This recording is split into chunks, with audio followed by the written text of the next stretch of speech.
I feel like the speakers are on the bottom of this, so like I'm going to try to turn it upside down and see if that's any better, because maybe it's sometimes getting blocked by something.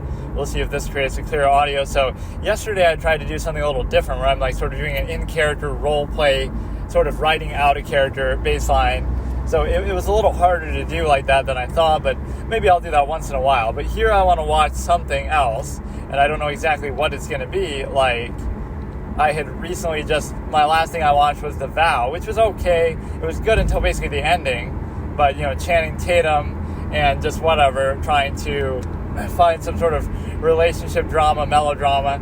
So I'll try to watch a movie, like a drama movie, but maybe not about that subject, just about something else altogether. Right, so I don't even know what to watch. This is just like one of those intro type sessions, so I'll maybe pick something in a minute here, but, I was enjoying watching those horror short films too for a while. That was fun. I started to get to kind of a bad part of them, though, where they were too long or they were too, sort of getting repetitive and kind of annoying. But yeah, what else? I watched American Horror Story Episode 1, which wasn't bad, but I didn't really feel compelled to watch, like, the whole thing. So I'm not sure what to do with that. I don't like leaving stuff hanging like this. Like, I left the one thing hanging, the Autopsy of Jane Doe. I just kind of got bored halfway through, and then I stopped watching. And then American Horror Story, I watched the one episode, and then I left it hanging. At least if I have, like, a format to it. Like with The Sopranos, at least that kind of met the plot, armor condition, etc. So at least that came to like a alternate ending within my criteria. But that's still a little bit different, right? It's not just like me not continuing because I don't feel like watching it. So I've been kind of meandering and watching just sort of random stuff. And so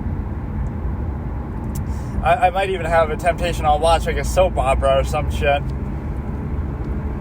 Let me maybe look through my Hulu a little bit, even though I don't like to do this while I'm driving. I'll just pick or that's what I was saying. I should do like a gauntlet where I just watching everything in alphabetical order, regardless what it is. But I don't know how to even look at Hulu through that. Like everything that's on Hulu in alphabetical order. Not that I'd really watch every single thing on there ever, but just to give you a certain idea. And there's certain things that, of course, go without saying that I'd want to watch, but they could be saved for a certain special day when I'm ready for it, like just, Game of Thrones or Walking Dead or something like that.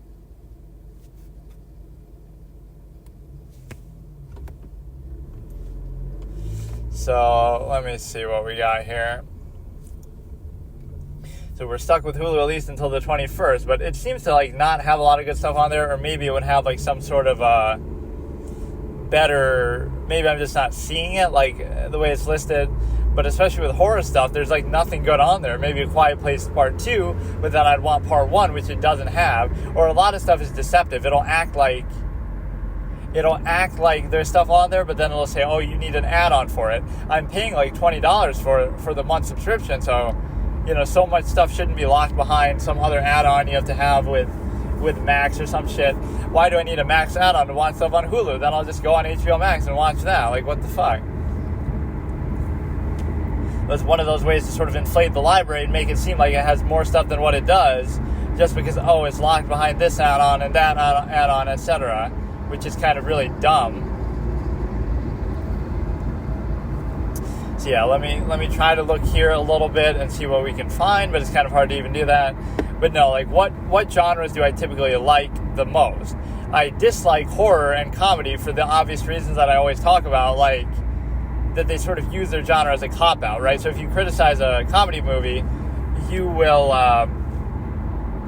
you'll invariably hear people say, well, you're just taking it too seriously, don't be a stick in the mud, etc. It's meant to be funny and stupid and silly, but there's still a right way and a wrong way to do it. It doesn't mean that, every comedy ever is beyond reproach and criticism just because it intends to be that way, just because, you bypass it by simply saying, it's just meant to be funny, so it's not stupid, it's stupid on purpose. But again, that's just like a cop-out. And so that, and then horror is kind of the same thing. It doesn't matter, technically whether it's good or not. It's they always shoot very low. So they're not trying to be very in-depth or tell a really great story. They're just trying to give you a bunch of jump scares. And again, that's a stereotype, but at least it's something that has some relevance. Like, you have this idea that, you know, it falls on, okay, the atmosphere and all these other gimmicks and supernatural things to explain stuff away that you can't question. Why does the monster work that way? It just does, just because it has to, just to give you the adequate scare. So there's a lot of that where, even in a good horror movie like the original Halloween, I always use it as an example. It's not a bad movie, but it's not as great, I don't feel like, as people make it out to be, because what does it really do besides this guy Michael Myers is bad and he's going around trying to kill people, and the way that it does that is so interesting, but it doesn't shoot for anything more. There's no meaningful character development. There's nothing, you know, in depth. Donald Pleasance has a couple good lines, but that's about it. Like, there's nothing like super notable about it. It's just very much within its low expectation. Like, you know, oh, a killer's on the loose and the killer's going to go and kill people, and then by the end they get killed themselves, or, you know, they get stopped from killing people. There's nothing deeper, like, oh, some real meaningful character study or other general, you know, plot lines and themes to it. It really doesn't have all that because, again, oh, it's just a genre. So even the best movies within these genres might just settle for the trappings of them, whereas something in another genre might have all those elements too, but they also have some other story that they're trying to tell, right? Like The Godfather is just, again, maybe that's too extreme of an example, but these are both considered among the best in their genre, like the original Halloween, etc. The point is that it's not just, oh, it's a bunch of mob stuff and how the mob works and killing people, etc. It's also, you know, there's a character study there, you know, Michael, there's so much family drama, etc., that it goes other places than just that. Or even like Signs is a horror movie, but it has to do with the character development, the character's loss of faith, trying to get it back, the loss of the family, etc. So it has a lot of things going on. Him trying to forgive Ray Reddy for killing his wife. Like, there's all this depth that just isn't there in other movies in that genre oftentimes. As much as I crap all over M. Night Shyamalan, and deservedly so, that was a movie that really shows you something that, wow, this genre is capable of being so much more. Even like The Twilight Zone would have episodes like that. Like Monsters Do on Maple Street has more dramatic depth to it than most horror movies ever, right? Because it's not just about, oh, the aliens and this and that. It's about like this McCarthyism. It's about, you know, sort of this red scare. Instead of that, it's the alien scare. It's about, you know, suspecting and turning on your neighbor, and everybody turns on everybody else. All this sort of stuff about human nature and commentary that it gives is still much deeper than most horror movies, but even most of the episodes do devolve into just like a twist. I don't feel like that one relies on the twist that much. Monsters Do on Maple Street, that's just a masterpiece, but, you know, a nice place to visit. It's still a good theme, but it's basically like a bunch of build-up and then just the payoff. So even that's not really even horror as much, but that's how even maybe good horror movies would be. Like, they build up to something and then the ending is just a twist. So even if the twist is meaningful, even like in M. Night Shyamalan's case, the rest of the build-up is just like for one dinky scare or another. It's not really, you know, all that special. So there's no like narrative thread to it. It's just like, you know, you know, you see dead people and then at the end you stop seeing dead people. Like, what, you know, it's nothing that profound really. So what else do we have? Yeah, he's got to make a sequel to that. The 7 Sense, the 8 Sense. So he kind of pseudo did that with Split, as we saw. That obviously he has a little Bruce Willis cameo at the end. I thought that was really pathetic because the movie itself is not that substantial. So you're almost trying to cop out by making that connection. Like, if you took away that connection, then it's just an average, you know, C-grade, you know, mediocre horror movie with just a bunch of gimmicks around the split personality. So it's getting caught between basically two gimmicks of the split personality and the other thing of the connections to Unbreakable. So he really spread himself thin. He really split himself thin between that. So what else do we have to consider? So like, that's why those are my two least favorite genres effectively. And even if you do that, then you realize that you realize that you're basically in a position to see, like, what are my favorite genres. Like, you know, just drama is very broad. Like, every movie can have drama. Even comedies can have drama in them. But obviously, if that's more what they're about, like, if you look at my 3 favorite movies of all time, that might inform you a little bit. Like, detective fiction can be up there, like Chinatown or something like that, right? Where it's like a good detective mystery, Maltese Falcon, stuff like that. I feel like that's a dying genre too. There's not too many movies that really take place in that anymore. You know, you have like the Sherlock Holmes movies, but those kind of go a different direction with it. So that could be up there, like detective drama fiction. And then you have, you know, so that's one of my favorite movies is Sleuth, which is not strictly within that genre, but it kind of is. Like, it's sort of a mystery, and then mystery, thriller, etc. And then you have Amadeus, which is not so much, that it has to do with music. That's not really relevant to my interest, but it's, like, why it's one of my favorite movies. But it does have something else to it, where you're in a basic position to... basically say that it's more, again, like a drama, character study, etc., and it deals with sort of an existential conflict that Salieri is having. So it's weird. You would think, Amadeus, a historical musical, would be because of one of those two genres. I don't like musicals necessarily, and I don't like historical drama necessarily. I don't necessarily dislike them, although musicals can sometimes be a little bit ostentatious with that element. Like, they rely too much on that, and, you know, it's more just about showing off the musical skills. But neither of those are the reason why Amadeus is one of my favorite movies. It's more about the writing and the character study, etc. So it's less about those two other aspects. Although maybe historical stuff I like a little bit. And then finally we have The Truman Show, which is kind of a hard movie to even put in a genre, but it's sort of mostly a drama with some sort of pseudo-comic elements, satire, etc. But it's just one of the greatest written pieces of work that I've ever seen, and it's an original screenplay too. It's not overtly, you know, really based on any source material. Maybe like Network. I wouldn't say Network's even one of my favorite movies, but it has like a good representation that if the screenplay is that good, then, you know, it's just, that's all there is to it, because you have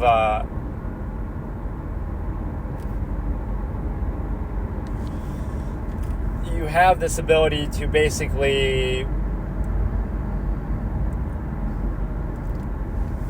you know, see that supersedes everything, and that can happen in any genre. So it doesn't even have to be, you know, whether it's comedy, horror, etc. It can just be a case of any genre can be done well, anything can be done badly, but it's just more often some of them rely on their own trappings a little bit too much, where they sort of hide behind it, or they rely on it, or exploit it, or whatever, or don't really have very much ambition within that. And so now you end up in a position where you're basically able to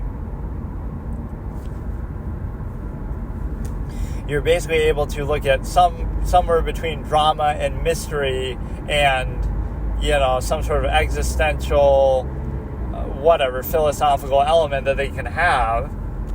So Oslo, August 31st. I'm not even saying it's one of my favorite movies, but between those type of films, like, there is something very profound. Oh yeah, that's what I wanted to watch. I wanted to watch Interiors, and I can't figure out where the fuck to even find it. I'll have to look it up again. That was the movie I had a strong urge to watch. I kind of wanted to watch Oslo, August 31st too, but some of these things I just genuinely can't even fucking find.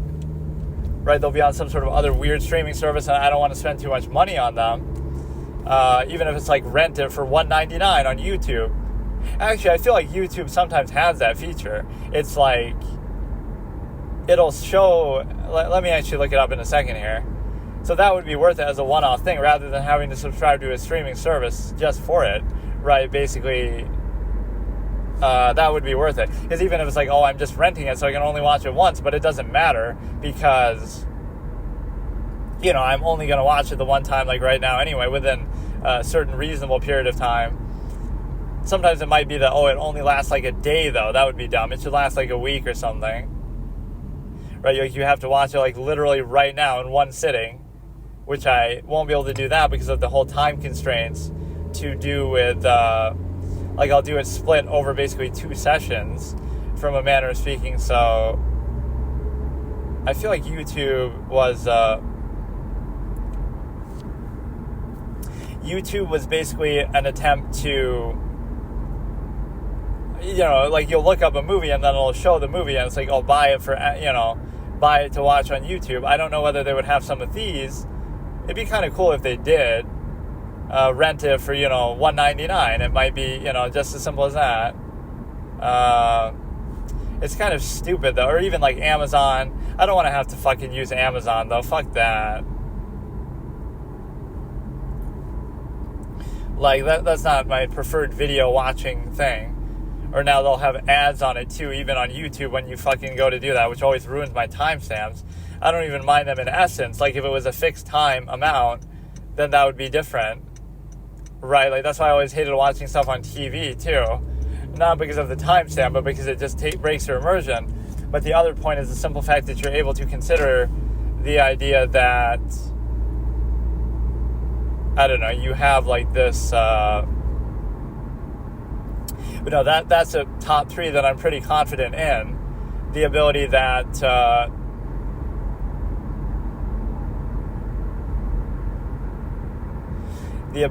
you would basically be able to, say like Truman Show, Sleuth, and Amadeus are my 3 favorite movies ever. Not necessarily in that order. I think I could say the Truman Show is number 1, though.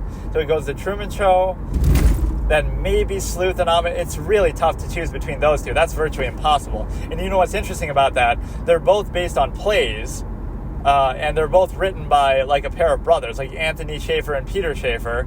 I didn't know that, obviously, at the time when I just watched them, but, doing a bit of research, like, you see their names in the titles, but I wouldn't have really noticed that. And it's not like I watched them right next to each other. So Sleuth is an amazing movie with really one of the greatest underrated performances ever from Laurence Olivier, where he plays Andrew Wyke. Let me do like a character battle between those. This is kind of a fun idea. Which character from those movies is like the best or the most capable? Ed Harris as this like godlike figure who's watching over his little creation of the reality show, or Truman, or like a character point system, how they do these 1v1 character battles. Who would win between all these main characters? Like, let's reduce it to those 2. You have Ed Harris, you have Truman Burbank, you have Antonio Salieri, you have Amadeus himself, and you have Andrew Wyke and Milo Tyndall. That one's the easiest to do because there's really only 2 characters in that movie, by which I mean there's like a third, but whatever. You mainly think of those 2.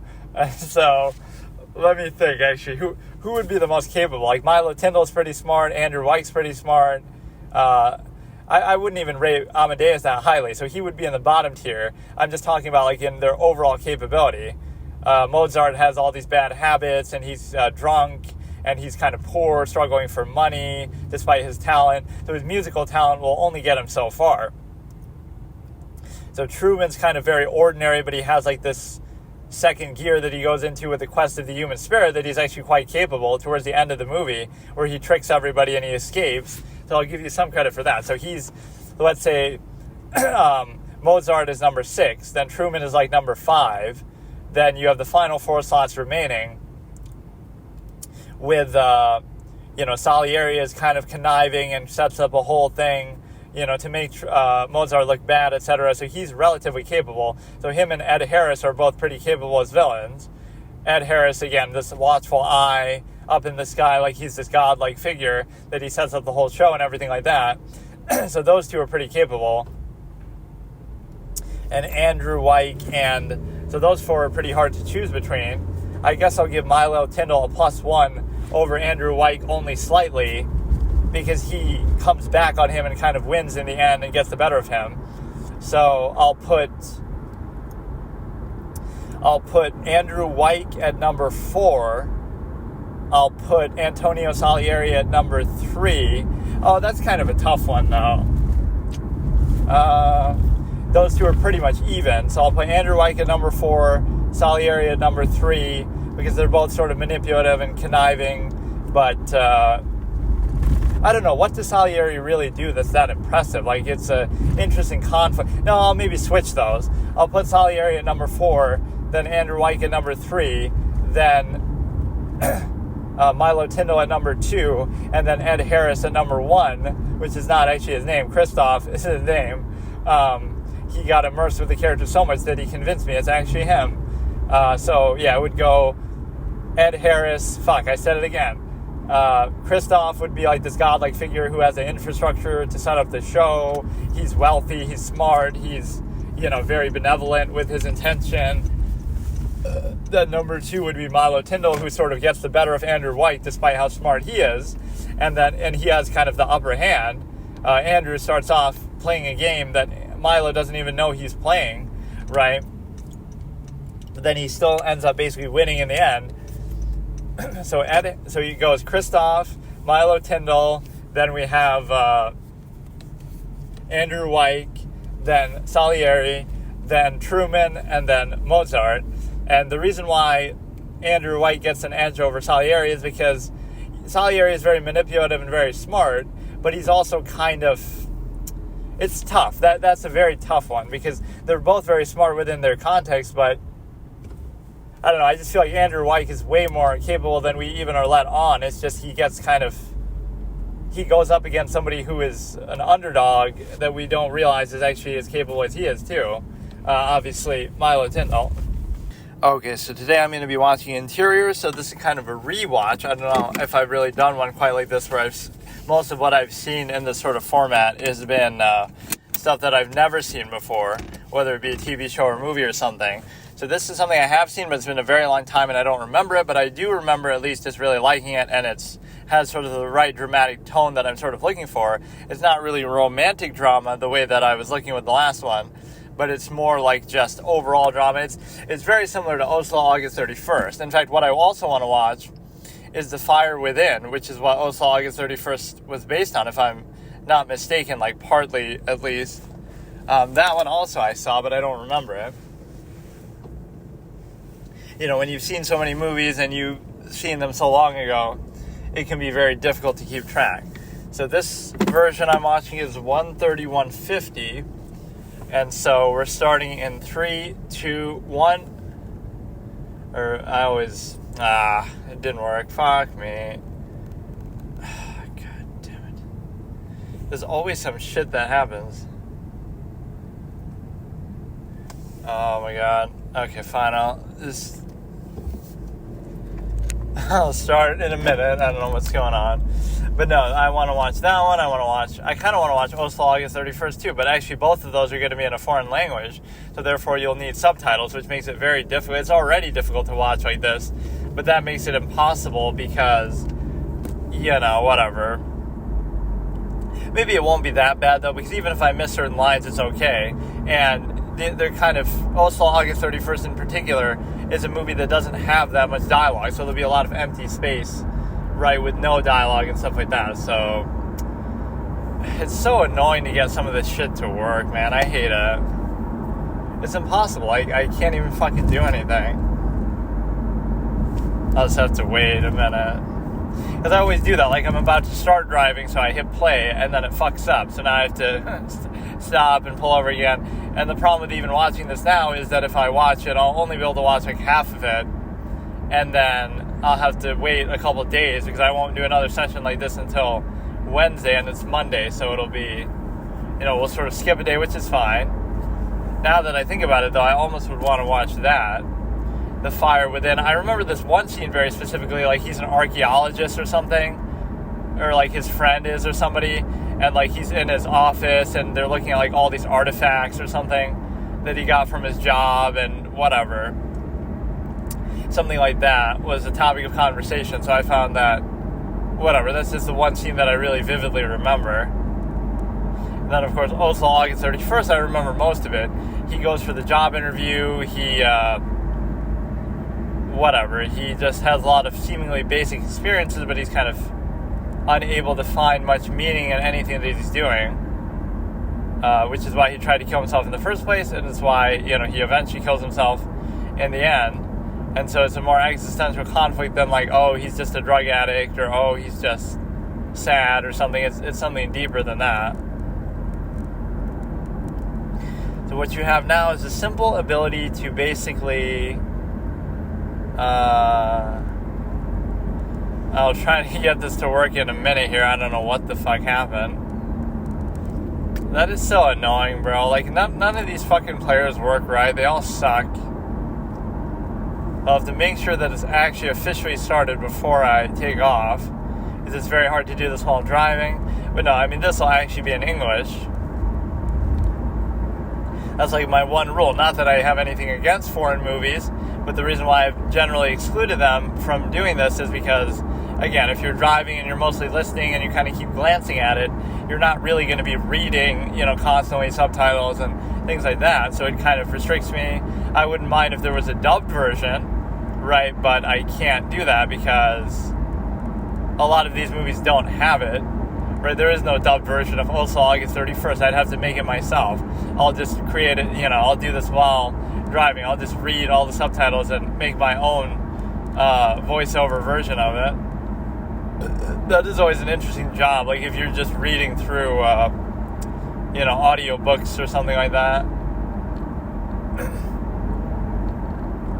But then presumably you would have already read it before and you would kind of know all the nuances of what words to stress and not, etc. I love the one by Jodie Foster for Contact, because she was in the movie Contact, obviously, so she read the book too. So there's like an audio book by her. Like, that's pretty cool. Like, that's if, somebody, Christopher Lee reads the Lord of the Rings books in his voice or whatever. Right, somebody who's in the movie actually decides to read the books and create their own audiobook version of it. So in a minute here, I'll try to do this. It may not work because everything's just kind of being annoying. And that's kind of the lineup of the next three things, arguably, that I'd want to watch. Could be Oslo August 31st. It could be this thing, and it could be The Fire Within. Why don't we just, make it this sort of serious drama, almost depressed character type of category here. And the only problem is that, again, they're not really that long, but they're all going to be too long for one single session, especially when you do shit like this, where, you're not really able to do anything from the perspective of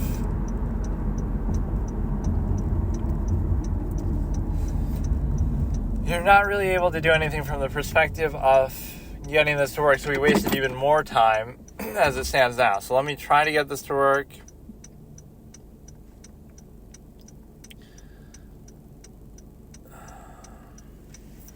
But yeah, this is almost a departure for Woody Allen, despite still being very good. In fact, arguably, it's one of his better movies, because he made a lot of comedies, but a lot of them were actually garbage. He was kind of a hit or miss kind of guy. Even Manhattan, I think, is very overrated. I don't think it's even that good of a movie. The way it's sort of glorified to be, and of course, Annie Hall is every bit as great as it's made out to be, but oh my god, dude, oh my god. Why is this so hard, man? Okay, so we're starting in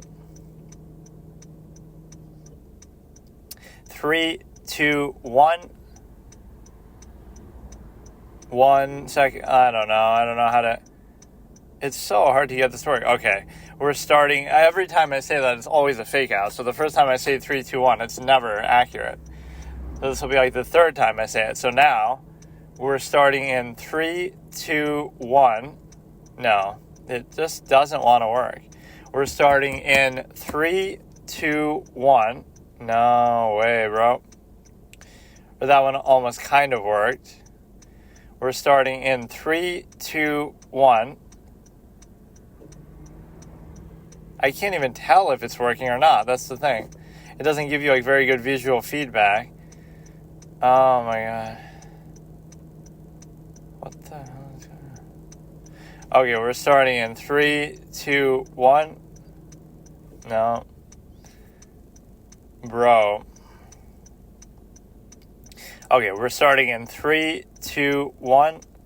I'll just let it play. I don't care. So we're at 4 seconds, 5 seconds, 6 seconds, 7, 8, 9, 10, like that. So we're at 14, 15, 16, etc. United Artists logo here.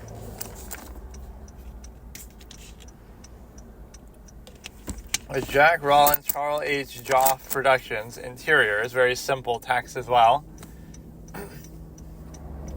It's actually about an interior decorator who just is living a happy-go-lucky life. It's nothing serious like suicide.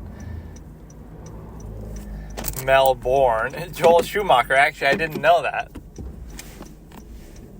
Is this how Joel Schumacher got his break? Like he was doing costume design and stuff, and then he eventually made the shitty Batman movies, which really weren't his fault either.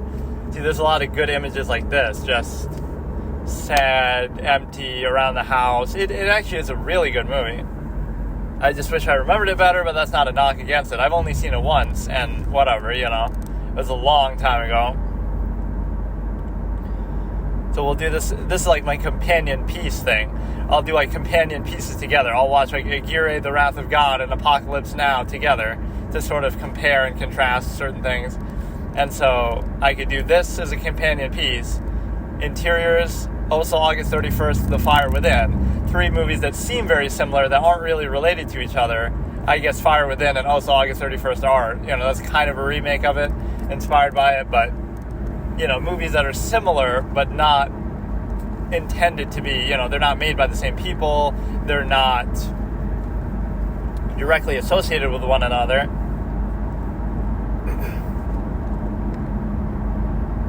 But yeah, this was a departure for Woody Allen, but a good one because he just did a great job. It's very serious tone and everything. He's a great writer. I mean, he's one of the greatest screenwriters ever, even in his comedies, which are sometimes a little bit stupid, but, he really knows what he's doing. There's no question that he's one of the best screenwriters ever.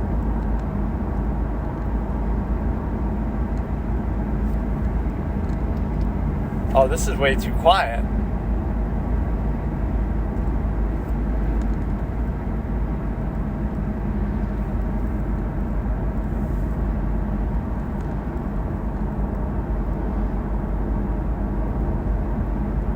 Fuck off, dude. It's too quiet, so I can't hear it.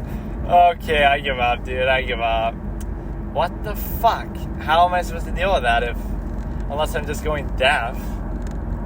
Let me try it in the other ear. Are you fucking serious, bro? No, I can't do it like that anyway. That's kind of uncomfortable. That is so fucking annoying, but every little thing has to be... Okay. I give up. I actually legitimately give up. Let's just watch some random YouTube videos for now. I'll figure it out next time. But that is like my companion piece idea. So like what is another good example of that? Where I would have companion pieces to say, let's watch these couple movies, even again, they have nothing to do with each other, but they just have a similar vibe to them that makes me want to watch them kind of, back to back and I don't know, just get immersed in that sort of thing. I'm sure I had plenty of other examples, but I just can't think of them off the top of my head.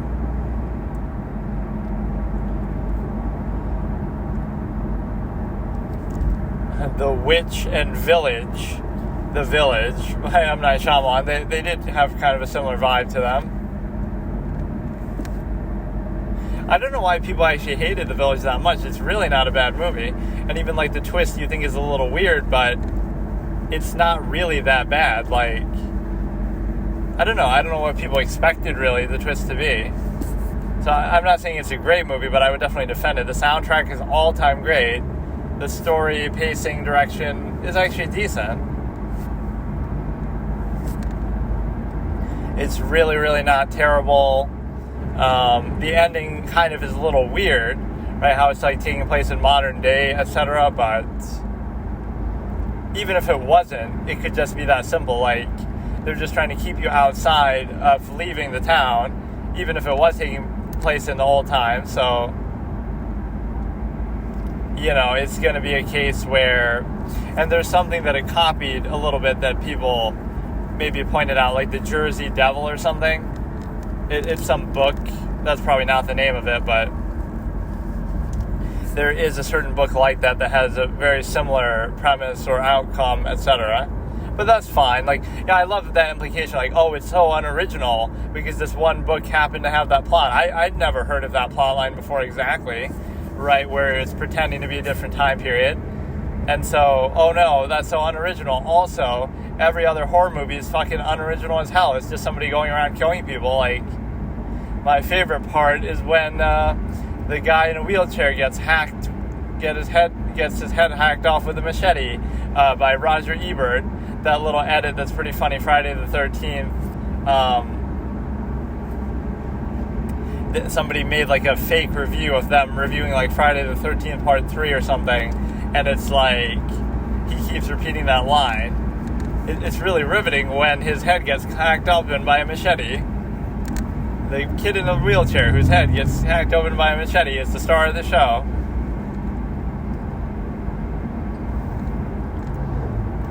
In this day and age, that would be seen as somehow unfair. Like, it's equal opportunity. Everybody gets representation as a murder victim in a horror movie. Like, oh no, that's somehow ableist. It's not ableist. It's just like in that situation, everybody's dying, or even arguably, you'd be more likely to die, not because you deserve to or anything, but just you might not be able to get away, right, whereas other people are. So it puts you at a disadvantage. That's not your fault. I love these things that are framed like, you know, you have some limitation, right? That's not your fault. You didn't choose it. Like, let's say you're born with like a missing limb or something, and then it's like, oh, you're not allowed to point that out or say that, oh, this person should be treated differently. But like, they might not be as good at certain things, and it's not their fault that they're not good at it, right? They're born with that impediment, and so the point is that it's not their fault, but you can still acknowledge, okay, they might have a limitation because of this, and therefore we won't expect them to do certain things, right, as well as other people. So you're not being mean, you're just like saying it's some unfortunate thing that you didn't choose and it's not your fault. So I don't get why people get offended, but then again, people get offended by fucking everything all the time. So that kind of ruined my whole thing. I don't know really what to do, so I don't give a shit. And the problem when you buy these things on YouTube is, or rent them, you rent it and then you have only 48 hours when you start watching it to finish it, which is really dumb. You have to start within 30 days, but then once you do start, you're sort of screwed because of the simple fact that,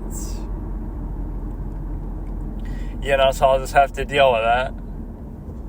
That is so fucking stupid, though. Why is it so quiet? I guess there's really nothing I can do, because even if I play it, because I'm listening on my headphone, and normally it's loud enough for everything else, so, and again, the movie is partly intended to be like that, like a quiet ambient vibe, but not that quiet where I can't hear what the fuck they're saying. So whatever, dude. Let me see what else we have here. So interiors, I'm trying to think of some other companion piece type things. Like what's the movie? Okay, like Lawrence of Arabia, and what was a movie I associated with that, with sort of the God, kind of Aguirre, the Wrath of God, and Lawrence of Arabia. I feel like there was something more on the nose too, though, where they start to have this sort of God complex, right, on this conquest expedition that maybe fits a little bit. There's definitely an association I made to that I just have forgotten, right, where this main character develops sort of a God complex over the course of the story, and it's sort of, you know, whatever, maybe justified, and they're doing all this ambitious stuff. Oh, what could it be? It's like an Alexander the Great type of thing, right, that he somehow, I don't know, there was some analogy with it that I always made, but now I can't remember what it was. Let me see if I can find something to watch here. India and Russia's friendship. I don't know why I'm getting suggested that. You look up one video about politics and then your recommendations go fucking nutty. Let's just watch some random shorts that are in my thing for some reason. But of course, when you watch a short,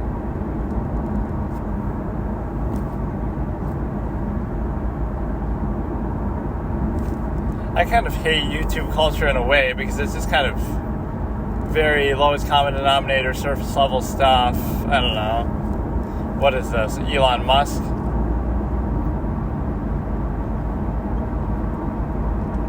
Oh, Elon Musk actually voted for Biden? I find that hard to believe. I thought he was talking...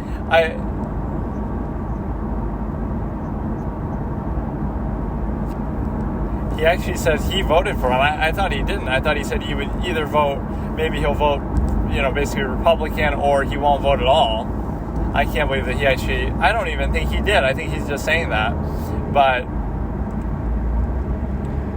yeah, whether he believes he won, I don't believe he won. I believe he got handed it by the corporate-owned media as a corporate-approved candidate through all its propaganda and censorship, etc., that all favored him.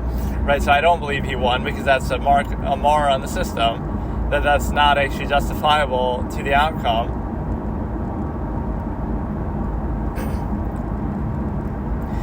There's this house I'm driving by, and it's like nighttime. It's just some random house, and it's like it has all these like lanterns set up that almost made it look a little creepy. It's like there's no electricity around it. It's just all like candlelight, like old school stuff.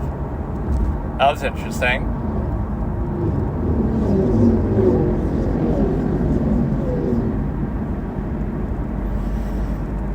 Let's see, you got a little Elon Musk thing. A lot of people died. A lot more are going to die unless he gets a lot smarter, a lot quicker. This is like about COVID. This was like in 2020.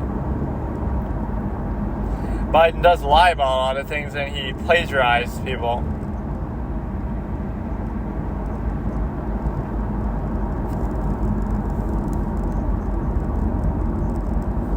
Now we got like an ad for some series on HBO Max, even as I'm just flicking through my shorts.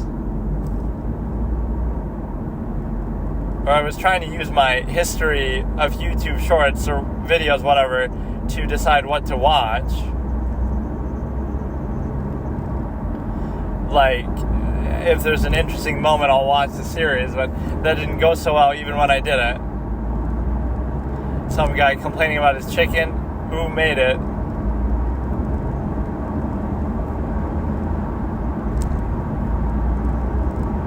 Because I love it. Is this like from a reality show, or what the hell is it? This is the Black Gordon Ramsay.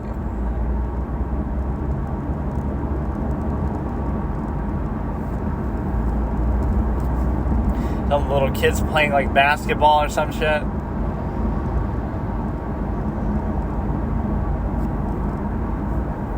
These shorts play in horizontal mode anyway, vertical.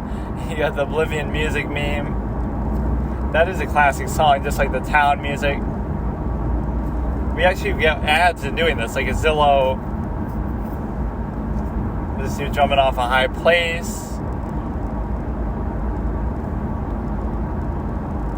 I don't know what this...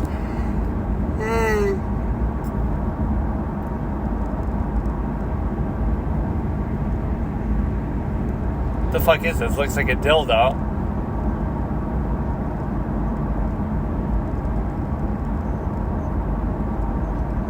Oh, it's like a snake that he's like showing as if it's a vacuum. I don't fucking know what's going on.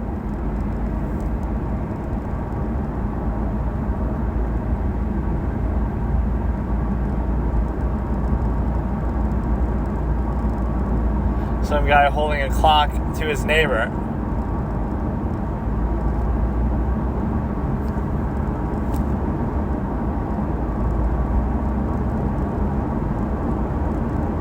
But yeah, I could watch some funny moments like that.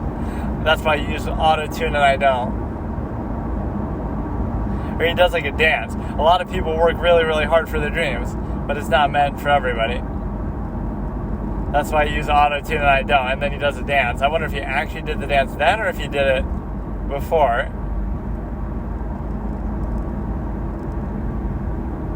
It makes it seem like he actually does the dance to celebrate the burn, but I don't think so. I highly doubt he would just suddenly break into dance. like watch the most harsh moments. Simon kind of like that. Simon was always known as being a dick, right? That's kind of a fun thing. Let's try to watch like the worst rejections or those kind of moments.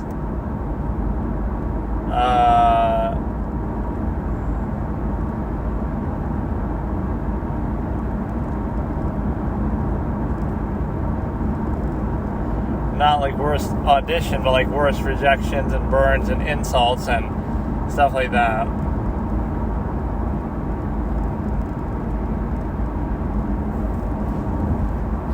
Worst singers, worst like, I don't know, like just the way they say it, like they'll all be dicks about it or something.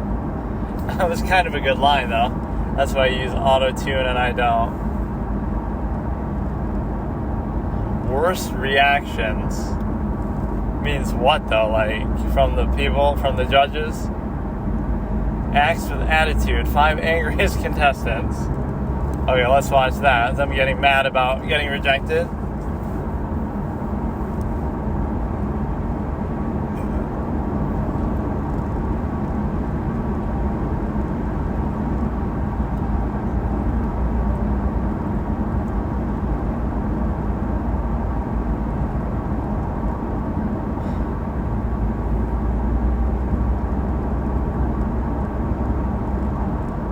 Contestants with attitude on America's Got Talent, number 5.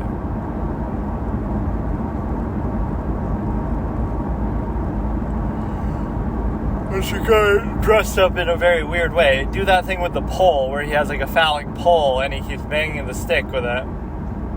Banging a bigger pole with it. That's really going to do it for you. What is the point of this guy's act though?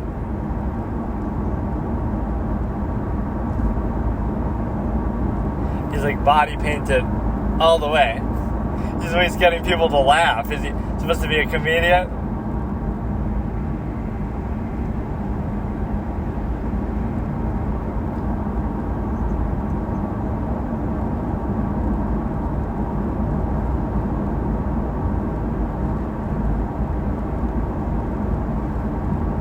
He gets another buzz.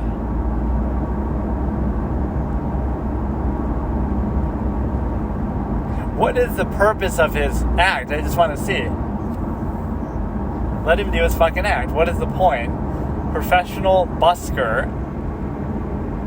Okay, he's blowing a balloon, so what is the point? Or he's playing like music. So what is he doing though? I don't get it. Or I'd like being a judge on something like this myself. Not even this, but just a judge in general. Like in, I would be a judge of debate type stuff. If you get 3 buzzers, aren't you already out? Like, you can't win with just one person. I forget how the format works. This is on Asia's Got Talent anyway, but they're all speaking English, so can't you tell it's Asia? What the fuck is he doing, bro? What is this supposed to be, like a magic act? Now he's inside the balloon. I bet you wish you could undo your buzzer now. One dude hasn't buzzed it.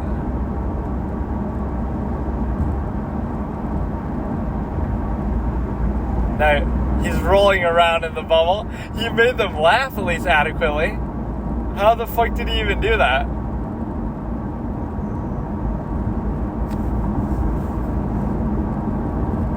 It was interesting. I wish you would explain maybe the context to it a little bit.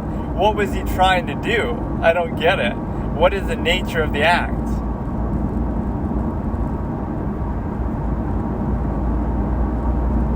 This guy a singer or what? He's going to sing without the mic?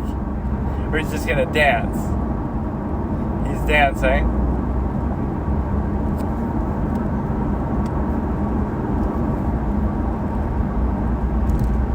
Or yeah, you need Taylor Swift up here judging some shit.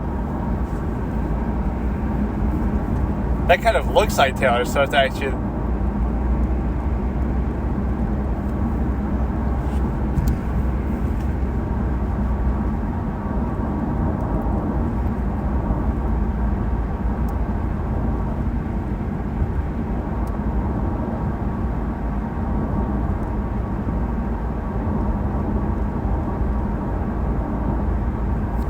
getting all mad. Can't you tell that this is Asia's Got Talent? Like, what the fuck? Why is everything in English? Not that I mind it. Actually, I like it for this purpose. There's so many good things to watch on YouTube, but I can never decide when it really comes down to it. And at this point, I don't even care about the timestamp. Like, it just gives me an excuse to react to random subjects. But I guess if it's like a longer video, I could, I don't know, like, this is like the lowest form of content possible. Like, just watch random shit that you would watch on YouTube anyway, normally, in your own time. And just, instead just do it and record what you're thinking as you do it. But what's interesting with that is some things could actually be pretty insightful that come out of that. Or, in my case, maybe they will be because I'm just so insightful naturally. I don't know. Paul George to the 76ers, we've seen that. Let's watch like a random clip from Friends. The problem with the recommended, too, is just... this was a pretty good plot line, like where they think Joey is dirty, his underwear and stuff, but it's actually Monica and Chandler.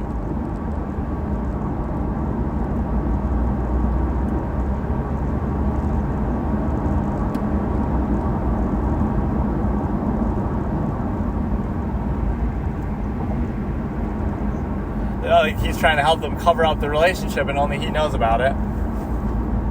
That's like a trope that Kramer would always be smart and find out, like,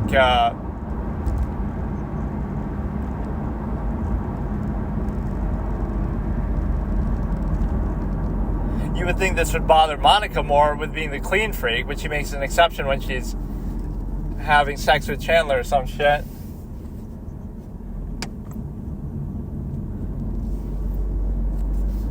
So it's obviously Chandler's, but this leads to some good moments.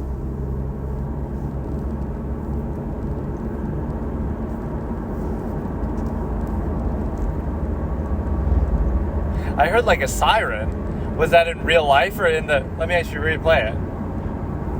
Why would they keep a siren sound in the show? It actually is. Why the hell would they not redo that take? So he makes it seem like Monica had sex with him. I like that scene. Like, Monica's a sex addict and she was trying to seduce me with the camera and stuff.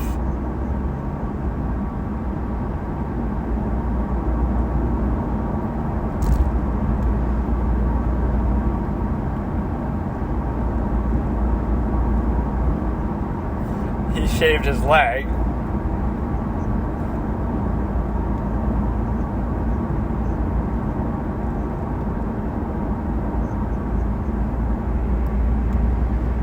Because sometimes the dumb characters have like really smart moments. He's the first one to figure it out that they had Donald Trump in the elevator or something.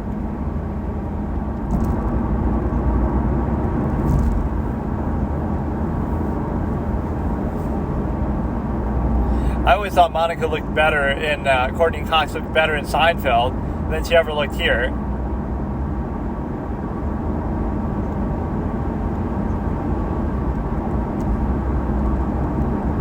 HBO Max, stream Friends. We're getting an ad for that.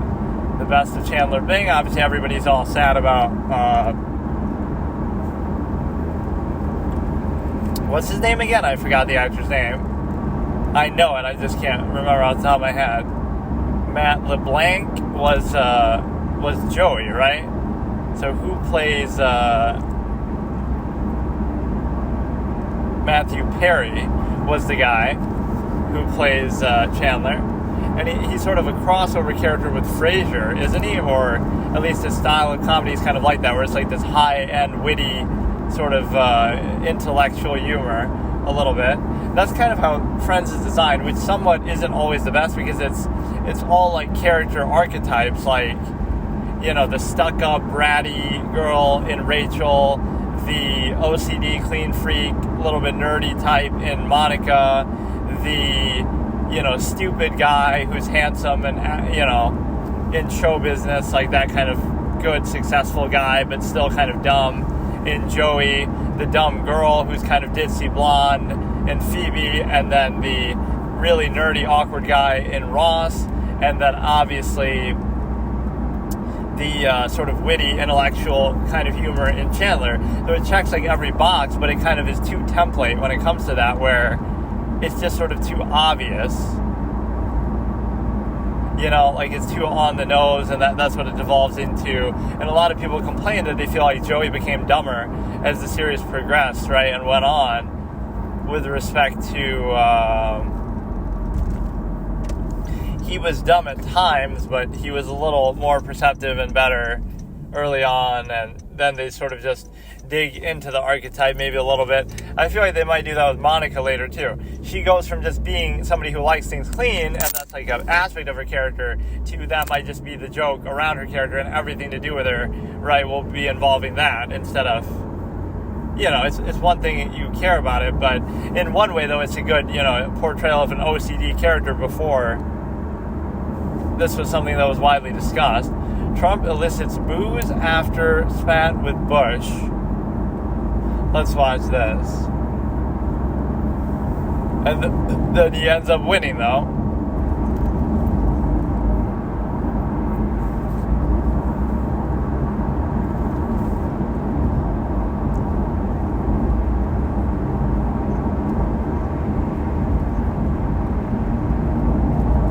Talking about eminent domain.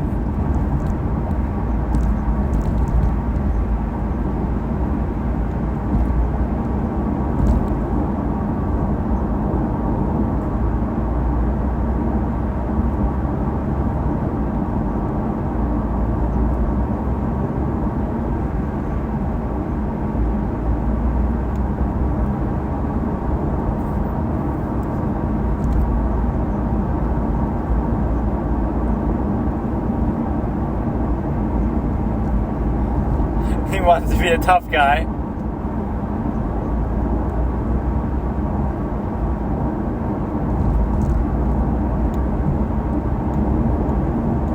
But see, Jeb's interrupting him. When Trump interrupts somebody, it's all rude. And then they'll boo again, confirming that it is his donors and special interests.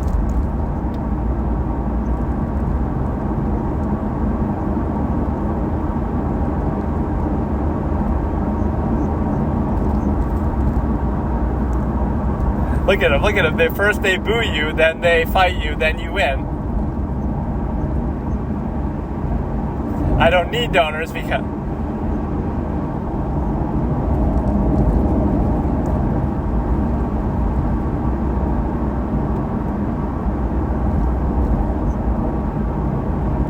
See, they can't boo that part.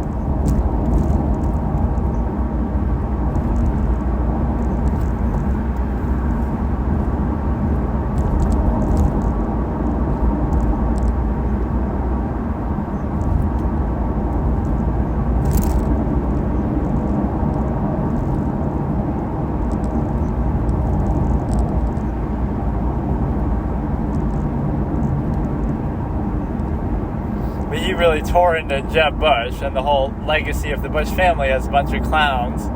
Imagine that, though. George Bush's father didn't get 2 terms, but the war criminal George Bush did, his clown son. And I love this sort of double standard in the media, too. Not even just with Republicans and Democrats. It's like George Bush says something dumb all the time, and they call them Bushisms, like, oh, it's funny, 8 minutes of Bushism, saying dumb things like, is our children learning, or whatever. He said all these kind of gaffes and dumb stuff, but that's just him being funny or something, right? That's kind of the videos, if you look up, Bushisms and this and that.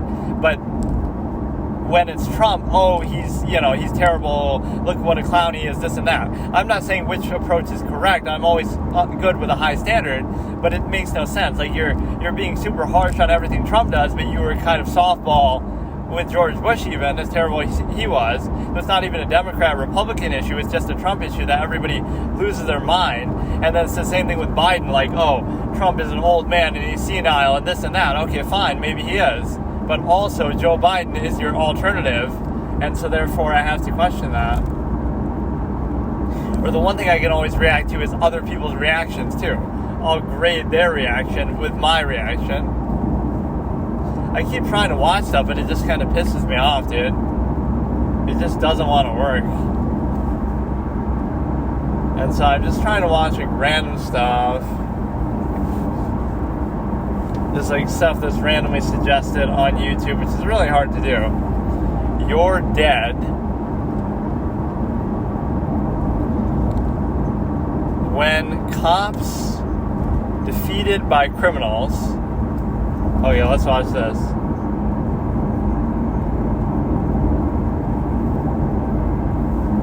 They walk into a department and beat up the police.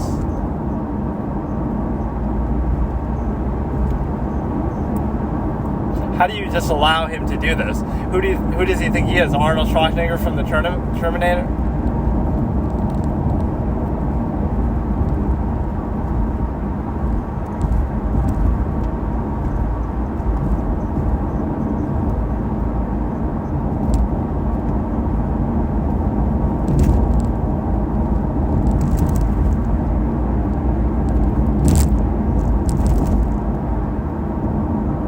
Manifestation makes you mental.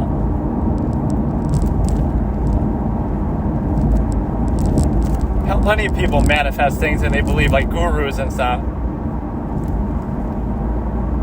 What's he doing exactly? I can't even tell. And a lot of police are clowns, like they have this power trip.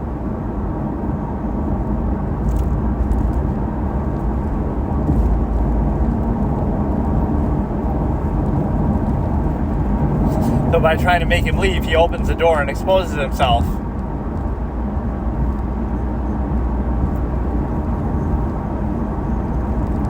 Look at him, he takes out the cop. Cop leaves himself exposed. Best way to prove you're not mental is by doing this shit.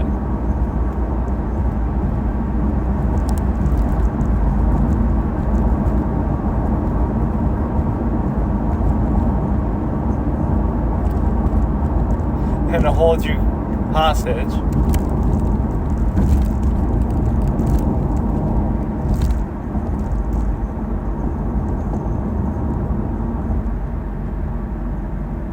How does he keep beating him up? How you get fucked up like this?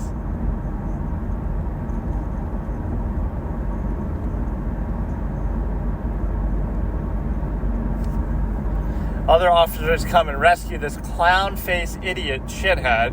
You should get fired for that, for allowing this to happen.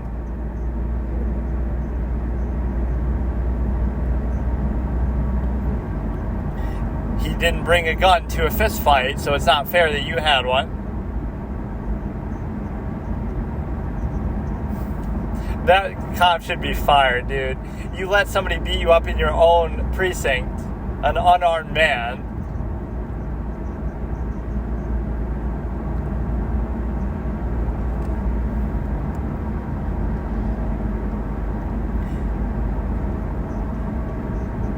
Even the woman was confused, like, oh, this is kind of cool. But how are you this dumb?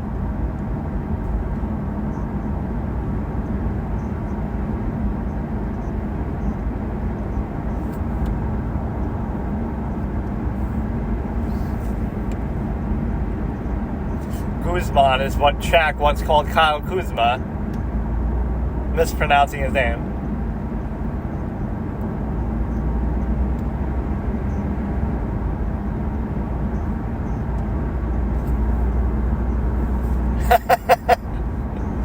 This deserves some Oblivion NPC music. How are you gonna lose a fight, dude, when you're the cop and you have the gun? Use a taser. Okay. Imagine if they were an actual organized, smart, capable, well-trained criminal. These are just random fucking dudes. It's not like a black belt or some shit.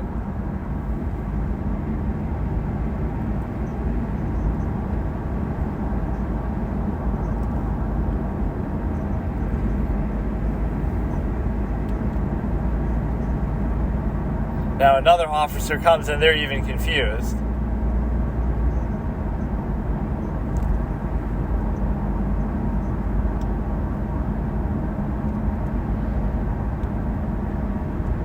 She's even confused. He got my gun. Like, how the fuck did that happen? And this dude's just on the ground not doing shit.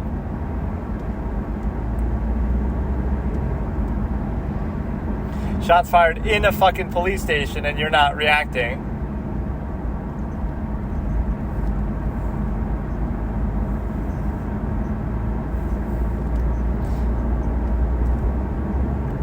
Those officers seem like so like not on edge. They're just kind of chilled and laid back, like they don't expect this to happen.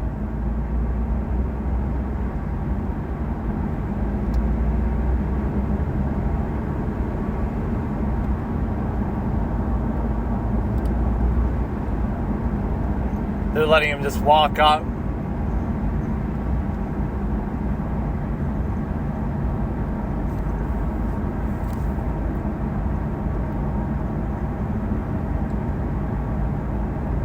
This is all like blurred out. He's making kind of all kind of crazy noises.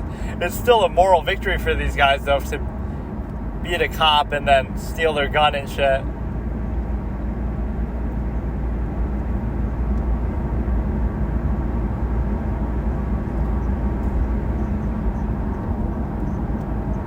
$2.2 million. What an arbitrary random number. Who are you, Alex Jones? 30 years of service to get clowned by this dude. Assault with a firearm, but where did he get it from? It's not his semi-automatic.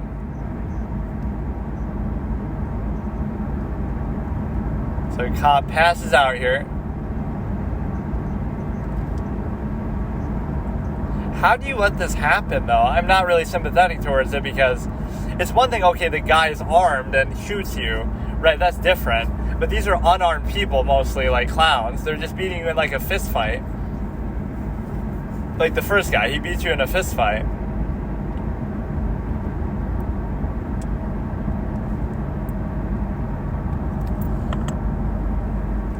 So he kind of grabs them.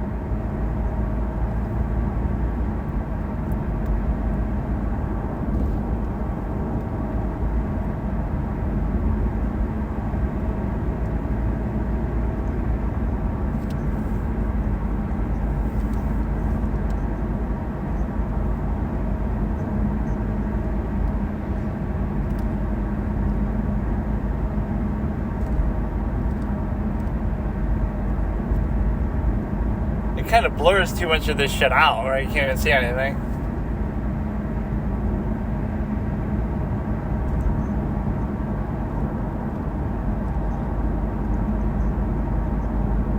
How about you help too? This is America, isn't it? The neighbors should have.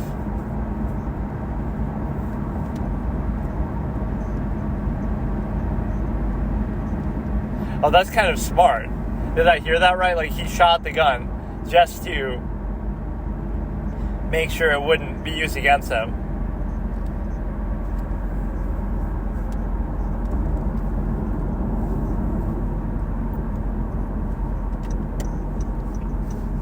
That's what he's good. So he ejects the magazine. How does it take you this long to just knock the guy out, though, if that's what you're trying to do?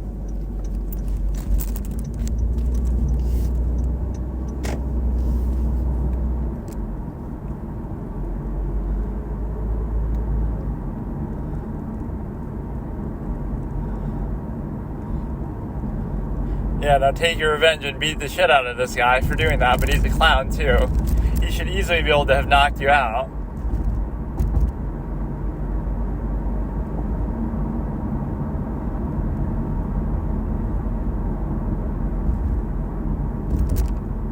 Is there anyone else? Yeah, did you just lose a 1v1?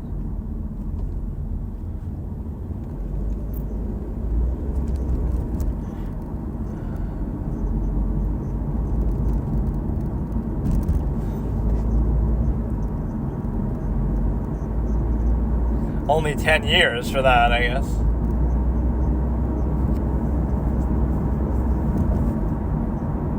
It is attempted murder, like what the fuck? Okay, at least this one's defeated with his own weapon.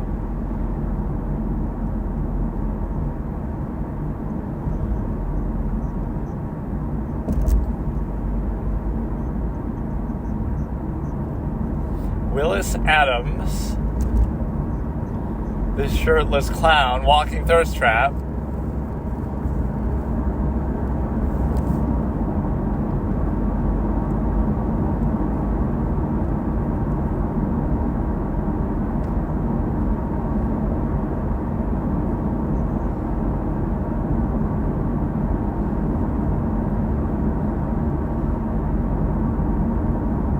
They're trying to evict him out of there.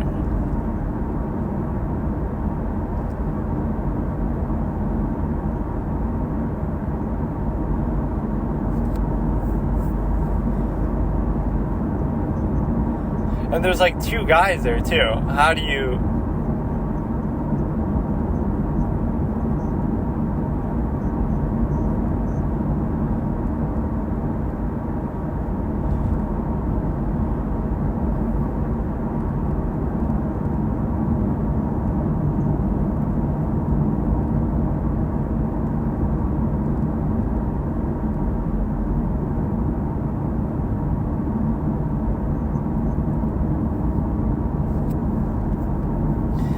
Tase me, bro. He's asking to be tased.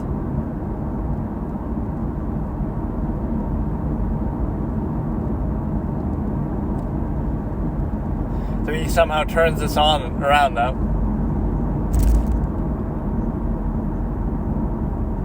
Or like there are some instances where somebody tries to get tased and it doesn't do anything to them. They just kind of tank it.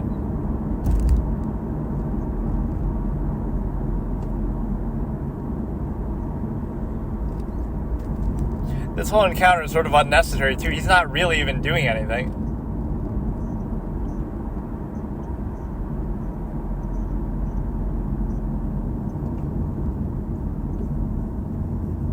Who is he talking to? He's saying he's trying to shoot me, but like who is he saying that to?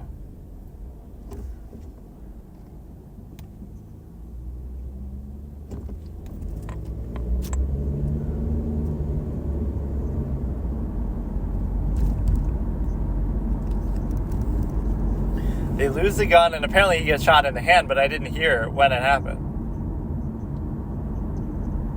Additional officers help because one officer can't handle this clown. This is a pretty good video.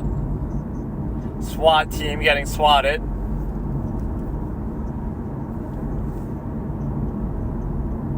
These are all pretty recent too, 2023, 2024.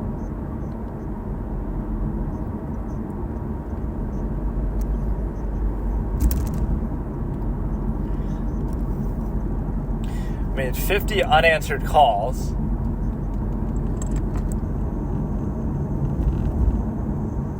This is always a good use of swatting instead of the pranks shit that people do.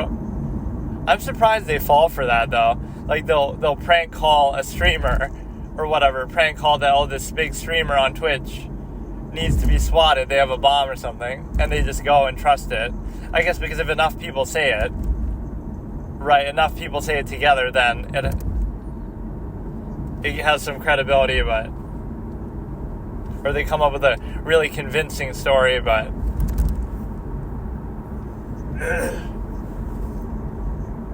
like I want to hear the call from their perspective. What are they saying that gets them to swat somebody without any proof? My neighbor has a bomb and I heard them talking about it, that he's going to blow everybody up.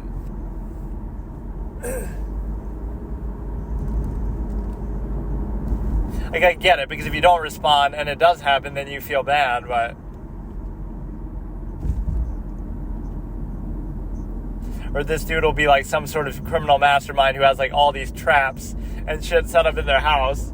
That's always a fun premise for like a game, right? Like you seem like or like a show. You seem like an ordinary person, but then you come in your house and you've waited your whole life for this moment, and you have all these tricks and traps to take out each officer in every room. Right, not that I'm encouraging such behavior, but it could be like a badass villain. Right, every room has its own little tricks and traps and minutia, and you're like one of these paranoid people who's waiting for like the zombie apocalypse or some shit.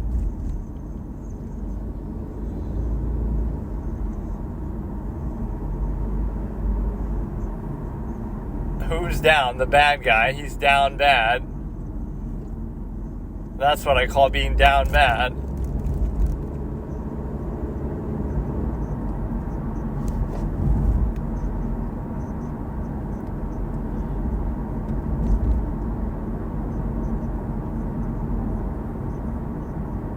Vigilant cam.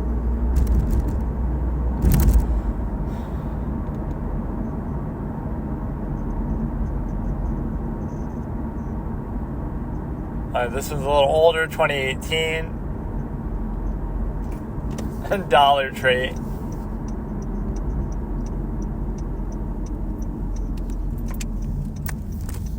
Okay, so she stole something.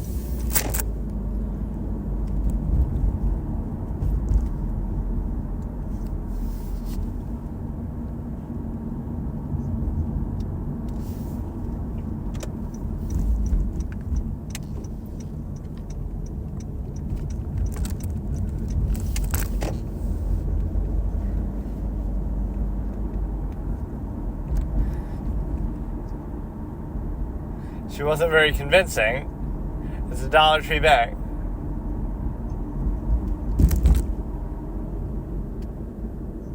It's got to be more convincing and believable, and then they'll let you go. Okay, so today I'm going to watch Interiors like I intended to last time by Woody Allen, 1977 or 78. Sometimes it says whatever. Depending on where it was released, they sometimes consider it to be a different year. But it's a good movie. I've seen it before, but it's been a long time. So I'm going to watch this today. This is the YouTube version that I was trying to watch, but it's very quiet. So, that you could say that's part of the point with the movie. It's meant to be sort of quiet, light on dialogue, but whatever. I can use subtitles, but it's a little uncomfortable. It's fine. What I'm doing, this is part of is like a mini little, what I call companion piece series, where I'll watch this, then I'll watch like Oslo, August 31st, and then I'll watch The Fire Within. All three movies that are similar, all to do with sort of suicidal characters, all to do with sort of,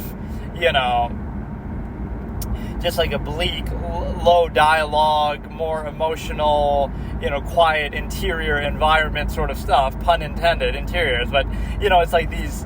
It's hard to explain. Like, there's not a lot of music, there's not a lot of eloquent dialogue, there's not a lot of high emotion. It's like all very low key, but serious and depressed, and they sort of play it very real in a way that I like, where it's not like over the top, but it's still well written and it's effective.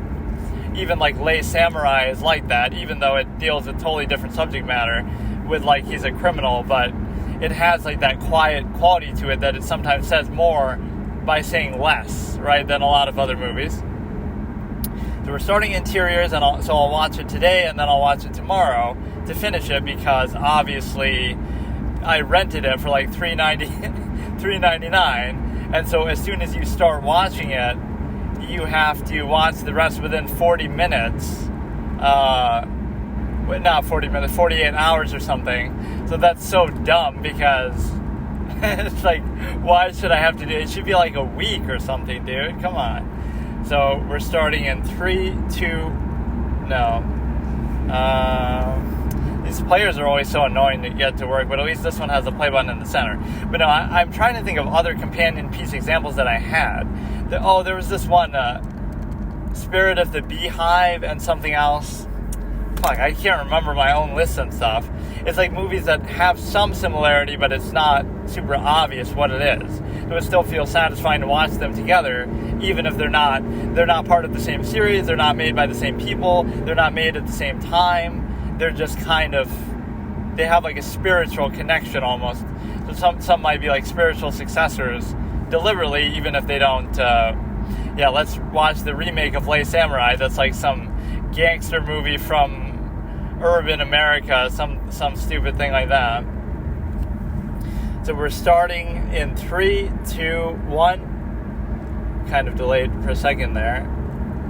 Oh, I don't like the way this is going already. If I'm off by like a second, it'll ruin the whole thing too. Okay, we're starting in 3, 2, 1. We see the tiger roar. He's roaring, and he roars again, and then it goes black. There's a black screen, then we get a line across, and this is like the Universal logo or some shit. Artists United, MGM Company,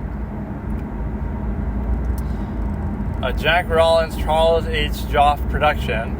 So yeah, Woody Allen wrote some of the greatest screenplays ever, and this might be one of his underrated ones.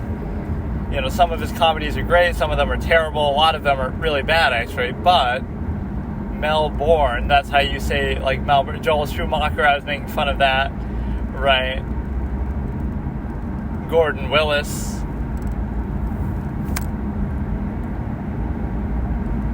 written in. See, even this is so low-key and understated. There's a certain power to it, but it has to be done the right way, right? And then it's like kind of what it shows is if you build up to it more, look at this interior photography that he's showing, right? What a great way to start the movie. This is an interior decorating. It probably was taken and influenced that way too, because you'll be seeing so much of the house that, you know, it might inspire certain trends or whatever.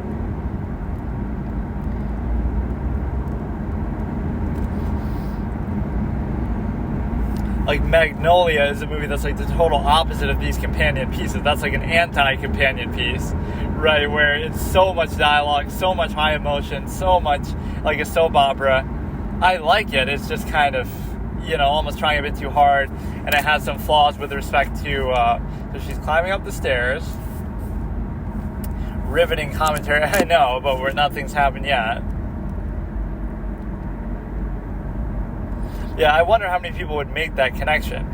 If you think like, okay, I want to watch a movie similar to Interiors, would you say, would Oslo August 31st come to your mind or not? I wonder. Because that's the first movie that comes to my mind. It's not exactly the same subject matter, but it has a very similar tone. So let's hear it.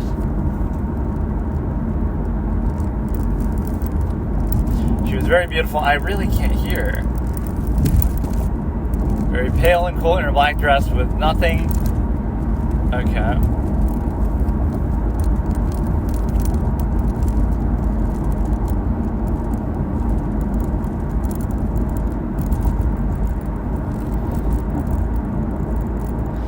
It was rigid, so those people can sometimes snap.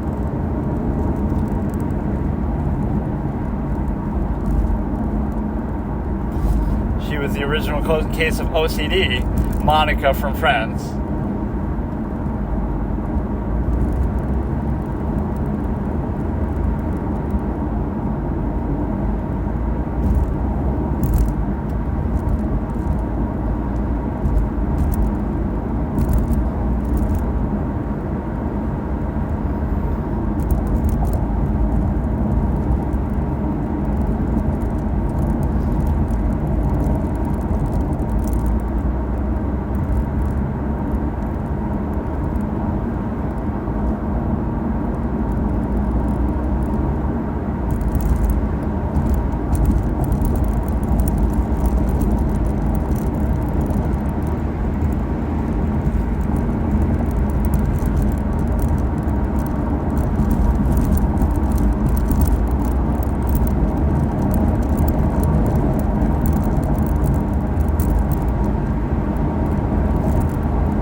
That reminds you from a Woody Allen perspective that he always touches on controversial subjects like that, like when Diane Keaton, Annie Hall is reading a magazine, it's like, why are you reading that? You don't believe in that. But it's like, I look at different points of view.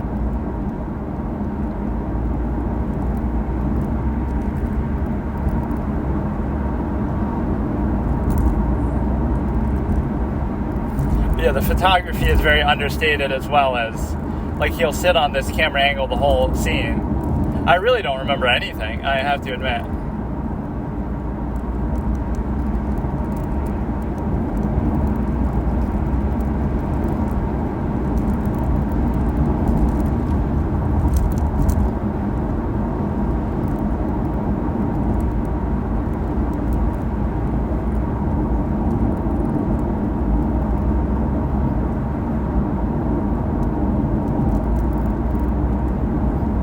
So she's really into the interior decorating, and he's not really.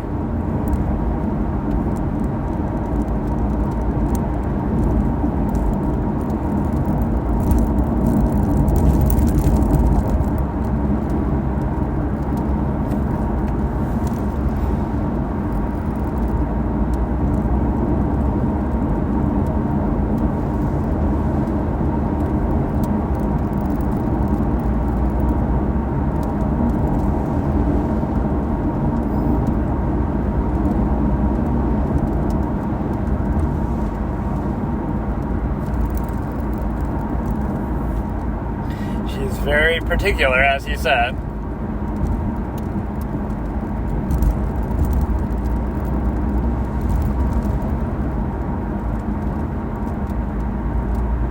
Part of what you were trying to do in the bedroom, eh?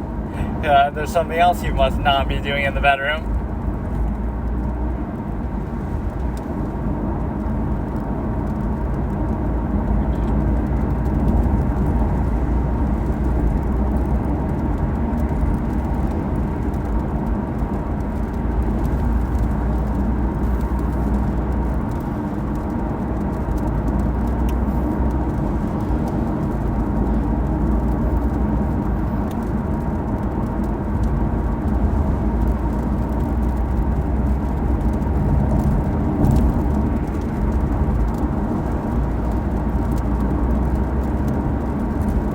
He looks so much younger than her, though.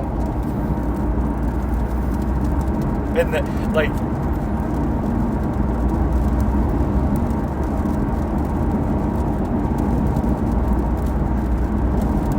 I'd love a person like this to see my house.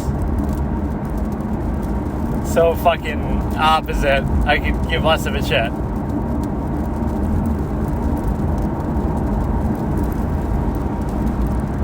That belongs in a museum. That belongs in the bedroom.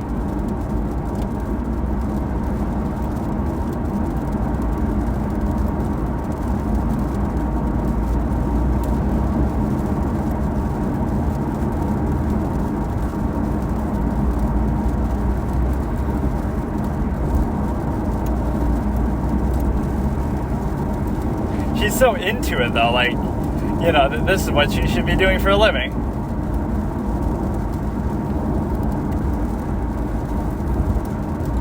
Yeah, she's sick with OCD before they even had a term for that.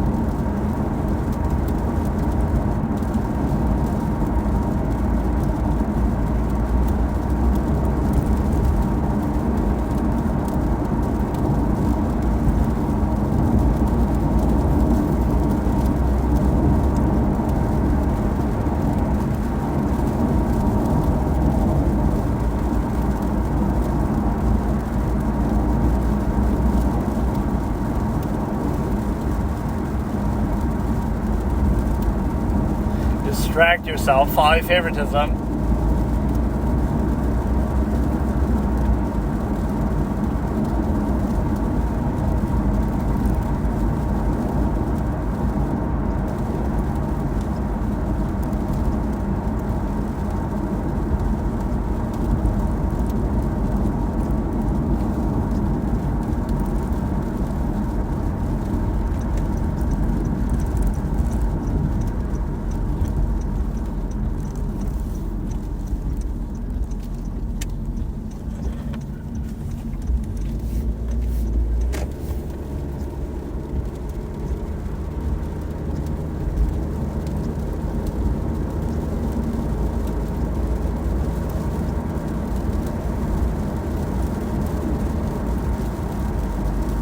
Oh yeah, that's how badly I don't remember it. I thought somehow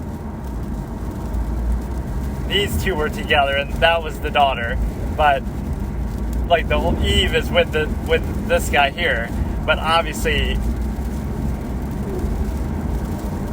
they're taking care of her mother.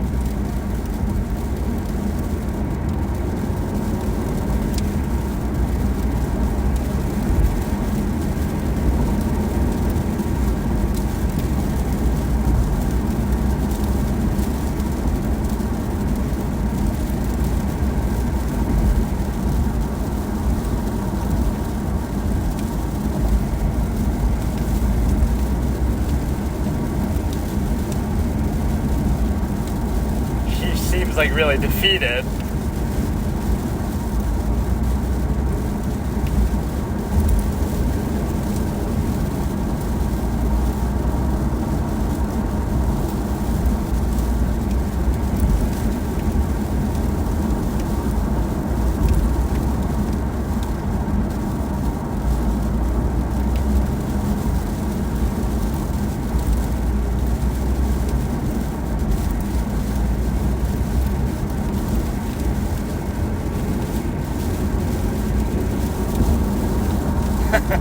Some of this dialogue is a little stiff.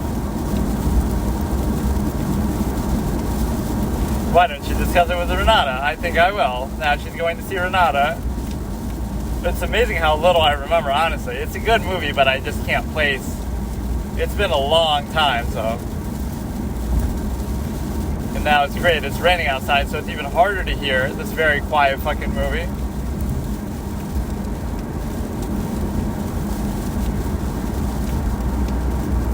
Yeah, in this current mental state, it's very unlikely.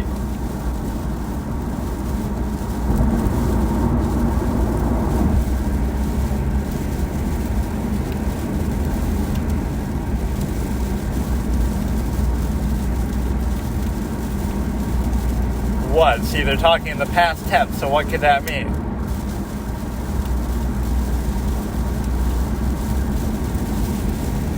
Well, plenty of people do that, just pacing around.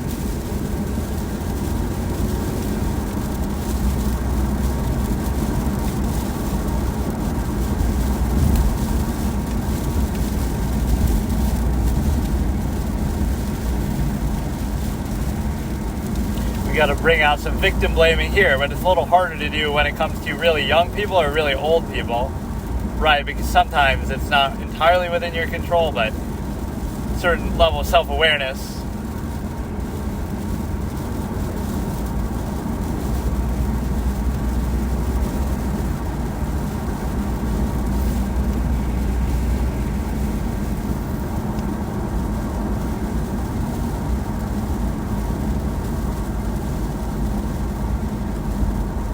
That's really the humane thing to do, to fucking electroshock somebody.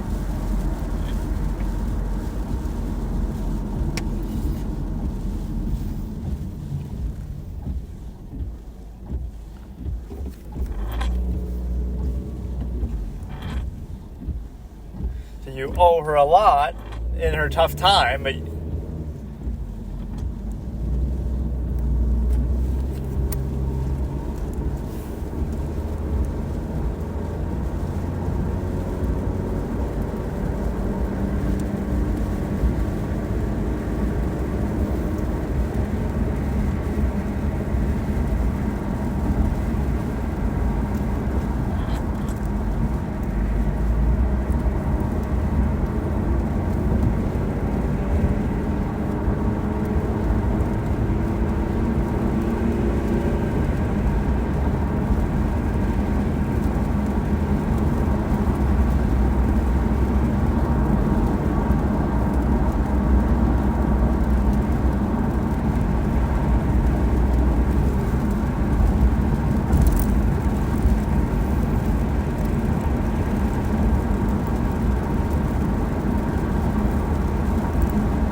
look at her smoking at the dinner table all the fucking time, smoking.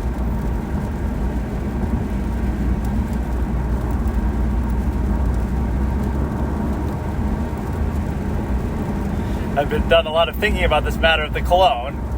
That's what he's gonna say.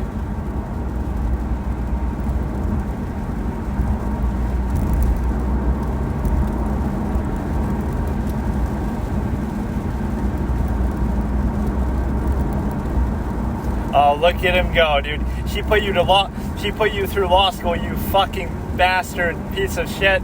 She put you through law school, you fucker. She made your whole career. Oh, you want to be by yourself. Did you want to be by yourself when you had her pay your fucking law school tuition, you dumb fuck?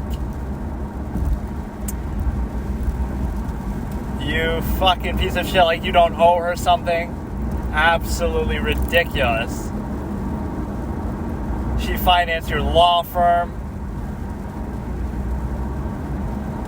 This is kind of a little comical how he keeps saying it's not irrevocable. I can't even say it myself.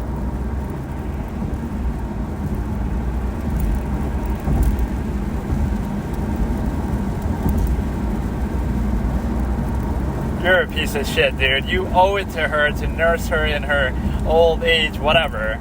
You owe it to her, dude. She financed your law school. She financed your law firm.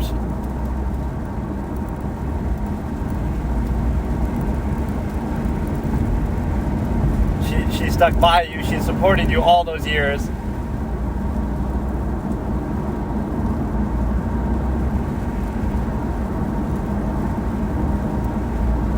Irrevocable. This is literally like a comic attempt by him in a way.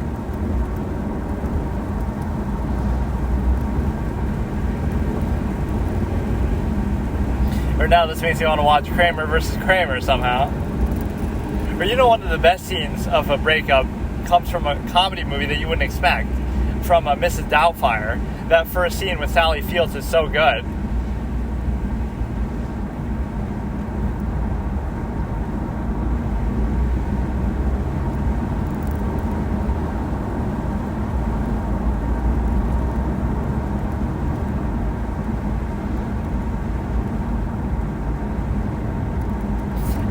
Impotence is a good word. That's how you know she's a writer.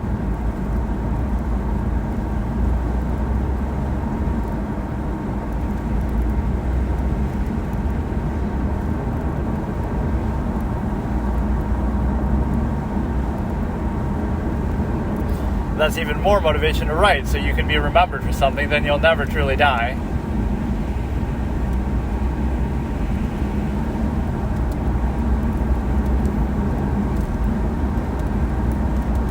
Or like Lane from Serial Experiments. Lane would fit right into this universe. Just like the low-key, understated.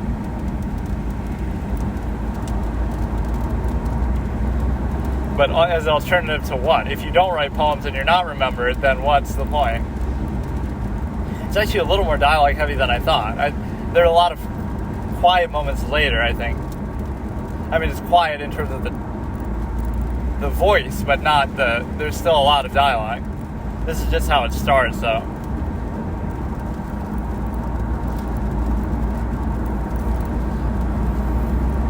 Yeah, it makes your whole life worthless, but you didn't know that earlier? I realized that when I was like 5 years old.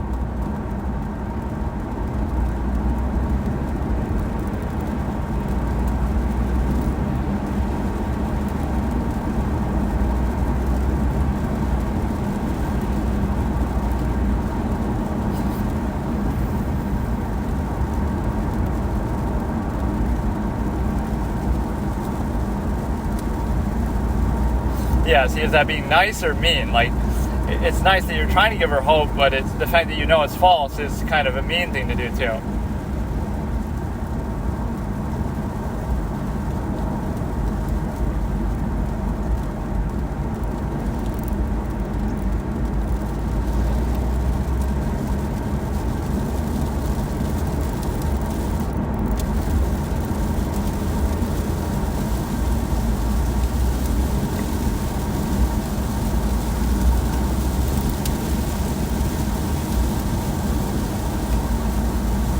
You're not an actress. You're doing a pretty hell of a good job so far.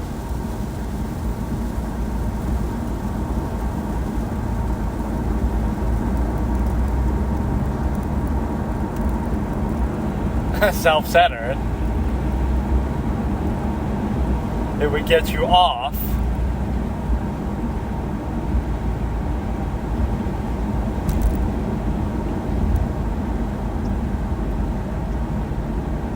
Irrevocable again.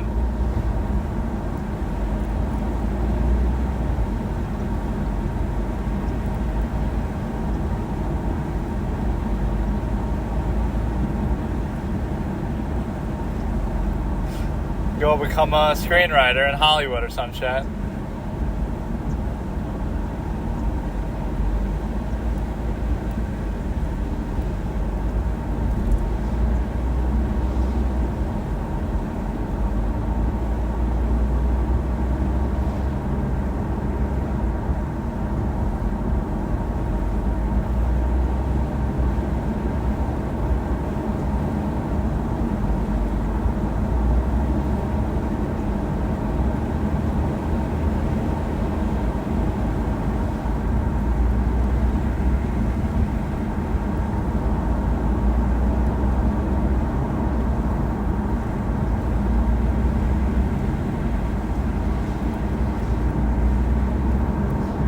I mean, at least she's on TV. That's an accomplishment in itself.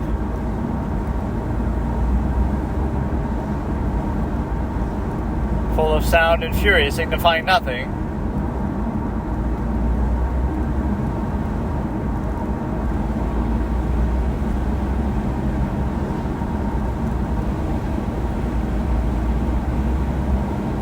Some writers do their best work under the influence. I was just seeing something about Stephen King like that. He was on cocaine and stuff. Is this Flynn who they were talking about? Because he's saying she's the opposite of sexy. She's actually not bad, dude.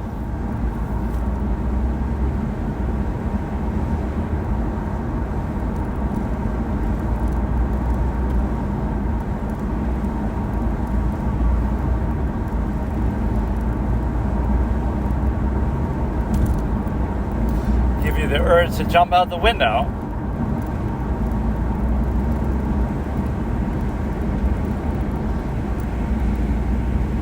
Is that just a normal thing to say? I can't get over how even he stands corrected.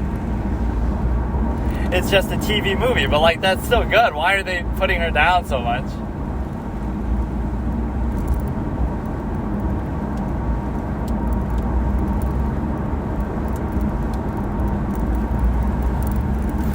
Just remind him that you financed his fucking law practice, dude. You should have taken some ownership part in that.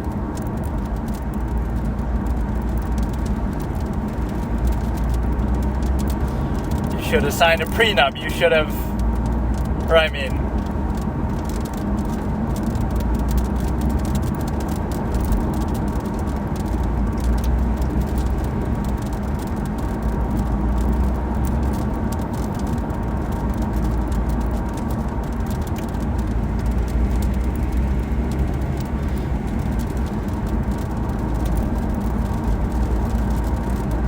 or she'll say like these snarky, condescending things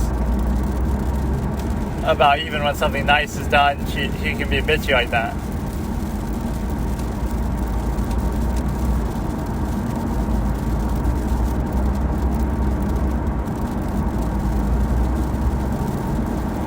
Yeah, how objective can you really be about somebody you're in a relationship with, about their work and stuff? Take a drink every time they say irrevocable. I can't even fucking say it now. They've said it so many times it distorted my thing. It's irrevocable how much they use the word irrevocable.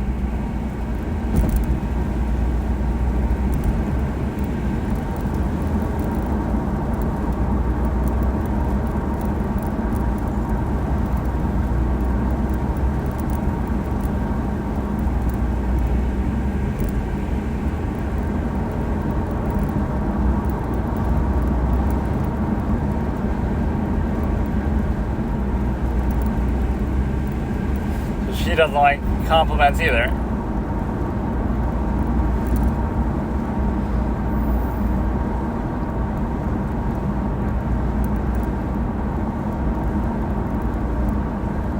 Or he's gonna try to hit on her now.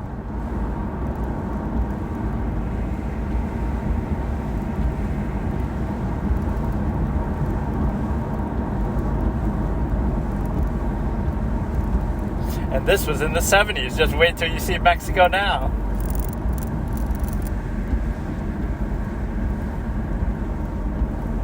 But he didn't bother to show up.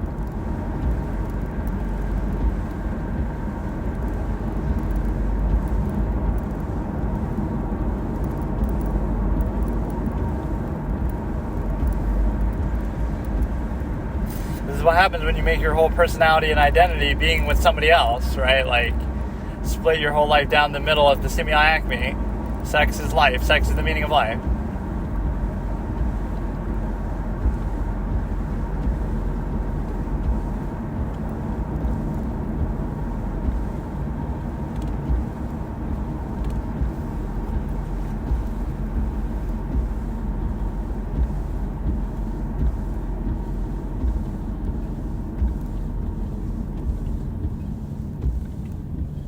Oh, she's even calling out her own female privilege. Look at that, dude.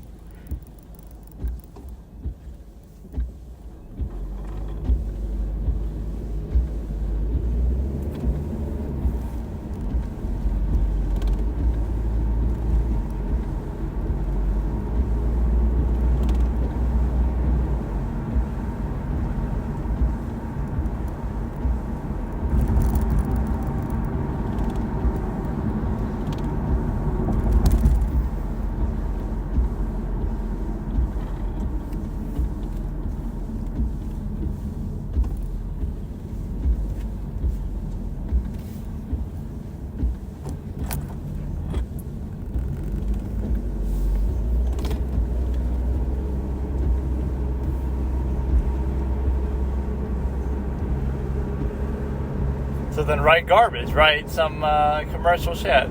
That was a really deep, good conversation, and it's something that probably Woody Allen himself thinks about when it comes to writing screenplays and stuff, right? Like, who cares what the critics think? And, that's a real writer's thing.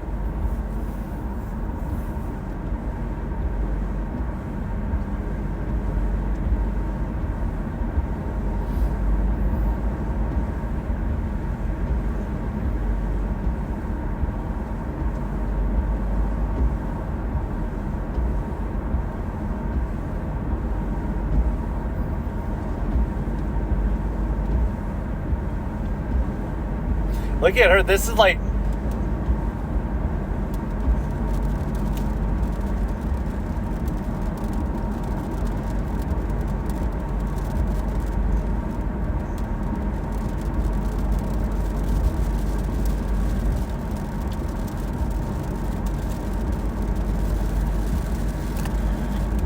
like the strongest female character in the history of fucking cinema.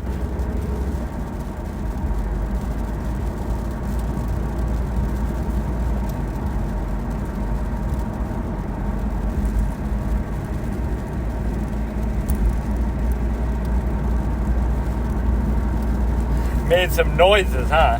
What kind of noises were those in the bedroom?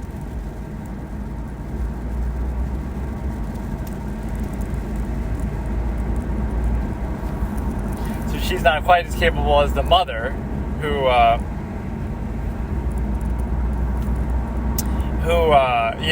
financed his fucking law firm and shit. But still, look at this whole family of strong women characters who, Woody Allen was so progressive. All these strong female characters who carry the men in the relationship.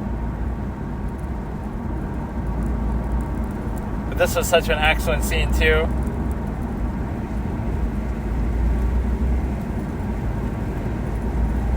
I like his competitive spirit, but you have to live up to it. Like, make up your mind. Or here's always my philosophy, I should do the same thing myself. Write some garbage, lowest common denominator thing that you know is going to make money the first time, and then once you're established, then you can experiment.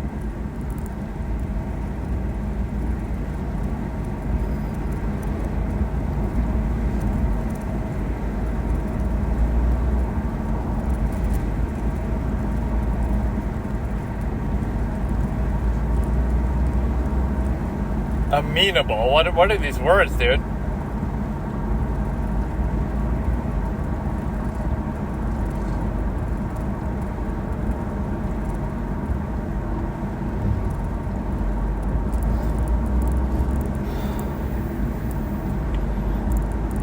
Yeah, how did you feel about getting subsidized your whole life? I'm gonna shit all over this guy the whole movie.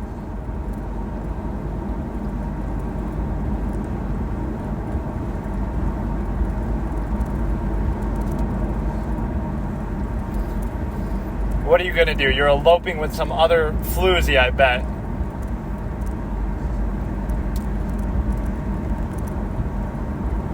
You don't get to kiss her. I thought you were breaking up, so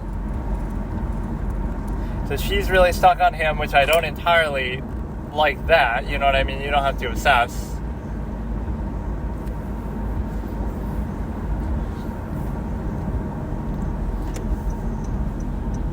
We go from The Vow starring Channing Tatum to this. Like, imagine that, dude. Imagine that. We were itching for drama, but this is taking it to another level.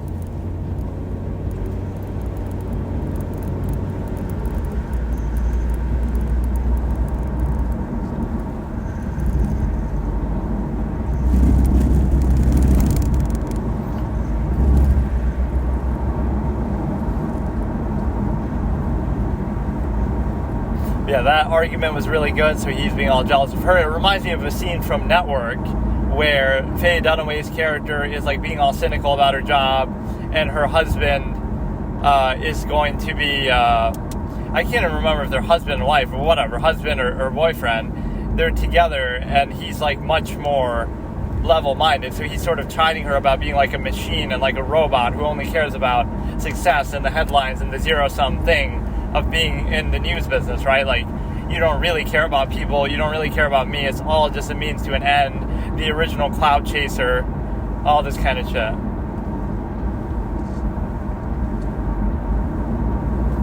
or this is going to remind me a little bit of Livia from Sopranos, but you're no Livia, dude. She is a fucking genius.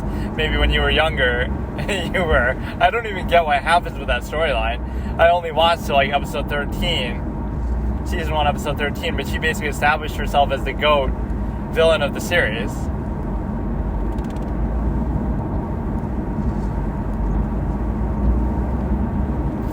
See, everything is so quiet and understated, so when something happens, it's like going to be a failed attempt here. It means that much more. So she's trying to garner sympathy, but you know, it's one of those things that happens in old age. Like, you're facing your mortality for real.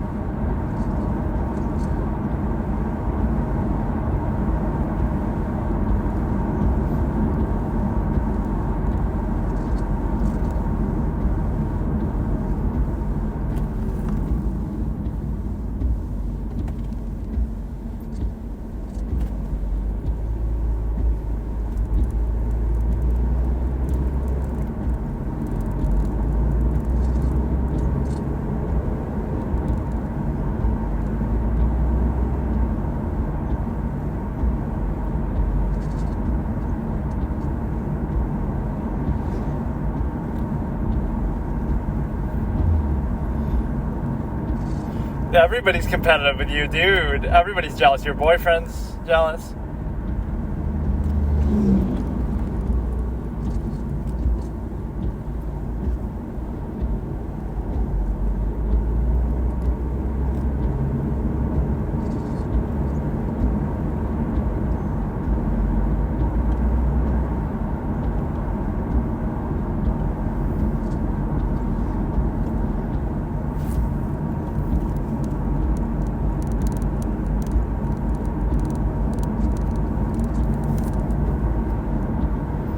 Or she's jealous of Joey herself, that the dad only ever paid attention to Joey, despite me being more successful.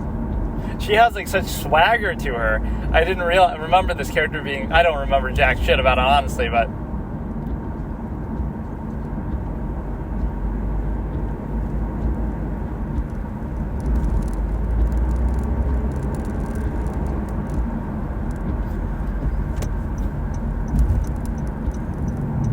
buy her a giraffe?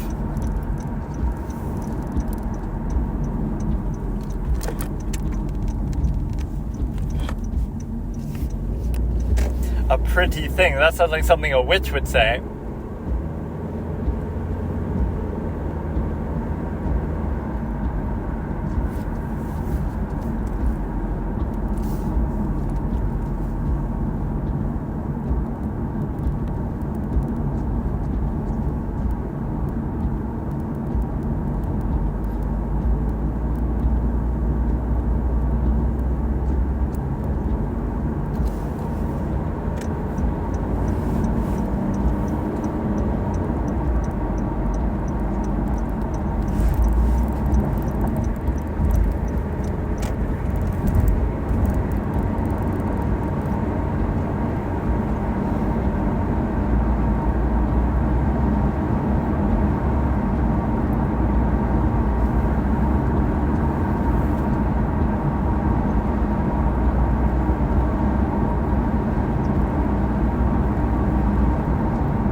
All the headaches when she came home from the hospital.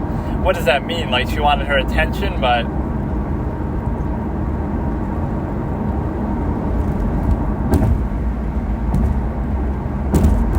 so it's weird.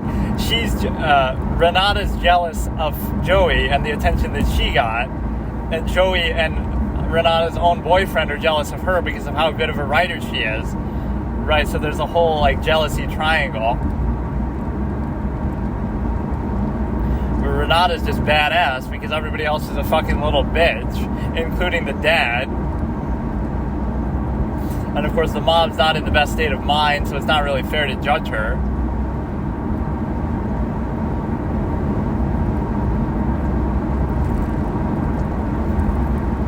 Everybody wants to be a writer and is fucking tryharding here.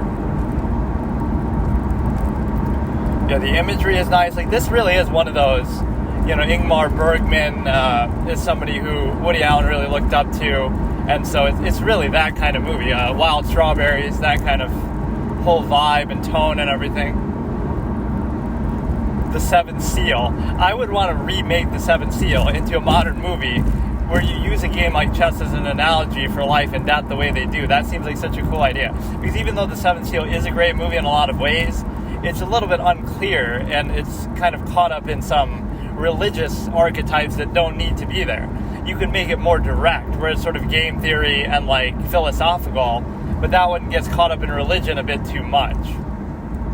Right, so I would make an atheist version of the, not even really atheist, but just a non-specific, non-Christian specific religion-based version of The Seventh Seal, and that would be so fantastic.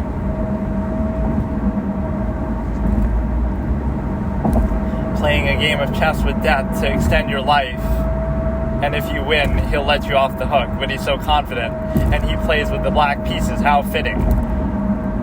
And in between the moves, he's doing all this other kind of game theory to try to trick you and figure out your next move. Like, he disguises himself as a preacher, and he's confessing, my next move is going to be this.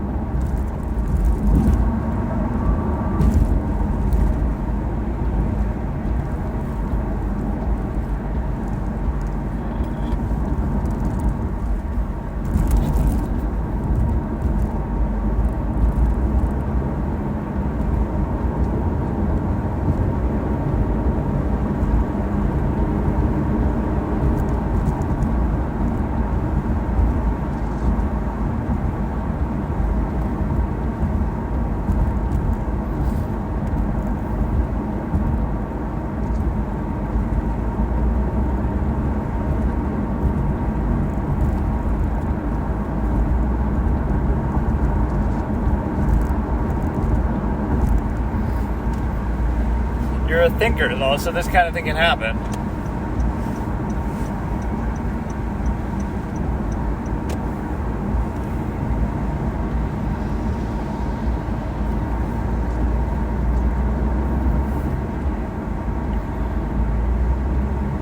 You would never guess.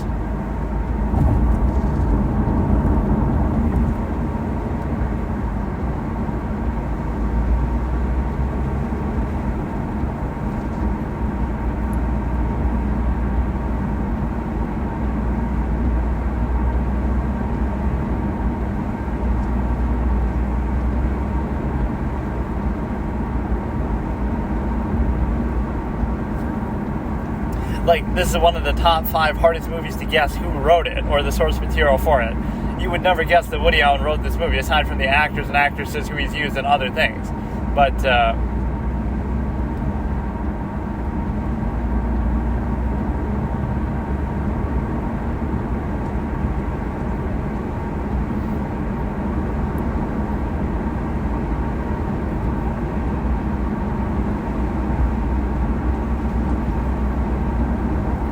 poor Joey, you should have killed her back in Philly, put her out of her misery.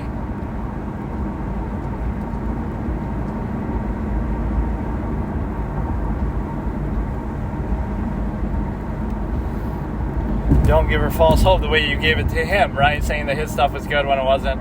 But no, like, that's top 5 in Shawshank. Oh, here we go again, dude.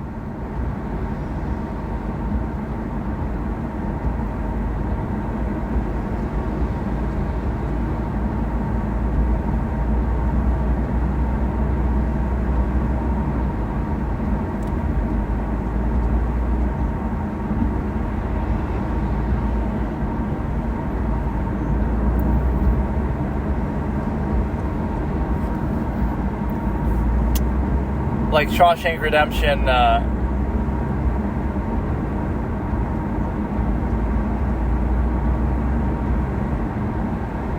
yeah, put a pause button, like how they have the Lillian Marshall pause in How I Met Your Mother to an argument.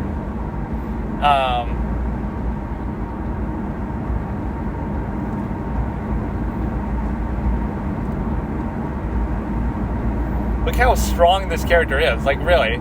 This is top 5 strongest female characters in the history of fiction. Like, look at this. Up with Jodie Foster from Contact, Eleanor Arroway. But no, I'm saying top 5 hardest screenplays to guess. Who wrote them, or the material. Shawshank Redemption, number 1. Interiors, number 2. You would never guess that Stephen King wrote Shawshank Redemption. You would never guess that Woody Allen wrote this.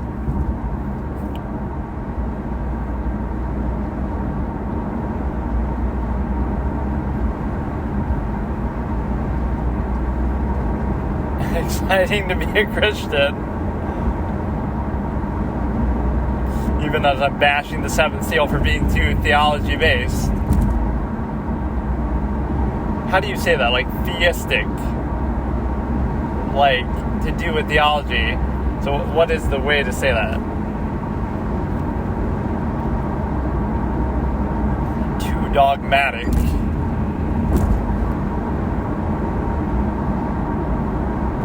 You know that Jesus Christ was actually Jewish? Ha ha ha. Nobody understands that one.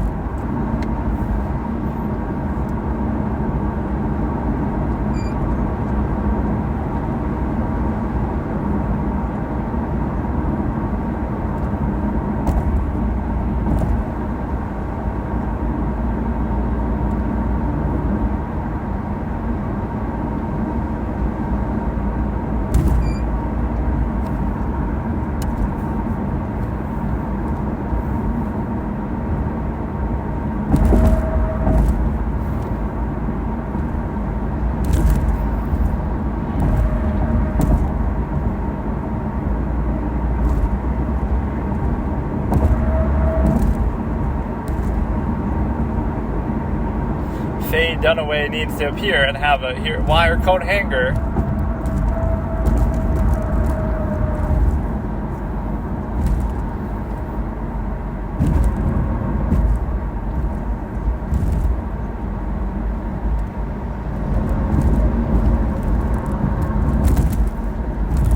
I'll just pretend like I haven't watched this because clearly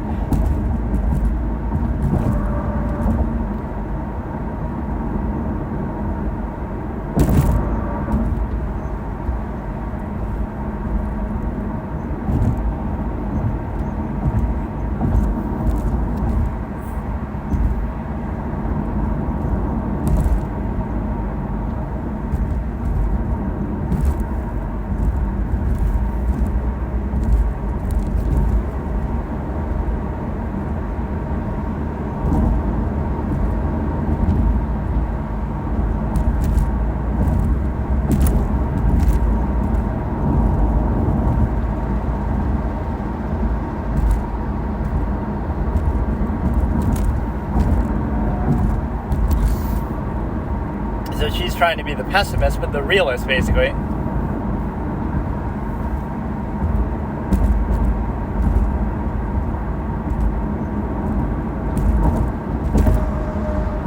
At least she's self-aware.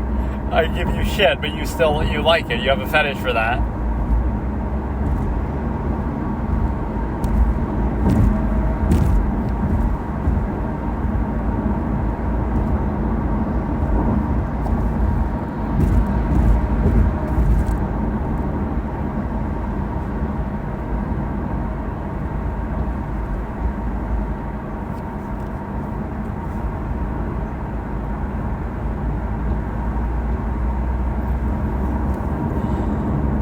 Character point system goes to Renata, though. She's actually capable. She has a good history of doing things. She gets bankrolled by the dad, apparently a little bit, but he would know a thing or two about that. But generally, she's like the most impressive character. And maybe the mother when she was younger, which is why, I'm not saying you owe them something unconditionally, but you kind of do. In fact, in a literal sense, the dad literally owes her something. Like, I want to see some prenuptial shit, like, you owe her half your net worth if you get divorced, that she made for you by, everybody's so stressed out. Like, is it worth it, dude?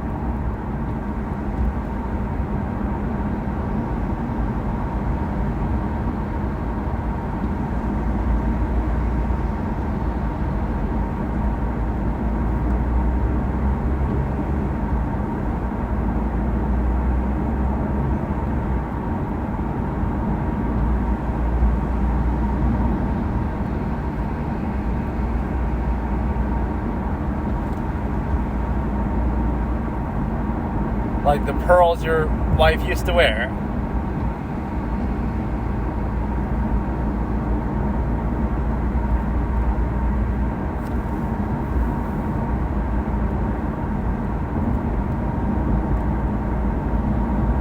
This is what it was all about, dude. You think you're so special, this fucking dad, dude.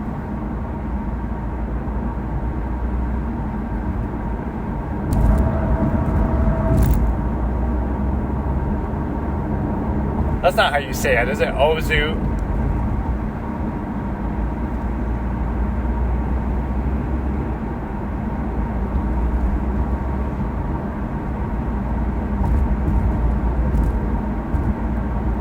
Oh, she would have liked to have taken photographs of them.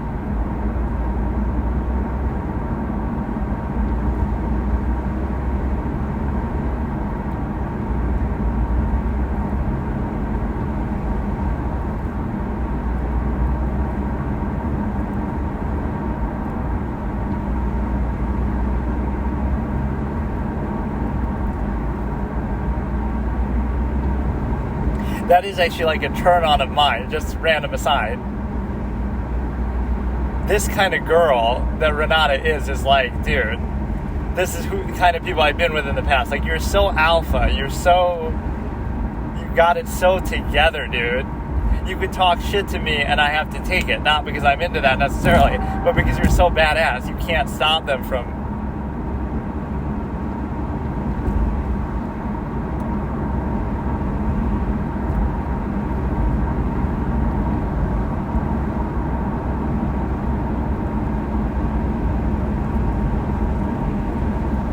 At least that's different if they die. If you're a widow, I can accept it, right? But, or if they get in a car crash and lose all their memory.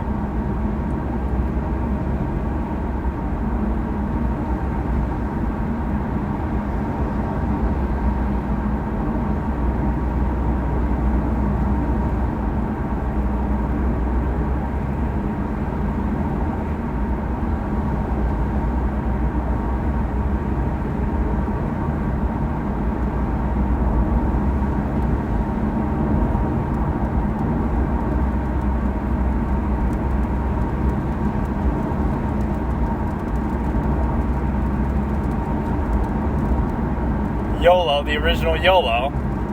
I'd love to see, when is the first recorded writing of that? Could it be from Woody Allen's Interior?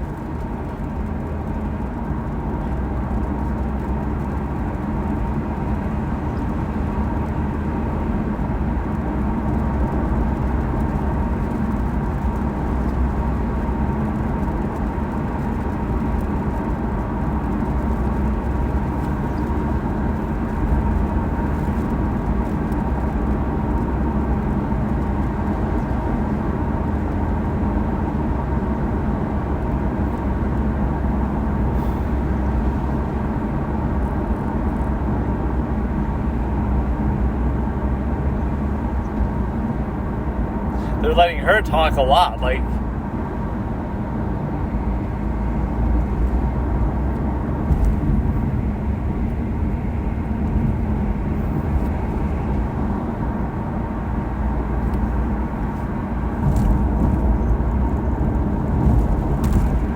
Kind of like the screenplay is fashionably pessimistic.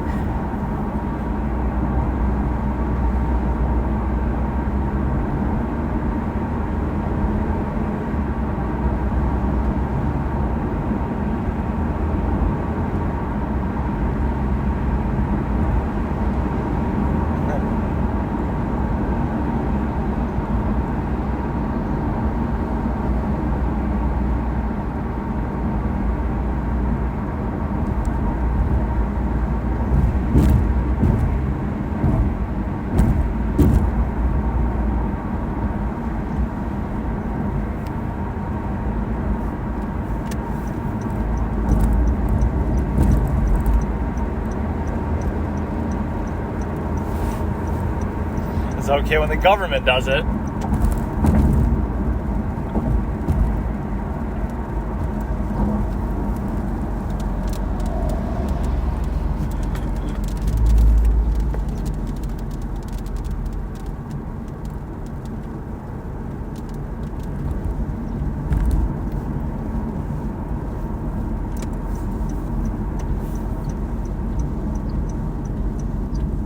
I know the squealers when I see them.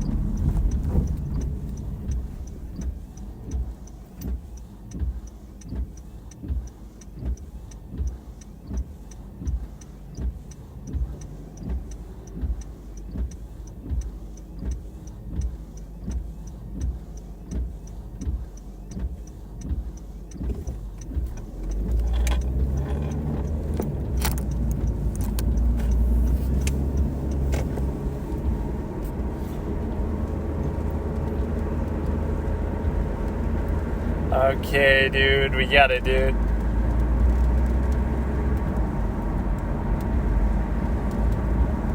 Why do you have asked permission? Just go open it.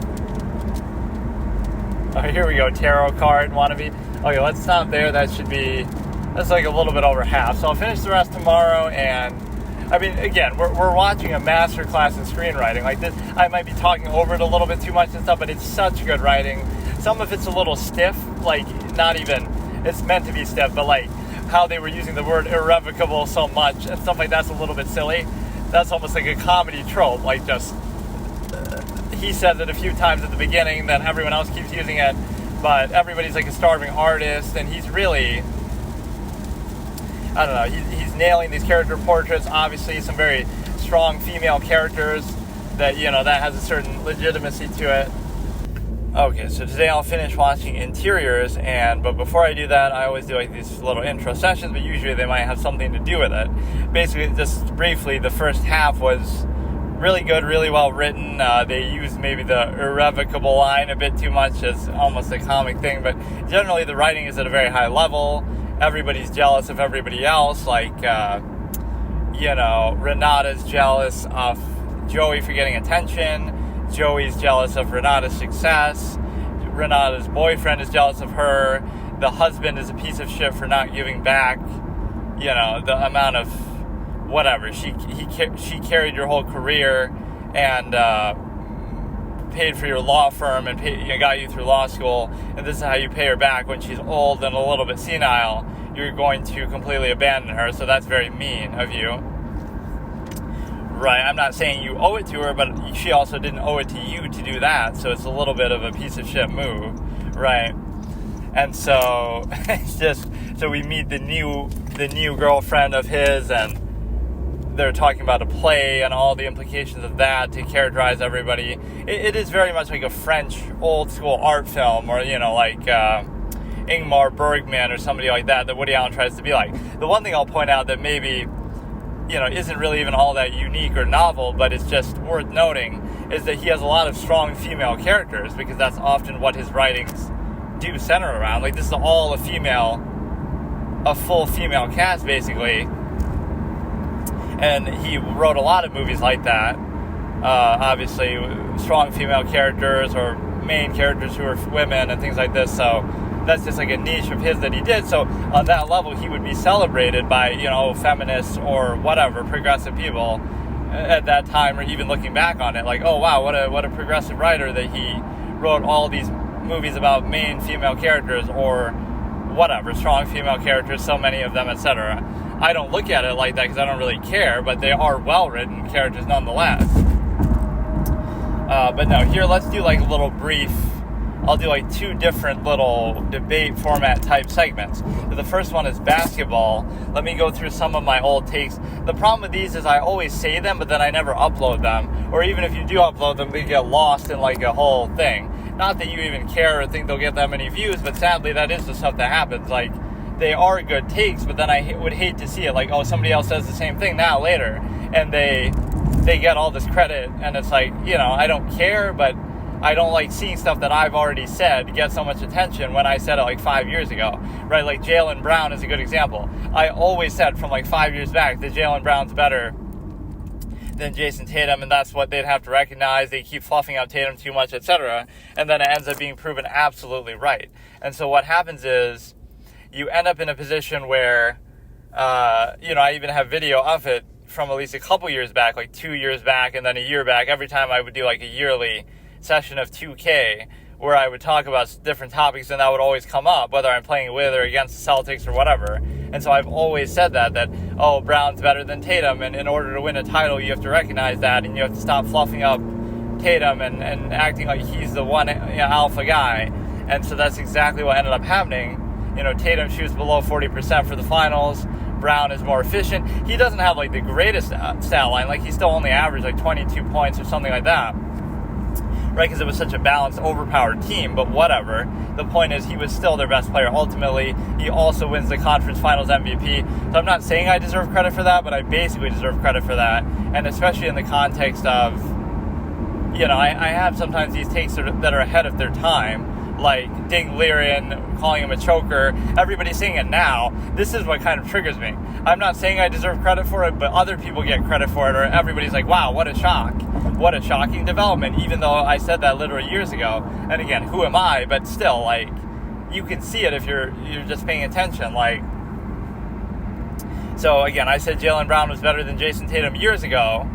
Crickets, nobody, no acknowledgement. But again, mostly because I say it on live stream and I don't even upload it, but whatever. And then now, oh, what a shocking thing. Who would have guessed that Jaylen Brown's better than Tatum, or that he would win the finals MVP, even though I was saying it the whole time? And then the same thing with respect to Ding Liren, chess player. He's like, I say he's a choke artist before the World Championship last time. Even though he won, he did choke in spectacular fashion. And then now everybody's saying that now, that, oh, Ding is meant to be broken, blah, blah, blah. But I recognize that same tendency all along throughout his whole career. So, whatever.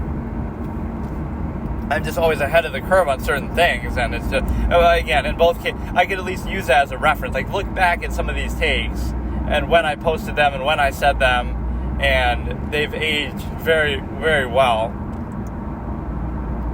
That's part of the reason why you want to upload stuff too. It's not even that, oh, you think they'll get that many views or that much recognition, but if you have the video as proof, like, look, I said this 5 years ago, then you kind of can at least validate that, right? Like, wow, look at that, you were ahead of the curve, instead of if you just say it and you just stream it or whatever, and then nobody remembers it, and you don't have any video proof to show it, whatever, it doesn't hold the same weight. So it just is an uncanny thing that I happen to be on point about some of those things.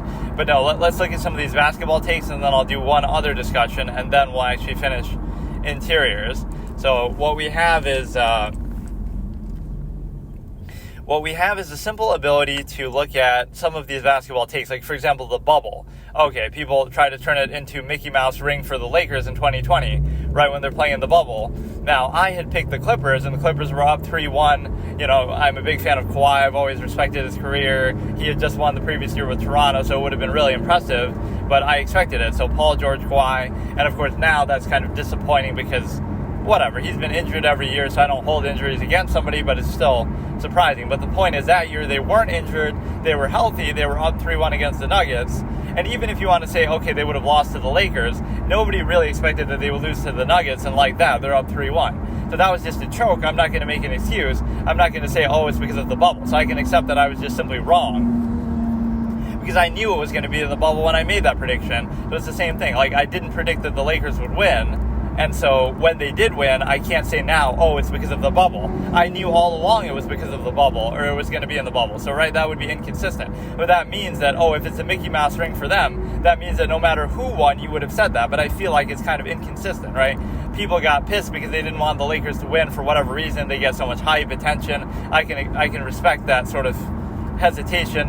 People don't like how much the Lakers get hyped up and talked about. Like, for example, even now that's happening, even though they're a non-factor. But the point is that I'm not going to diminish the ring, actually, because what it shows you is that it shows you the simple fact that no matter who won, then you would have had to keep the same energy, but I feel like that wouldn't have happened. I feel like a lot of people just hate the Lakers, and again, maybe rightfully so, because they get so much hyped up by the media, whether it is they deserve it or not. But in that case, I'll defend it at least to say it's a good championship. It's the same as at least any other championship. And arguably, not only did it not help the Lakers, okay, here's the one way that it could have helped them, right?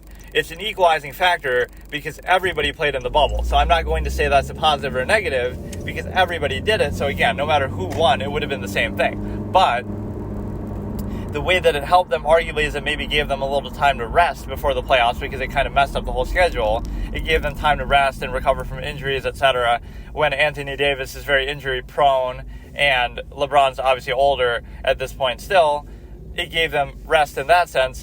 But see, by that same logic, it still helped Kawhi. Maybe he would have been more injury prone if it didn't happen that way, whatever. So that helped them maybe a little bit. But the way that it hurt them was actually the same way it hurt the Bucks, and why the Bucks actually lost to the Heat. Because any of the higher seeds, like the Lakers and the Bucks were both high seeds, they were at a disadvantage because they effectively lost home court advantage. And so that's part of the reason why a fifth seed, I believe, the Heat, were able to upset the Bucks, because it's not just a sheer coincidence that it happened. It's, that the Bucks would have had home court advantage, but now they don't because you're in the bubble, so you don't really feel that, right? You don't really get the vibe of it. It doesn't really matter. So it arguably hurts the higher seeds, and one of those higher seeds was, of course, the Lakers. So they lost home court advantage from being a higher seed, and then now all of a sudden the lower seeds have more of a level playing field, so that arguably hurts them. And yet still people, so not only did it not help them, it arguably hurt them, and so therefore you have this case of it's hard to discredit, it's a Mickey Mouse ring or whatever, just because everybody played in the bubble. Everybody had the same advantages and disadvantages based on that. So either it's one of two things. Either no matter who won, it would have been a Mickey Mouse ring for everybody.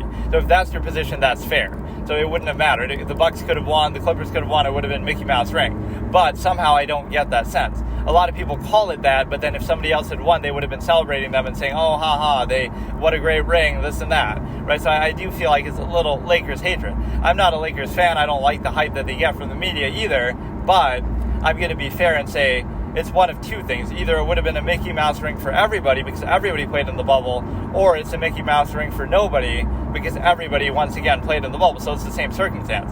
How can you say, the Lakers only won because it was in the bubble, but yet everybody else played in the bubble too? So why didn't it benefit them? Why didn't they win because of that, right? Like, you're acting like, only the Lakers played in the bubble and everybody else played somewhere else, so it benefited only the Lakers, or it changes the narrative for them. That seems kind of dumb, right? I picked the Clippers. If they had won, I would have said, it was a good championship, so it was a good championship too. This way, fine.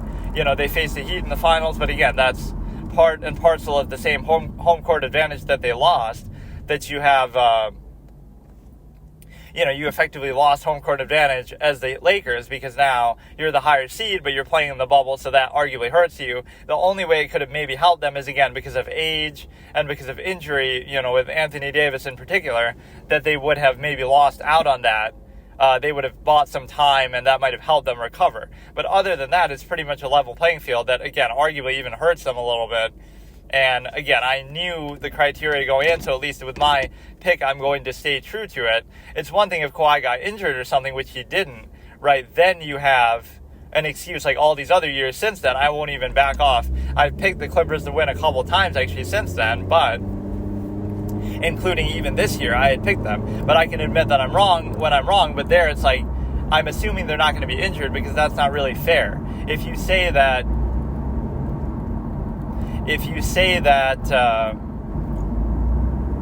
you're making a pick, it's obviously, Kawhi got hurt, so I guess you're wrong, haha.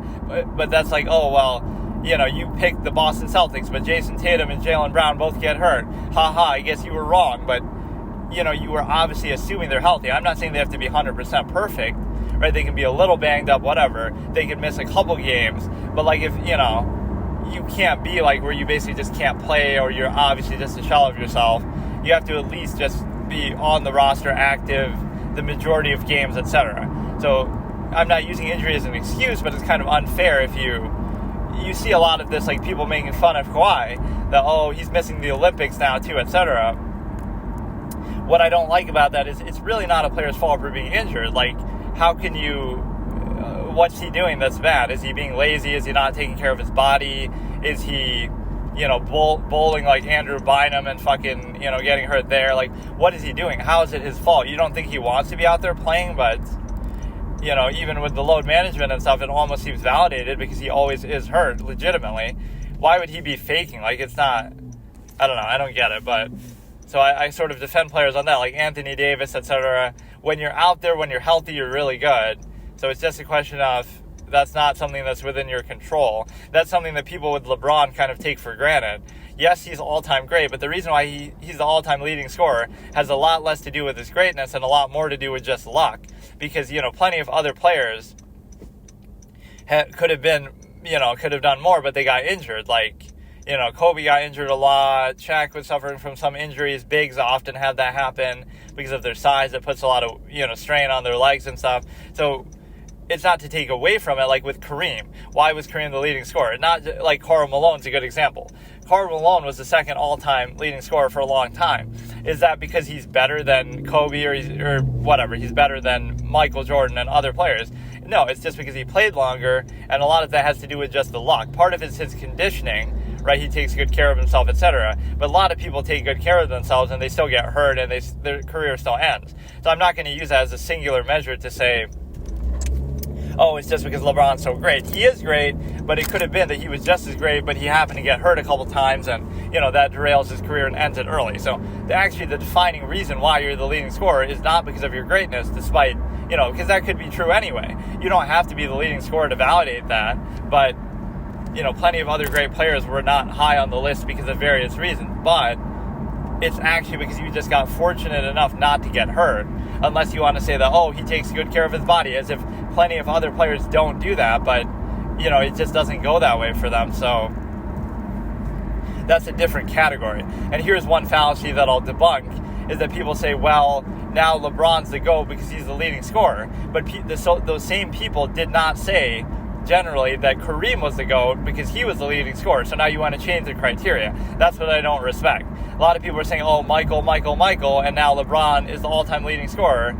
Does that mean Karl Malone was the GOAT because he was higher than Michael on that list too? Or, if you want to say now you'll jump on the bandwagon and say because he's the all-time leading scorer, that now he's the GOAT above Michael, but that wasn't the criteria, right? So only the people who said that Kareem was the GOAT before could say now that LeBron's the GOAT, because it would be because of longevity. Like, that wasn't the criteria. Oh, Michael wasn't the leading scorer, but he was still the GOAT for other reasons, finals MVPs, titles, whatever, right? Clutchness, etc. that people bring up. I'm not even saying whether that's the right criteria. I'm just saying the same people that said Michael or somebody else was the GOAT cannot all of a sudden say now LeBron's the GOAT because he's the all-time leading scorer, because everybody would have had to been on the Kareem bandwagon then, and they weren't, right? The majority of people did not say Kareem, so I find that very convenient, right? You want to pretend like that's the criteria now. Oh, how could he not be the GOAT? He's the all-time leading scorer, but, you owe Kareem an apology and some respect. And again, only if you said that he was the GOAT do you have that credibility to say that. Otherwise, you're just, again, jumping on the bandwagon. And what other takes do I have related to that? Like, Larry Brown's better than Phil Jackson because he had a prime Kobe and Shaq. And even if you want to use the drama and fighting, that's part of being a coach, to manage that. And you got to the final still, so it didn't stop you there. Now when they lose, you'll say, oh, it's because they were fighting each other. But how come you got to the finals that year then? You should have lost in the first round then, if it was because you were fighting. So that's just an excuse. But Phil Jackson got destroyed by a team, again, that had good players, but it's not that I'm even underrating those players. It's that in context, going into that series, nobody would have said that. You have a prime Kobe, prime Shaq. You've won 3 titles recently, obviously 2000 to 2002. And now all of a sudden, you get destroyed by a team with Chauncey Billups, Rasheed Wallace, Rip Hamilton, Ben Wallace. Again, all good players, but they wouldn't have, some of them might not have even made the Hall of Fame if they didn't win that title. Or, you mainly know them from that title. So it's clearly Larry Brown. Most of them didn't win a title anywhere else or didn't even make the finals anywhere else. So they're all good players, don't get me wrong, but it wasn't like, reverse the roles. If Larry Brown had a prime Kobe, prime Shaq, talent like that, you should not be losing to anybody. But yet, 2 of the top 10 players of all time in their prime, etc. But yet you're getting destroyed by a team that, again, you'll say, oh, well, it's balanced, or, oh, it's this and that. But you're only saying that in hindsight. At the time, nobody had the Pistons picked, so it's a little bit disingenuous to say that. So what you're really saying is that Larry Brown won because he's a better coach, and he got more out of his team than Phil Jackson got out of his team. despite the fact that, again, Phil Jackson had 2 of the top 10 players of all time in their prime on his roster. I don't want to hear any excuses. You've already won 3 titles with partly that same team, so there is something to appreciate about that because of the simple fact that, you can switch the position. So I find that kind of disingenuous that clearly only in hindsight would you say that the Pistons are better or something. And so now you have a situation to,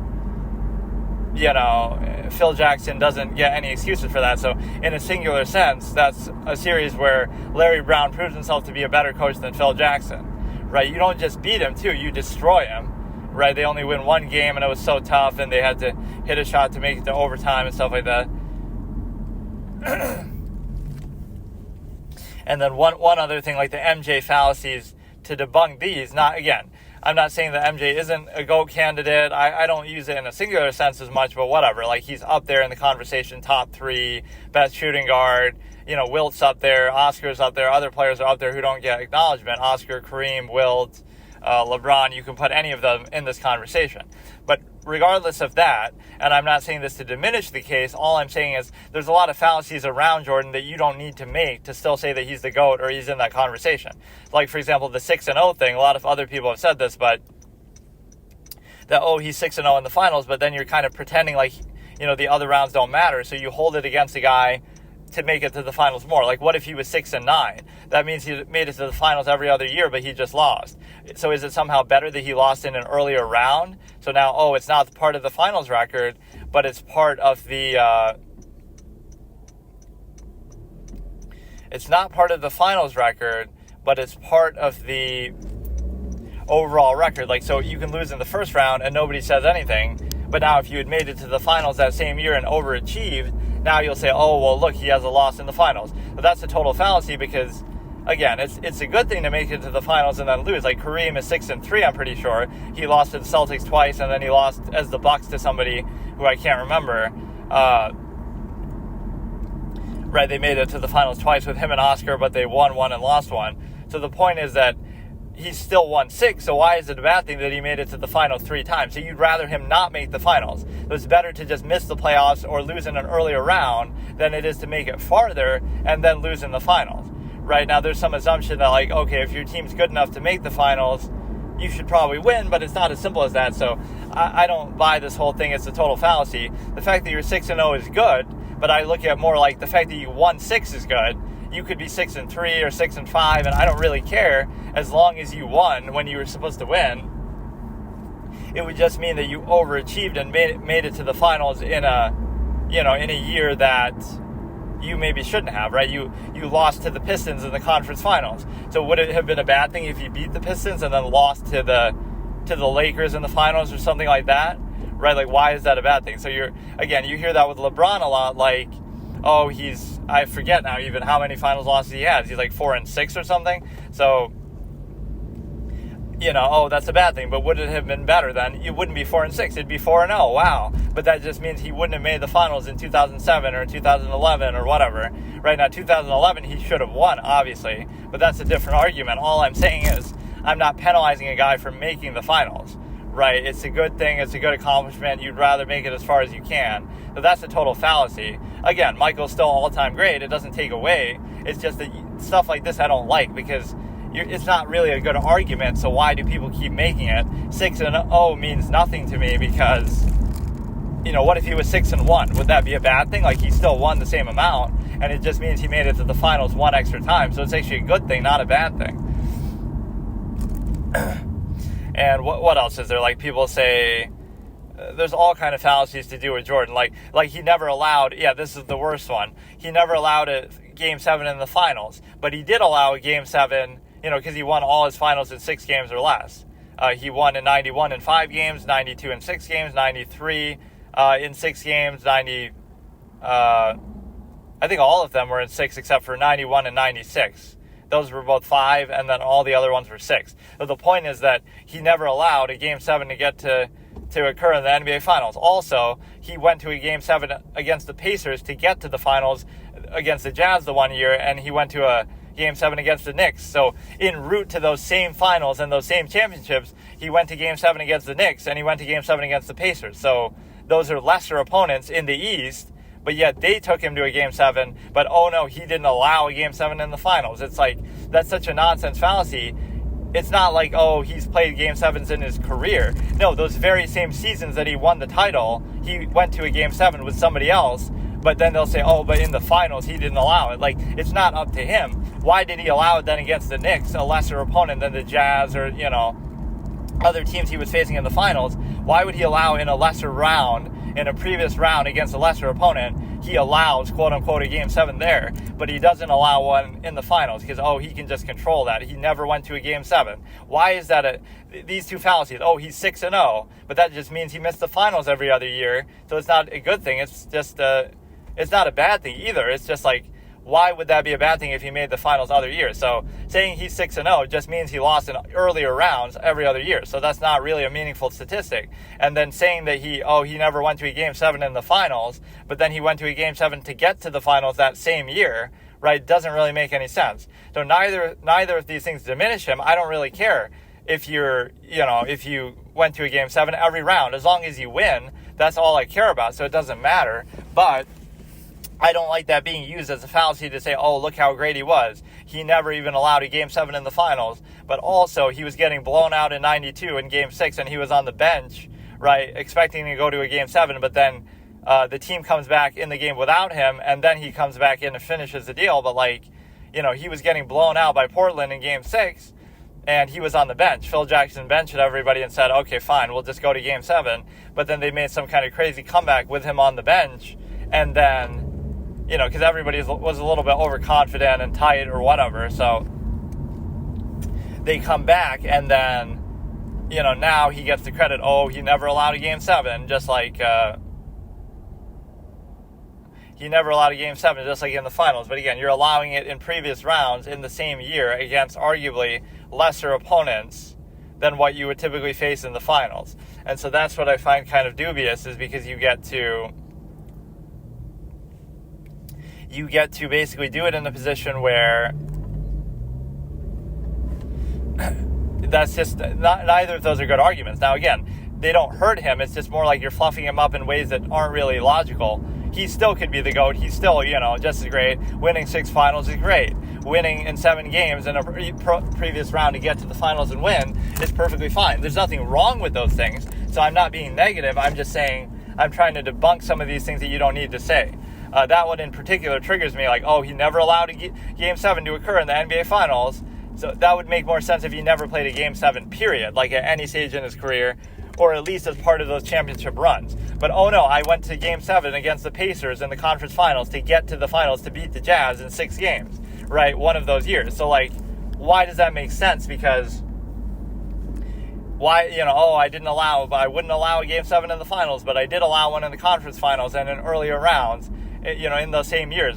So why did he allow that then? Right? It's clearly not up to him. It's up to him whether you win or not overall, and I give you full credit for that, but it's like you're trying to fluff up somebody in ways that are just not necessary, right? He's still a GOAT, so just leave it at that, but these two make no sense at all.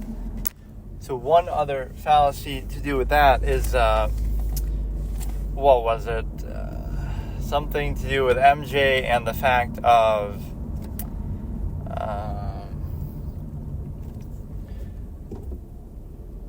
I just had it in my head too, and then I want to talk about some other subject, and then I'll do interiors, I suppose.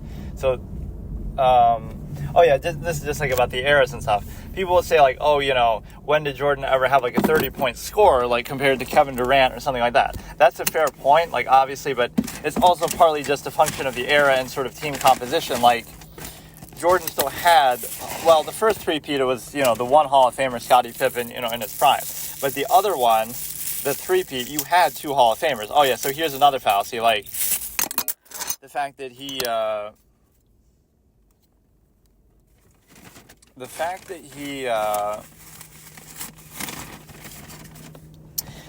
he retired the first time because of his dad, etc., whatever, right, after 93.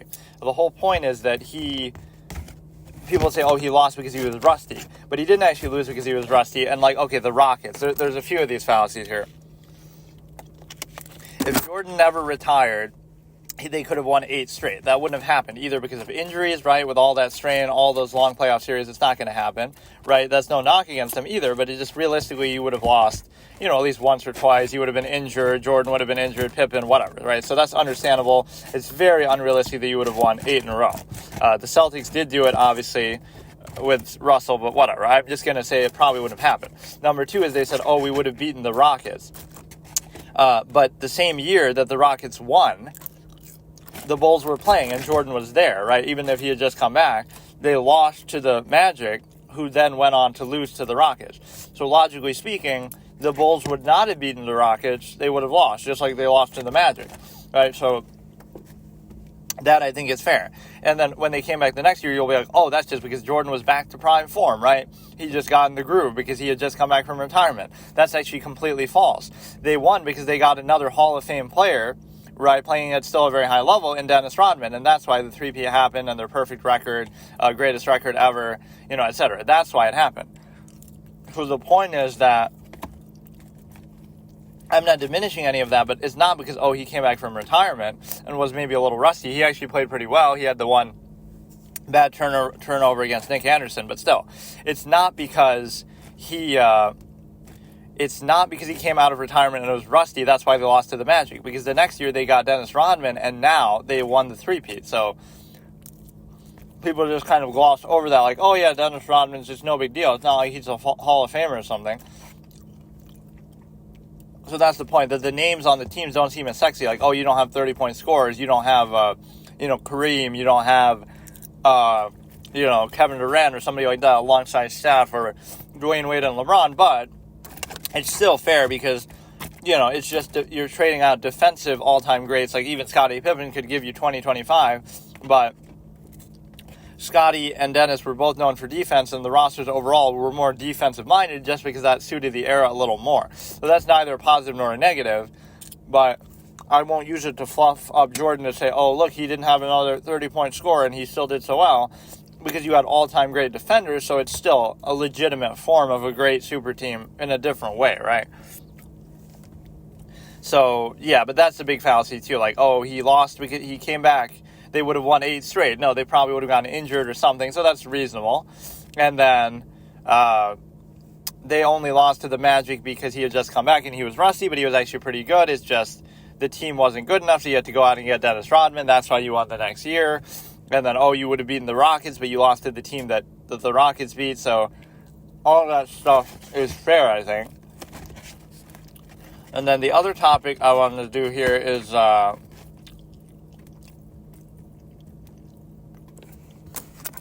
something to do with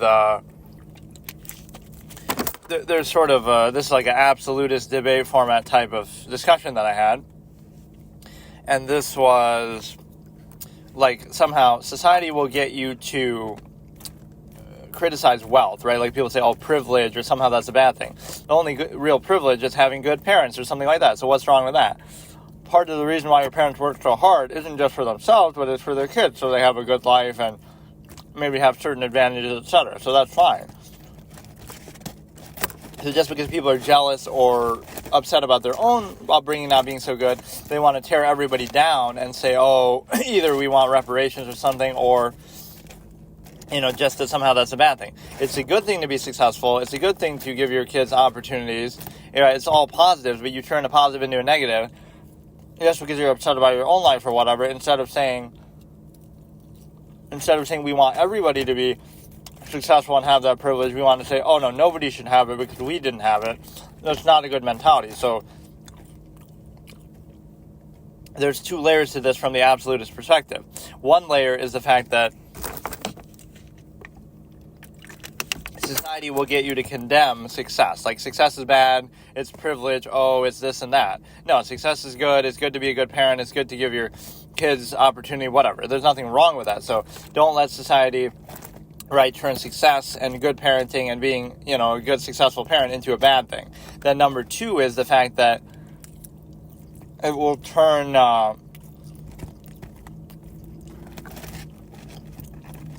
it will turn negative things into a positive. Like, yes, if you struggled and worked hard and all this stuff, I'll give you credit. But it foregoes the choice. Like, oh, it's going to glorify suffering and struggle. It's good if you suffer. It's good if you struggle. Like, yes, it can be good. Like, oh, it's character building, this and that. But this notion of, oh, it's like a need. And, oh, I worked 4 full-time jobs to take care of the kids, right? But you didn't have to have kids then. You didn't have, if you couldn't handle it. So there's a personal responsibility that gets taken out. And number 2 is, again, just the glorification of suffering and struggle. Like, why is that a good thing to glorify? Sometimes it's necessary, yes. Sometimes it's, it can't be held, whatever, it's impressive, but it doesn't mean it has to be broadly glorified. Like, if you can avoid it, if you can do something simpler, minimize it, remove the need, like, don't have so many kids then if it's such a struggle to take care of them, etc. So yeah, when you see that, it's just like a terrible mentality. Flies in the face of the amalgam theory, like, oh, the human family, you might think is used as an excuse, like, oh, somebody's starving, suffering halfway around the world, so therefore you should suffer, struggle too. But that's not really the point of it. But you could always say that, right? Like, you're somehow glorifying. It's a good thing that, oh, you suffered and struggled and worked so hard and did all this kind of thing that maybe you could have avoided some other way, or ideally you shouldn't have had to do. But okay, it's good that you did, but you'd rather create the circumstance where that's not necessary, because otherwise the whole privilege thing turns into, oh, you struggled and suffered to get out of this disadvantaged position you were in, so now your children don't have to deal with that. But let's reset and make them suffer and struggle again, despite your struggle, so we can just repeat the process forever. So everybody suffers and everybody struggles, just to try to prove something. They're like, oh, whatever. And then beyond that, you had one other point, which is, like,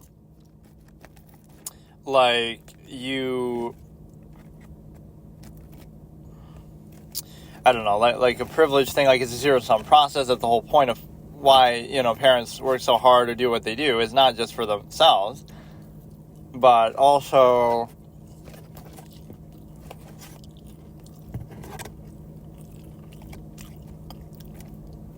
like, again, you get to the point where it glorifies suffering and struggle somehow, and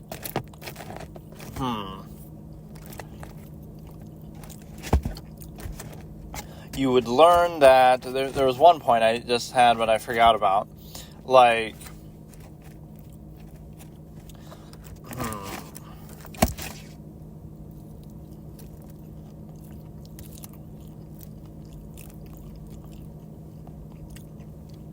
oh yeah, like the amalgam theory. You can always reduce that and say, well, people around the world are suffering from something, but you could use that to justify then any state that you're in.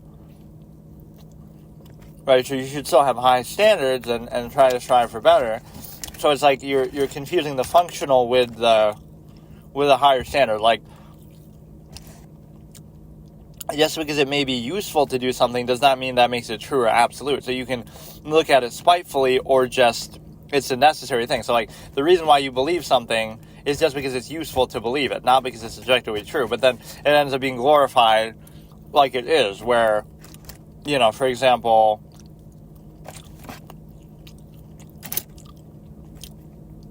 you can view a functional standard as functional, or you can view it as some higher measure, like, oh no, it's absolute and this and that, just because it's useful for you to believe that. So, some kind of a lot of overextension, social contrivance, etc. So there's a lot of pretense where you would say,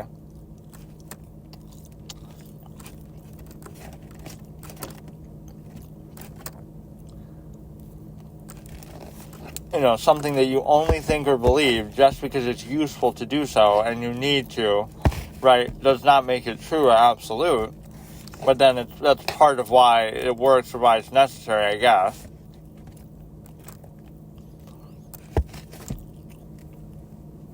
Because that's where cognitive dissonance, etc., enters into the whole equation, that you would basically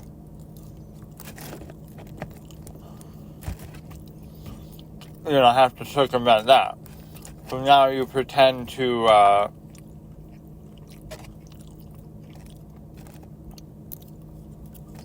now you pretend to do it in such a way that, for example, that sort of standard, like, oh, hard work is such an admirable thing. That's fine as a general standard, but like, oh, you believe that because you genuinely want to do that? Like, if you could accomplish the same amount by working less hard, you would do it. But, so it's useful to believe it, but that doesn't mean it has inherent value, like, it's only as useful as a zero-sum end would require it, or even things beyond that. Like, the best example is specifying sexual partners, like, being with one person only. The only reason why people are indoctrinated to believe that is because it's useful for society and a family system, etc., to control it. But it goes from, instead of acknowledging that's why it's done, you can still do it for that reason. You have to appeal to the human ego and say, no, it's not because it's easier for society to control it, etc., or encourage a family system, so you're sacrificing for that collective interest. Instead, you're saying, well, the reason why it's done is actually because it's love and it's meant to be and it's a higher standard. You can see how that's playing into the ego. Like, to bypass cognitive dissonance, you pose an absolute to say, oh, now it bypasses my thought, that I would critically think, oh no, the only reason why I'm doing it is because of this functional basis, which you may or may not be able to accept, but instead you glorify it and turn it into a ritualistic thing, like, oh no, it's above and beyond and it's some higher standard. So that is all very considerable, and so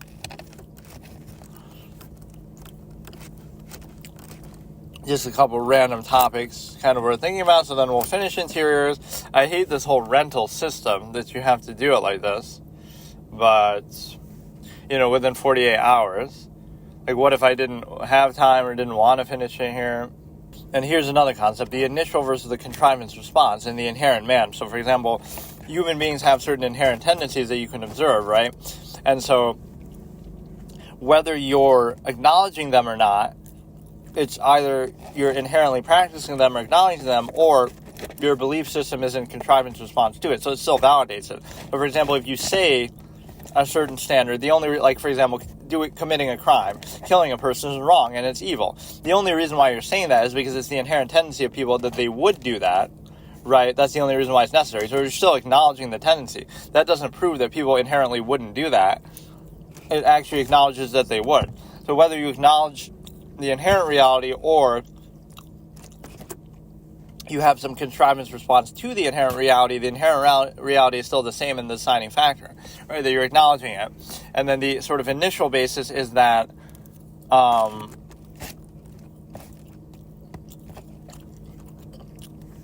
like, whether you're aware of a process or not, right, in practicing it, it still is the same process, regardless of what you call it, regardless of what you do in some other way. Like,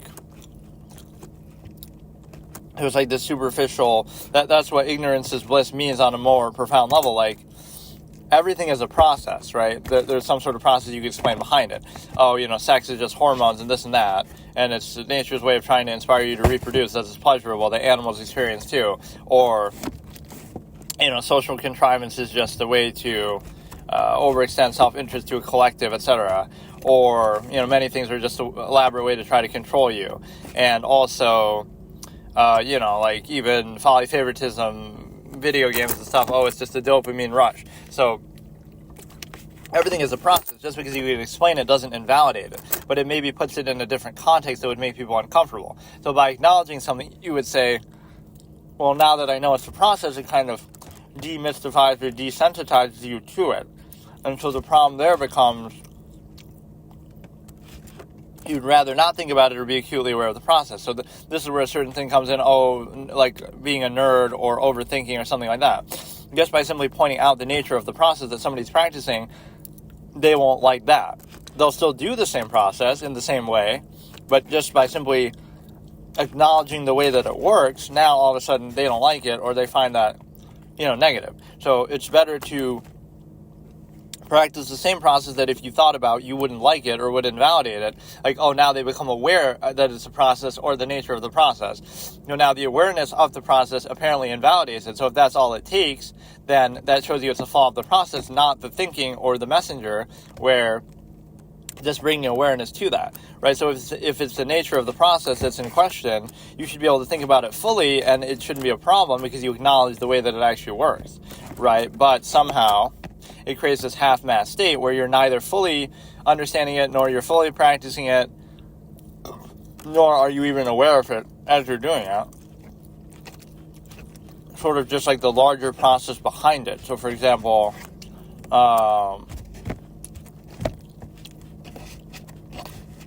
it doesn't always have to be like a scientific process either. It could be like a societal thing, like, the reason why certain belief systems exist is for useful reasons. So, for example, religion, even if you're not religious and you don't, think very highly of it, it can still be useful to people, but this is where, like, the don't specify the conflict comes in, where, give no man a monopoly over sin or virtue or whatever, right? People are human variables. They can be anything, do anything at any time, etc. So don't make it all about just one person or something like that. But what religion can do is it can give people certain structure and guidance and make them, behave in certain moral ways, etc. So if that's the conclusion, that's fine. But then it's just getting caught up on the specifics that people may object to, like every belief system will have its own specifics and sort of lore, if you want to call it, behind a history, etc. And so getting caught up in all that is fine, but it feels arbitrary. So you're saying everybody else is wrong and only yours is right, because there are countless belief systems from different periods of history, from different parts of the world, right? So it would be hard to explain that. You could say, they're all talking about the same thing, just in different ways, right? They're all talking about the same God, but there is some cool interpretation of that too. Like, how can it be that Hinduism has multiple gods if they're talking about the same thing, whereas Christianity has one, etc. But it could be that just their interpretation is different, because God is such a mythical, unbelievable being that it could take on so many different forms. So all the forms they're describing are actually just all the one same God, or, all these different gods are actually just one. It's just somehow, again, that's just extrapolating, but it more so shows the psychological need behind the belief, like, that people have this need for structure or some sort of certainty, unwillingness to be puzzled, coming into play, cognitive dissonance. It shows that more than anything else. So with respect to, reinforce and bypass certain things, there's a certain reason behind it too. Like, you might say, why not just follow laws? Like, okay, killing a person is wrong, etc., right? But the reason why that there's sort of a higher standard is erected is because if the government or just people in general say, okay, killing a person is wrong, right? That's just a subjective human being ultimately saying it. So then somebody could say, well, killing a person is actually right. It's not wrong. And then they just go do it. So it's your word against theirs, so it becomes subjective and arbitrary. Whereas by posing a higher standard like a God, you say, well,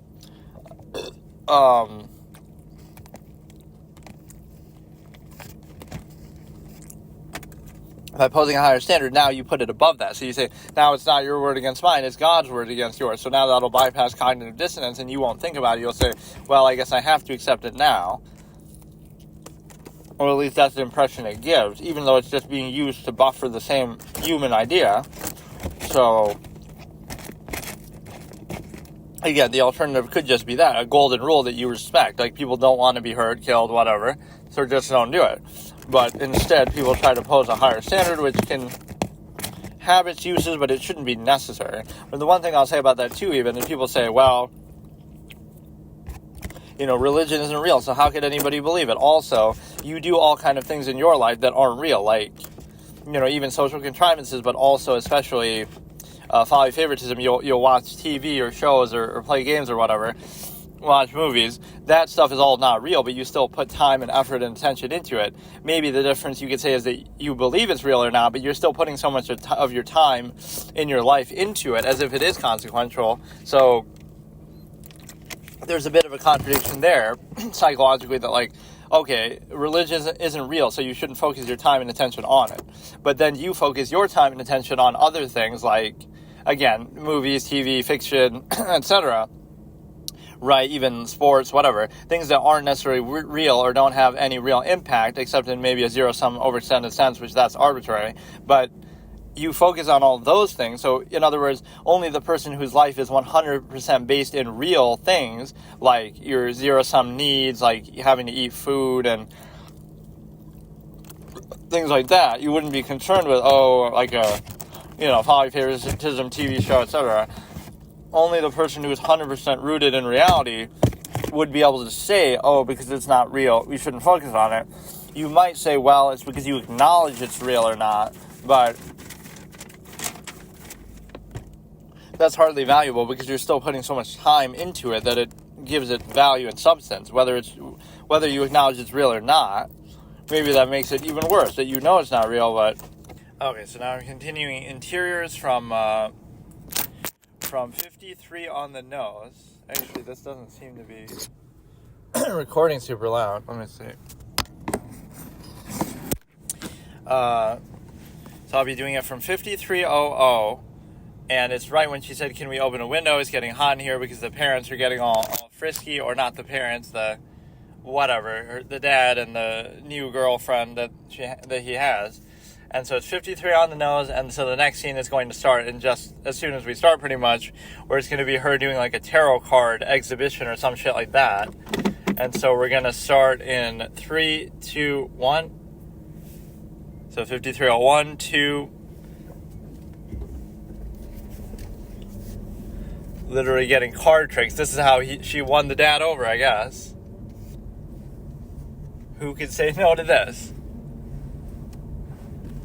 As somebody who's into psychological manipulation a bit myself, but in maybe a different way.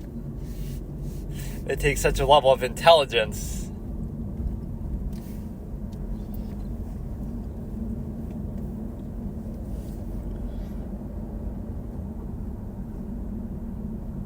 This is just process elimination.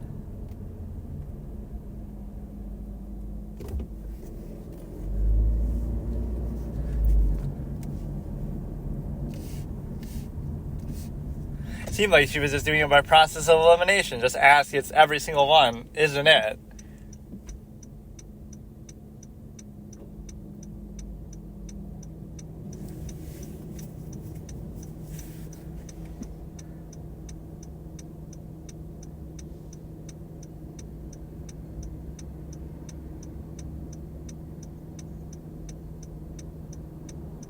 So you're not only leaving her, but you're marrying somebody right away.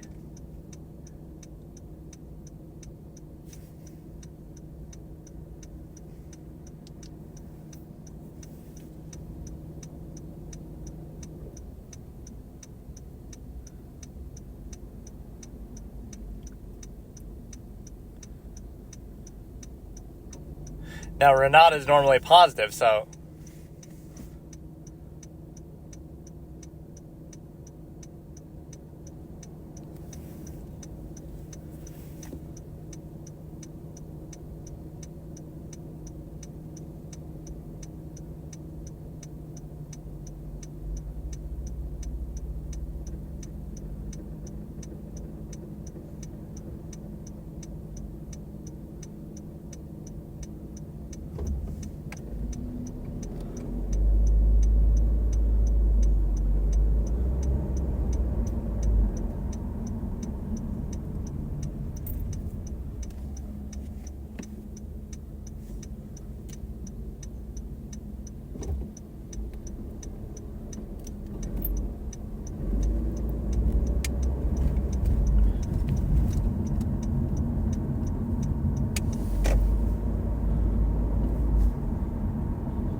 Renata is like a therapist. But no, I want to let her down easy by marrying somebody else right away.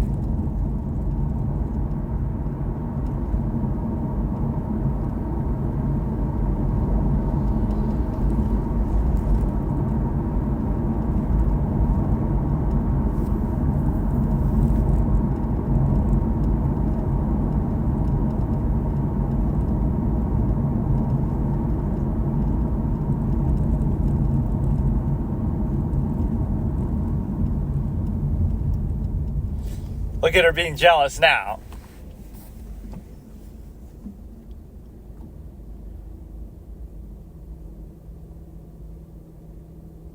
Why not be with somebody a little younger then? Woody Allen style. If you have all that money, that's... What good is it if you're not a regular Leonardo DiCaprio? That was a really good scene too. I'm talking over a little bit, but it's okay. There's actually a lot more dialogue than what I thought, but it's sort of clumped together. But no, that jealousy keeps coming out. Renata's jealous of Joey. Joey's jealous of Renata for different reasons. But yeah, this father is a scumbag piece of shit. You can't even wait.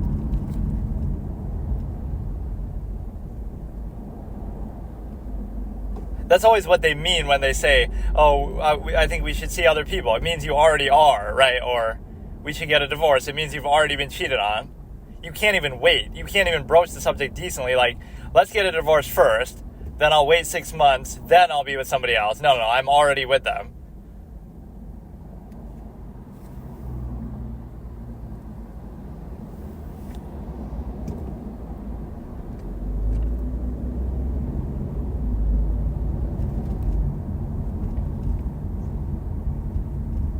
Now he's going to crush her hopes.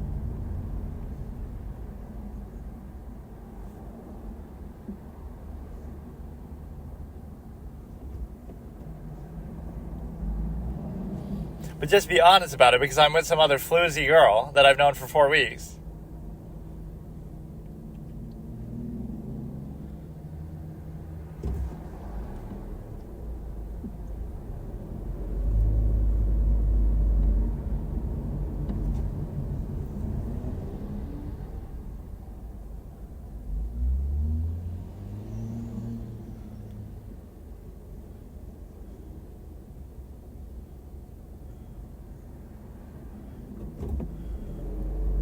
In the event that we meet other people, wink, wink.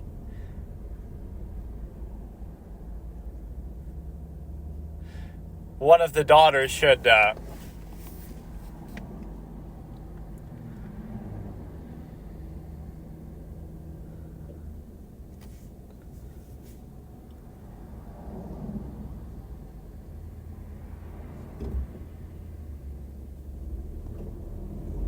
discreetly behind your back.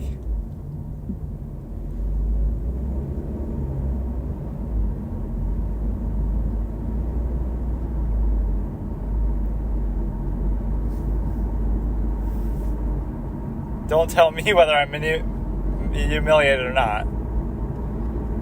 This guy is a piece of shit. Like, he deserves it. He deserves to feel guilty. He's a fucker, dude. Fuck this piece of shit.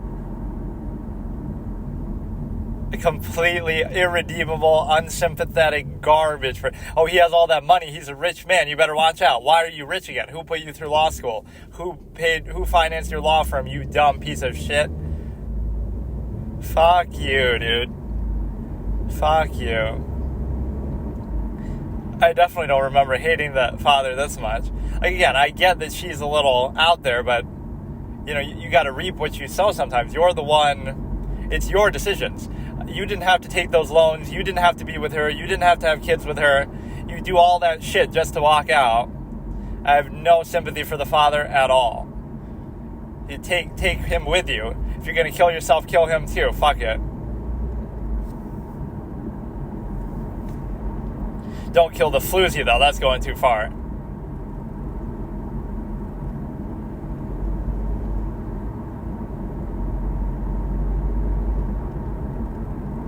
This is the actress chick.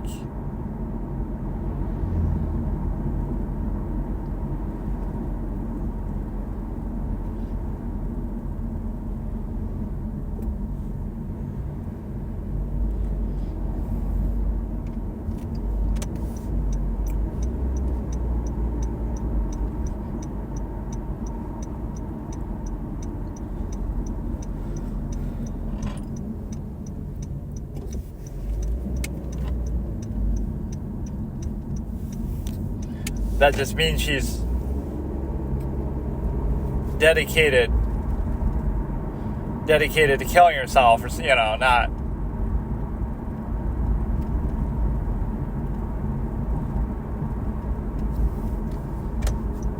She relented to the ad agency.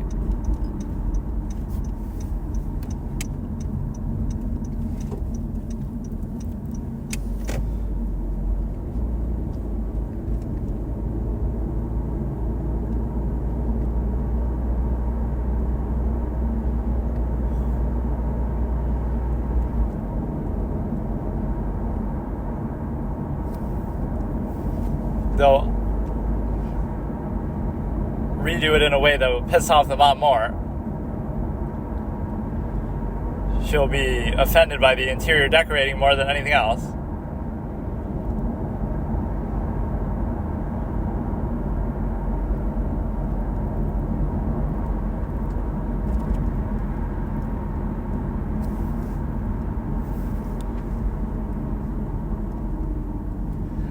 I'm actually very attracted to this Diane Keaton character because she's just so strong. Like, even though she's going through some shit.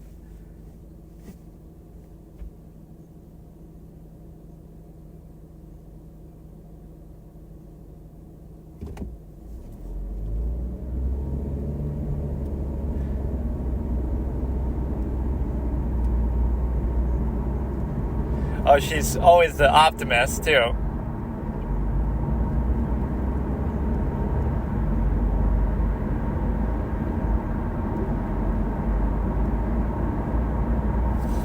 Joey and her are both realistic, and then Renata's optimistic. But she's not jealous or spiteful, Flynn. She's just genuine. She's just nice about it.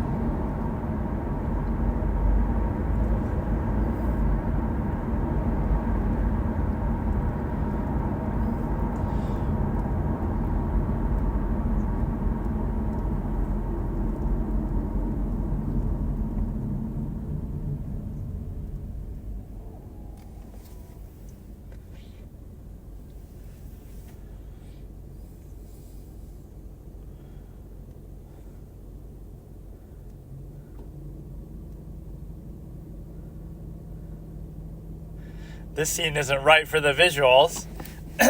It's supposed to be interiors. Now we're on the outside, which we've very rarely been. Did you know in the movie Interiors that they only go outside this one time on the beach? Probably something like that. Even when they were out before, they were like in a store or something, you know.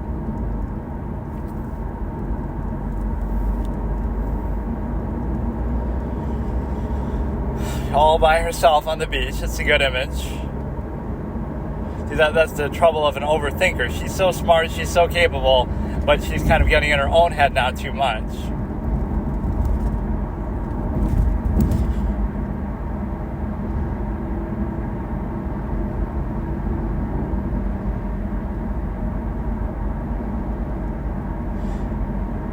But just say, don't get married yet, just wait. Just wait a year. Don't just do it like that. A gay facade, not the kind that we would be thinking of. Don't break my dreams.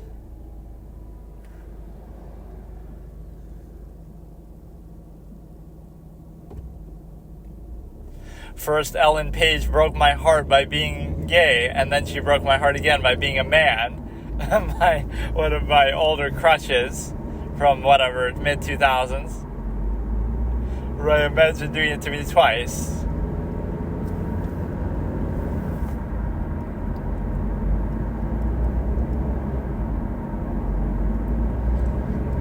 So much jealousy between everybody. Everybody's jealous of everybody. Pretty much mainly Renata, though. She's jealous of Joey for some reason, special attention she got, but from the dad.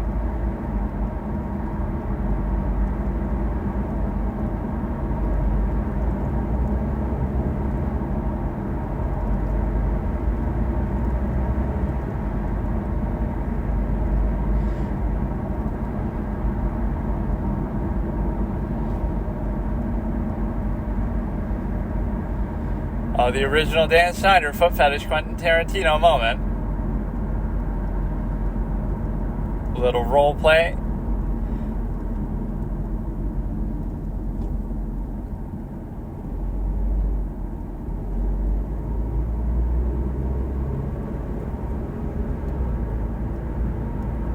supposed to be honest. You don't have to lie about it.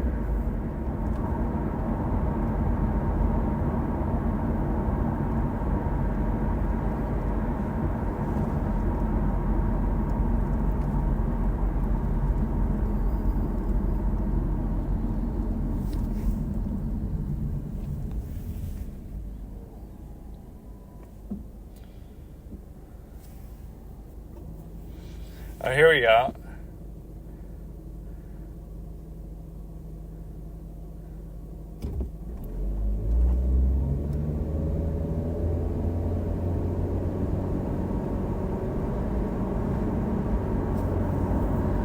That's all the action you're going to be getting, little foot.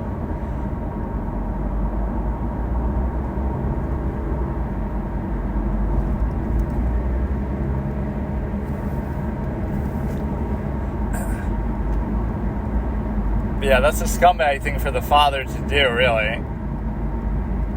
It's, again, I'm not saying what you shouldn't do, but you gotta, I always believe in your own choices. Like, you're the one who chose all of this, right? It's all your choices. Just don't get married. Don't, in the first place.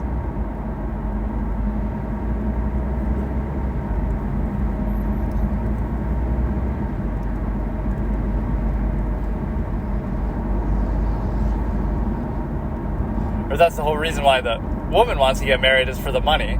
Just sign a prenup or some shit.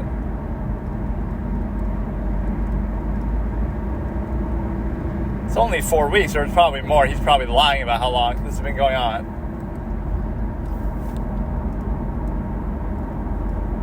Even her name is sort of gold digging, like she likes pearls. That's how the movie started too. He mentions pearls. She always had the nice pearls on, but that was talking about Eve.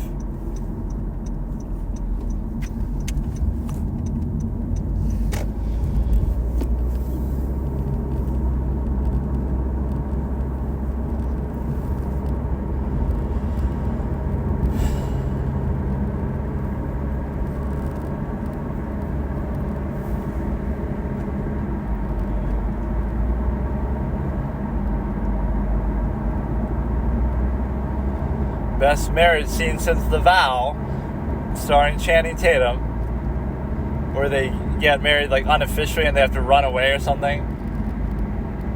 I don't know if that still counted, or if because they were really married.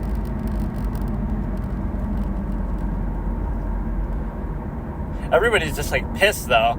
Frederick's pissed, Renata's a little bit pissed. Renata's just cool though. And she's a chain smoker. She's so cool. Like, I love Renata. She's just like... Only negative is that, she got bankrolled by her dad a little bit, apparently, but even there, she had a good comeback. Like, at least I get shit done with it once I get the help. But, like, she's been very successful nonetheless.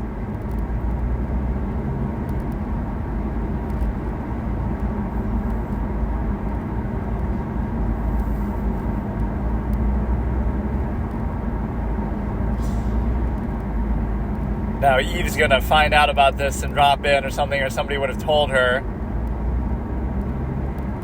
This just shows you the character of the dad, though. Like, let's just understand and remember who this man is. You are not owed anything.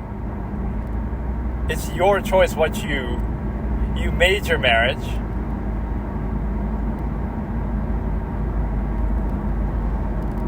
Joey kind of was scared away by her.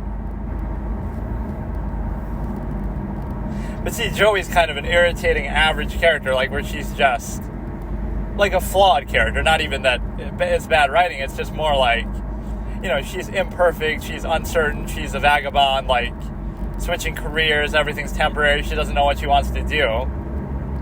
So, this reminds me a little bit of the premise of Girls. Like, the first episode is all what I saw, the first 2 episodes. The one girl's trying to interview for a job and stuff. When she says, like, Syracuse rapes happened in a record amount or something.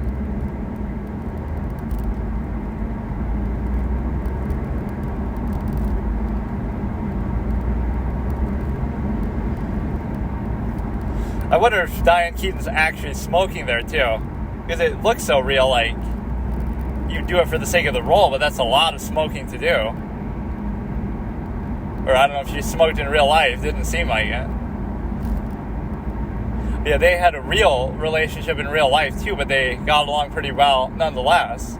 Woody Allen and Diane Keaton, he would reuse a lot of the same actors and actresses.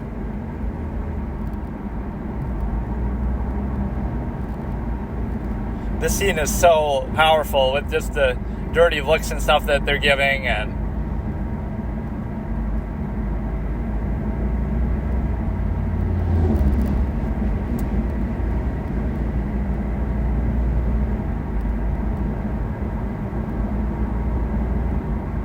okay, we don't need to see too much of this girl doing this.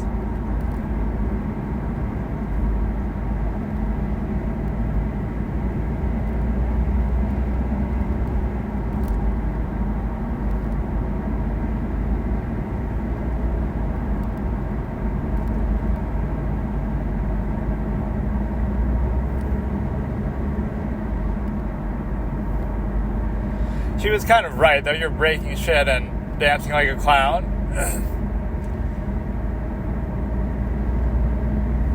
I like Joey's. Joey's kind of like me in a way, even though I was just disparaging her. Like talking shit, elitist victim blamer, just like don't try to sugarcoat things, be to the point. The only thing that she lacks is like actually being capable. If she was as capable as Renata, she could get away with talking shit, right? You gotta actually be coming from a place of credibility. Instead, she's just an aimless person herself, so she's doing it like out of bitterness or spite, even if she's often right. So I'm more like her in terms of that. Just being sort of blunt and direct. Whereas Renata's all optimistic, except when it comes to herself. But she's kind of fluffing Frederick up, she's fluffing Flynn up, and everybody's sort of rejecting it. Which I agree with that. I dislike the whole, like, giving people false hope and stuff. You'll encourage them no matter what, so you'll never know the difference between something that's actually good and not. And even the best people who are best at things are hard on themselves, maybe. Like, you know, Renata's hard on herself. Like, oh, my own work's not good enough, even though it is, you know, you keep holding yourself to a higher standard. But when it comes to other people, you're just always nice. You're relentlessly critical of yourself to keep raising the standard.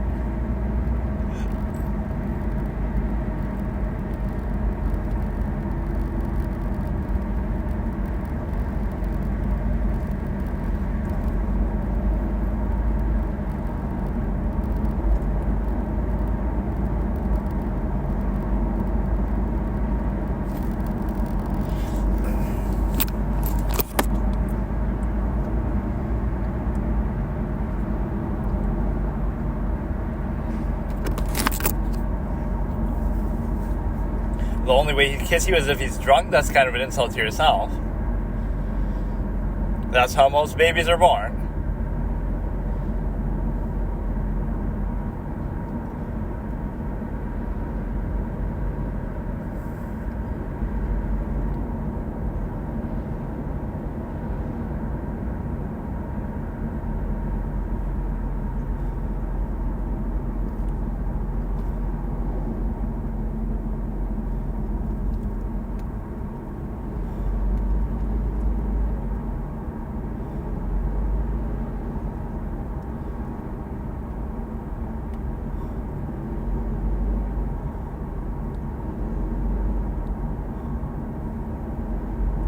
I can't blame you for feeling inferior to Renata because you are.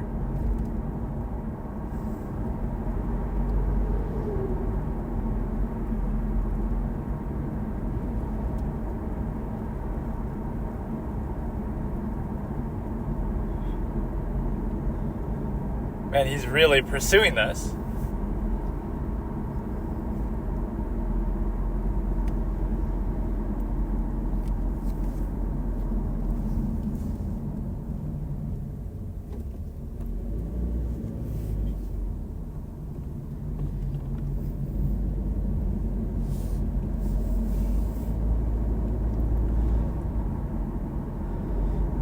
That could have turned into a very much darker scene. And Frederick doesn't seem like the type, but he's drunk, he's mad.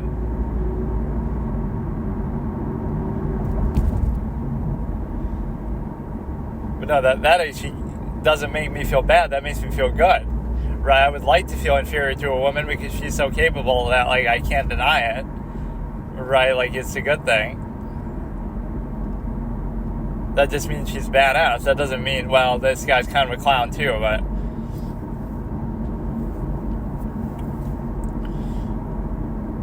they found my fetish for a more successful woman than myself. Like, you know, I've had that as one of my best relationships. Longest relationships was with somebody who, you know, they were more accomplished than me. They made more money, and it's fine. Like, it's good even.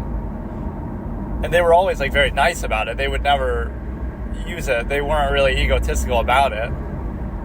They were very career focused, but they weren't, you know, it's a good characterization.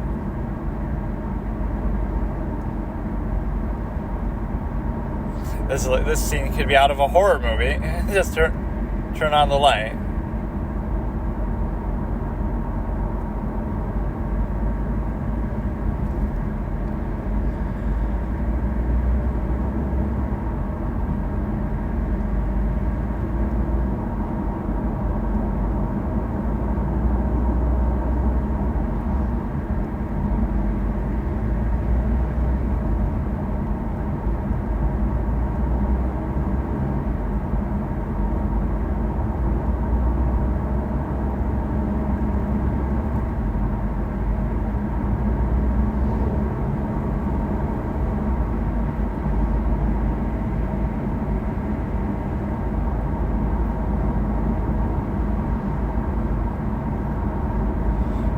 Now she'll tell her everything.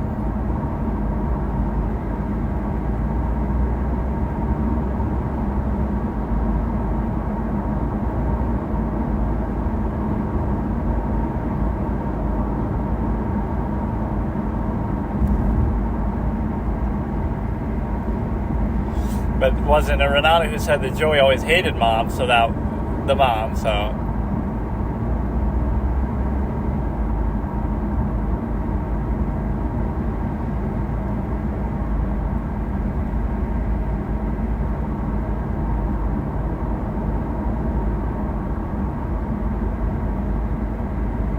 That she'll take this to heart. You're too perfect to live in this world.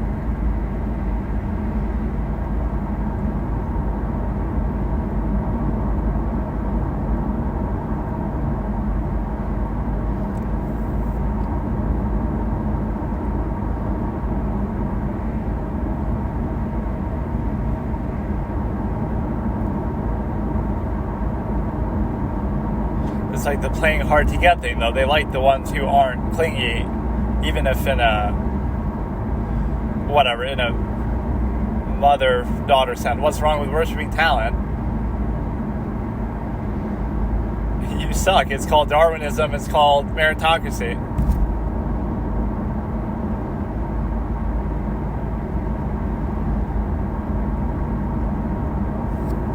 Go to therapy.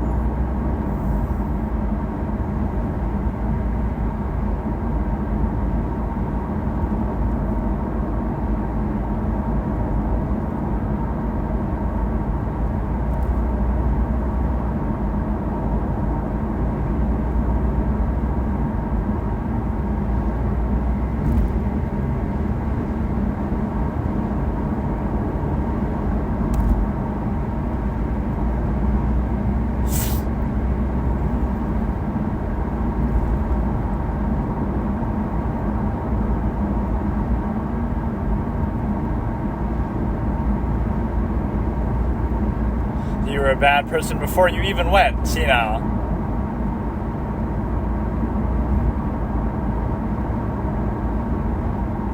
That's not always true. You could be perfectly fine and you still go senile. Right? Like, that can happen to anybody just because of old age. Oh, you talked a lot of shit before this.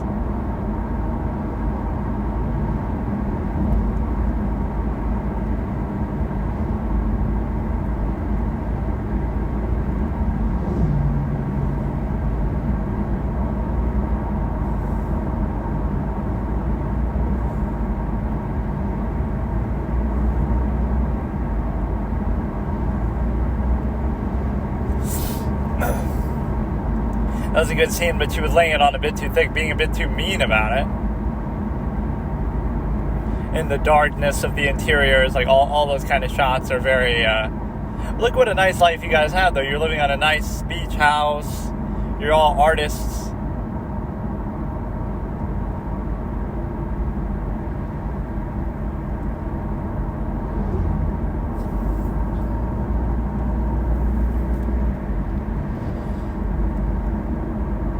Well, what are you hesitating for? You can see what she's doing. This almost makes it seem too easy to save her, though. Like, that's not going to kill her this quickly. Right? Like, the likelihood of this actually killing you just going out to sea is very low. Why did I think she jumped off of something?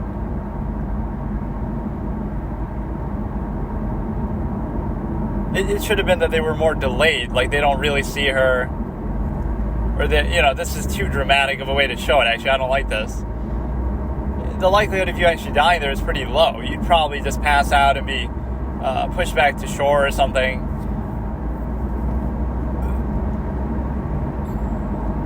I guess it depends on a lot of circumstances, but whatever. Yeah, this dad deserves to have the guilt on his conscience. It's one thing you just break up with her, but again, you have another girl ready. You get married right away. Like, what are you doing, dude? What are you doing? What's even the point of getting married for you? We get it for the girl that they want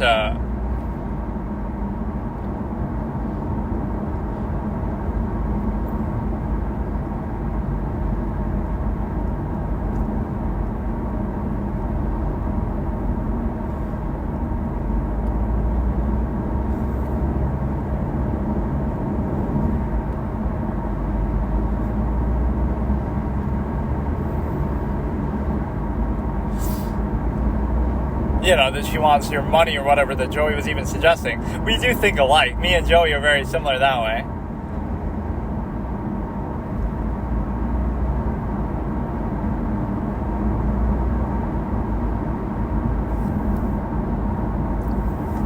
Very quiet ASMR scene with the relaxing waves and everything.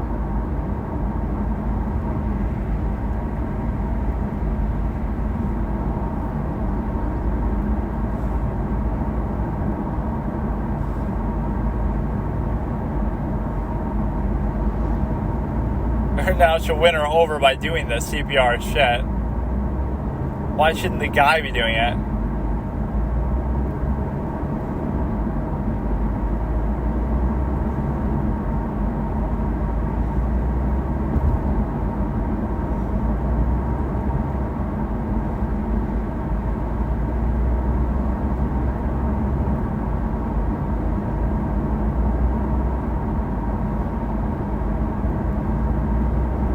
I would say good on Pearl, but then you're the whole reason why this is happening. Yeah, hug her him instead of her.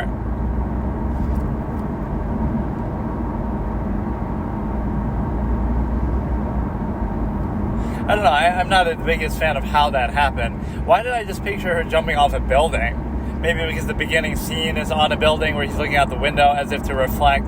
That's how, that shows you my memory of this is non-existent. Because I saw so many movies over my life that, like, it's hard to keep track.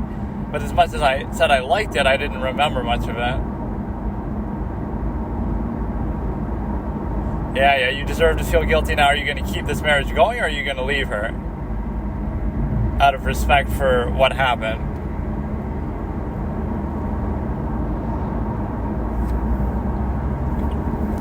It's your fault, dude. It's your fault. You dealt with it in such a bad way. You didn't make it clear. You weren't good about it. It's not like it's a surprise either. She tried to suffocate herself with the oven and tape and all that shit earlier, too. Like, you can see the sign. It happened a little bit, too. I don't like the way that part was shot, though. How she just walks out into the ocean and they can see her so clearly and chase her that quickly. Like, it wasn't the most convincing thing. Right, jumping off a building would be more powerful because you can't stop it. You can see somebody about to do it, but you just can't stop it. Or something else that you're not right there to see it. yeah, how do you feel about the dad getting married now? Are you optimistic?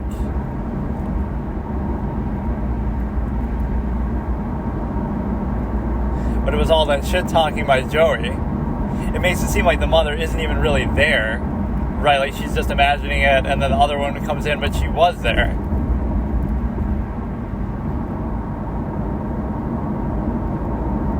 And that one line would really strike a nerve. You're too good for this world, almost. But you would take that in a different way. Like, oh, okay, then I mean, I don't belong to keep living in it. Flynn showing the most outward emotion. What an actress she is.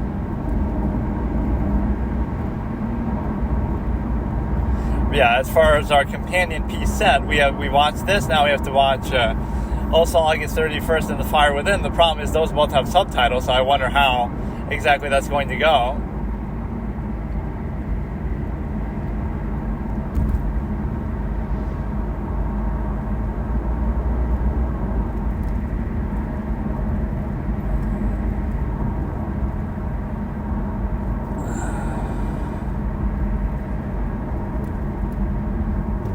See, and you might think, oh, this is like obligatory sort of ending, that something like this was going to happen.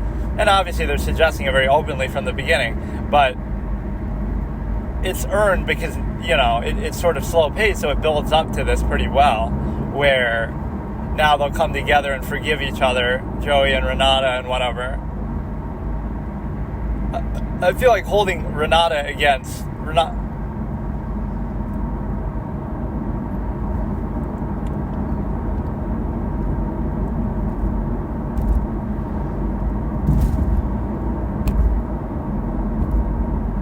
Now she'll become famous for writing this.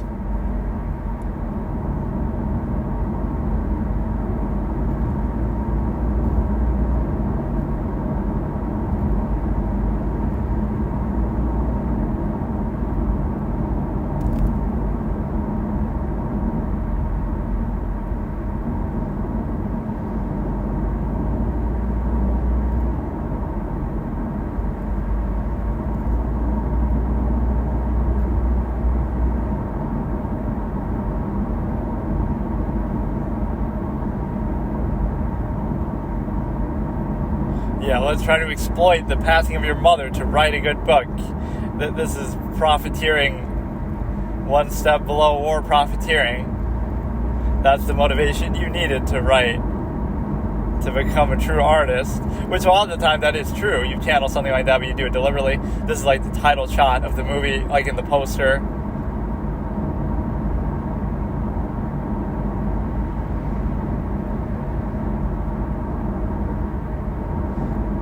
Not that it just took your mother's life, like, when it wasn't so calm then. Is Frederick gonna get some comeuppance for cheating on you with that fucking bitch? I mean, it was really him just being drunk and whatever. I actually didn't get it. Was that was him and Flynn, right? It wasn't him and... Starring in alphabetical order. Look how cold the credits are, too.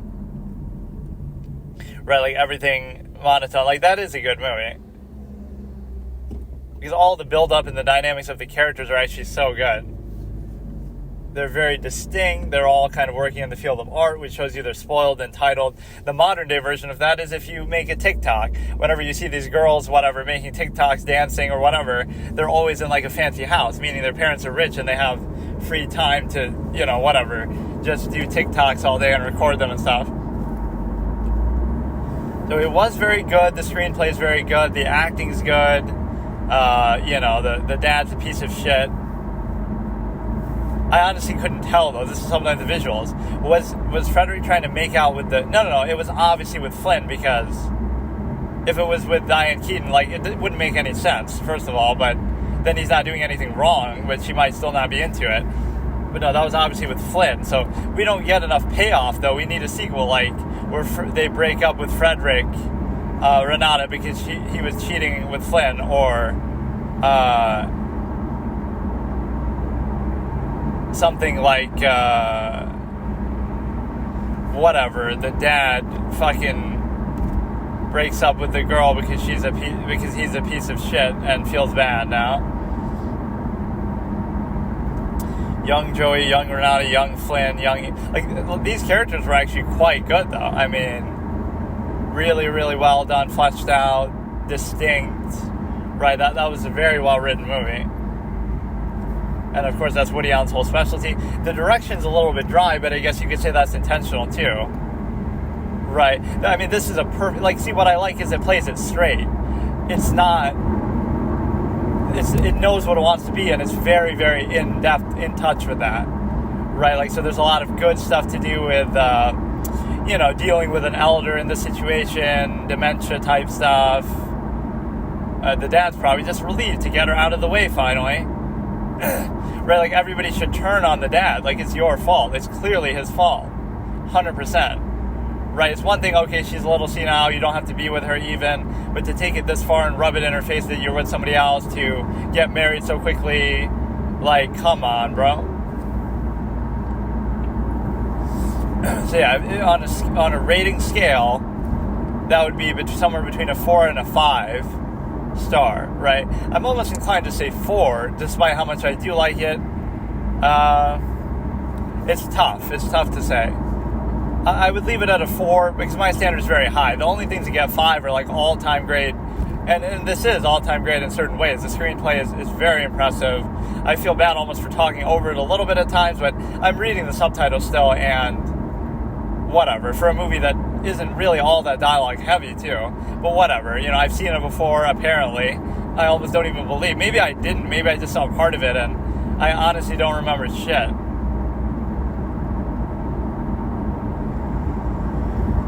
Yeah, what a great doctor, too. The doctor said you could handle it. That dude, that's hilarious. The doctor said you could handle hearing about me being with somebody else. Also, this woman tried to kill herself before and then killed herself now. What do you mean she can handle it, dude? What do you mean? That was fucking disgusting behavior by the dad, though. Absolutely disgusting. So, yeah, that was good. Again, I want to watch these other two as a companion piece, but I don't... that'd be interesting to, make box sets like that. It would be too much to ask of, people, but, what if you sold it? I'll sell a DVD combo pack with Oslo, August 31st, The Fire Within, and Interiors, even though, again, they have nothing to do with each other. At least those two are kind of like a remake of each other. A little bit, but... Also, August 31st, I remember pretty well, but I don't remember The Fire Within actually all that much. I remember mainly that scene in the archaeology thing. All these people dealing with art and stuff, right, where they're so privileged and wealthy at times, and these are the kind of people that we're looking at. Yeah, a lot of good family drama in there. I mean... What would I even criticize? It's pretty much, there wasn't much to criticize. The writing's at a very high level, some good character studies, a lot of depth. The direction's actually a little better than I'm giving it credit for, too, because, yes, there's a lot of those still shots of the interiors, etc., but there's also this sense of, basically being able to...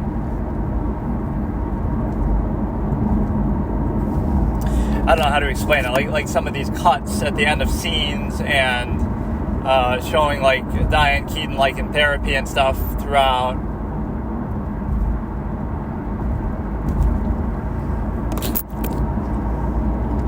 I wonder how much money and stuff it really made. Right, it's not the kind of thing that you would expect to make a whole lot, but I would definitely rate it very highly. So yeah, we'll work on also August 31st and The Fire Within. The only problem being that, and this was very quiet audio-wise too, I could barely hear what the fuck's going on. You could say, it's because I'm using this headphone, but that's what I use for everything and it's fine.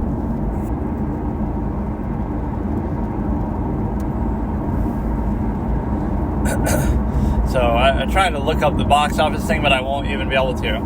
But no, that is what you call a genre masterpiece. It does a very specific thing, but it does it very well. So there's almost nothing I can criticize aside from maybe I would say, it's overwritten like Network, but it's really not overwritten because it's quiet, it's meditative, it picks its spots. Network is one of the best screenplays ever, with the Faye Dunaway and the first posthumous Oscar winner, like Peter Finch before Heath Ledger. But the point is that that movie was there was a lot more talking, and it was overwritten at times, despite how great the writing is. Whereas here, it's more measured. So even that criticism I couldn't really levy. But the only thing you can criticize is, like, it just does what it does, and so it won't do things that are meant for other genres. So, but if you understand what genre it is and respect that, then it's hard to really find much fault in it. Even when I'm criticizing characters like, oh, Joey is aimless or the dad's a piece of shit, that doesn't mean that it's bad writing. That just means that, I'm just taking a position, having an opinion on the character. That doesn't mean that it's bad. It's actually good that they're getting you so passionate about it. I definitely don't like the dad. Like, yeah, at what point could you be almost liable for that? Like, the fact that you're getting married with this other girl causes your ex-wife, or at this time still wife, to kill herself. If the daughters wanted to gang up on you, they could easily just, get you punished for you're the reason why she killed herself. But yeah, the way that Joey was talking was pretty harsh. She's got the elitist victim blamer streak in her as well. I mean, Woody Allen is a writer without peer, really. He's one of the greatest screenwriters ever. There's no question about it. And so this is a stark example of that. We've heard a lot of negative things about Woody Allen in recent years, possibly. And the reason why is because you're basically able to... Whatever, he dated he was in a relationship with his adopted daughter or something. And maybe there was some, whatever, non-consensual stuff in there, etc. But... I don't know, like, that doesn't have to do with his writing capability, although it does make certain works of his maybe a little bit weird, like Manhattan, where the guy's with a younger girl, so that maybe, well, whatever, it's just a subject matter, though. Like Lolita, the person who wrote Lolita doesn't mean that they actually did that in real life, but of course they only did it as role play to try to study for the sake of writing, you see. Anything you do, oh, I only robbed a bank because I was trying to write a book about robbing banks, about a character who does it, and so I had to see first-hand experience. Like, you could always try to justify something like that.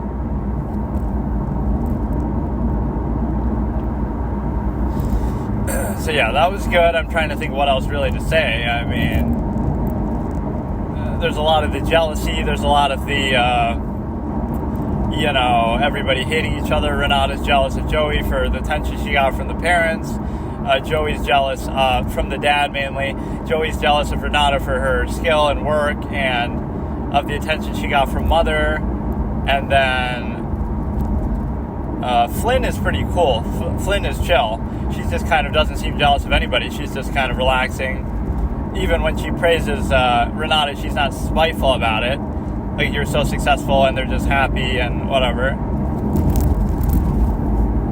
Frederick is sort of a self-loathing guy. And again, you might think, oh, it's hard to sympathize with the mother because of whatever condition she's in, but it's really not that bad. Like, she's a little old. Like, so what? She has some idiosyncrasies. That doesn't mean that you have to treat her like shit.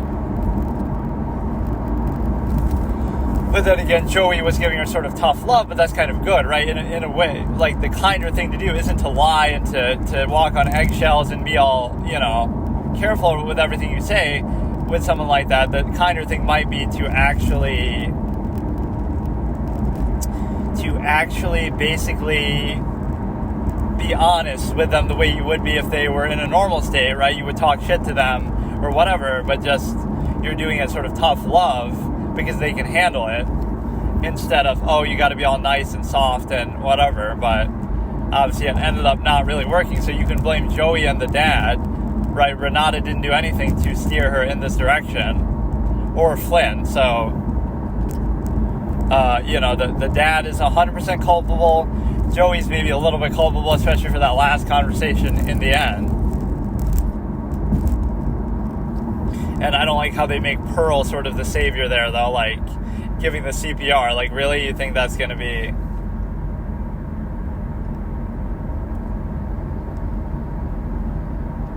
You know, like, that earns you a place in this family, even though you're really I would blame that whole relationship for why the mother killed herself. Okay, so today I'm going to be watching Oslo August 31st. I'll probably watch the first half today, second half tomorrow, because I'm also watching it on YouTube the way that I was watching Interiors. So they're not too expensive this way. That was like $4, this is like $2, but whatever. I was actually scared when I got this, though, because I'm doing two things that are dumb. On one hand, I'm watching a movie with subtitles, which I shouldn't do, but I'm, while driving, whatever, but I'm doing it anyway. And then number two is that when I bought it, I went up to the closed caption icon and it said, oh, no subtitles available for this. And so I was pissed, like, oh, I just got baited. It doesn't have subtitles, but it has them built into the video itself. But then what if you're not an English speaker either? That would just kind of annoy you. So it's not built into YouTube, it's built into the video itself.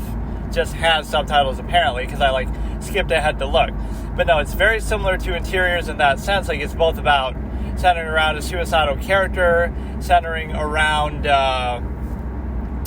certain psychological issues, centering around the fact of kind of quiet interior, sort of dark, dimly lit, a lot of shots like that, kind of subtle, quiet moments, not a lot of music, not a lot of talking. When they do talk, it can be kind of intense and valuable, but this movie's even more understated with the dialogue, and it's just all very sort of banal and not eloquent, the way that, and that's not even a bad thing necessarily. It's to show it more like realistic or day-to-day conversation, but with Interiors, it was definitely much more articulate because everybody wants to be a writer and an artist and this and that. So the Renata character definitely stood out to me as being a lot more smart and capable and alpha than I thought. Right, my type of woman. And then, I'd like to feel inferior to her, but just because she's so superior, it's okay. Right, whereas that guy's we don't get any good payoff for that, though. Frederick's being a creep, and then nothing happens, right? I wanted to see them break up. I wanted to see the dad and the wife, the new wife, I guess. The dad and the new wife should break up out of guilt over the fact that, the mother killed herself, and then Renata should break up with Frederick because of what he did with Flynn and kind of being all flirtatious and stuff and trying to rape her, kiss her, whatever. So those two breakups should have happened to give us closure. That's the alternate ending, deleted scenes, right? Like, everything is right with the world because these two are freaks. Frederick wasn't too bad of a guy, but the dad was a piece of shit. But yeah, it's definitely very complex, good character portraits. So yeah, these two go together very well. And then I'll also watch The Fire Within, which is also with subtitles, which is going to be a little tricky. I don't know exactly how I'm going to do that. But no, it's like this quiet, understated thing where the emotion speaks for itself. And at times, the way I described it, I should actually read through my review, but I don't have it on hand. Like, I don't know how I can really do it, but I'll upload it as like some separate thing. But the review is basically, like, he feels so isolated and he feels like he's looking at the world from the outside looking in, right? He just doesn't feel what other people feel, or he feels like it's all kind of empty and pointless and whatever, right? He's sort of desensitized or whatever. So the whole core point is he used to be a drug addict and he's getting over it, but then he realizes in getting over it why he did them in the first place. It's not that, oh, his life is sad or he's somehow starving or he's deprived that way.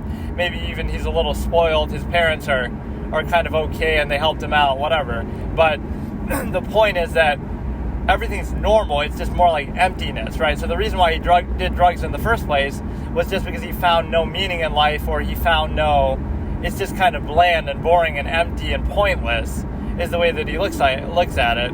So that gave him a bit of a rush or distracted him, etc. But that's the implication. It's not like, oh, I'm sad, or oh, I'm, struggling with something, money or this or that. It's more just like emptiness. You don't see the point. You don't feel anything. You don't see what the value in living is.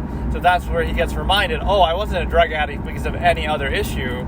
It was just because I don't see the point of life in the first place, right? It just isn't enough on its own. There's a great scene in, like, the cafe. he's like sitting at a table listening to other people's conversations and watching them and stuff. And again, it's exactly like that. Like from the outside looking in, he's listening to the conversations and he just can't relate or understand or place any value into it. Like, what's the point? And so one of the great plot devices is his ex-girlfriend, Iselin, who is like, we never actually see her, but he keeps calling her, and they broke up probably around the time of the drug situation, somewhere around there, I guess. I can't remember exactly, but see, I remember this one a lot better than that, even though I maybe didn't watch them that far apart or anything, but it's been a long time since I've seen this too, but I just remember this one very vividly. So again, there's a lot of understated dialogue. There's not like eloquent passages like we saw in Interiors where, it's some kind of crazy, articulate thing. But what's deep about it is more his perception. He just always feels like, what's the point, right? That's the vibe. What is the point of all this? It's just all kind of bland and just doesn't do it for him, right? It's not enough. So we're starting in 3, 2, 1. Or as usual, this thing fucks up. Alright, fine, I'll start in a minute. Whenever I say 3, 2, 1, you gotta always expect a fake out because it just never works quite right. Or I'm too OCD about it that it has to be just right. So I'll just wait. But yeah, it is a very good movie. It's hard to say which one's better. I'd say maybe this is a little better actually because it just does it more consistently. Interiors has some very interesting, colorful characters, but this movie is more of a deep character study of this character because Anders, I think is his name. I can't even remember that, but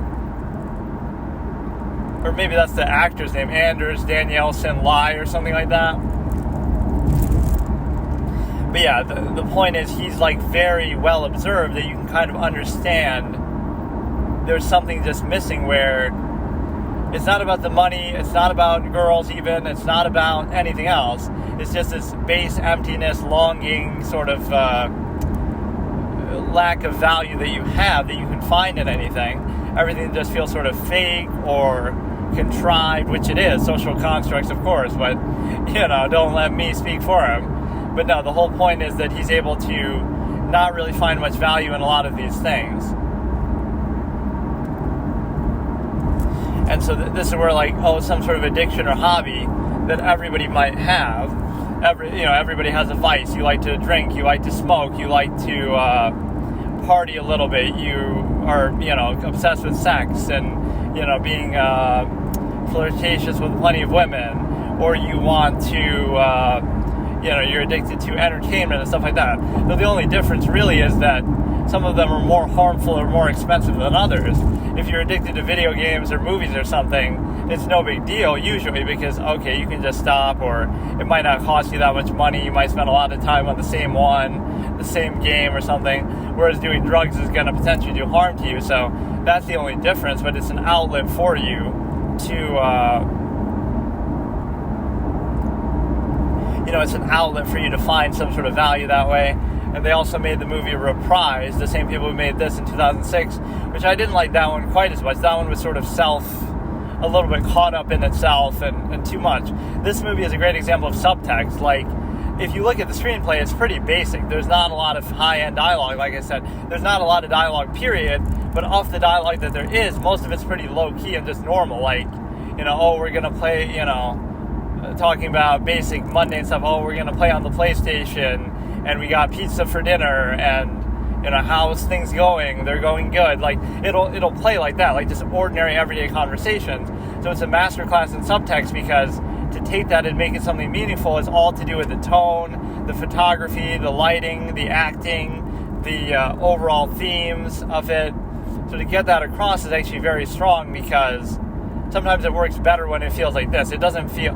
It's tough to say whether this is better than Interiors or not, because that was really good.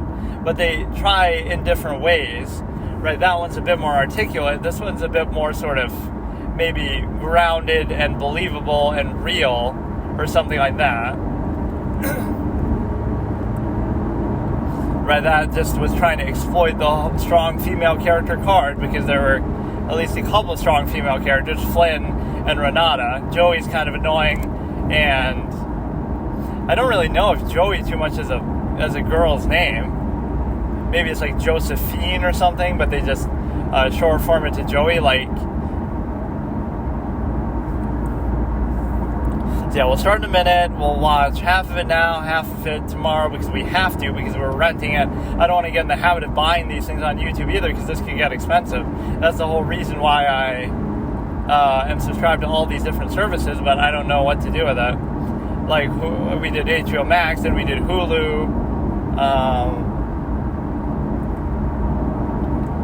So yeah, we'll start in a second here. It does have subtitles. Thankfully, there's not a ton of dialogue, but this is probably a bad idea to do, right? It's going to be kind of distracting, and I'll miss certain things, and I don't want to go back because of the timestamp either. So just for the sake of accuracy, in case you're watching some other version or whatever, that can get confusing sometimes. I'm watching the YouTube version, standard definition, not that should matter, just because it's less expensive. It's not like I'm going to be looking at the screen that much anyway. Imagine doing that in 2024, like $1.99 for standard definition and like $4 for high definition. Like, really, dude? Just to rent it too, right? Not even. So I guess you could watch it whenever you want, but once you start watching it, then you can only watch it for like 48 hours after, which is extremely dumb. I wonder how that would work with like a show. Maybe you'd like rent it by the episode, and like, I don't know. Those can get pretty expensive if you buy like a box set or some shit. So it can be very tricky.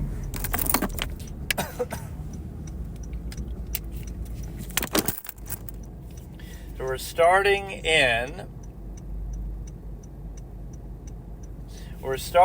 3, 2, 1. Okay, so we see a little cloud thing. This is just the logo, but it makes you think like maybe those are some of the drugs that he was doing.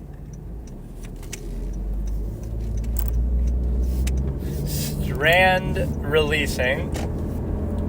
Yeah, this is a movie that didn't make a whole lot of money or anything. Not that the budget was too high, but it was very well received critically. The Match Factory. Moltis, or Motless. I'm just trying to say everything. Don't look now. Is what I should be saying to myself, so I don't get in a crash because the subtitles. Presents Joachim Trier. Yeah, he's the guy who made like Reprise as well. Okay, so we get the cityscape. Yeah, see the quiet ambiance. It starts off with that very dramatic scene. This, it's too small though. I remember taking a dip in the Oslo, whatever, diving, so he tries to kill himself by drowning himself. This is going to be hard, at least if it was bigger.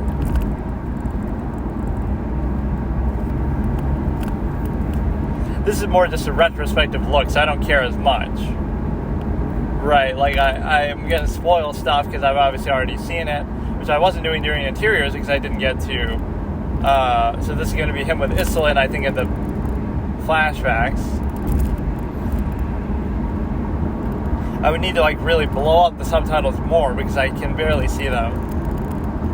Don't remember also as much as the people I remember.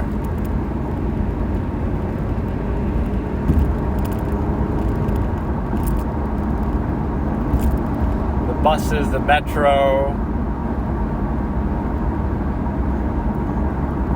This is when they were partying and doing the drugs, but yeah, this is more like an analysis than a reaction because I think I even said that you don't see Iselin in the whole movie, but maybe you see her in the beginning. But he keeps calling her and leaving her messages and stuff, and she never picks up. And then she'll feel all guilty when she finds out he killed himself. He was on like a death trip anyway before when he was a drug addict. Yeah, water is used kind of similarly. In fact, that's the one direct relation to interiors that you could find. Is that nice little montage, all the things they remember, trying to drown yourself to kill yourself. I forget if that's how he actually does it at the end. It probably is, the same exact way. No, it's one of those things, if you really pay attention, people will tell you, like, they always fail first or something. So interiors was, we got a building demolition over here. In interior, she tries to kill herself with the thing, with like the stove and the gas, and she tapes the door and stuff, and then she eventually kills herself in the water. So it's the same thing here. He tries to kill himself and he fails, and then, but maybe nobody really knows, or I don't know if he gets hospitalized or something.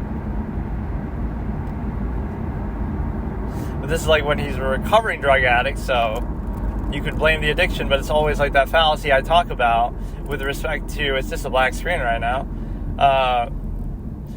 don't blame somebody for being a video game addict or a drug addict. The fact that they chose to do it in the first place, and the fact that they do it so much, is their choice and a character flaw, and then or gambling or something, and then at that point, right, it's their choice and their fault. So don't say, oh, it's the fault of gambling or drugs or something. It's the fault of the person for doing them, and for doing them so much, and for not being able to stop. You can say they're addictive all you want, but then it takes somebody weak to do them in the first place, or to get addicted, or whatever, not to break the cycle. So it might seem like victim blaming, which to some extent I will do here, but he's just quiet shots in his room. Regardless of that, it's the simple fact that, again, don't say, oh, it's because of the drugs he was like that. It was because of the alcohol that the father was abusive, or some hypothetical thing. But then why did they drink? Like, oh, the alcohol made him mean, but then don't drink. Then why did he drink it in the first place, right? That's his fault for drinking it, if not taking responsibility for what you do under the influence. Like, who made him drink? Who made him go out and buy the thing and drink it, right? That was still his choice, so it doesn't really matter. Almost implying and make you think he's trying to get hit by a car. This movie is a joy to watch in the category of, like, if you don't know anything about it, which I really didn't. Right, so he's just walking into the field, putting himself out to pasture, I guess you could say.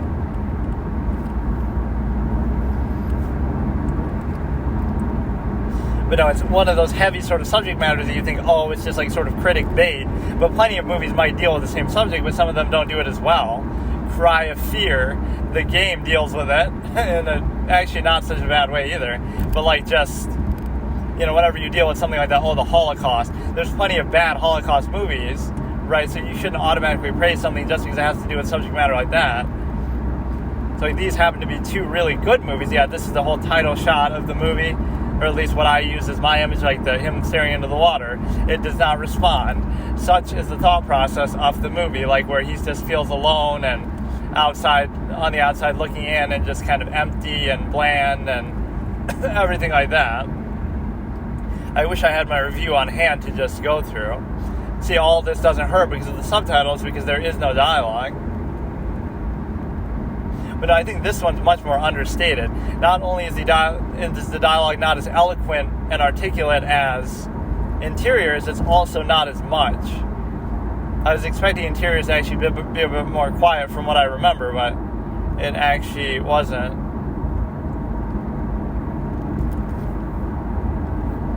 Like, there's very little high emotion in this one, too. There won't be a lot of yelling and arguing. He's just kind of low-key. I mean, it's his choice, ultimately, regardless of anything. So he's holding, like, a big, heavy thing. Like a rock. I can't even tell what it is like this, but to try to help him sink. But then he fails to do it, or he doesn't have the willpower to do it. And then it ends with, like, him playing a piano or something, and then he kills himself. But I don't know if that means he does it in the water again, or if he does it some other way. I can't remember that. I don't see why you try to do it the same way again. See, he doesn't have the willpower, so he somehow comes back up.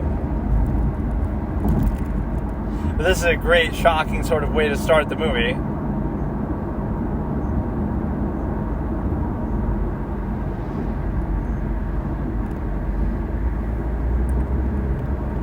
Bro is a regular David Blaine. Blood thinks he's David Blaine. Just use some of that Aquaphor shit, whatever it's called, that you breathe in, and then it makes you able to breathe a lot longer after you do it.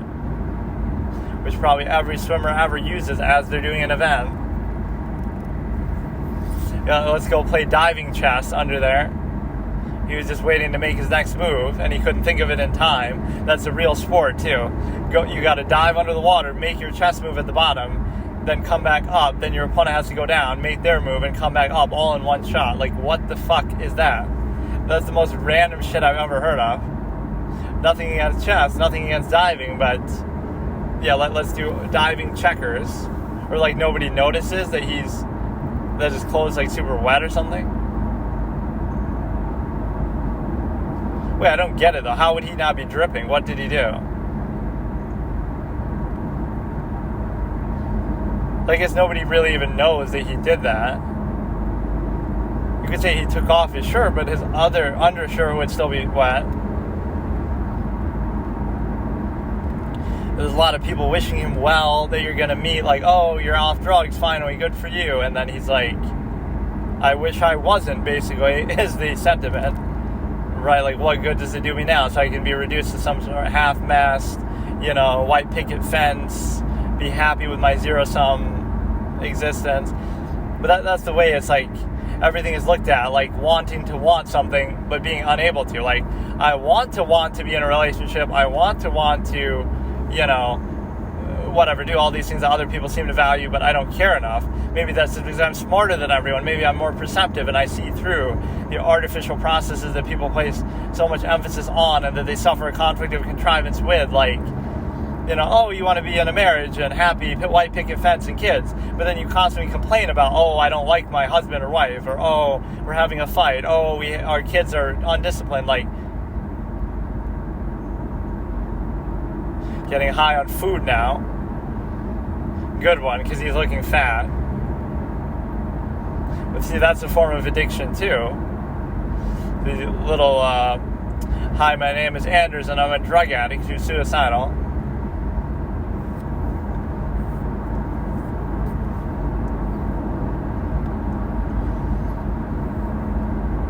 Scared shitless, more like scared shirtless, because the guy took his shirt off when he went underwater, huh?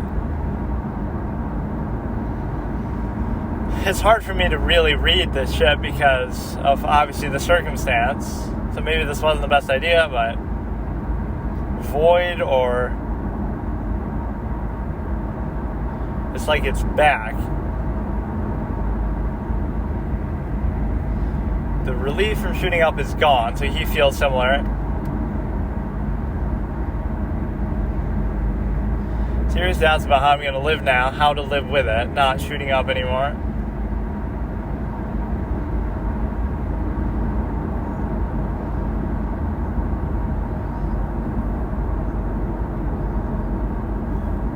I don't have any strong feelings in any direction. I feel tired, but that's because I haven't slept well.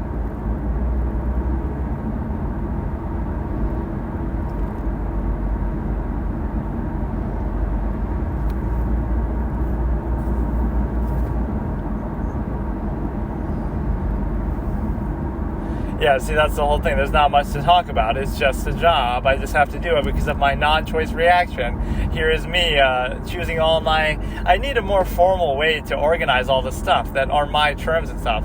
Non-choice reaction means you're born and you didn't choose to be born. You don't choose who to be born to, like your parents. You don't choose where to be born, how to be born, like what race, etc., physical. So you don't choose any of that. Then you don't choose to have to need to eat, need to drink, need oxygen. So now, in order to sustain your zero-sum non-choice reaction elements, like, oh, I have to eat and drink, right, you didn't choose any of that, but now you're expected to value it, which maybe sounds like entitlement, but it's just more like, if you don't choose it, that's not so surprising because you were forced into it, right? You didn't choose to be born, and you didn't choose to have to eat and drink and this and that, so at least look at it with a certain amount of restraint or spite, says the absolutist. That would be like, you're doing it because you have to do it, but don't act like you like doing it, or don't act like that's meaning. Don't mistake means as meaning. It's zero-sum means, meaning like, you have to eat food to survive. So it's zero-sum, and you're just doing it to live another day, even though you know you're going to die eventually. And then, also, you didn't choose the process, so at least be aware of that and like don't overemphasize it too much, but that's the totality of existence. That's why people glorify, it's good to keep busy because you get to distract yourself either with folly, favoritism, entertainment, escapism, or actual like, I'm so busy with work that I don't have time to think about how fruitless it is to do a zero-sum process, right? Just to so he goes to the job interview, I think much later in the movie though.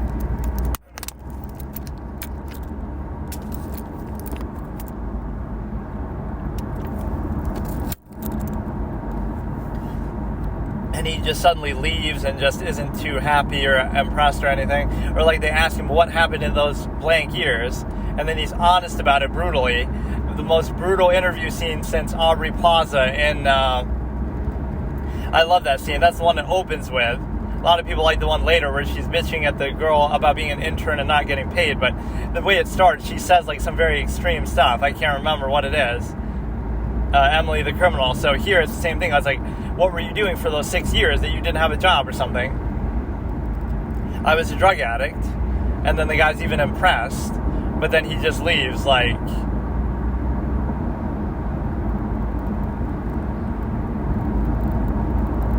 This is his friend. They talk about the PlayStation or some shit later, just casual small talk. Cool. Cool in Norwegian is also cool. Let's go hang out with Magnus Carlsen, fucking become a chess player. That'll keep your mind occupied. That'll give you a high on caffeine.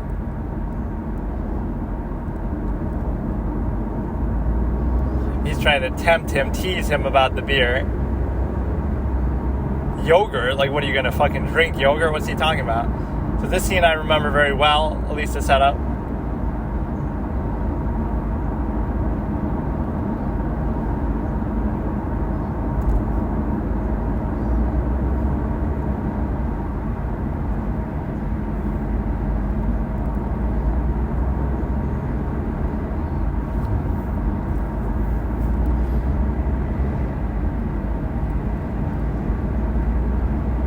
More weeks and he's done, so he's pretty much recovered.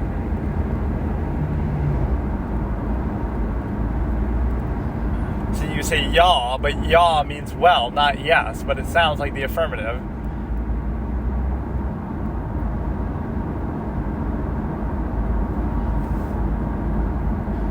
A drug troll. You don't got to say this to the kid.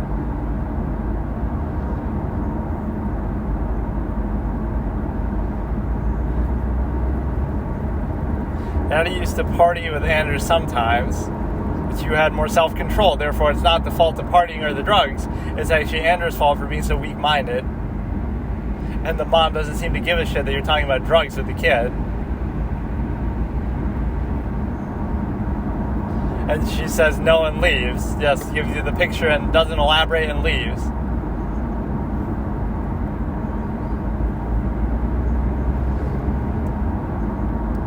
Pitiful junkie, kind of like you.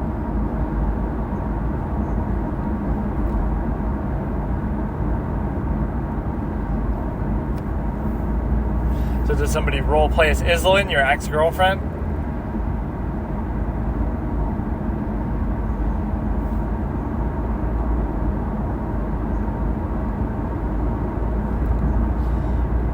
This I can get into a little bit of good quality role play.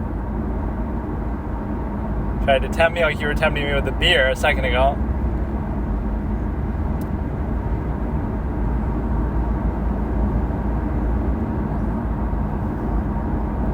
You can just smoke it, no need to shoot up.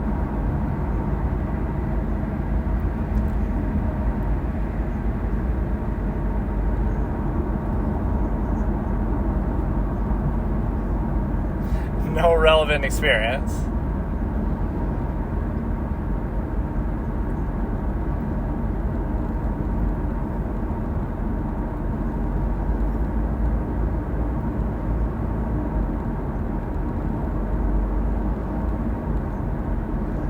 Yeah, bring up Iselin, like, did anybody roleplay as her?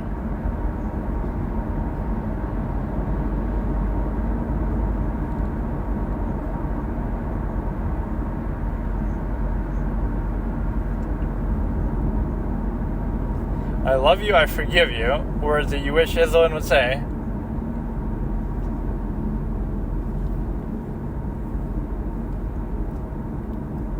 It's not the forgiveness you want, it's just you don't even know what you want.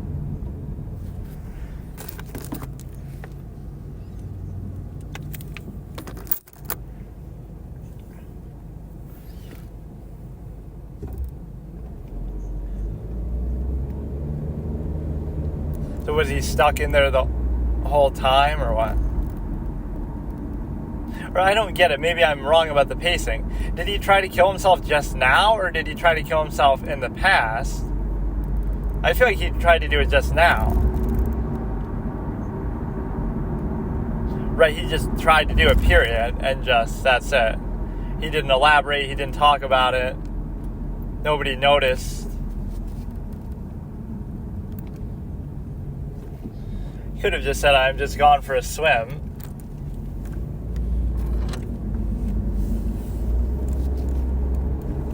Trying to understand desire by watching a nude woman is like a child taking apart a clock to understand time.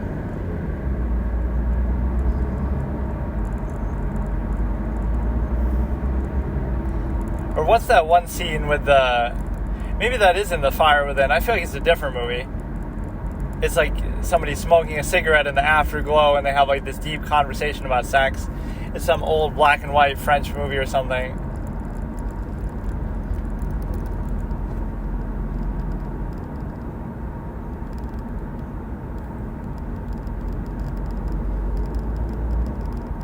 Ring the buzzer, I'll help you with the groceries, so he's just hanging out.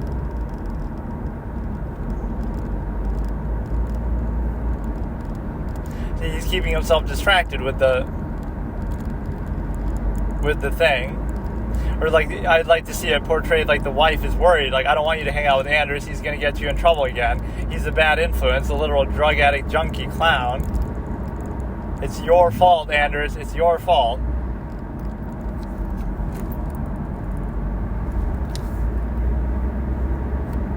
All these mundane concerns.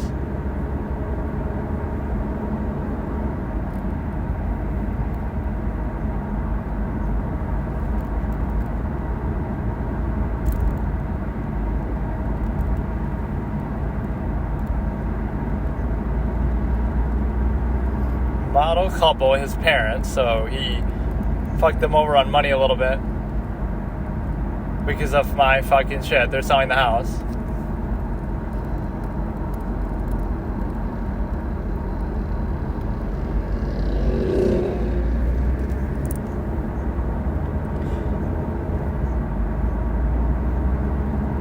They're in Nice now. Nice, say, however you say it. Sounds like a nice place to live.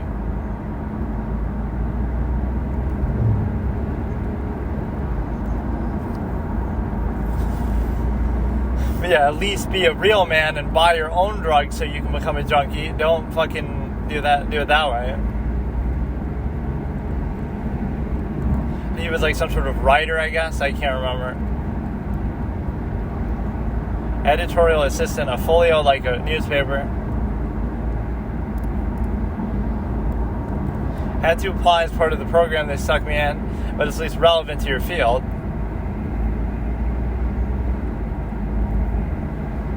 Get a foothold there, you'll end up as editor in no time.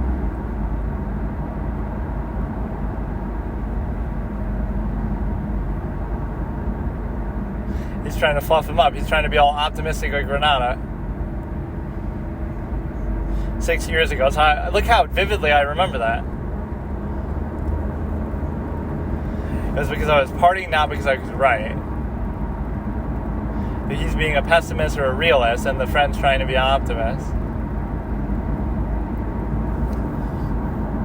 Now they talk outside on the bench. This is a good image. Often worried, like I totally just didn't try to kill myself. Yeah, you had an OD, but see, that's the point. He's ODing on life right now, and he doesn't want any part of it.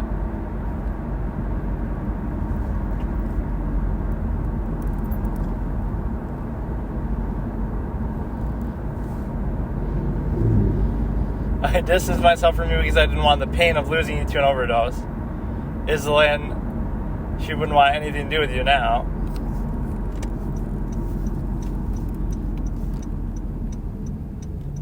You're damn right about that. She's not going to talk to you the whole fucking movie either. She wanted to distance herself for that same reason, too.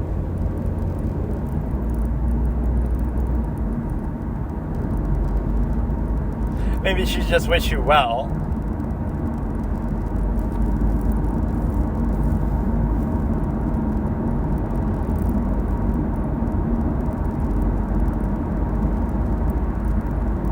She never gave up, but she gave up on you now. Yeah, I like his self-awareness. It doesn't mean enough to me.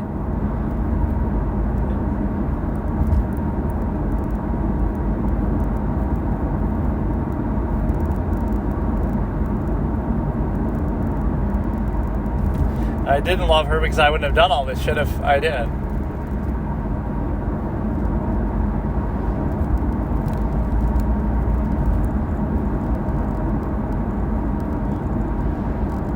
That was when I started shooting up, so it's only because of the drugs.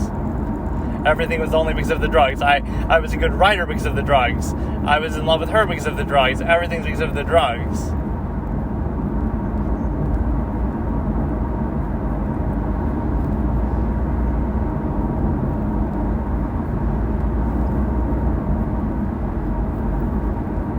Not about heroin, not really.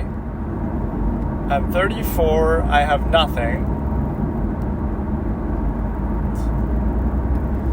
Can't start from scratch, don't you get it?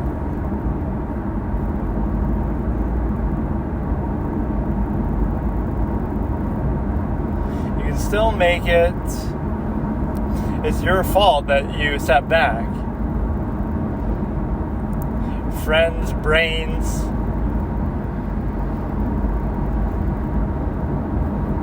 Yeah, if you look, you're not as bad as the other people in rehab.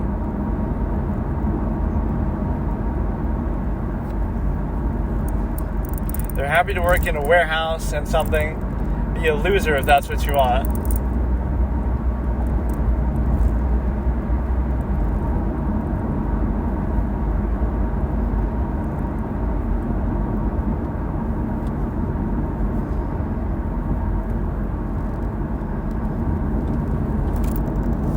Now they sit on the bench again and talk, or somewhere else.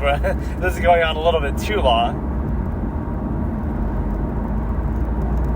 If someone wants to destroy himself, society would allow him to do so. Should allow him to do so. So in other words, kill yourself. Junk food or liquor or something. Regular Meadow from The Sopranos, decriminalized prostitution.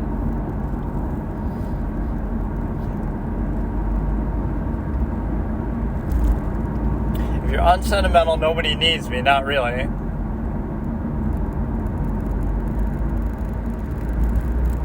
Yeah, if you want to be objective, nobody gives a shit, but, you know, that's a zero-sum process, so just enjoy it. Oh, wait, if you want to just enjoy it, you'll shoot up more, but do it within moderation, at least.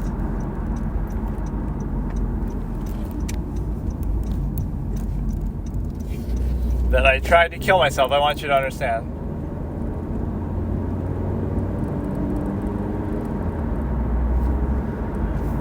He does understand it.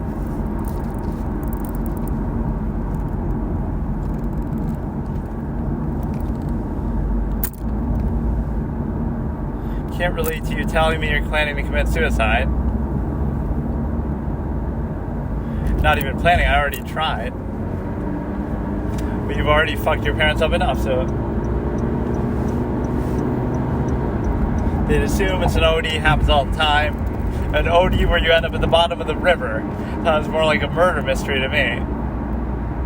Like in contradiction with that girl who is in the lake or whatever. You've had these thoughts before, they've always passed. So he's talked about this too.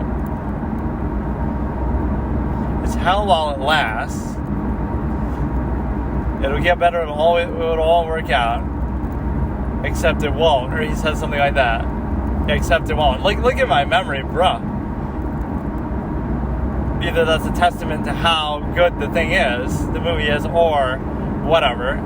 I really haven't seen it in like 10 years. Maybe I saw it, I've seen it maybe more than once, but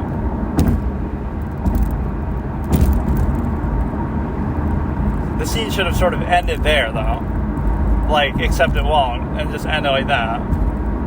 He's heard all the cliches and stuff. I guess it almost ended there. If you have to look of your life from the outside, if you have time like you had, anyone would get depressed just simply by thinking and being objective. So you're blaming thinking as if that's the fault. That's like shooting the messenger. But see, happiness is just a construct, reactionary. Happy people must be morons who don't think ignorance is bliss. I end up talking more than the characters, but that's kind of the style of this movie. You two are happy, are you morons? Sometimes I wonder, it's like, what are we doing? Base our whole life around sex and try to lecture the addict that, life shouldn't be all about pleasure and hedonism. Base your whole life around sex. That's what it is to be married. That's the most important, that's the meaning of life. Sex is the meaning of life because it feels good. Wow. What a great lesson. This is how society operates.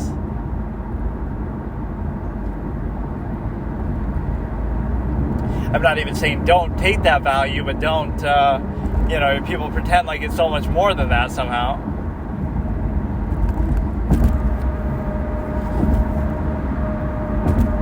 We just have to learn Norwegian or other languages to actually do this shit. Seems meaningless to me. There goes my existence.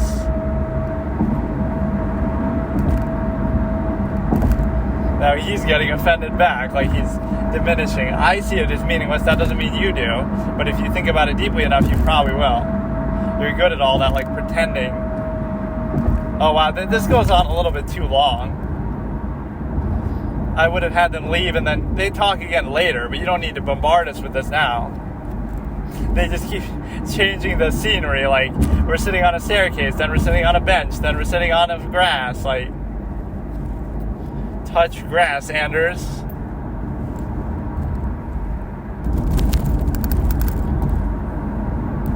Alright, so now they're gonna leave and then you get to can't focus on anything. Maybe take some Adderall, that'll help you focus. As long as we get to like half of it now, which I almost barely haven't, I can finish it tomorrow for sure. And if I do that, then we'd basically be able to, can't even choose my own company. People with kids that Julia likes, and that's not many. But you did choose your own company by putting yourself in that situation. Because you chose to be with her, you chose to make your whole life about sex. You half-mass hedonistic swine. Somebody who's a true hedonist would have sex with anybody, everybody, open relationships and orgies and stuff. Still consensual, of course, but they wouldn't limit themselves to just one person. That's what it means to be half-massed, you see. Either you're a hedonist and you just have sex uninhibited and just with many people, orgies, etc., or you don't make your whole life around it. But here, you make your whole life around hedonism, sex, pleasure, but you do it with only one person, so now you limit yourself. So you're doing it halfway, but you're still acting like it's an absolute. So you got to make up your own mind as to your measure, which people do not. They're not even aware of it, or they don't even have one. They don't define it for themselves. See, I'm not saying what the measure should be, because I'm being objective, but you have to decide for yourself.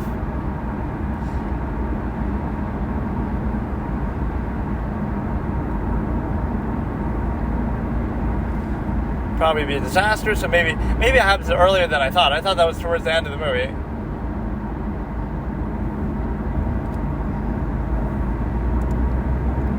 If I get hit by a car on the way, it was totally intentional.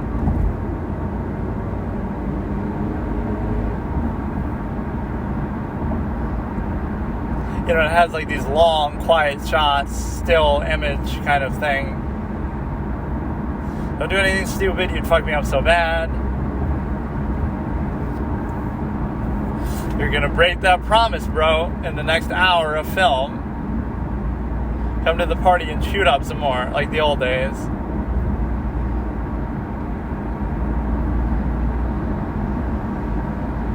Wait, that was weird dubbing. He said good luck with the job interview, but his lips didn't move. Is that an error with the movie, or did it like lag, or what? He did, I swear, his lips didn't move. So yeah, this scene I remember pretty well too, where he's very blunt, and then you would think it would have been over the news and people might have heard about it, or they'd know his name from somewhere, but maybe not. Just some random junkie clown.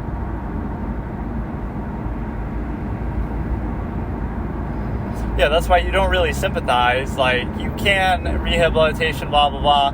With my whole psychology background, you could say it. But what you realize is you're basically in a position to,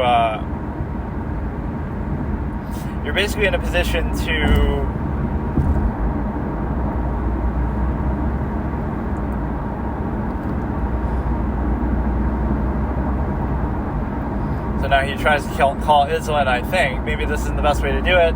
Try to get a friend of a friend, mutual friend, to do something.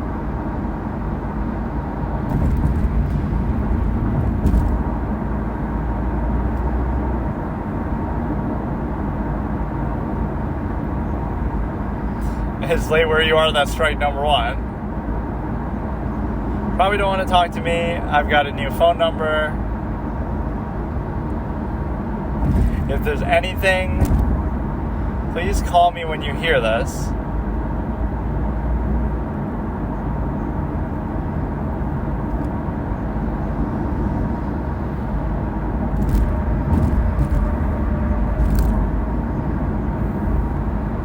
I just need money to continue my habit of shooting up. But I wonder if Islin shot up with him, maybe a little bit, but then he got carried away, basically. But that's the half-mass structure. Whether you do something good or bad, it's condemned, right? If you're too smart, then you're a nerd. If you're too studious, then, oh, what a loser, what a nerd, right? But if you're too lazy, then that's bad too. So you can neither do it fully nor not at all. So this is the half-mass process. Everything is done only part way. There's the same thing there. Oh, shooting up drugs is cool. All the cool kids do it. If you don't, you're lame. But then if you do it too much, now you become an addict.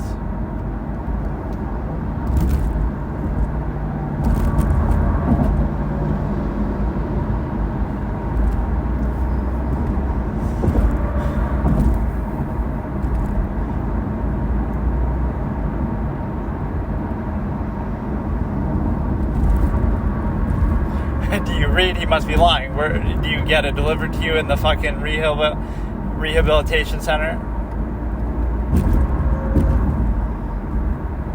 Last couple issues show great improvement.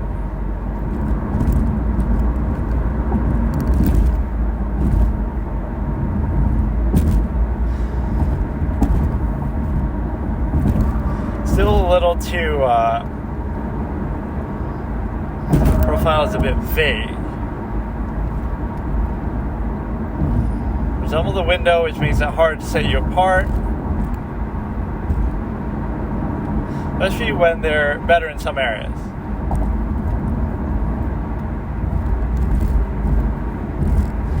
Article on Madman and the Man Without Qualities. It's not a bad idea, but there are many of these intellectual articles on HBO, TV series, and video games. Feels a bit like a media studies paper, you know what I mean? Samantha in Sex and the City, seen through whatever. People want something a little lighter to read in between. He's defending it. Articles still have to be well written. Long term, I hope to expand into the English language market. We lose our public grants, but opening up the English market will allow us to specialize.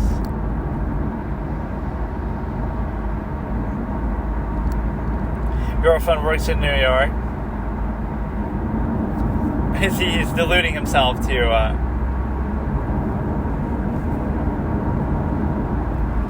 so he's reading some of his old stuff. He wouldn't have interviewed you if he didn't think that. Here's the 6-year gap. This movie came out in 2011, so you can tell, 2005.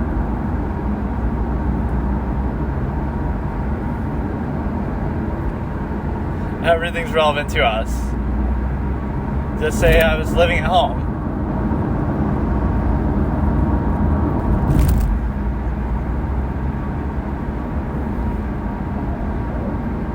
Now he's like brutally honest.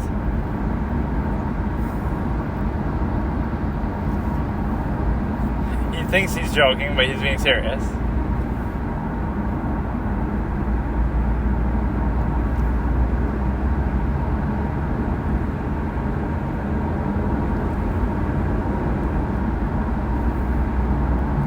Just about anything, okay. Alcohol, yeah, I like that. What about caffeine? You just had some coffee.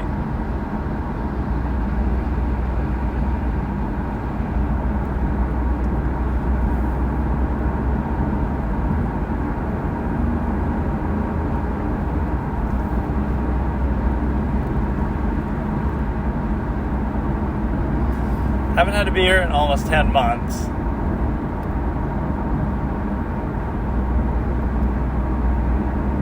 He's actually not even mean about it, David.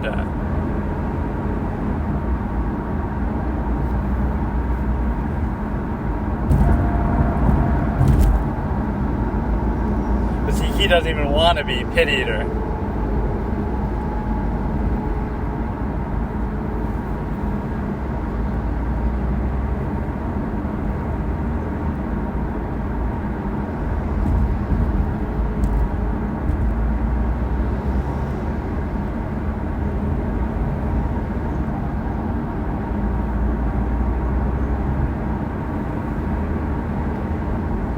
So the interviewer is actually kind of nice about it. He didn't even seem that put off by it. Like, you know, he's just more bothered by it himself. And, like, he doesn't really care. The guy might have given you the job. He still didn't care about that. He was encouraging. He was nice. But somehow, maybe you could even use that like you have some personal experiences. But now here's the outside looking in point.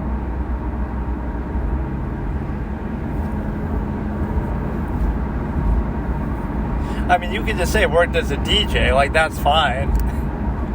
You know, that was always my passion. I wanted to be a musician, and then I realized I wasn't good enough, so fuck it. And then I want to go back to writing. You know, my parents took care of me while I went through college or some shit. Well, presumably you went to college before that.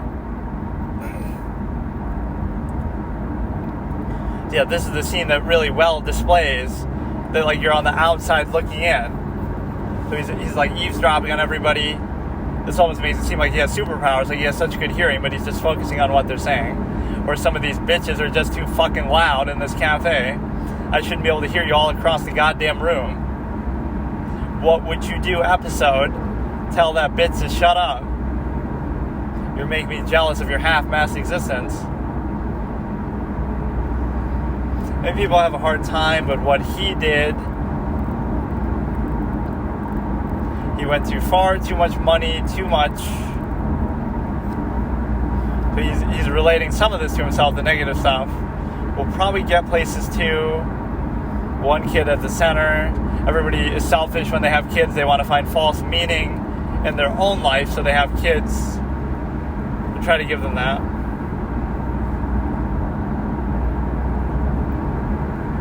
Now, since he shot himself, you're going to shoot yourself, don't use a shotgun.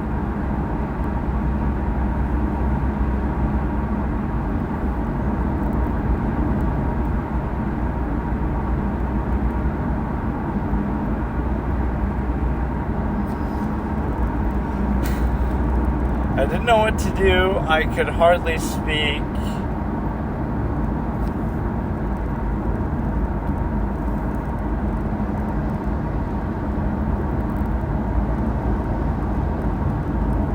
And she's like all whispery and ASMR, but still he can hear.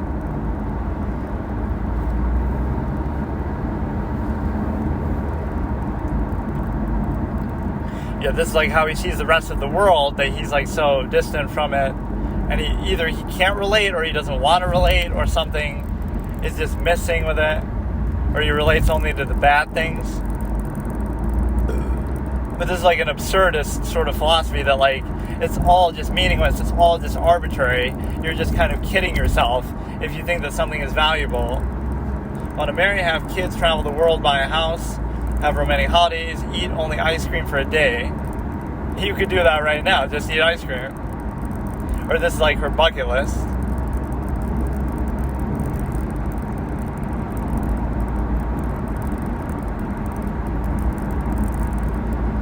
Feel completely successful. Man, you got a long fucking bucket list.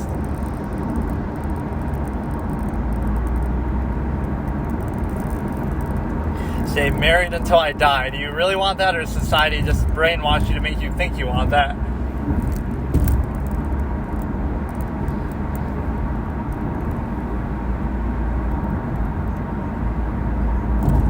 Man, this woman has the longest bucket list in the history of the fucking world.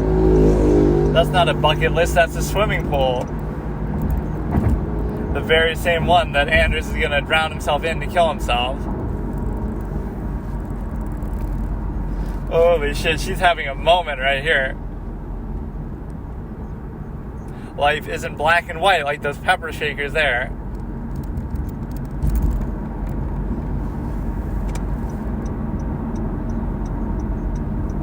Fuck. Let the other girl speak at least, like she's talking to somebody. Holy shit.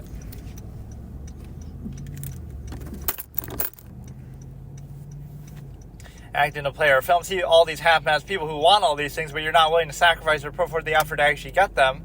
So you just want it in like this marginal, lowest common denominator,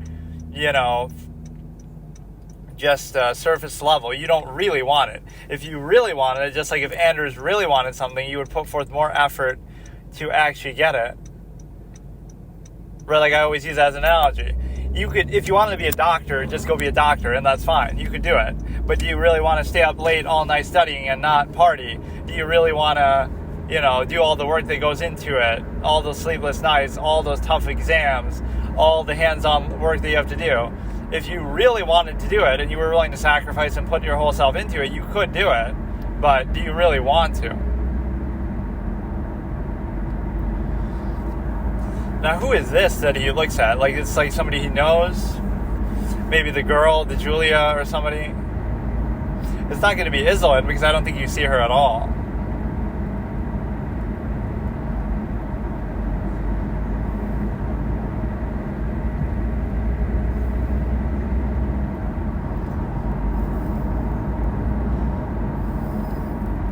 Nina.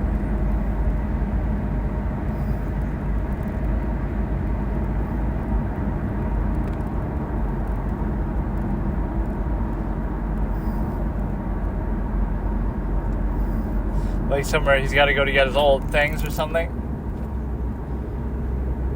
Pepsi Max.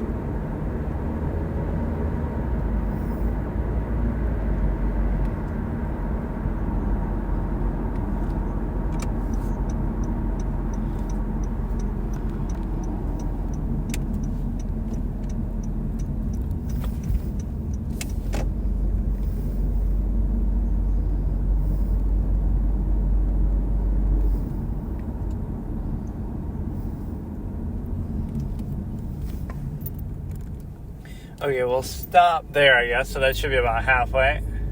Okay, so today I'll finish watching Oslo August 31st for, I don't know how many times I've seen it, but this is at least the first time in a long time. I've probably seen it at least a couple times. And so it's been pretty good despite the fact that I'm missing some stuff because of subtitles, but I guess I kind of remember most of it. That conversation with this friend went on a bit too long. It was almost comical. They're talking in their, at the dinner table, whatever, they're talking at the table, then they go outside, they're talking on the bench, then I'm like, okay, now the scene's over, then they'll talk again later, but then they talk again somewhere else on like a staircase, then they talk again somewhere else, like in a cafe, whatever, like, not really in a cafe, but they just keep changing the venue, but the conversation just keeps going on forever. That in itself could be a movie, like Carnage, where, is it called Carnage? The one with, it has like a big name cast. It's a remake of, The Exterminating Angel, where nobody can leave the party. So in this case, it's, they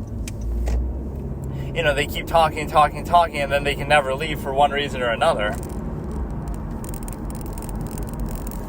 But no, that's another like artsy sort of theme storyline. But no, it was a good conversation. That one went on maybe a bit too long though.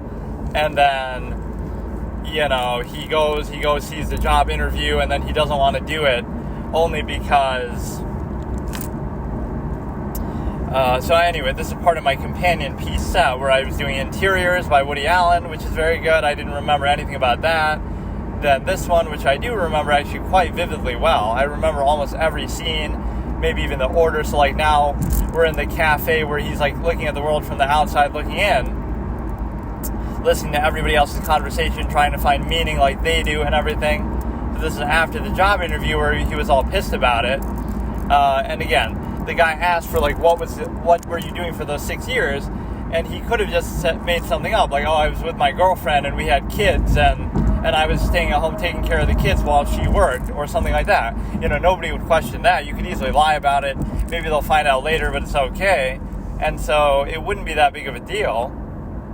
I was going to school. I was taking care of my parents. One of them was sick. So many things you could say. I was sick myself, right? And so, but instead he decides to be honest and admit that, I was a drug addict, I was selling drugs too, etc. And the guy didn't even seem that put off by it, like he was willing to still consider it. But Anders is the one who himself says no. Now you could say it's simple, just he's embarrassed about it, but I think it's something deeper than that, which this whole movie is kind of like that, where it's more just like he doesn't care, he doesn't find meaning in it, he doesn't really even want to do it. That's kind of the thing, right? Like it's just not even that. It feels like it's not enough of a rush for him. That's the thing. The same reason why he did drugs to begin with. That's what it seems to keep coming back to, is like it's not enough. There's just something lacking. There's something missing. It's not that he couldn't do it. It's that what's the point in doing it, right? And so now you have the ability to... and so the next movie I'll watch is The Fire Within, also with subtitles, so this becomes a little bit problematic. But it's okay,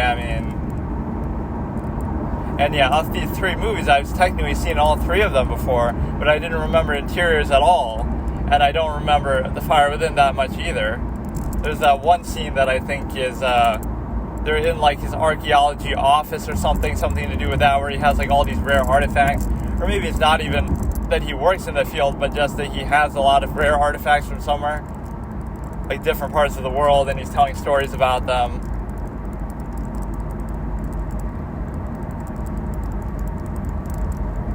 So it is problematic because reading the subtitles is a little bit annoying, because of the simple fact that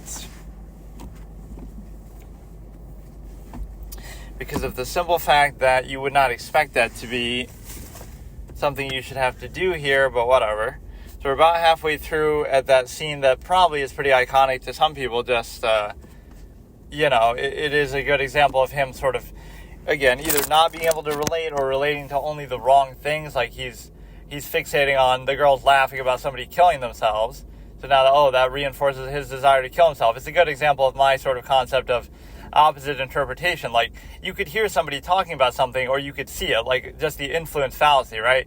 You see a violent movie, or you play a violent video game, or you read a violent book or something, right? And then that encourages you to go out and kill people. But it could also encourage you to be a pacifist and be anti-violence and this and that, right? It's like when in The Clockwork Orange, to turn the guy off of doing crime or being violent, they show him not peaceful images, they show him violent images, right? So for example, like really horrific violence, and that sort of brainwashes him out of being violent or something like that. And so the point is that you can interpret it one of 2 ways. Somebody can see a violent act happening on the news or in a game or whatever, right? And that could either encourage them to feel like, oh, I like that, I want to do it myself, or it could be, I feel repulsed by it, I want to stay away from it and never do anything like that, right? And even try to stop other people from doing it. So the fact is, it's not the influence that's in question, right? It's your own interpretation. So it says more about you. Millions of people can play Grand Theft Auto or whatever, other violent games, and they're not doing anything violent. So then the one person who does it, like, it says more about them than it does about the influence, right? If that's all it takes, then that's their problem, right? There's plenty of violent books and movies and games and things out there. Sure, there's an age element, like if you're too young, you could be more impressionable, but within reason, that's why ratings exist, so that's a separate issue. But within reason, I'm never going to blame the influence, because it not only is it just your fault, because again, if all it takes for you to do something like that is to see it portrayed in a movie or a book, that's in itself a problem that you have, right? Oh, I saw a violent movie, now I'm going to go and kill people. If that's all it takes, you've got bigger issues, and then it was just a matter of time, right? It's going to be one thing or another. Like I said, you see it in a news report, and if you see a report of a killing on the news, you'd be like, oh, I want to be a copycat. And there is a lot of that, like with the school shootings especially. I see it on the news, so therefore you want to do it yourself, like if that's all it takes to see a portrayal of something. So that's number one. Number two is, again, the opposite interpretation. So like it's like with free speech, right? You could see something negative happen, but then you have one of two reactions. Either you're emboldened by it, like, oh, I like that, I want to see more, I want to do it myself. Or, so that says only about you, it's not about the act. Or the more natural, common social Darwinism reaction would be, I'm repulsed by it, I don't like it, I want to even stop other people from doing it. So it's the same thing like with free speech. You could be free to say anything at all, ever, right? So you say the most repulsive, crazy thing, like the big bad H guy from Germany was actually a good guy. Let's say you said that, or that the earth is flat, right? You can say that, and there's no reason to restrict or censor your ability to say it, because there's this process of social Darwinism, which people don't seem to understand in the modern day. But the way that it would work is, the vast majority of people are not going to agree with you. So you can say it as much as you want, but that wouldn't encourage people to do it, right? Again, it's like, giving it a platform or something like that. You could say something repulsive like that as much as you want, but the vast majority of people are not only not going to agree with it, they're actually going to go the other way and sort of ostracize you, stigmatize you. So you don't need some other third-party entity like a corporation or government to censor them. You could just do it yourself, in the sense that you would disagree with what they say, so it would be no threat to you. The vast majority of people also would disagree. Right, so only a very small 0.001% of people would actually agree with that or be emboldened by it, and so therefore, and a lot of the time maybe just use it as an excuse for their own bad behavior. But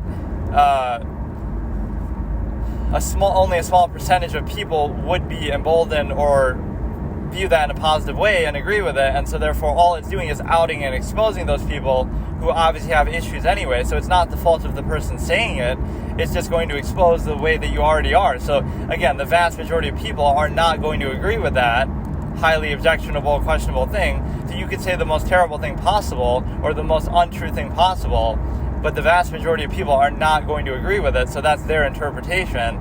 So it's no threat for you to say that, right? You can say whatever you want, whenever you want, and it wouldn't be a problem, because the only people who are going to agree with you must have thought that anyway, or must already have issues anyway.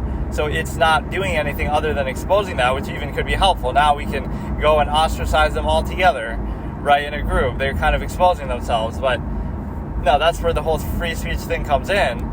Somebody says something objectionable and terrible, etc., by common consensus, social Darwinism, the majority of people, but then, the majority of people do not agree with it. So then what's the problem, right? It would settle itself without needing you to censor it on social media, or without you needing to censor it from the government or whatever. And so that's the concept that is almost hard to understand. Why would you need to butt in and be the middleman? Let every idea speak for itself. So if it's really a terrible idea, like you say, then you wouldn't need to do anything else. You would just need to let that speak for itself. Or again, the best argument against it would be not by censoring it, but by making a better case yourself, whether it be a case against it. So, they make their case, like why the earth is flat. Then you make your case why the earth isn't flat, or why it's round. So it's not even that you have to directly address it. You just say the best argument against something is the better argument for something else, right? What the truth actually is. The best argument against a lie is the argument for a truth, or the objective observation of the truth. So you wouldn't need to censor somebody saying the earth is flat. You would just need to say yourself, and as people do, and as is common knowledge and taught in schools, etc., why and how the earth is round. So that would speak for itself, and that would win out in the context of, social Darwinism. And then the other point is the simple fact that you would put yourself in a position where there's another expression I have like that, where the best argument against something is the flawed argument for it in the first place. So if you have you won't have a very good argument for why the earth is flat, because it's not.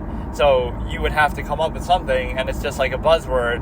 And then when you go deeper into it, it'll be hard to justify it or explain it. And then number two is, I say that with religion, with all due respect too. The best way to argue against religion isn't even to argue against it.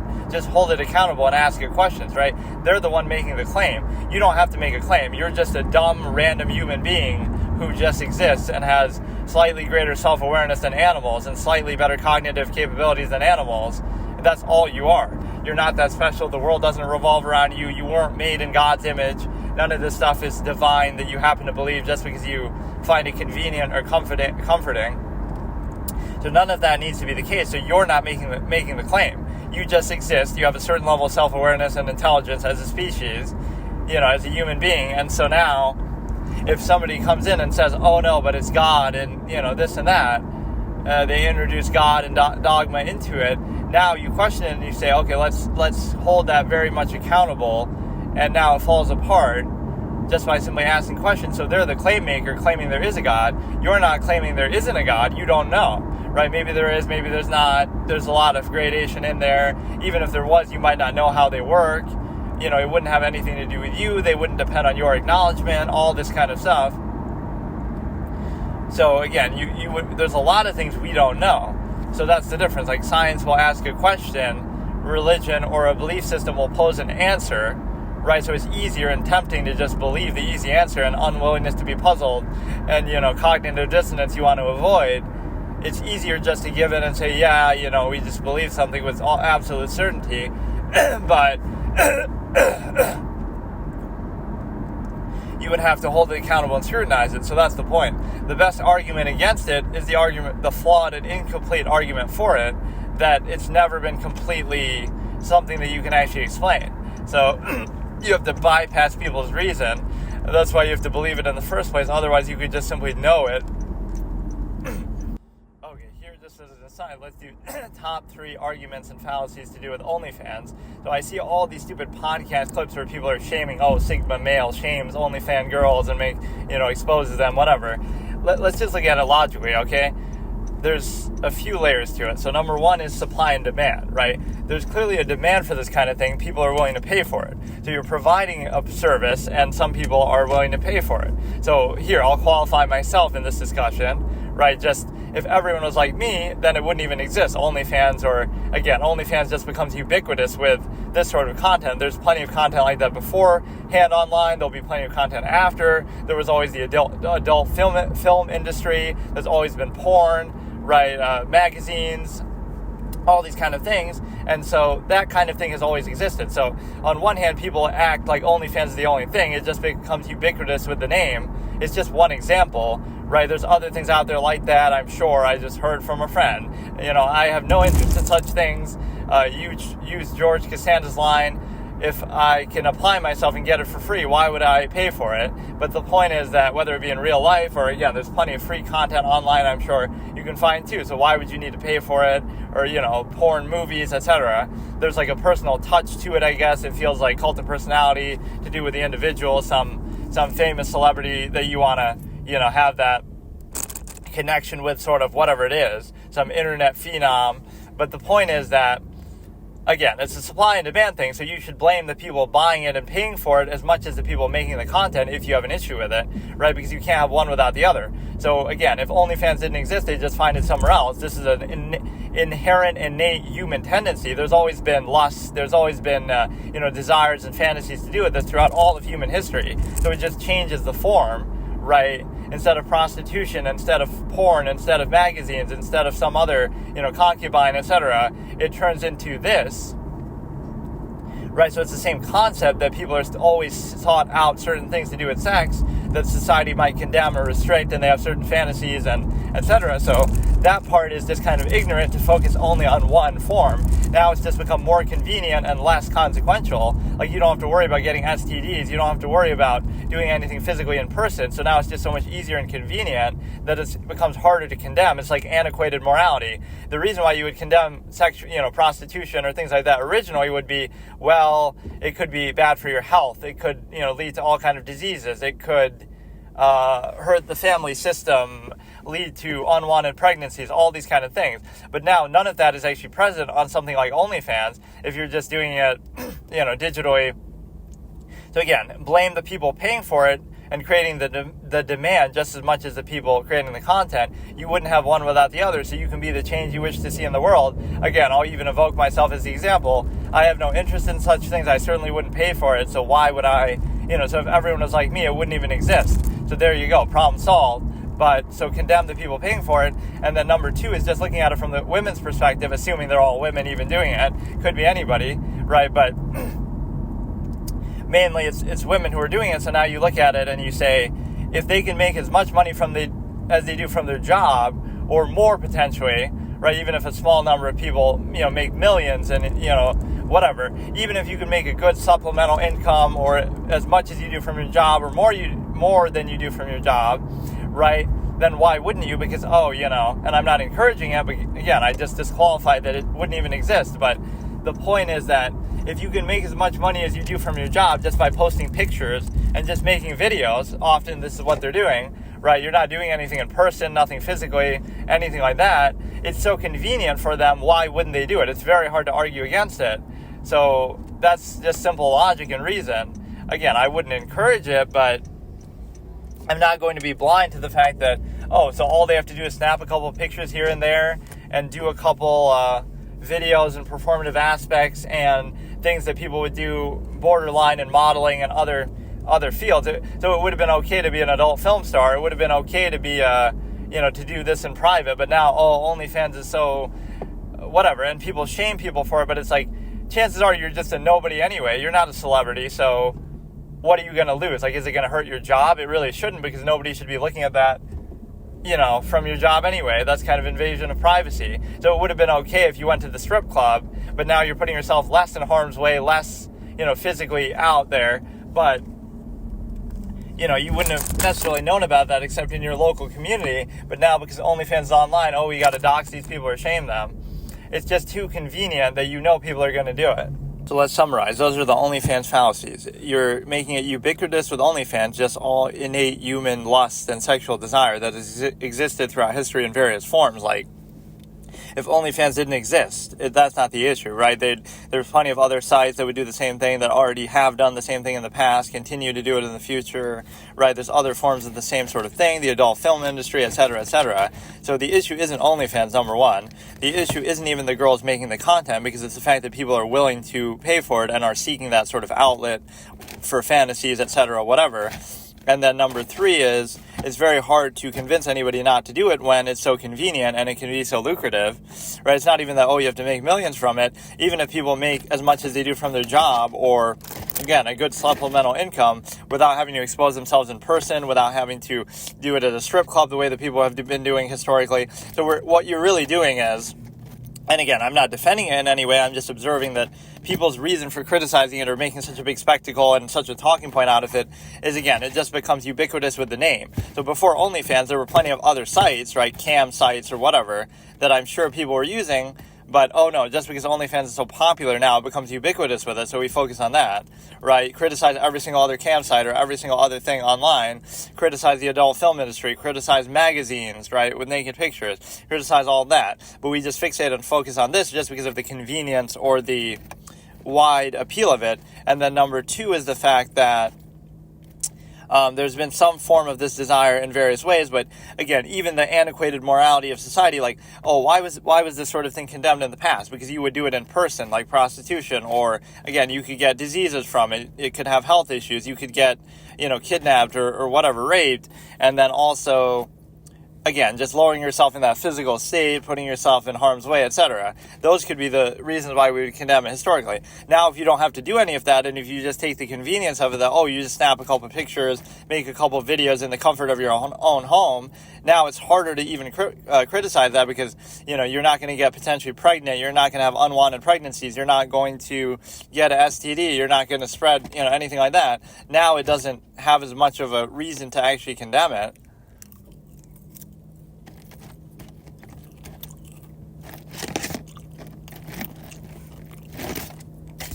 So that's a real recurring theme, that you have a lot of moral standards held are done so only because technology before kind of facilitated that. For example, if you had,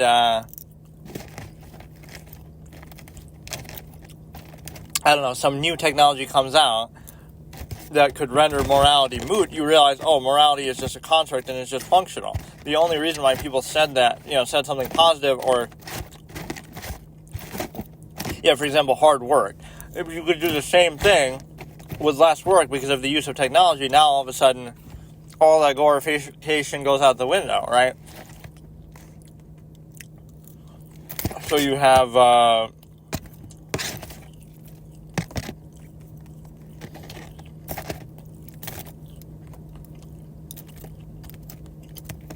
you'd condemn things to do with sex. But again, if you're not doing it in person anymore, or et cetera, why is it so bad now? There's no physical contact, there's nothing like that. The real thing you should condemn then should be, again, the people buying into it and doing all that. And it doesn't mean that those people are even there's a stereotype they must be virgins or something. In some cases that very well may be true. But sometimes it's people who are in, they could be married for 20 years, but they're just looking for something different. That's why people cheat. That's why people, have certain fantasies and things like that. So it's not always about just, getting it sort of any way that you can. There's a certain psychology to it that I'm sure people would do it for different reasons. Yeah, the simplest way is just it's a supply and demand, so it's going to be a hard thing to stop. Even if you got rid of that particular website, there'd be other ones, and even if you stigmatize people for doing it, it's just, how can you argue against that? It's easy, it's convenient, it's not putting yourself at risk, you're not physically having to do anything, you're not doing it at a strip club, and so now, just by simply posting pictures, how does that, how are you going to convince somebody not to potentially do that? And I guess the way that you may do it is by, that just makes you a bad person, or, you should have more respect for yourself, but, it's easier to separate themselves from that. It's just a picture, so what? And you're not a celebrity or somebody anyway, so, who's going to know the difference?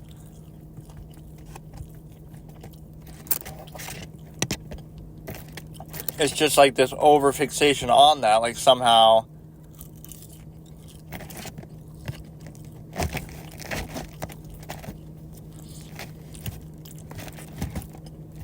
if somebody's comfortable with their body, okay, why not show it off? How is that the end-all, be-all defining thing? Why does that matter? Why not blame the people, again, who are looking at it? What's more pathetic, making that kind of content or paying for it? And then the other point is the simple fact that you have, it's just too easy, too convenient, too separate from the self to really do anything. So you condemn them on a moral level, you're somehow bad for doing it, but it's really nothing so bad about it. You're just taking pictures, who cares?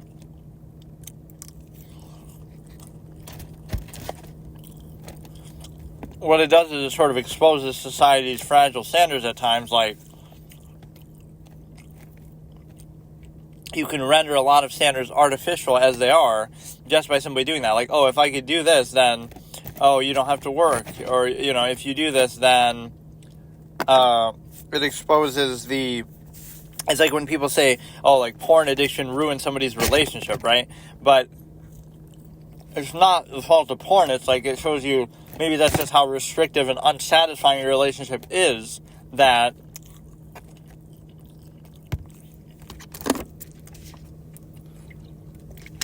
simply by opening your mind and having imagination and having all these fantasy sort of things play out and having more options. Now, more options are a bad thing because, they invalidate the one option that you try to brainwash yourself into by society's indoctrination too. I want to be with this one person only, and so society's brainwashed you to kind of think that way. Now you realize, look how many other options and fantasies and other things there are.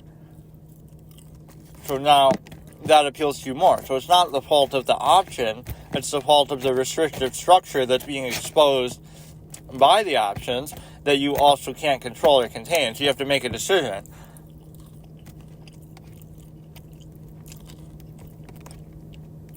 Either that restrictive structure is not justified, or if it is justified, then you shouldn't be drawn to those things anyway. So all the moralizing with it is very strange.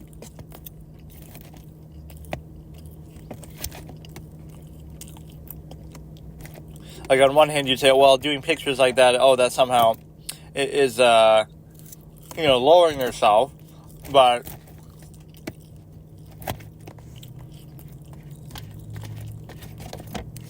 what if you're just at peace with, you live in a nudist colony, so it's not that big of a deal. Then, people wouldn't care about, OnlyFans wouldn't exist in a nudist colony necessarily.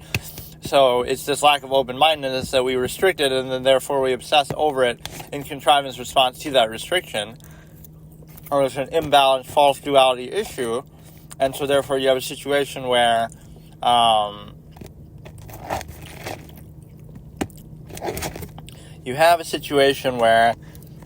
you're kind of like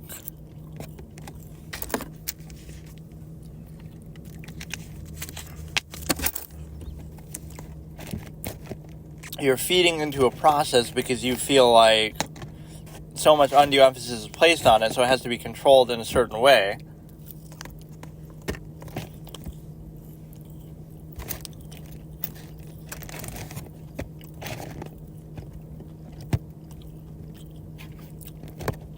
But the more and more convenient something becomes and the more technology takes over with it, the less people are going to be inhibited by it. Because even the old arguments like, don't be a prostitute for money, or don't do, strip club, whatever, because you put yourself at physical risk, you might get, whatever. But now if you make the same amount of money or more money without having to put yourself at risk that way, now what do you say? So it does sort of expose the antiquated morality. It doesn't mean you should do it, but it's a lot more difficult to convince people not to do it.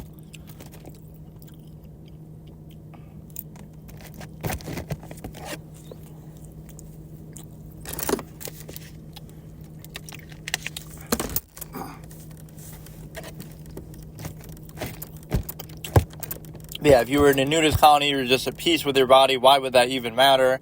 Why should you define your worth by that anyway? Right, whether it be positive or negative worth, that you feel like,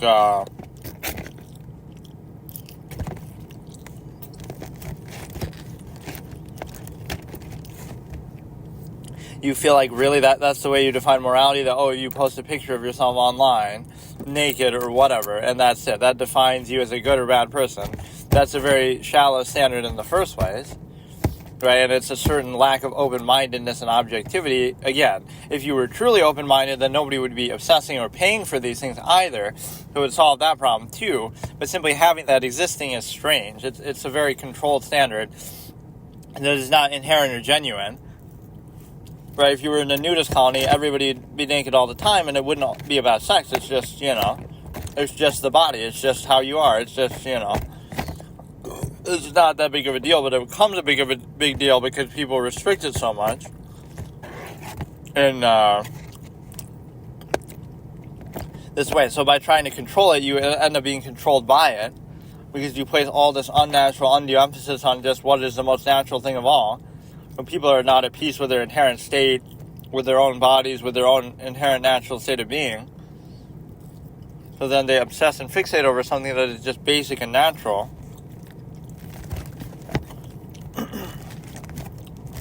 And so it's this false duality imbalance that it leads to, where you do it in both extremes, where you condemn it in extreme and glorify it too. So you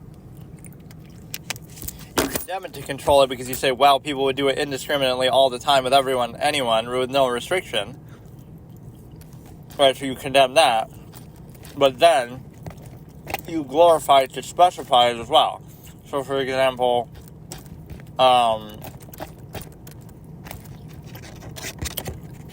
you would glorify it in such a way that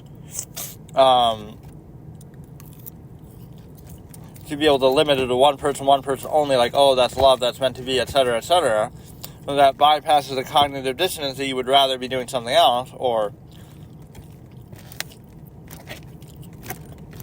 that shows you still a primitive state of society, that it is so obsessed with sex that it would base their entire lives and structure around it.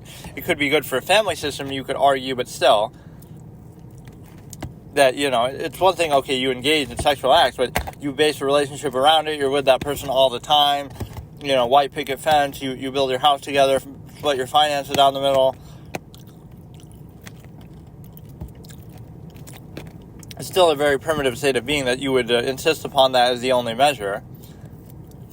That sex basically is your God, and that you are, that's the highest measure, is your own pleasure, hedonism, practice at half-mast, structured within, this sort of half-mast style, to say,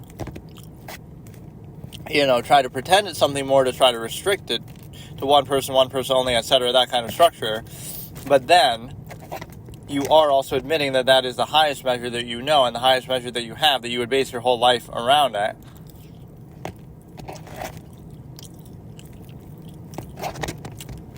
So it's this ultimate cognitive dissonance that society will try to pose a standard because it's useful and functional. Oh, it's good to create a family system, etc. But on an individual basis, it's very hard to bypass that logic and reason that would simply point to, oh, so it's something that you that's not really true or objective, or that you wouldn't really want to do inherently based on your tendencies, but you do it anyway because that's useful for society to control you in that manner.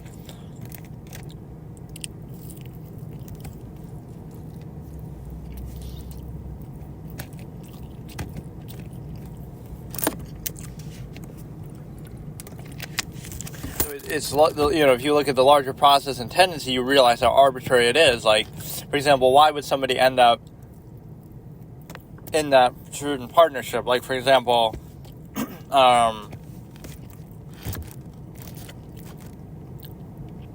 somebody who happens to live in the same geographical location as you, like nearness postulate. So it's like with online dating.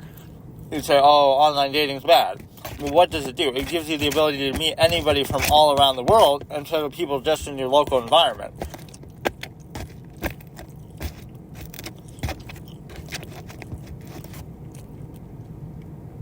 So the standard is actually higher and better, and you have more choices. Would you rather have billions of choices or only hundreds or dozens? Because, this is one of those antiquated arguments again. You're glorifying something simply because you didn't have the technology to do it before, and it sort of shows you how shallow that process was. Oh, and back in my day, we used to meet people in our local environment because we had no other choice. Now we have the choice to meet anybody from all around the world. So isn't that a better, more objective, open structure? But now, again, just as an option, if you really want, you could end up with somebody in your local environment still, but it would just be that you're not restricted to only doing that. So this is sort of the non-basis of self-fallacy, too. That value comes not inherently, but from yourself. In other words, the value of family happens to be, because they happen to be related to you, therefore they have value. Otherwise, they're just arbitrary random people. The value of others comes from, they're in your same local environment, town, community, etc. So by that logic, even like country or place you live,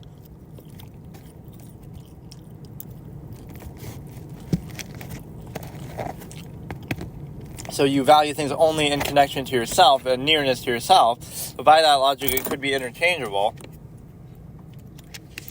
Right, so you live in one part of the world, you value it based on that. But if you lived in another part of the world, it would be just as valuable to you because, you happen to live there. So there's no inherent value. you're not using actual standards to say, oh, it's good because of this or not because of this. You're doing it because, oh, it happens to be near to me, around me. So anything that I experience or am around is valuable just because of myself.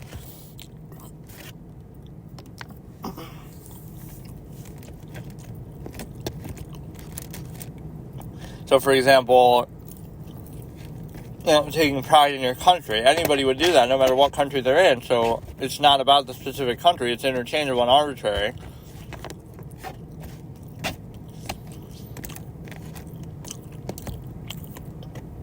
Same thing with family, like the shallowest, most non-choice reaction basis you could have.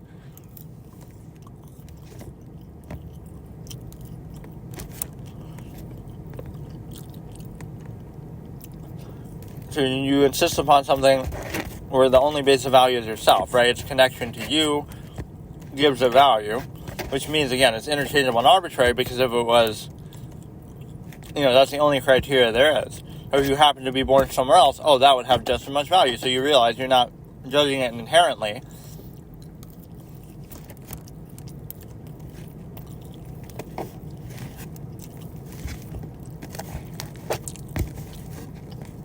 But that's definitely an antiquated view. Is like the whole, doing something online is worse than doing it in person. You meet someone, at least you talk to them there. But you have everybody from all around the world versus people just in your school or in your work or in your local environment community.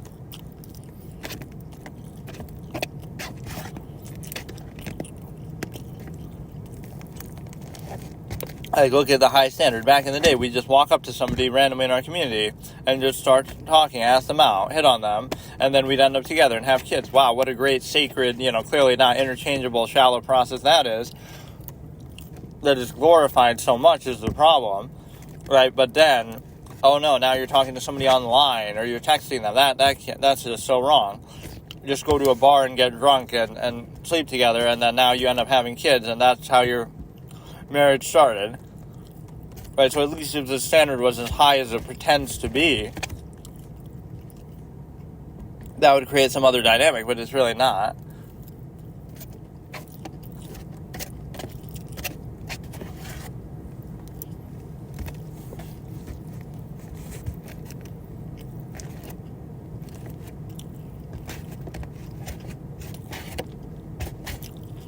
So again, a lot of these antiquated morality things that, more than anything, technology will just invalidate them. Right, the idea that, you should do things a certain way only because you had to do them that way or because it was useful to do them that way, not because there's any objective, real criteria.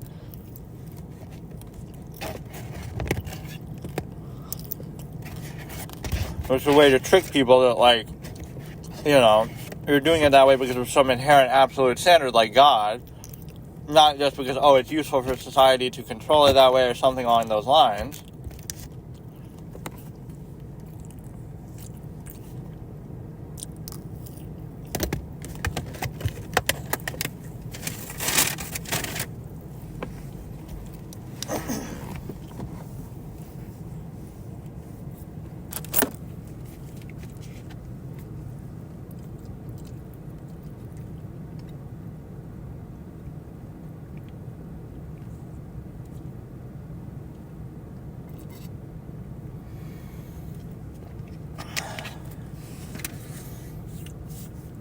Okay, so now we'll start the also August 31st thing. And when I go to upload these, I just do them totally at random, too, just to get whatever. Like a whole week's or a few days' worth, so there's no real organization to it.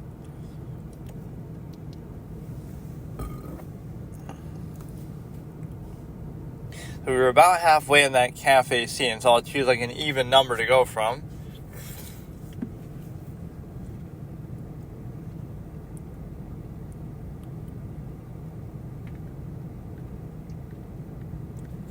So we rented it, and it expires in probably 1 day now.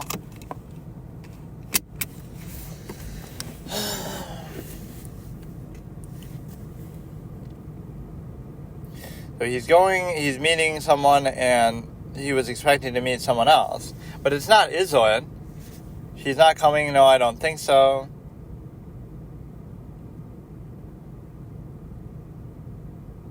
It's like 46 on the nose that we're at.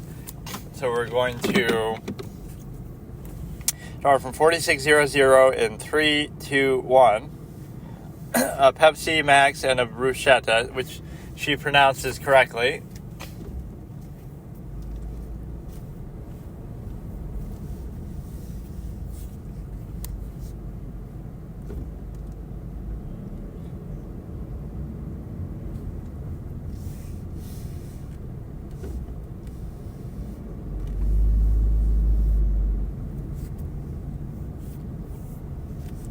It's been a while now, but he's been gone for a while. Nina wanted to know. So who is Nina even? I don't even know.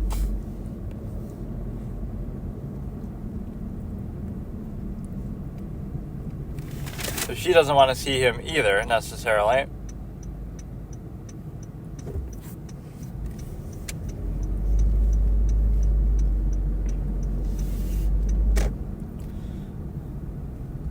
Nina's worried now that you're back outside.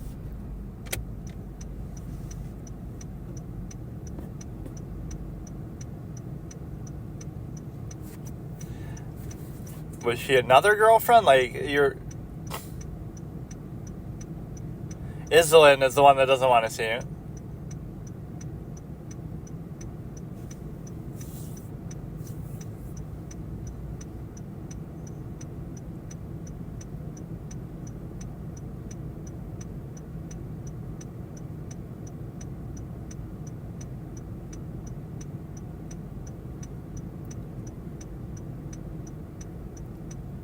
Or now he's getting a little desperate.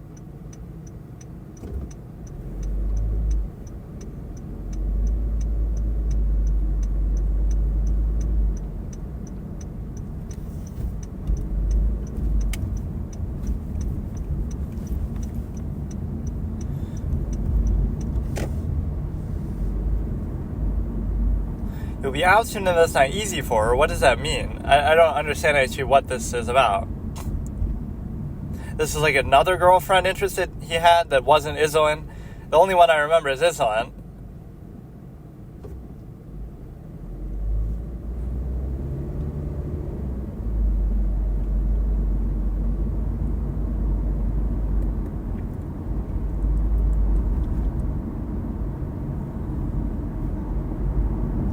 Too much family. Your mom has been coming by with stuff all summer. Or is that like his sister?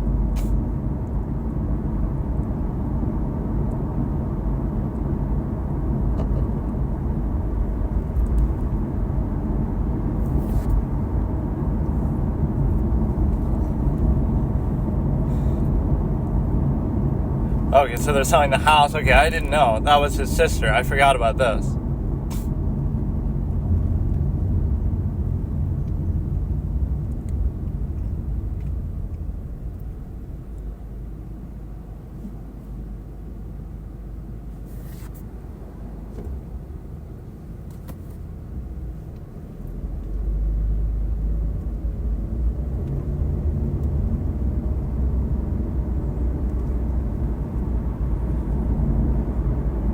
At least he takes responsibility. He's not blaming his parents.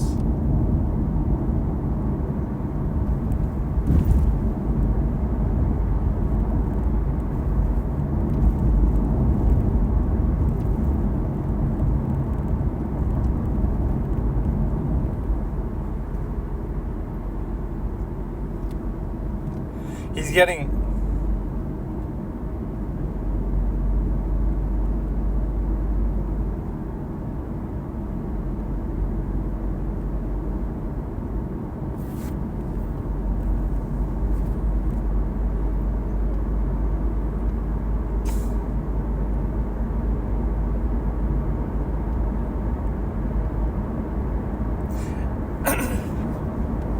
We don't really see, to be fair, how crazy he was when he was on drugs and stuff. And where is he getting his money even from? Right, like he's been in the place for so long, he doesn't have a job. But the whole thing is that he's getting offended in every scene by something, but it's really by himself. Right? It's not my parents' fault, it's my fault. it's not the fault that, oh, whatever, I was out of work. It's the fact that I was a drug addict, like, for the job interview. So he's just mad at himself, but he's also just, like, unable to find a good reason maybe not to do that. Like, maybe his real regret is that he stopped. So I think Nina must be obviously his sister. I just never got any clear confirmation on that, like, earlier. They never said anything about it. Or I probably missed it because I'm not reading subtitles. But that was actually a little bit obscure. For some reason, I thought it was like another girlfriend of his at first.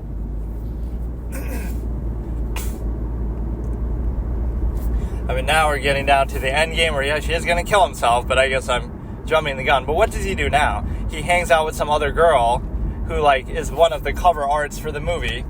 Who's, like, shirtless and diving in the pool and stuff like that. Right, so he tries to hang out and have fun and party. Maybe these are the party animals that he was with before he went in.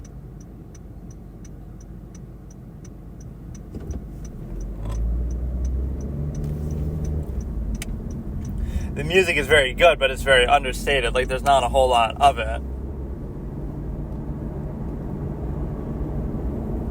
The thought of intellectual achievement was superior to sports success. Not really, though, dude. You can make so much money from sports. Sympathetic to celebrities who protected their privacy.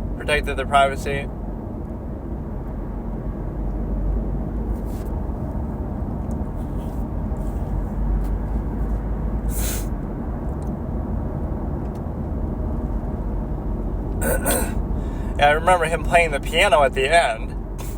So what is his whole interest in music? Is that something like he wanted to do before? I don't think we've heard too much about it. They're selling the family piano. You better be mad about that. They're selling the whole house. They made me a critical reader. Anyone I brought home got a warm welcome.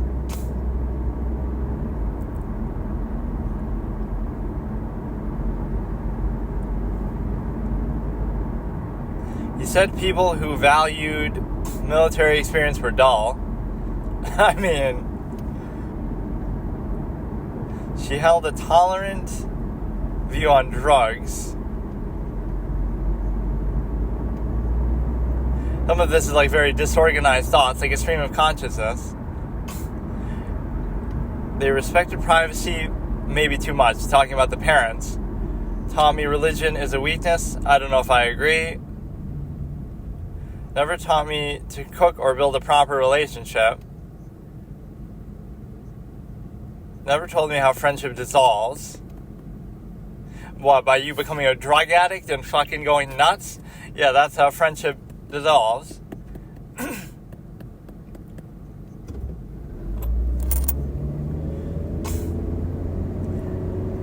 But he didn't blame the parents, but now it sounds like he kind of is.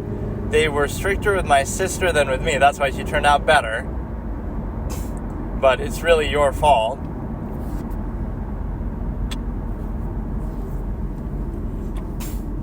Right, people take pride in that. Oh, back in our day, we used to whip kids or something with a belt. Okay, but if that's what it takes for you to raise your kid, maybe there's a bigger issue. You shouldn't be proud of that. Or you shouldn't need that.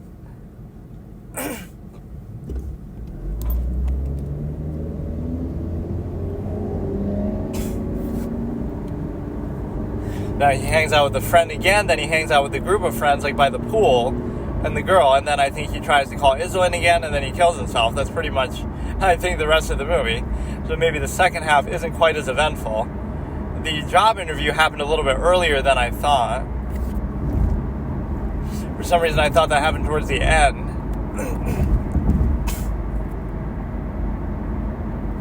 Yeah, that cafe scene was good.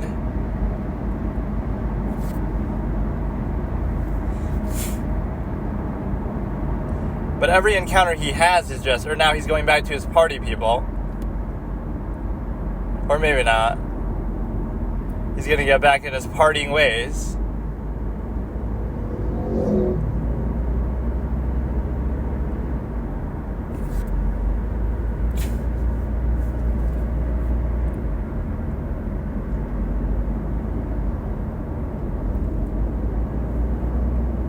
The some people at least are still not like afraid of him. She's kind of,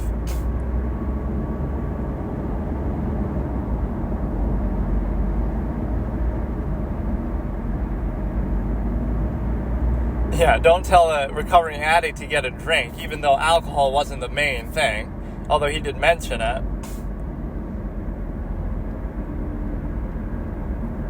Yeah, this is going to get him back in his party animal spirit thing.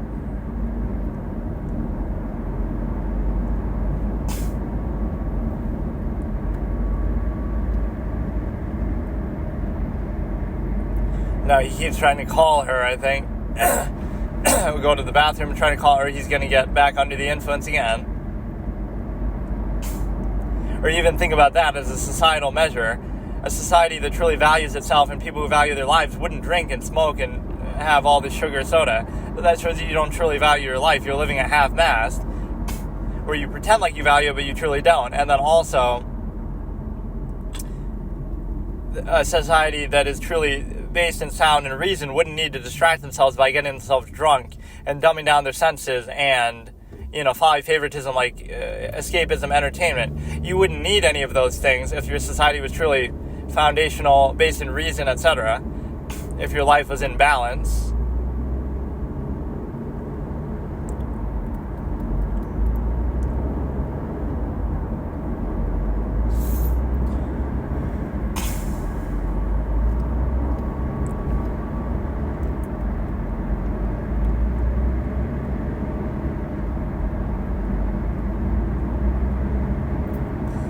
These are sort of his old party animal buddies.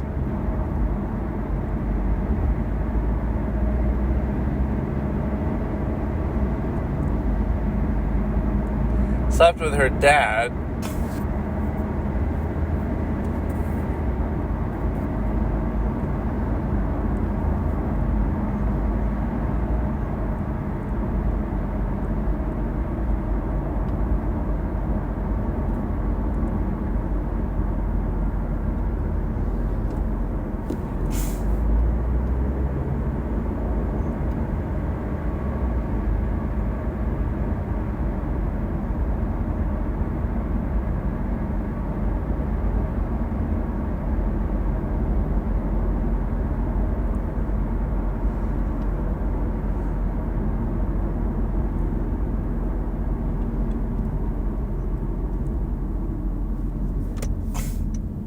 He's saying it like more monotone and serious.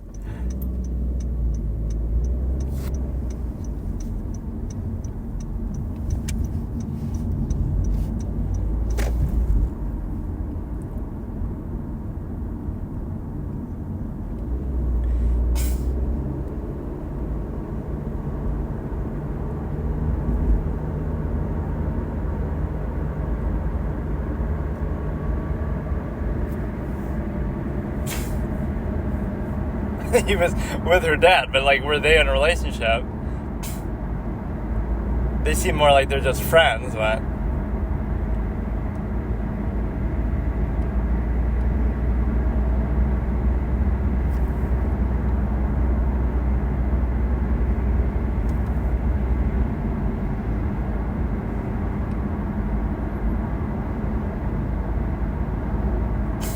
best connected guy when it comes to drugs.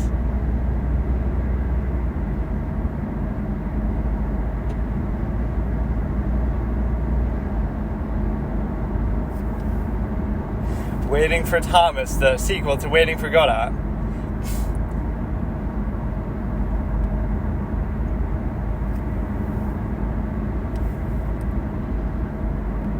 Removing the main character is radical. Imagine doing that in a novel. Imagine doing that in a movie. It's called Psycho, where they kill the main character seemingly. Well, seems like it's going to be the main character. I guess you could just say Norman is the main character. That's why it's named after him, Psycho.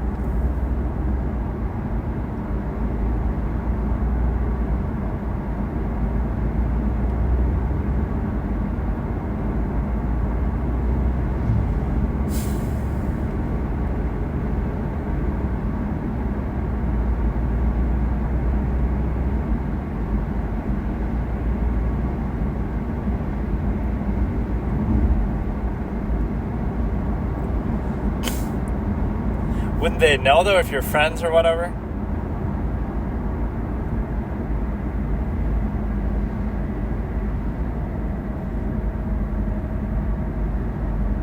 Women are more superficial and vain about their age, I guess.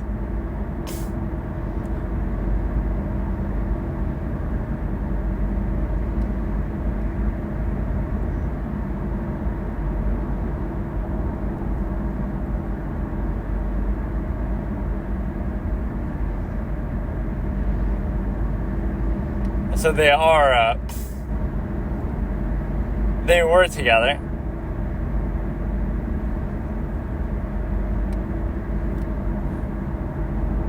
All these names that could be jokes, like, you remember Live, being alive? That's a place, Live, or like, you remember Nice?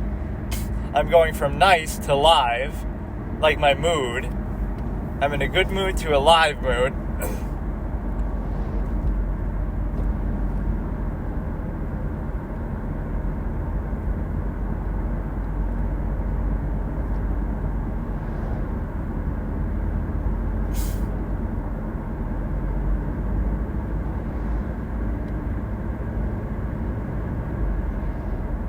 Been together for 9 years and she's craving kids.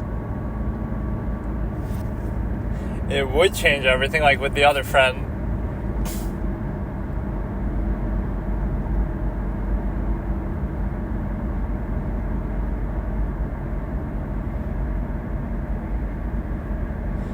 Nine years is a long time. Maybe you have to adopt. Maybe you have some issue. Yeah, some defect. We think alike.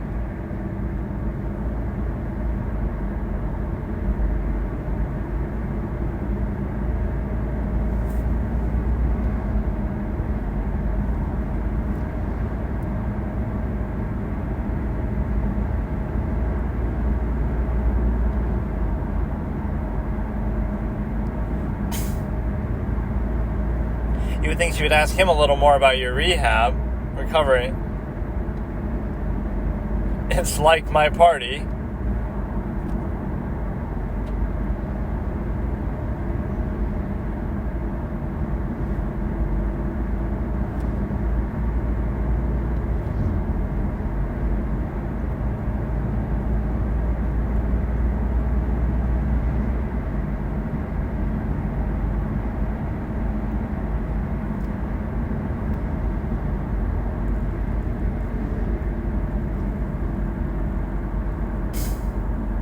That'll be his last kiss before he dies. And that turned him on enough to call his true love, Isla. This dude's just horny the whole fucking movie. Being off drugs makes him horny.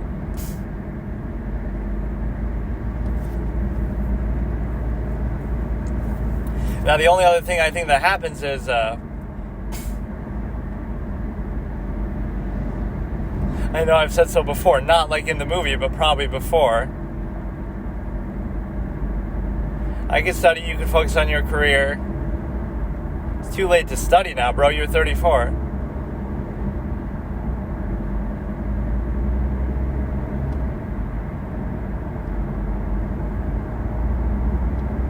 You've been gone for 6 years, dude.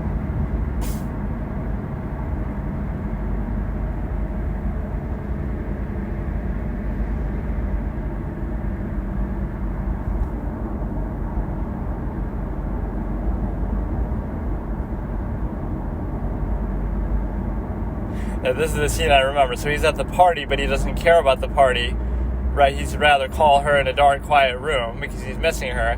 And then now he goes out and parties with the girls at the pool and stuff. And then he kills himself. That's the movie. Like, really, I don't think anything else really happened. But that scene must be very long. Like, this movie has a lot of long takes and long scenes, but most of them work pretty well. The main one that was a little bit tedious was the conversation with the friend at the beginning. Or no, maybe now he goes and sees the friend again. They talk about PlayStation or something. And then so those are like the 3 next scenes of the movie. He talks to the friend again. He hangs out with the girls at the pool. And then he goes and kills himself.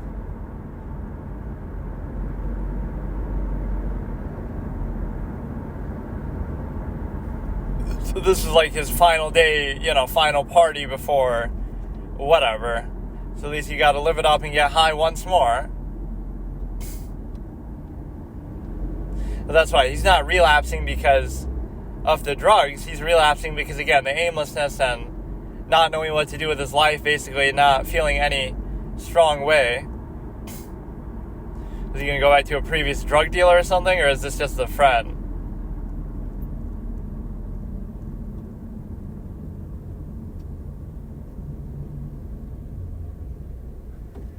Even the drug dealers would probably put this guy on a no-sell list. Like, fuck this guy. He's an addict. Like,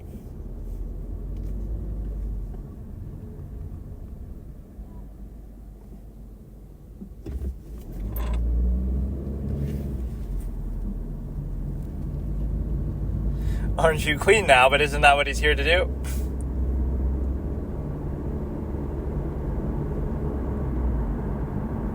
It's obviously just for friends. It's for somebody else. Just because I have the connection.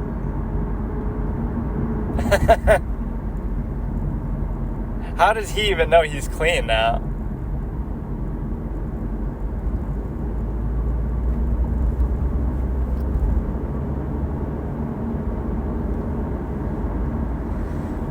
So, I mean, that's what he meant. He's the most well-connected guy in Oslo. That's why. When it comes to drugs.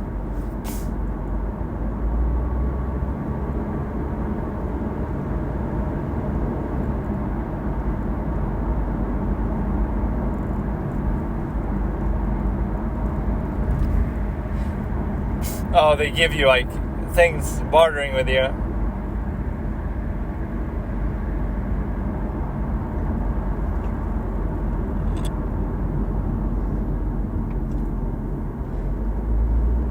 And they'll give the shirt off their back and their shoes, and I get a little extra for this.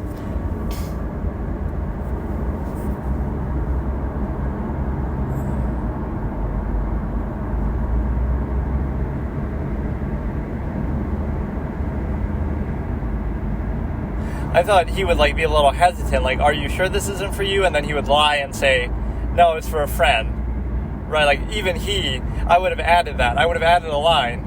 Like, look, are you sure this isn't for you? And then he says, Anderson says, no, it's for a friend. And then he just leaves. Like, so even the drug dealer is concerned, like, he can just tell something's wrong. And he almost feels bad about it.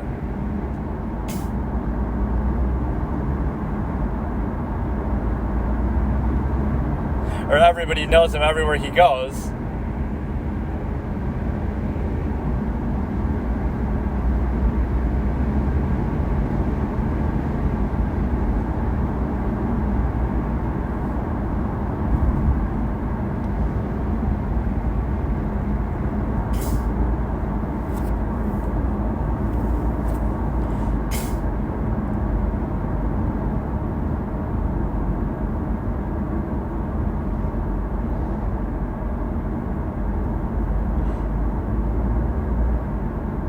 I deal drugs.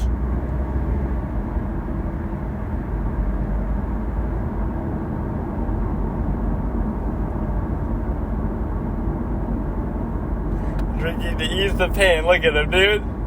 Edgy.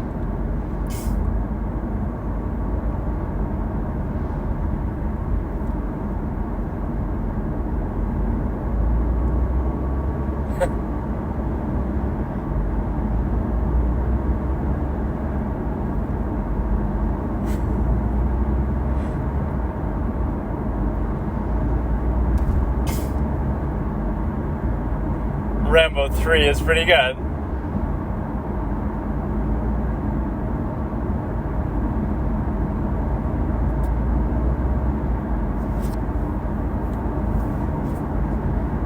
He had this thing with my girlfriend once.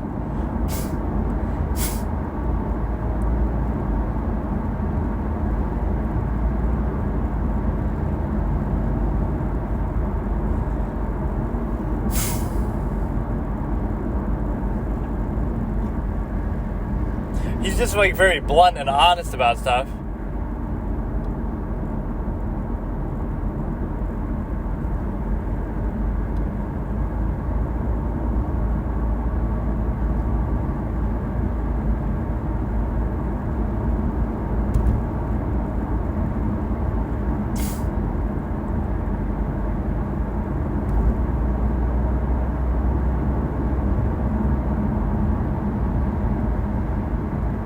You're the one who's a drug addict, so it's okay that I slept with her.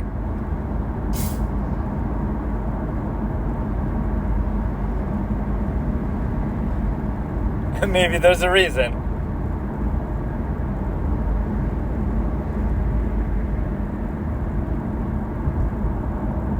I've seen the consequences of how you treat people close to you. That's a good line. Whether I slept with her or not doesn't matter, because it's your fault.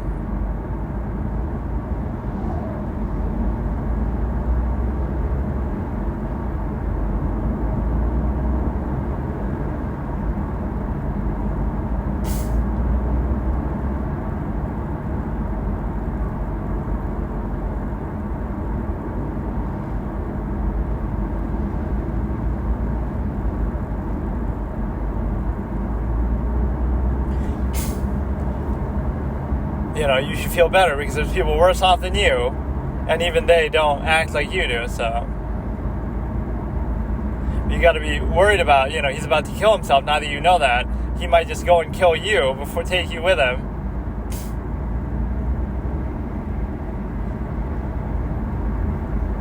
But the Iselin girl gets around, but that could have been, when he was all drugged out.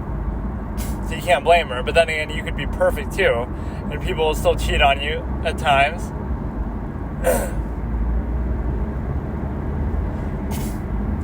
Now he'll end up at the pool party.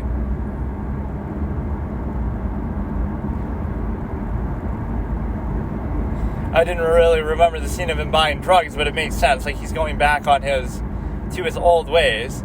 But it's not even really about the relapse. It's just like he was looking for something and he just couldn't find it. Like some other meaning, some other value.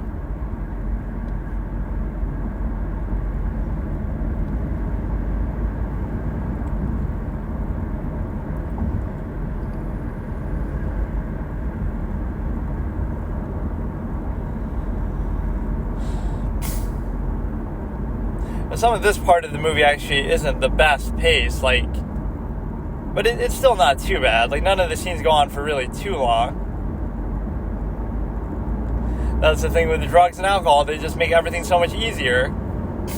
You drop all the inhibitions that you have in society every day, but then again, you'll realize that that's a more natural state without the inhibitions. So you're putting on the act all day, every day, to be something you're not. That's where the conflicts of contrivance comes from.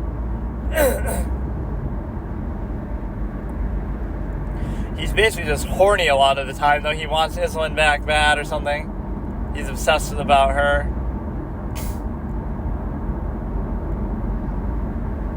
I can't even see what's going on. It's too dark. I always get like this glare.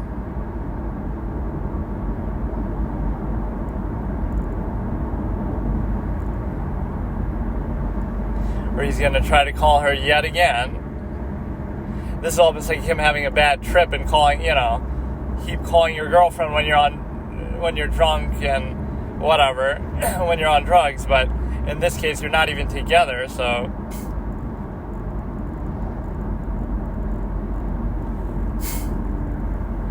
Right, they don't even have to have the dialogue anymore. You know who he's calling. He's only called one person the whole time.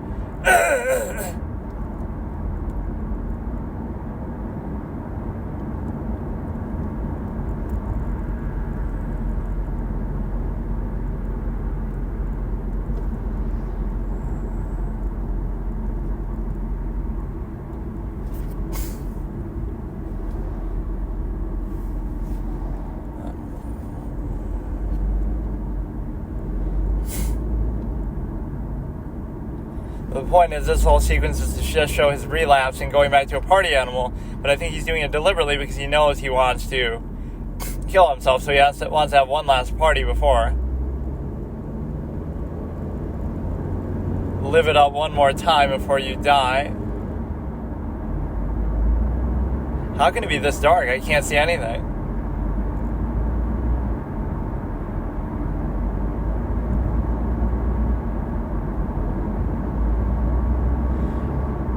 Is this supposed to be a flashback of Iselin, or is this somebody else? I can't even tell.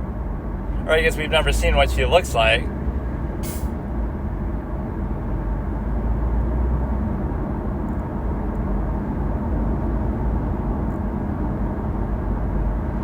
Or no, this is just the current girl that he's with, I think. Everything will be forgotten.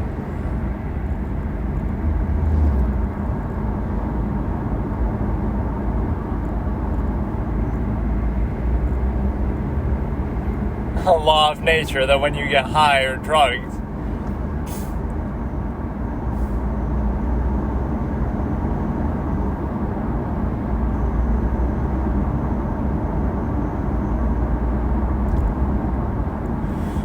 yeah, so now they go out on a night on the town and go to a swimming pool and just fuck around there.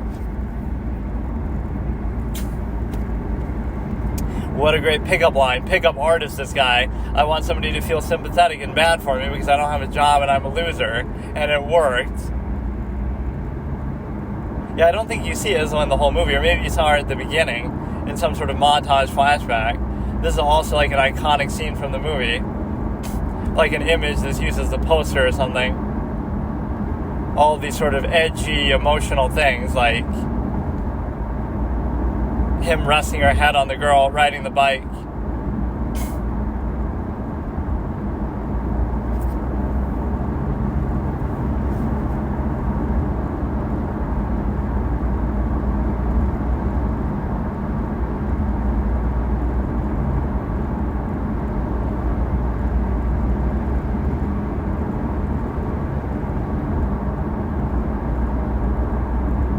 I wonder if they're actually doing this genuinely based on the echo there, or if there's like they're using an effect to pretend like it is.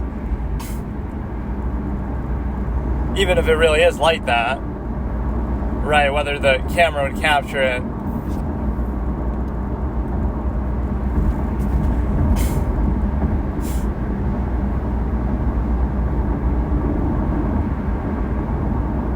I love it when they say also August 31st. It just became August 31st.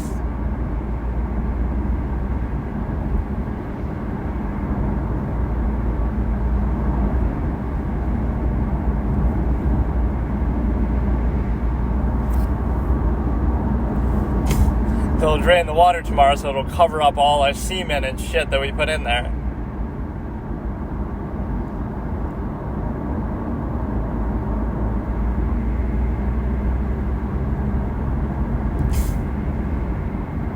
I'd be like him here because I can't even swim.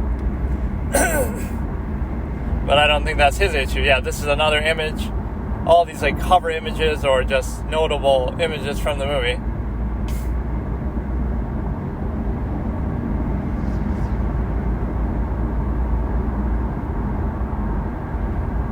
Even though she just did. Once again, like from the outside looking in.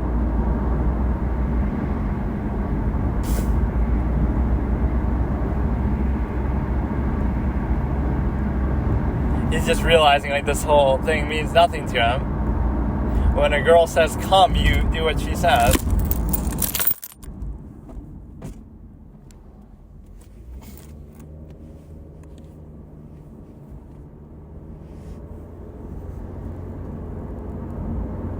Or now he's giving creeper vibes, just sort of staring at her.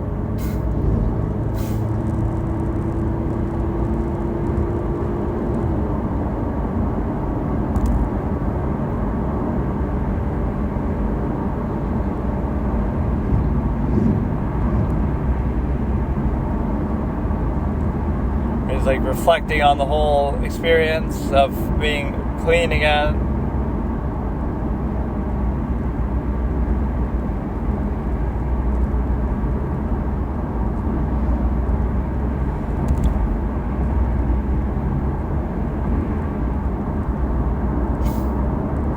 So now he'll go and he'll kill himself, or he'll play the big final number on the piano.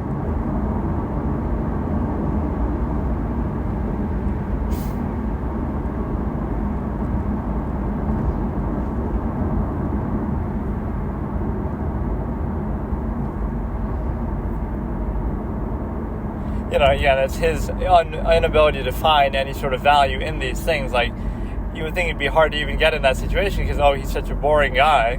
But, at least in this current state. Or maybe he was always boring, but he just found value in that. Like, when he's shooting up, he's a better writer. When he's shooting up, he's a party animal, fun guy. When he's shooting up, he's in love with Isla. And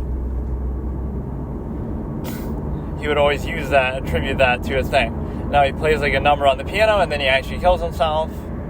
See, there's a lot of subtext. Like, you kind of, even if you haven't seen it before, you kind of know it's going to happen, right? That's kind of where it's going. But, or he'll call her one last time. But again, don't make her feel guilty, like it's your fault. It's your choice. Like, he doesn't want to blame the parents either. Right, if she had answered and had given him a chance. But you would think she'd just block his number.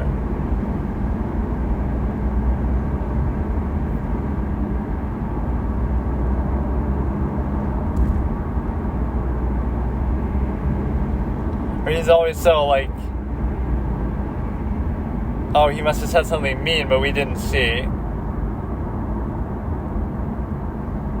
One last time.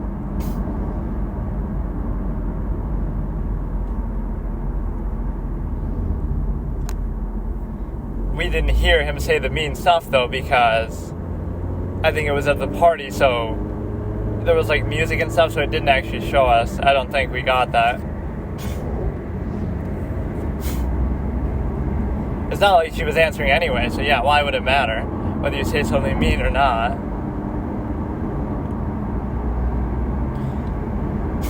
So the thing where they were talking about Battlefield was not the scene with the friend. He doesn't actually see the friend again, like the guy from the beginning. I thought he would go back and hang out there, but it was actually the drug supplier, right? I kind of confused those two scenes.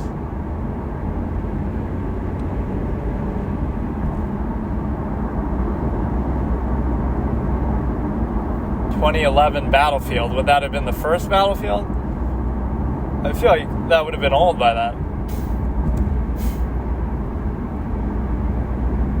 This is a little bit of an artsy way to try to end the thing, but it's something that maybe he had a passion for that we don't really hear a ton about.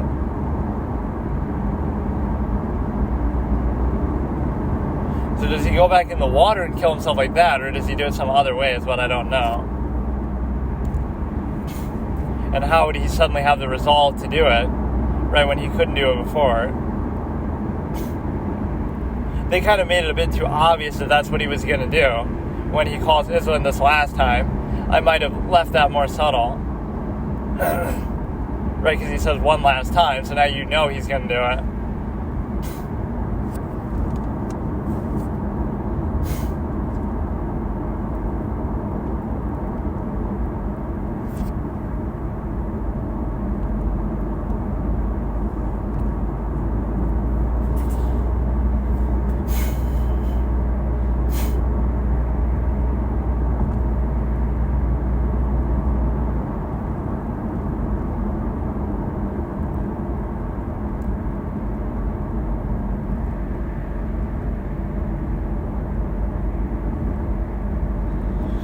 There's a certain sense, too, in a social setting, like, you have to be almost delusional or, ignorance is bliss. You have to be, sort of stupid. If you're a little bit perceptive or actually use your brain, that's why, people who are happy are morons. Like, you see through people so easily. It's not that hard to do. Like, these people just want something. Like, they want money or they want sex or they want, everybody always wants something from somebody. So it makes every interaction shallow and overextended based on that base intent.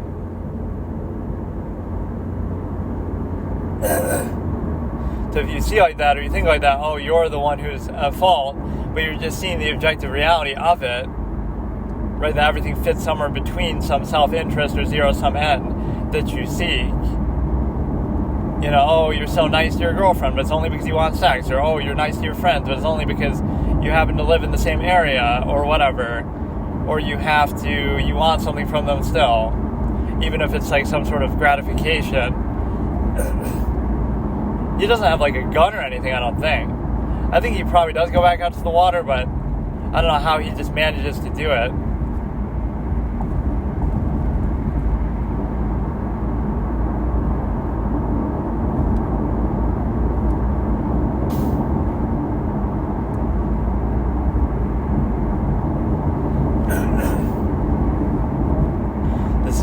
last moment.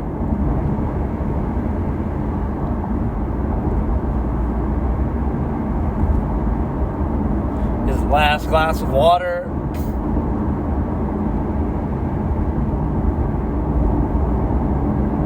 I'm actually kind of intrigued. How is he going to guarantee his success this time?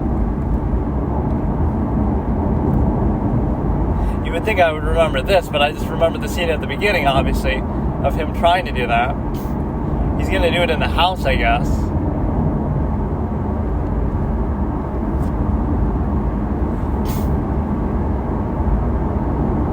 What is he going to do? Overdose on pills or something?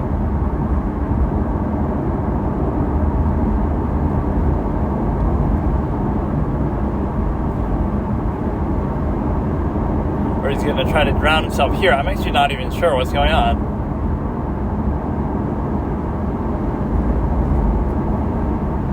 Or he'll like take sleeping pills to pass out in the water.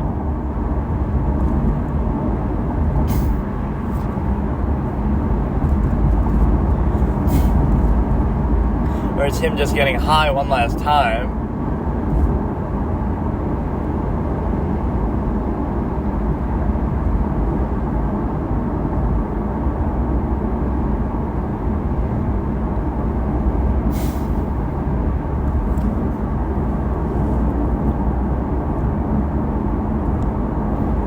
Hanging yourself with your own belt. I don't know what the hell he's doing, actually.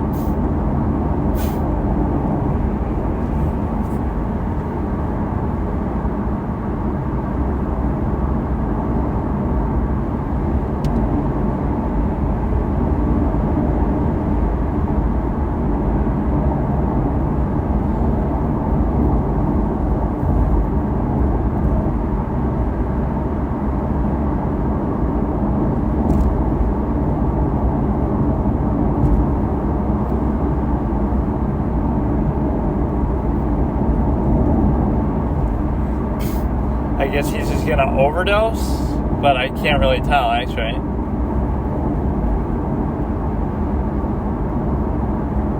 I thought it would be a more dramatic thing. He's gonna shoot himself or go in the water. I remember the piano scene, but I don't really remember this.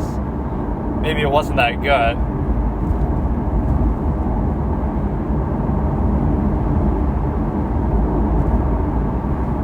Or it shows like everything's just normal, nothing changes, it's just empty, you know, the world goes on, it's just as stale and bland and empty as it always was. Right, all the little, whatever, almost tourist photography, vacation photography of Oslo.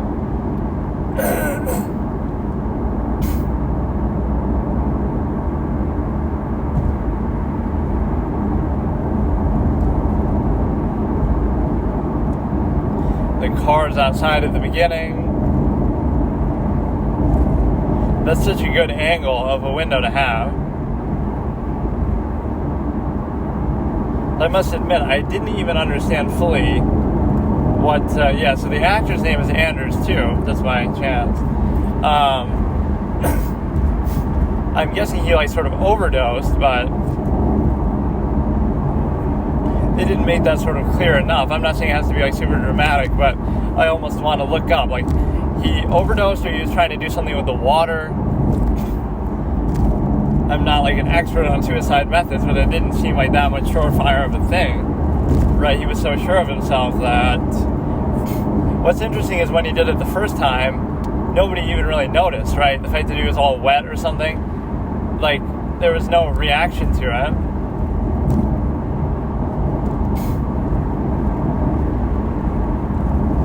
But just being such a drug addict yourself might come off as suicidal, like you're on a death trip with the drugs and all this kind of stuff. But it's clearly like a first world, first class problem. Like, some people don't even have food, but oh no, you have drugs. And not only can you afford the luxury of drugs and stuff like that, but you can also afford them so much that you get to overdose or get addicted. Like, you know, it's a luxury item, it's a luxury thing, so nobody's forcing you to do it. You don't have to do it. Not everybody, you know, even has the option to do it. So you almost don't feel bad, but this at least has a more existential undertone where it doesn't feel like it's about the drugs quite as much. Right, like there's a reason why you do it in the first place, which is both the character flaw, but also, and that bar guy said it pretty well, like, there's a reason why you're not together, and it's not just because you were an addict, right? There's a reason why maybe you were an addict in the first place. Right, you're just an asshole, you're just this, you're just that.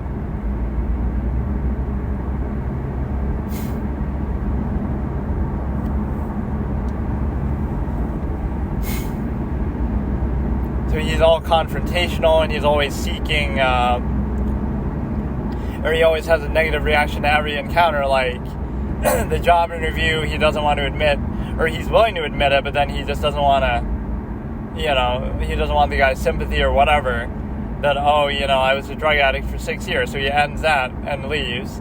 And then he has, with the girl, talking about the sister,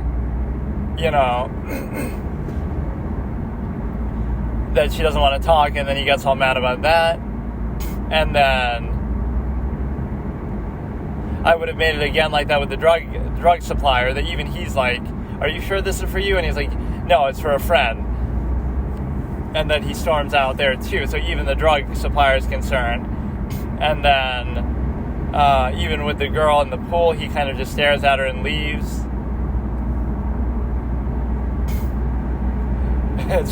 All this happened because he doesn't know how to swim. But then if he didn't, he would have died at the beginning anyway. I'm sure if you were in a life or death situation, you could figure out how to swim, right? Like, if I was really drowning, I'm sure I could get out of it. But I don't really know how. Because I'm not a fish. Like, why would I need to know?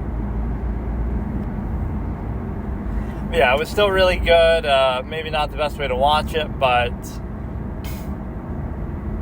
pretty much I remembered a lot of it. Some things were a little confusing, like the sister. I didn't know that's who they were talking about. You don't see Iselin in the whole movie, and that's kind of a good plot device, how he keeps calling her. You have a few other things. He did tell the friend that he was thinking about it too. It's like, you can make it very well known, but nobody really does anything about it.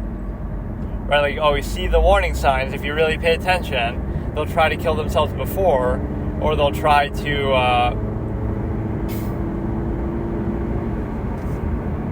kill themselves before and fail, and then they'll try to do it again and maybe succeed, or they'll try to do it, or they'll tell you about it. Right, like he says to his friend, this is closer to a 5-star thing, honestly, because it's such a good character portrait, and the presentation of the ending maybe wasn't the best of how he kills himself. The only thing you can think is he's overdosing, but I don't know.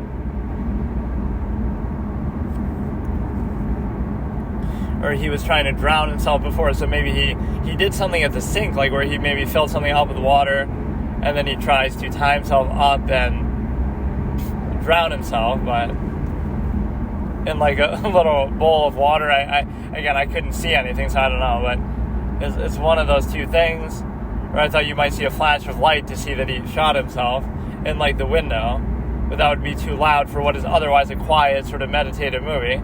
So I'd say this is at least a little better than Interiors, even though Interiors is very well written in a way that this is. Not that it isn't well written, but it's like, it's more understated, so that's not really a weakness, but it's just a preference that they had. And so here you have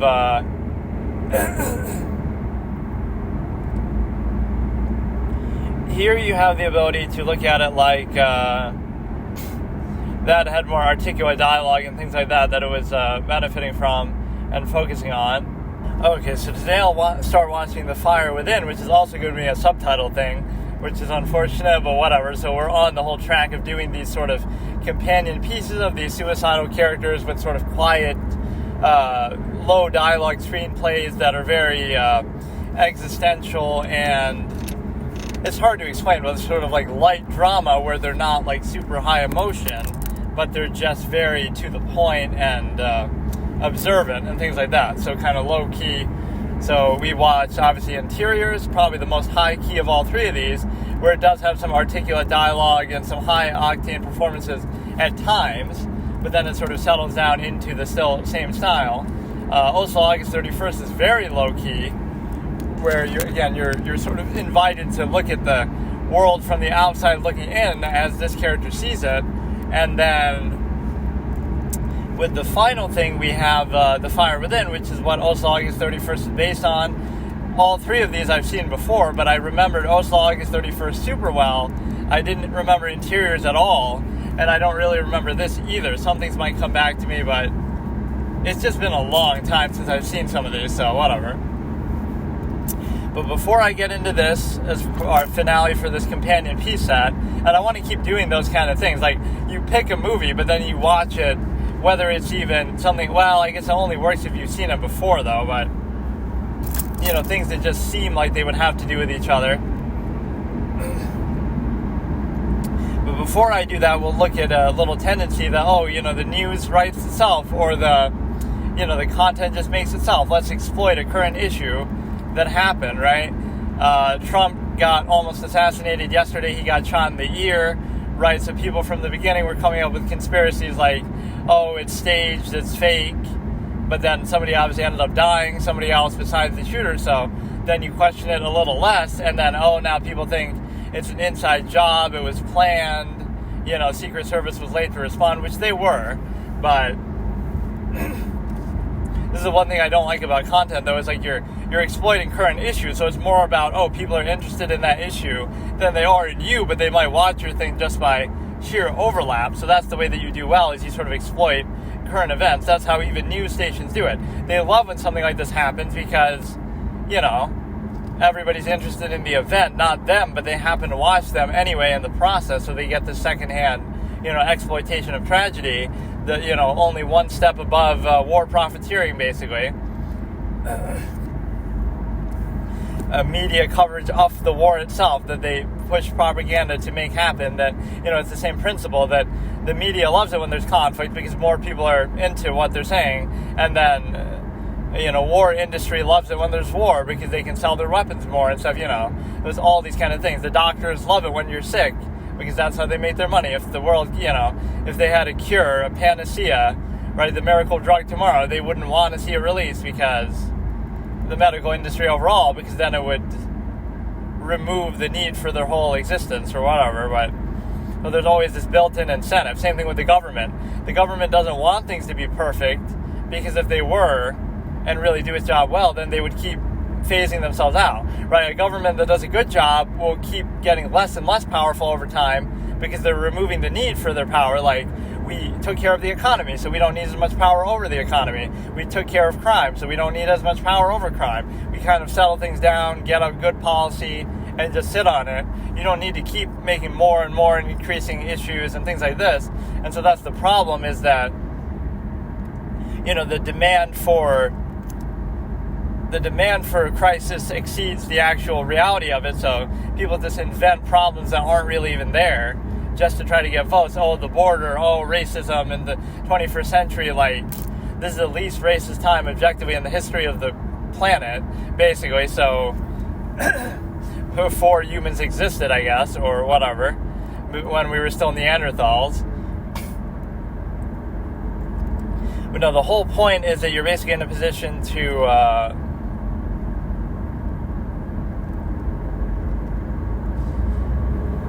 you're in a position to basically do it in such a way that, I don't know what I even want to say about it. Just people think it's an inside job, this and that.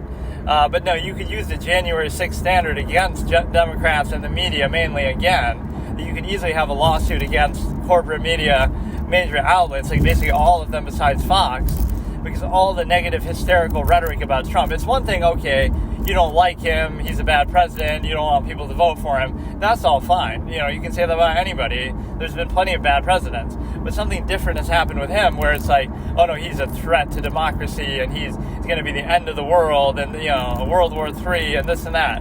All this kind of hysteria and hyperbole is the exact reason why something like this might happen. So you deserve to be able to say that the same way that, January 6th, right, he incited violence by saying you should peacefully, patriotically protest, whatever, right? But in the same stupid sense, but even more so relevant, all this rhetoric that's so extreme and vile that, everybody who likes him is a bad person too, and everybody's a racist, just to try to control the narrative, and, everybody's, just that he's the worst person ever, MAGA this, MAGA that. All that is exactly the reason why something like this isn't even that surprising. And everybody, you don't deserve to apologize now. Biden or somebody, all this insane out there rhetoric, you shouldn't even need it. That's my whole position, right? I don't like him either, but that's just on a policy or other level. But if your alternative to the big bad Trump is Biden, then you've already failed there. I don't respect your position because, if somebody says in 2020, I think Donald Trump has been a bad president. Okay, cool. So who are you going to vote for? I'm going to vote for Joe Biden and the other dominant political party. At that point, I no longer give you any credibility. The fact that you say Trump is bad might be something I agree with, but your solution or your alternative is completely bogus, which shows you have no standard at all. Right, you would not end up with the Democratic Party, and you especially would not end up with Joe Biden. So that's the first point. But the other point is just that, again, all that stuff in January 6th is what we see. All this vile rhetoric that is going to lead to violence. And my point is you don't need it. And the reason why you don't need it is because of the simple fact that, just attack him on policy, attack him on other idiosyncrasies, fine, but you shouldn't need to do that. So, keep the standard high, but of course it's not. But that kind of is a concession right there. Everybody is brainwashed by the media that, we hate Trump, Trump's so bad, blah, blah, blah. But that's fine, even if you think that. Okay, let's say I think that. But that doesn't mean you just mindlessly, blindly vote for whoever else that they tell you to, right? Vote for an independent, vote for, 81 million people could have voted for Joe Jorgensen or something. So that's my whole point, is that it wouldn't have had to be what it turned into. If you don't have conviction in who you're voting for, then just don't vote. And that includes not voting for the big bad Trump. But that's a fallacy, right? There is no such thing as voting against someone. There's only such thing as voting for. So people who have passion for Trump, they'll vote for Trump. People who have passion for somebody else can vote for somebody else. But Biden was not that kind of candidate. He's run for president twice before. He wasn't even his party's nominee. So, of course, you see a lot less genuine passion for that.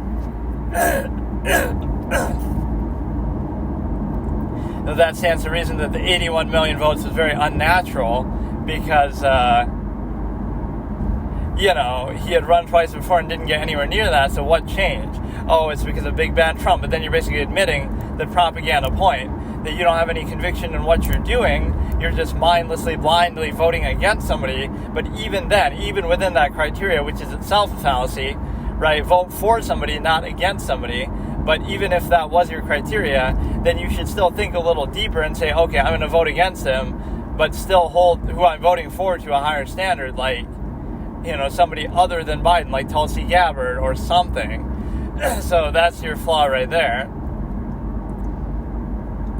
Even if you are going to go for the other dominant political party, the Democrats. So what you're seeing right now is a one-party state sort of threat between the coalition of the corporate-owned media and the Democratic Party.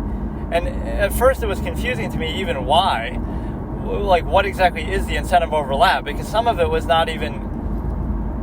It didn't make entirely a whole lot of sense what the incentive was that was so clear. China owns a lot of portions of media, major media networks in the U.S. and stuff, so they could be doing it that way to sort of manipulate it in a way that, pushes all these talking points that could benefit them. People all around the world will recite this even, America has guns and school shootings, and it's like this propagandized thing. They're racist, this and that. All these things that are just talking points that seem like... There was actually a conference where China was bringing up these exact things, and that kind of sold the that sort of gave away what they were doing. That what I'm saying is true. You might not get any definitive proof, but China does own at least major portions of a lot of these networks, so it's a good tactic of war to, sort of like a Cold War tactic to try to destroy the U.S. from within through its own media by making everybody hate themselves through, white guilt and white privilege and racism, this and that, and divide people, divide and conquer. It's not really that hard to see. Whether you think it's China doing it or otherwise, that's the whole point, is it's not useful to do all that. But there's obviously an incentive behind it. And beyond that, you have the simple idea that you're able to look at it from a perspective that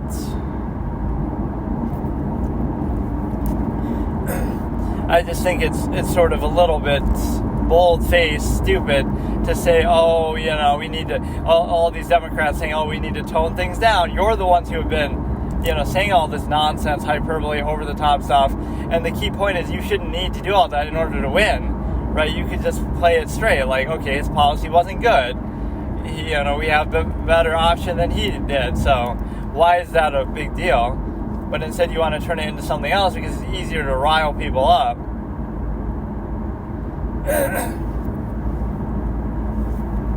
You're trying to make yourself look good, even though obviously celebrities even have been brainwashed to that extent, like George Clooney or others have said stuff like that, somebody just needs to go and kill Trump. This was in 2016-ish. Kathy Griffin maybe said it, somebody else. They've just said it explicitly, it's no big deal, it's just a joke, funny. You can't do that. If you do that about any other president, you'll get obviously in trouble.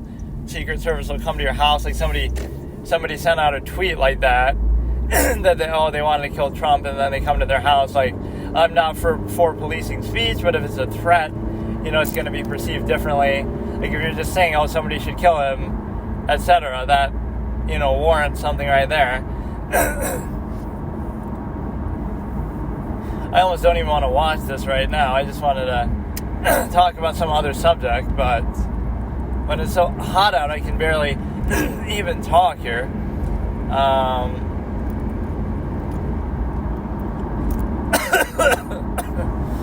Let's see what else comes to mind. I could watch some videos on it, but a lot of news networks are sort of couching it to, they said, possible assassination attempt, or they were trying to avoid saying assassination at first. A lot of these obviously biased networks, CNN and stuff, so at first they would have said a shooting occurred at the Trump rally. They wouldn't even say assassination attempt. Then they said possible assassination attempt. Then they say something else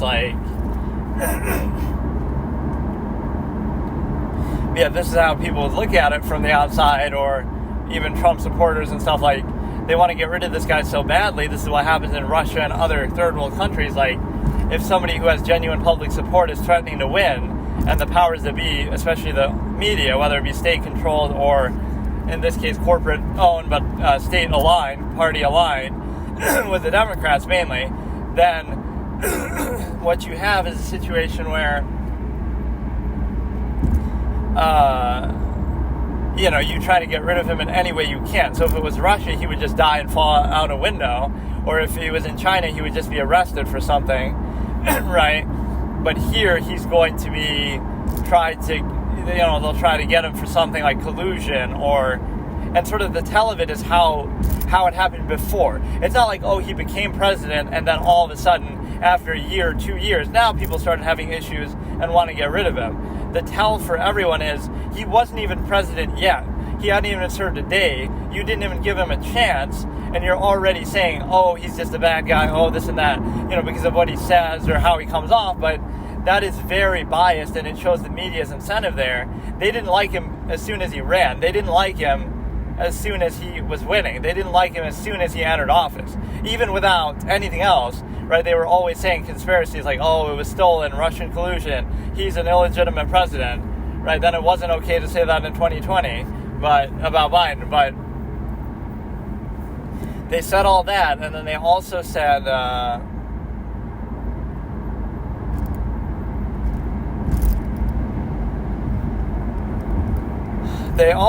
something along the lines of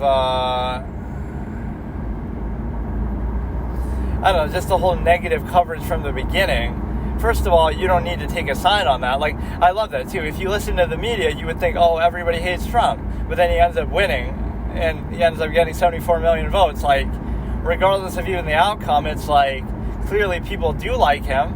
So even a difference of like, okay, Biden got 81 million and Trump got 74.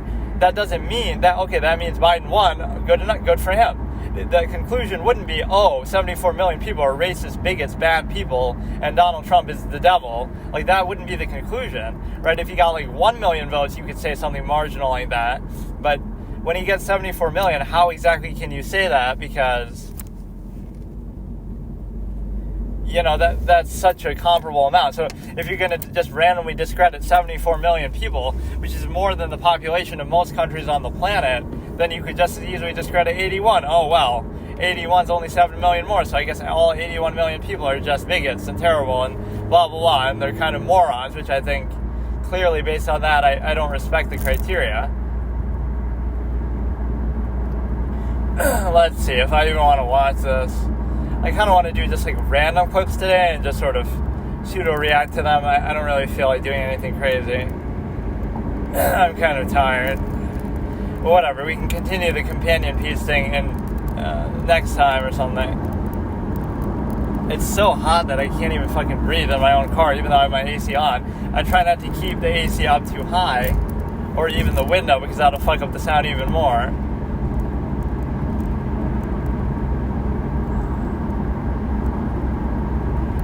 Hiroshima Mon Amour.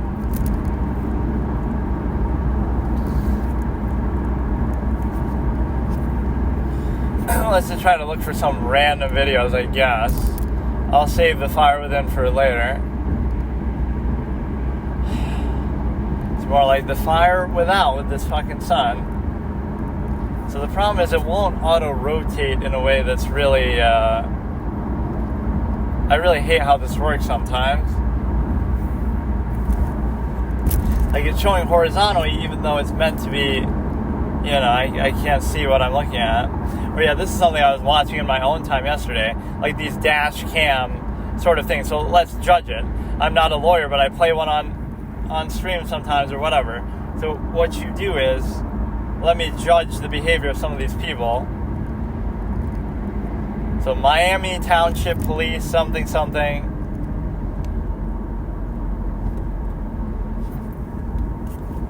22-year-old is all smiles until her breathalyzer. You got to give off like a better impression at first so that they don't get to the point where they do breathalyze you. Or like what I'd love to see is, what if somebody is driving erratically but they're not drunk? Then what would happen there? It wouldn't be as serious of a charge. Like, if you hit somebody but you're not drunk, it's not as serious of a charge if you don't hit anybody but you are drunk. Like, something stupid like that, where I appreciate the DUI, but I care more about the result. Like, if you actually hurt somebody, then it's more serious. If you don't do anything and you just happen to be drunk, it's still a serious thing, but, you know, I'm more about the actual practice of it.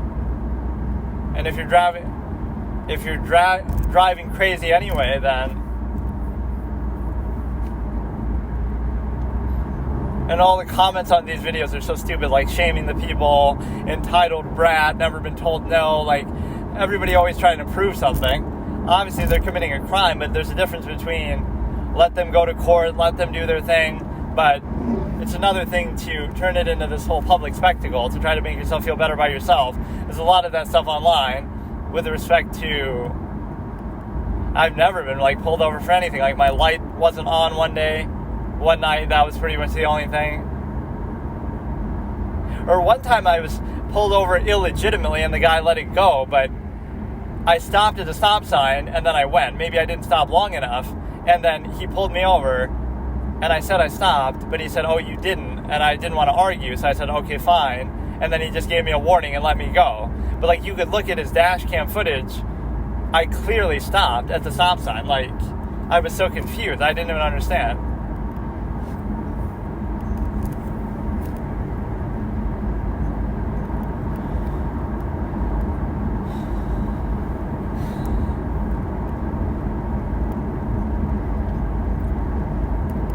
So what I'm saying is you can condemn a criminal, but I don't care about all the idiosyncrasies, like, oh, she was a little bratty, or oh, look how nice she was, or nobody cares about all that, right? Just do your job, do get to the point. But this sort of online culture is either down bad, like, oh, look how cute she is, she's so nice, let her go, don't punish her for committing a crime, or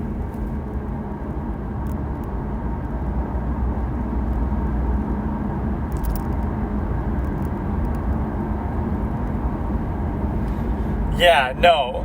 What kind of affirmative is that?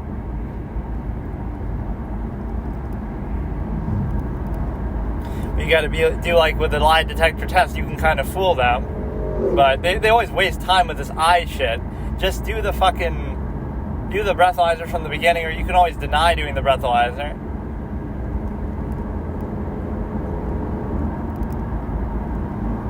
And like so many idiosyncrasies, like, oh, you're fidgeting, that must mean you're on drugs. What if you're just an anxious person and you fidget?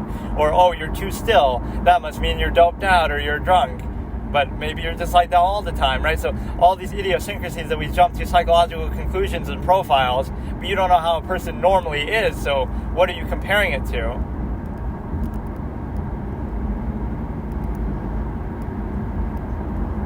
Yeah, just use an excuse.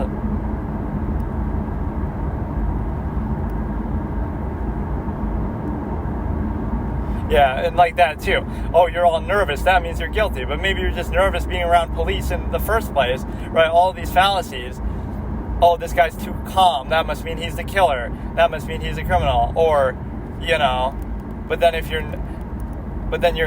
oh, he's calm, that must mean he's innocent. Like, what does it mean? If you're calm, you're innocent because you're not worried about anything. Or if you're calm, you're the killer because you should be bothered by it. Or if you're panicking, that means you're the killer because you're worried you're going to get caught. But also, if you're panicking, that just means you're a normal person who's, distraught by a very extreme situation that you don't experience every day, right? You're not used to being around cops. You're not used to that, so you could be nervous no matter what. So you're kind of projecting it the way you want. Like, oh, this person's a little nervous and sweating, but he's never been in a police interrogation before, so what's the problem? Like... But, oh no, that's a sign of guilt because we want to act like we're all super detectives over here. But no, I don't like this public shaming thing where, again, a crime is a crime, but we get caught up in all the idiosyncrasies. Those aren't part of it. You could be nice, you could be bratty, you could be spoiled, but just, I'm not defending them because deal with the crime, but all this other stuff, people seek some sort of reinforcement. They want to act like they're perfect, and they want to stigmatize everything everyone else does, every little idiosyncrasy, or they want to feel all superior or reinforce certain standards that they have. Right, but that's all a farce. Everybody behind a keyboard acts like that. I don't know why I'm even watching this. I just kind of was watching some of these yesterday, and then my phone fucking died, so I fell asleep. It's Florida, though. How cold could it be?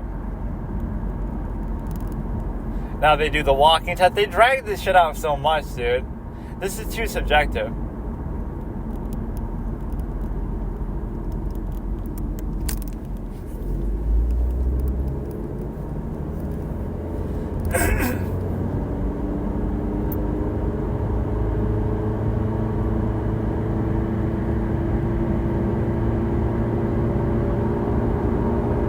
Or like even this, what if I don't know left from right normally? Or what if I struggle with this sort of thing normally? I can't walk in a straight line even if I'm non-drunk.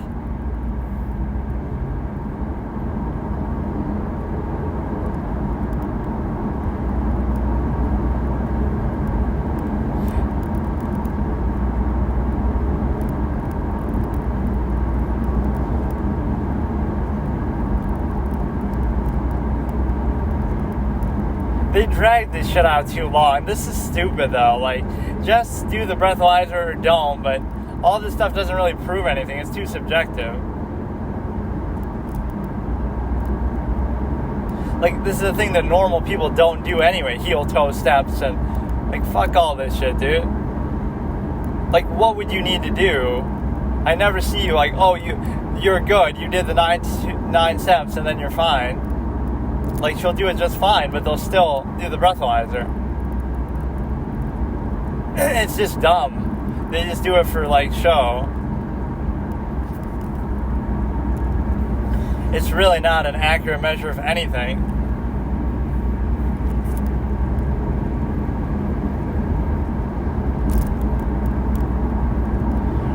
Or like if you do it this slowly,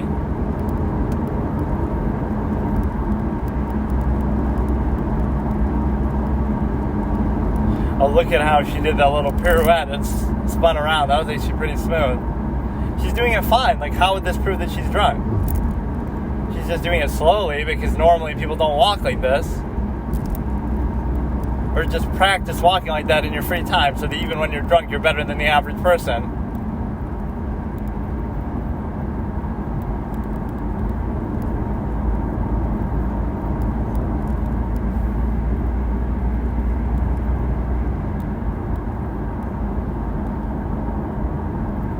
Here we go, dude. This is so dumb. I hate how they belabor this shit.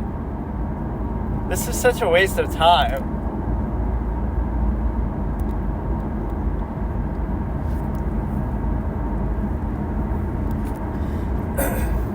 I'd love to see, like, what would prove that they're not drunk in doing this. There's nothing she's doing that's that bad. Aside from maybe not knowing right from left, but that might not have anything to do with being drunk.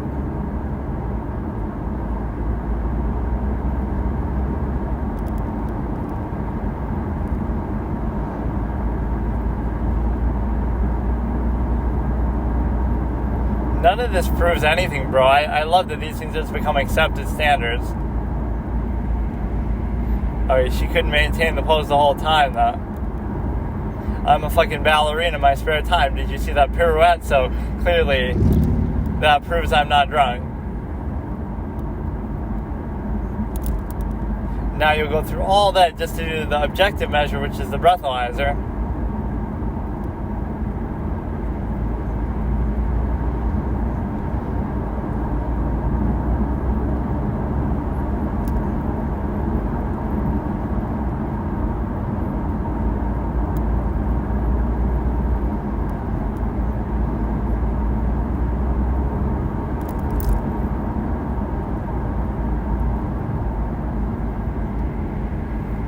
You know, even that, go from Z to A backwards. Most people can't do that anyway. You've never done that before. It'll take you a second. Z, Y, X. I'd have to keep double checking that I'm not skipping a letter. Z, Y, X, W, V. Like, it's actually really hard. I'll have to keep tracing back. I can't just do that. Not that I can't do it generally, but to do it exactly, you'd have to keep going back. All these, I love this. Like, the emperor has no clothes fallacy. If you're too calm, you're guilty. If you're too nervous, you're guilty. If you're not nervous at all, you're guilty. If you're not calm enough, you're guilty. Just whatever. Let's just project whatever we want to be the case.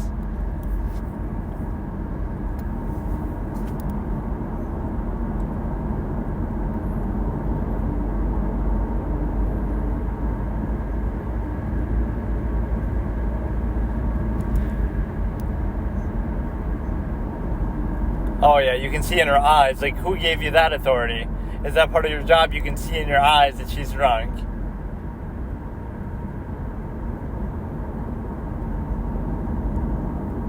Maybe she's just always like that. Maybe she has some eye condition. What are you, a fucking eye expert?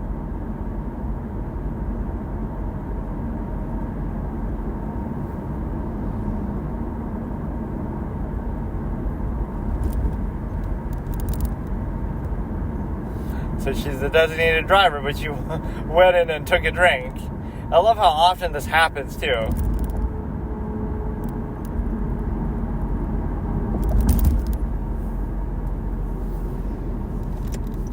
Oh, you thought you could get away with it because it's so close?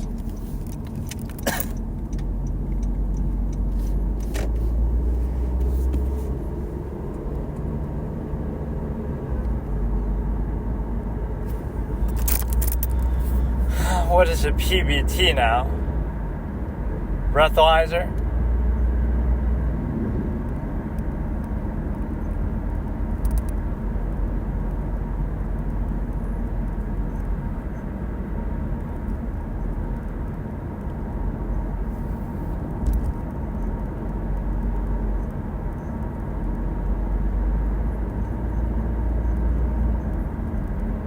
couldn't be used against you in court, this part, but it can be used to shame you on YouTube by all these god people who are completely flawless and without idiosyncrasy on YouTube, typing behind a keyboard and acting like, oh, look how much better I am, look at this spoiled brat, like, look at you watching a fucking video on YouTube and making a big thing about it.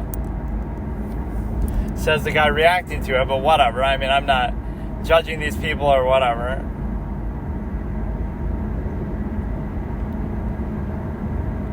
And a lot of cops just have a power trip. They want to make a big spectacle out of it anyway, just because they're fucking like that. Not to talk down to cops, obviously, but they're just sort of... There is an element of that. Some people will be like that more than others. Like, this is no threat situation. Nobody's going to hurt you. Nobody's going to kill you. Right? She's just a young girl, and she's not doing anything. She's been very cooperative, so I would rate her very highly, like a B, maybe even higher, because she arguably didn't seem that drunk at all. He's going by the eyes.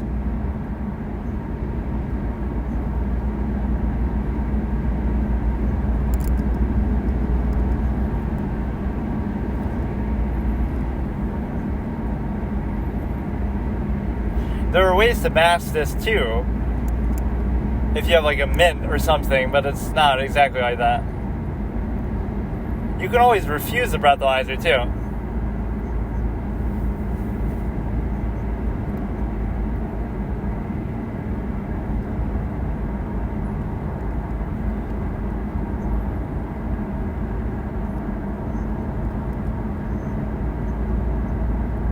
Yeah, what were the point of those fucking tests, you dumb clown?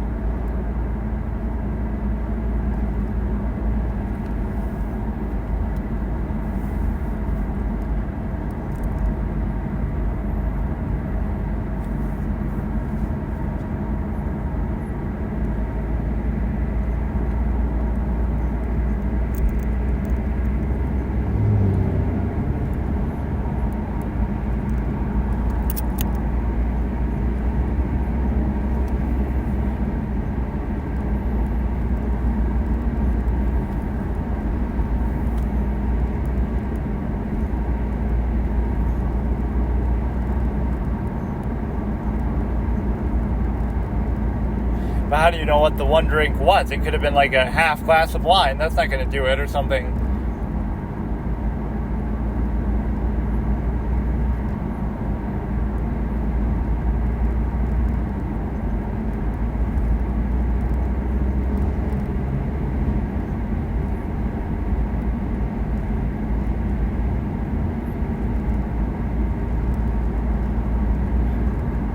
It's a tool. It's a tool. This guy's a tool.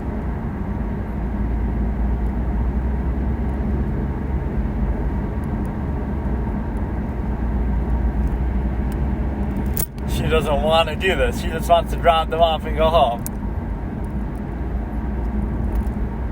You probably shouldn't suggest that you want to keep driving, though. Just say, I'll let them drive, and... Yeah, but I want to see people refuse that. You don't have to do it. There's no penalty for doing it.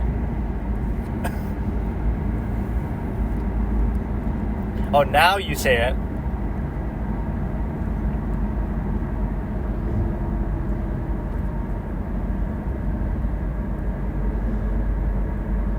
See, now they don't have anything to go on. Just these subjective, stupid eyeball tests that don't mean anything. If you give them the breathalyzer, now they have something solid. So you should always refuse that. No matter what happens later, I don't care.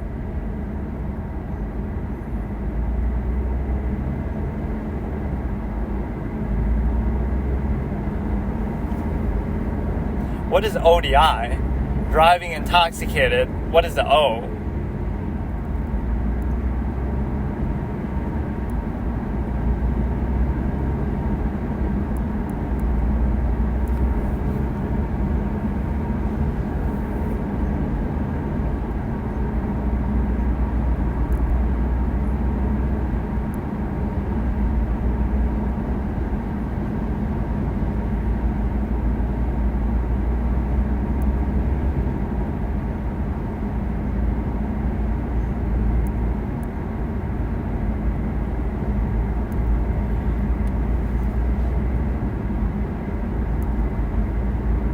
she's being polite, but she's kind of disagreeing a little bit. Like, it's subjective. Those tests are garbage. I just want to say, those tests are fucking stupid.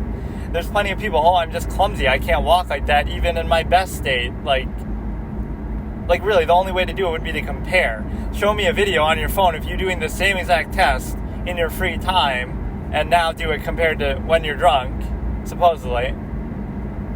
It doesn't prove that you're drunk. It could be a million things. I had too much sugar. I have a headache. My leg is hurting. I worked out today. I played a sports game. I had nasty sex with my boyfriend, so it fucked up my whole body. So now I can't walk properly in a straight line. I have scoliosis. I have a back problem. I have brain trauma, brain damage. They always ask that. Like, there's a million fucking things.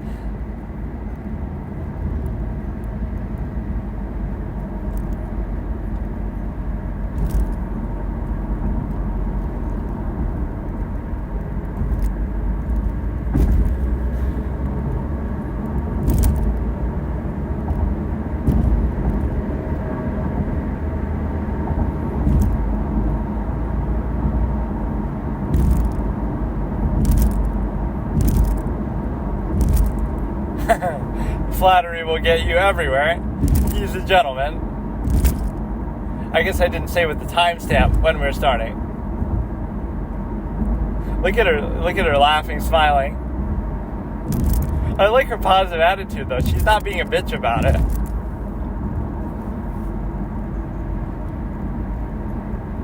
Just my brain.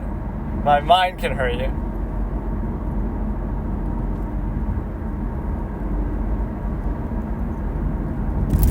Just my brain and my heart. I'm gonna break your heart with my beautiful 22-year-old body. I don't fucking know. Like, I'm trying to come up with a badass one-liner. Do you have anything on you that can hurt me?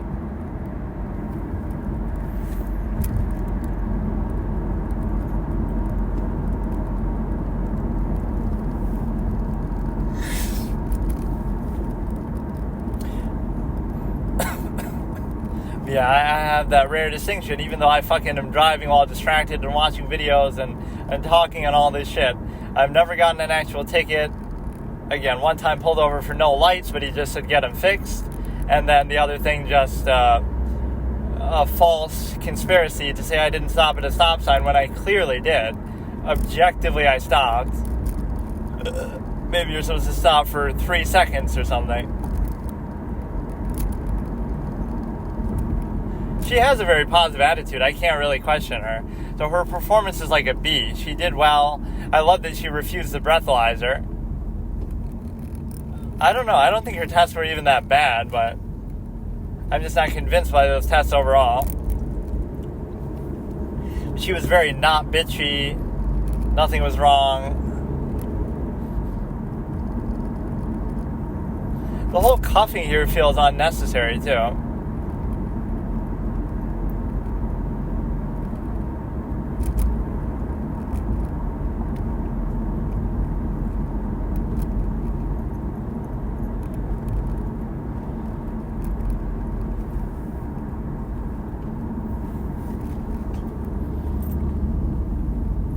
Yeah, like you're implying that you could get knocked out by a 22-year-old girl. What kind of badass cop are you?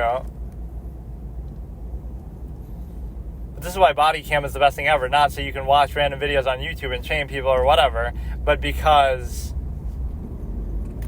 whether there's misconduct or not, you should be obligated to always have this on. And if there's any question, we'll veer on the side of the accuser, like, if your body cam isn't working, then I'll blame the cop. Whatever they said is true, right? Because you don't have body cam to disprove it. So you can get in trouble for not having access to the body cam footage. It's always good to have that.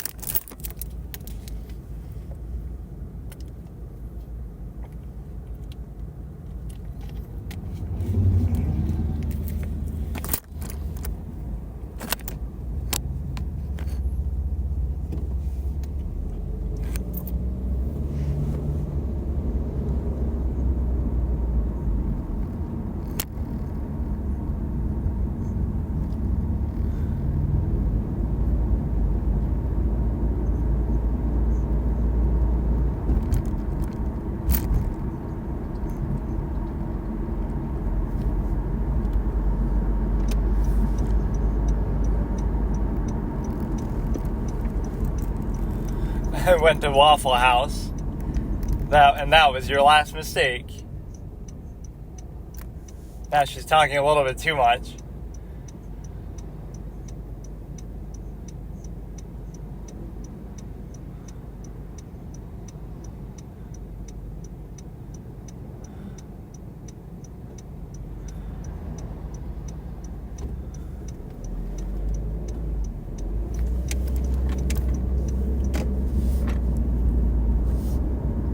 So you're saying you would ignore it if I just skipped the stop sign, but just the fact that you think I'm drunk too.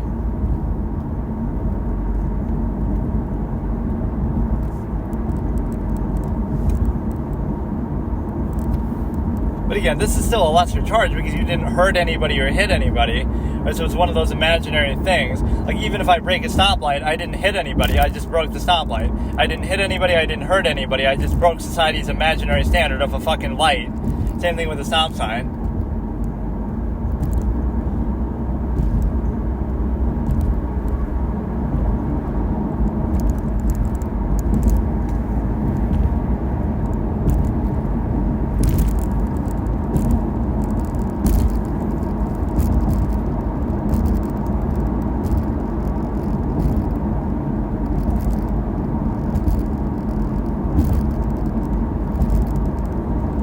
She's being relatively nice. She's sometimes talking a little bit too much, but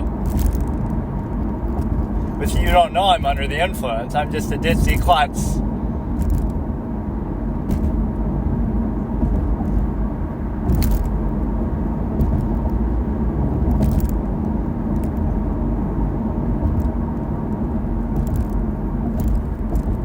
So that's the smartest thing you can do. Don't take the breathalyzer, so don't give them any actual objective evidence.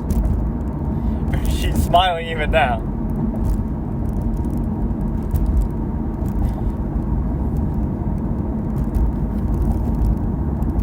She's watched Cops, so she knows what she's talking about.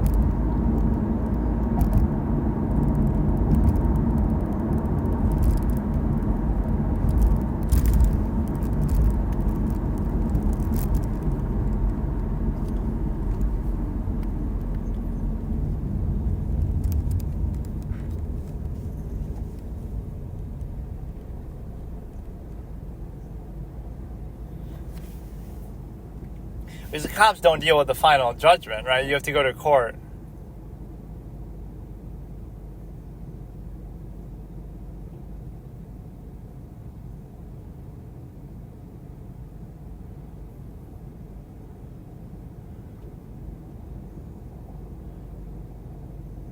Or like talking less just in general, wait for a lawyer to come. Sometimes these people just talk too much. I wouldn't say shit.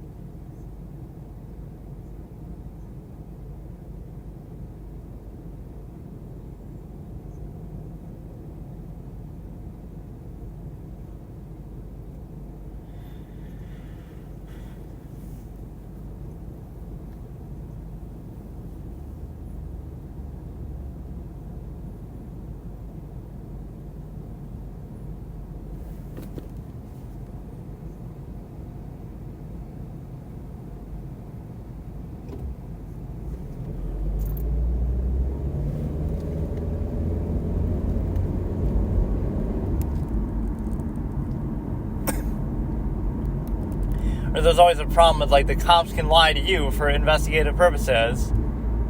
No.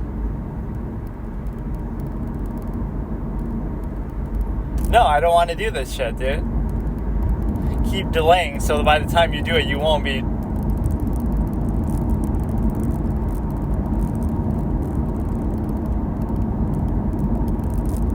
But you already refused doing this. I don't want to do this.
Don't do it. Don't do it. Don't blow nothing.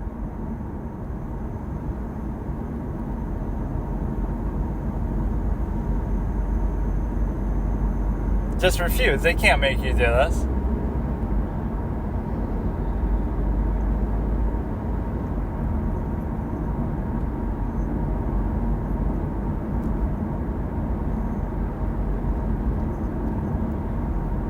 I just had oral surgery this morning, so... No, don't do it. I'm going to bump your grade down from a B to a C.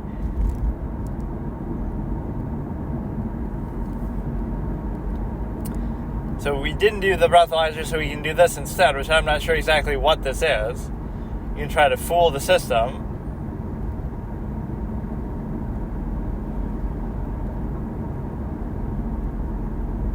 This is at least more of an objective measure, though. But you've at least wasted enough time where your count has probably gone down.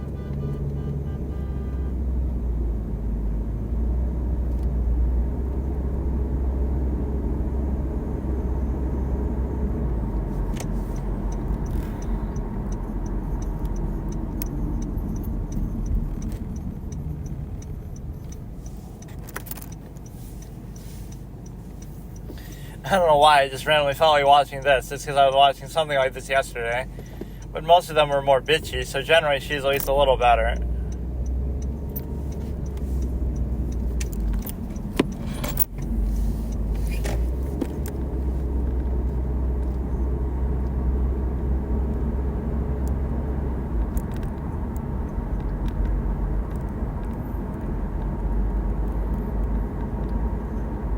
Or there's that one of a female cop who gave a blowjob to somebody that she used to be in a relationship with at the facility.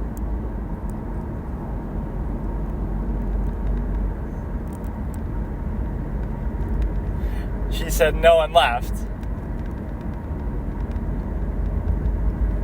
All the fucking paperwork, dude.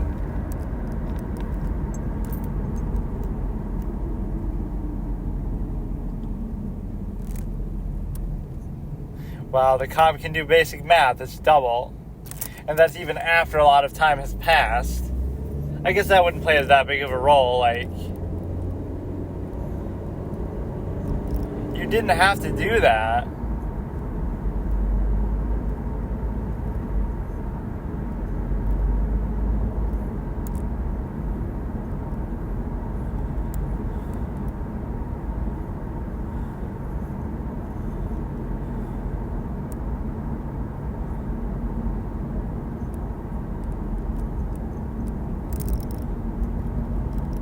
Well, for what is the fact that you were driving over double the limit?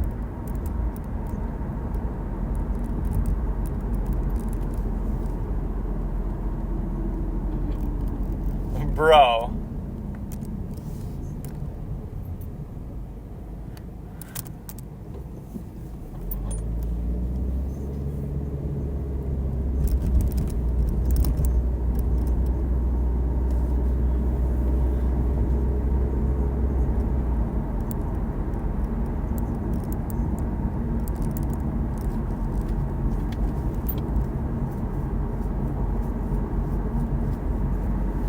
It wasn't even the test.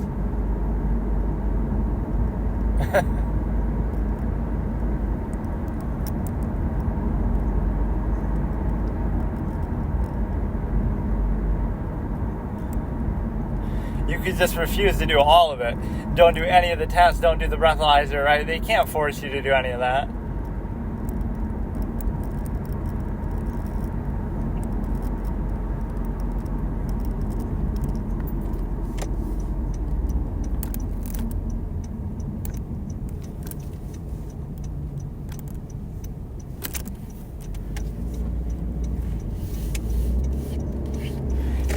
You could have gone home, but you didn't without drawing his attention. She's so confident she could have gotten home, but then why didn't you? Or why did you draw the attention of, I could be drunk right now while driving, you never know. Like, I'm not going to give any sign. Maybe I should do that as a test, and I have this on record, but you don't even know who the fuck I am. I'll try to see how much, well, that's kind of fucked up to do. But see, my measure is too good. I would drive slow and be careful. So now what? I'm not going to drive fast. I have that much inhibition, self-control. So be aware of the nature of the process, as I say, like, you may be inhibited by being drunk, but then you're not going to drive faster, you're going to drive slower, and you're going to be more careful. So you'd never be able to tell, right? It's only when you try to drive normally or more erratically than normal, but you're in control of that, so you can be aware and counteract it instead of trying to show off or something. So it'd be quite easy to test that, actually. I'm not going to do it, but like really, I'll drive 10 miles below the speed limit and I'll double check everything, and I'm just a slow, bad driver.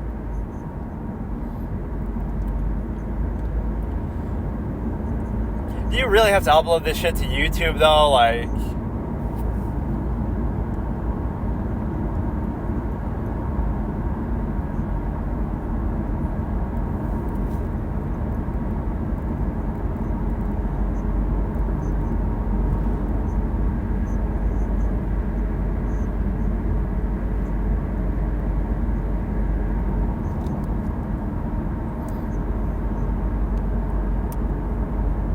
shouldn't have done that one, yeah.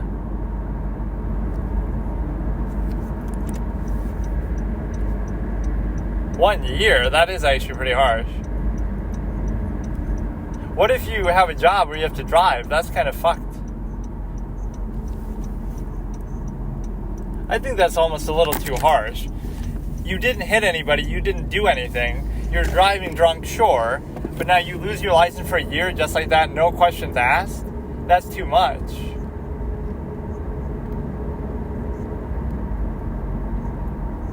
Full stop at the stoplight.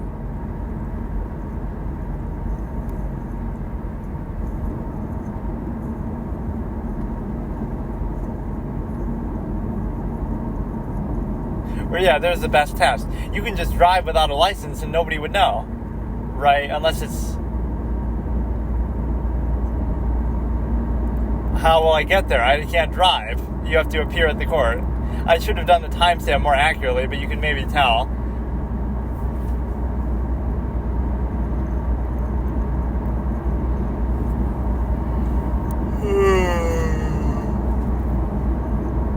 I don't know why I was just so enamored with watching this. We watched the whole fucking thing.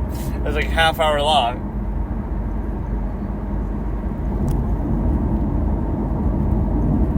But the court could throw this out based on, the shoddy test or whatever. But the 169 is the only piece of objective evidence they have. So if you don't give them that, they'll never know. And then you can fight it in court.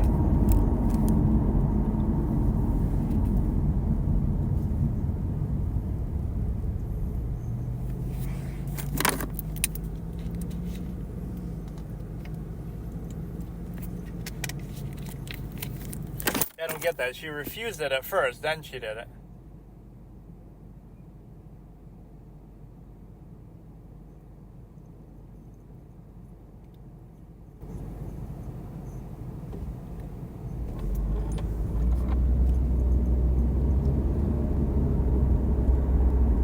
She looks older than in that shot for some reason.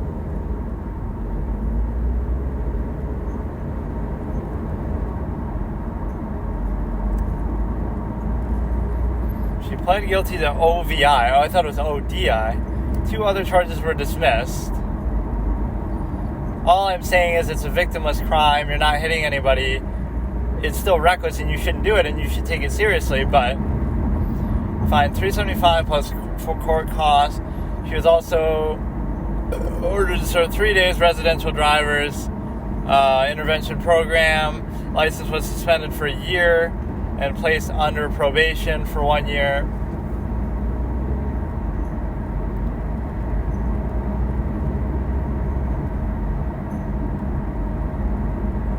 But sometimes they hold you and sometimes they let you go. Like some of these other ones I've seen, they hold you overnight and you have to get bailed out. This one, they're at least letting her leave. So I do think that's a little over harsh. I would put a clause like, if you don't do anything, you don't hit anybody. I guess she broke other laws though too, with stoplight and stuff.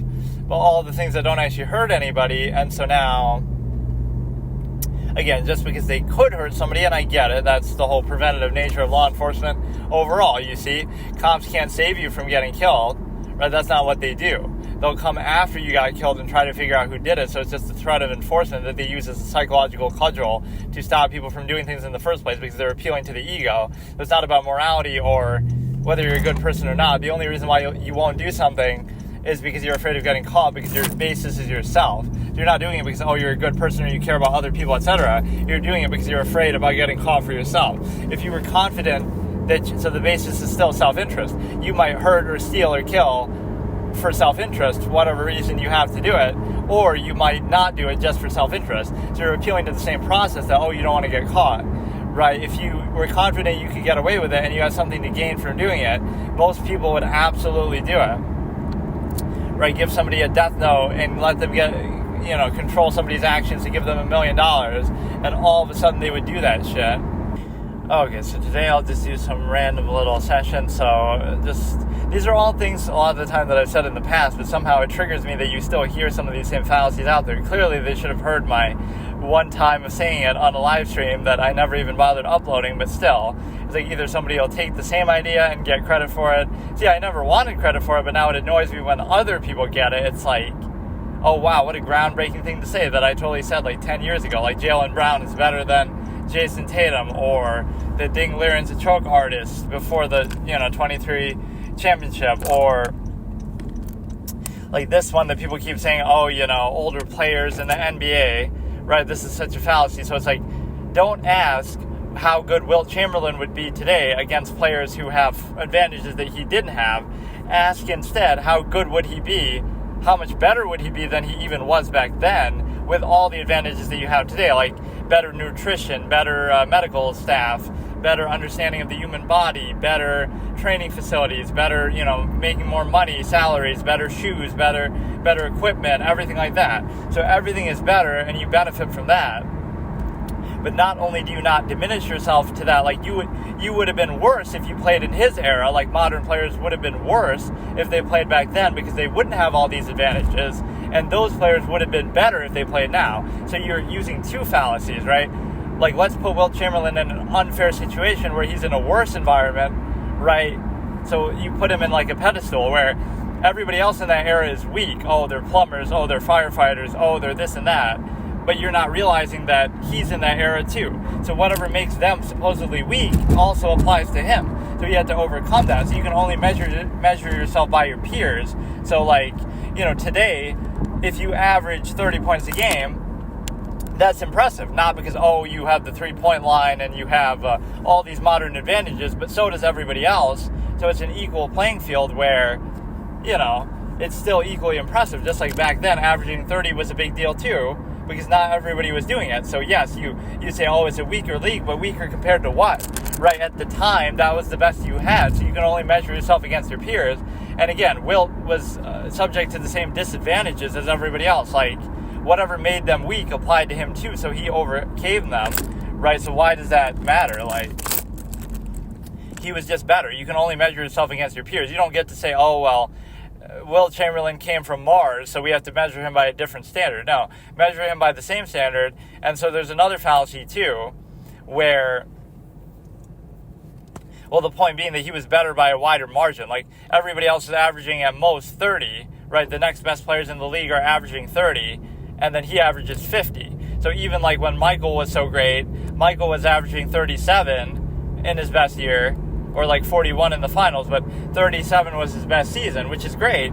Everyone else was averaging, the next best players was 30, right? So he's 7 points above somebody else, right? The next best scoring player in the league. So, but Wilt Chamberlain was like 15 or 20 points higher, right? Like Elgin Baylor might have had 35, Rick Barry had 35, but he was 50, so nobody's even scratched 40. So I don't care about the era at that point. It's like, it's all relative. He was better by a wider margin than his era, than anybody else is in their era. So that makes him the GOAT by that metric. Like, how good are you at your best? Kareem was great, but he never averaged 50. LeBron's great, but he never averaged 20 points a game higher than the next best person. Right? Are you that much head and shoulders above everybody? And some people might say, literally, because of his height. But his height advantage wasn't even that much bigger than the rest of the league. Like, he had about a 3-inch average advantage. That was about it, right? 3 to 5 inch. Guess who else had that, or even greater, on a nightly basis? Oh, Yao Ming had that. So did he average 50 points? Again, the rules weren't that different. Everybody else played with the same rules. So there's really no way you can discredit it because, again, people look at it backwards. They act like not only is it not impressive that he was that much better than everyone else, it actually is used against him. Like, you can't criticize him, so you have to criticize the era, but it doesn't make sense because you say, look how unfair that era was to play in, like all these disadvantages you had to deal with, but he overcame those disadvantages in a way that his opponents couldn't and was far better. So don't you deserve credit for that? Like, everyone's in the same thing. So the same thing with the 8-team fallacy, like, oh, the Boston Celtics only won because it was a weaker era with fewer teams. But how does that make any sense? Like, it's like with the bubble. Everybody played in the bubble, so how does it benefit one team who plays in the bubble? Right? It's not like, oh, only the Lakers are playing their games in the bubble and everyone else is not, even though their opponents would have to be too by that same logic, but it benefits everyone or it hurts everyone in the same way. So the fact that, oh, it's an 8-team league, oh, there's less parity, blah, blah, blah,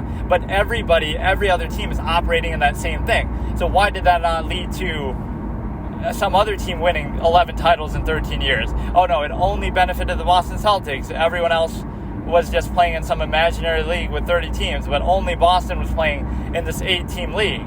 So it only benefited them. Only they could take advantage of it. So that actually still says more about them, like their management, their players, their development, their scouting, all that was better, and so therefore they were able to take advantage of it, whereas other people were not. So it's to their credit, right? You'd say, oh, well, no matter who won that, oh, it's because of an 8-team league. But why specifically did one team win that many times?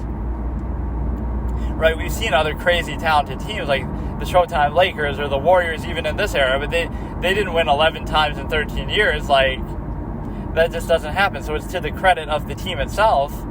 Arguably that could make it harder because there's fewer teams, so they can stack the talent more, whatever, like the Celtics did. So you're blaming the process when you should be giving credit to somebody who's the best at the process, right? Everybody else had played in that same 8-team league.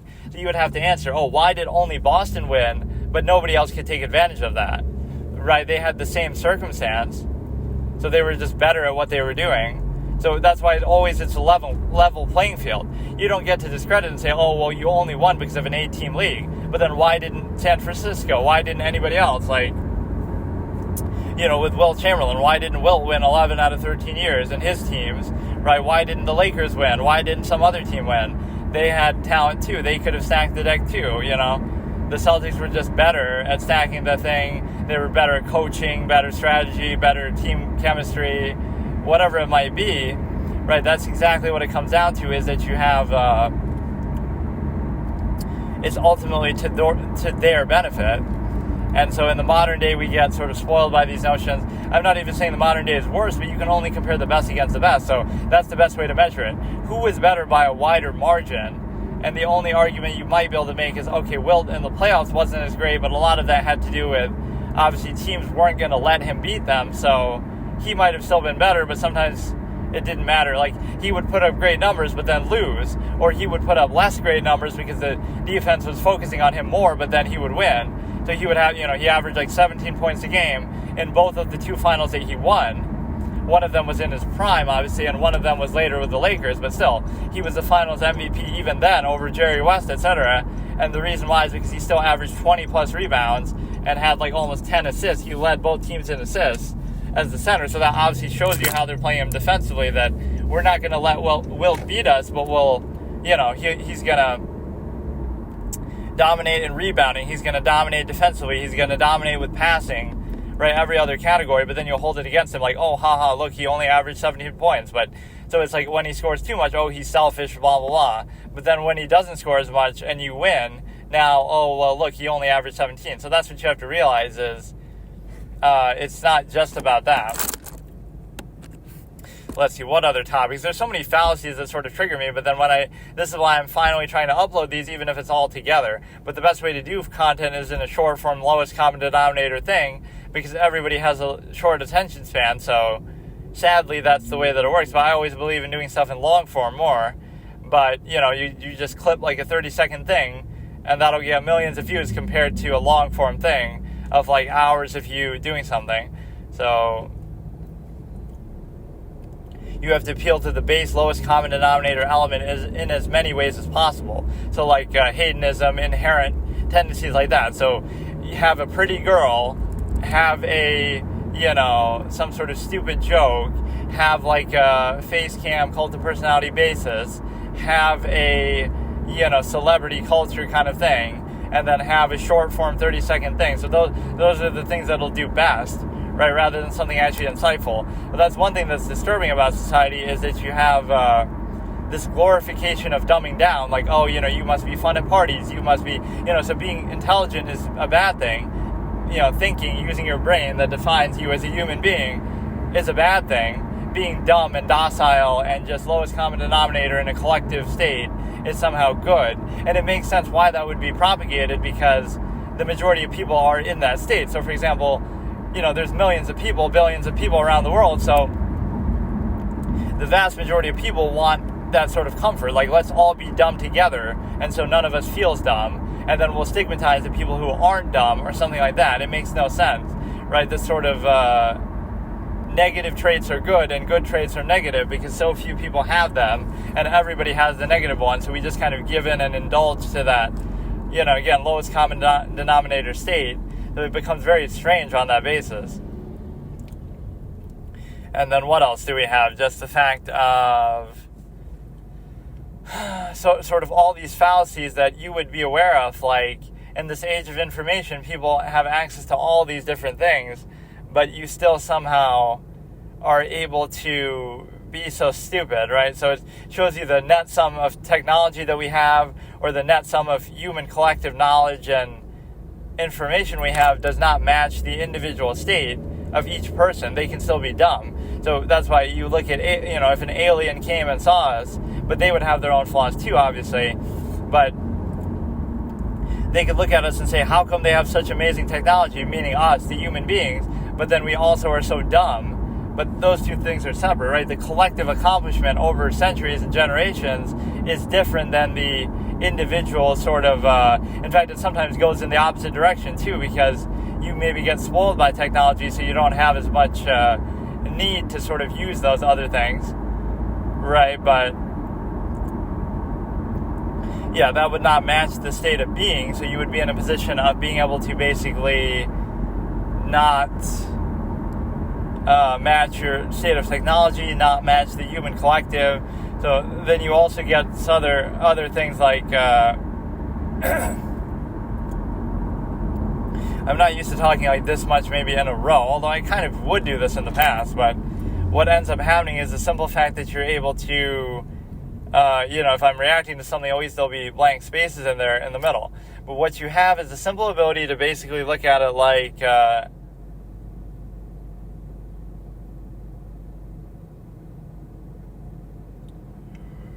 you look at it like from a perspective of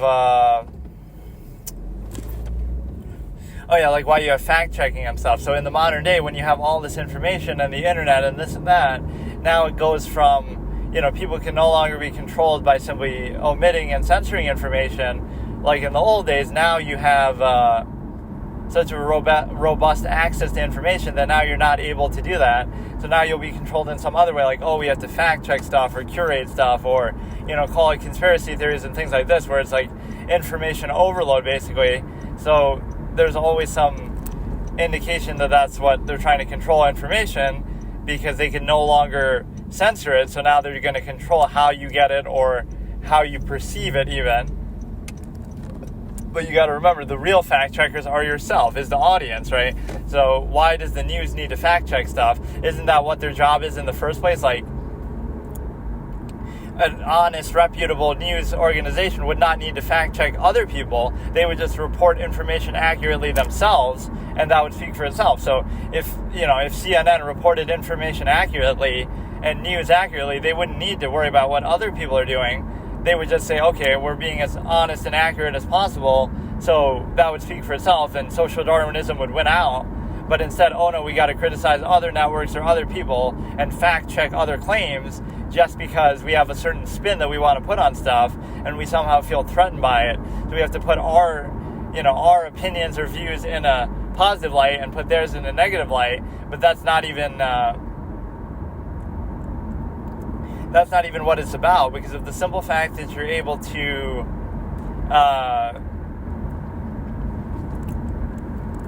it's all about the ability to basically, again, you should be the example you wish to see. So you wouldn't need to attack other people's claims. You would need to just have good, solid claims on your own, and you wouldn't need to worry about that. So it turns into something else. Like, you wouldn't say, oh, look at all these conspiracy theories and look at all these people believing all these lies. But if you're doing your job and you're reporting the truth and honestly and objectively, then they wouldn't be looking at those other places, or they wouldn't be believing those things.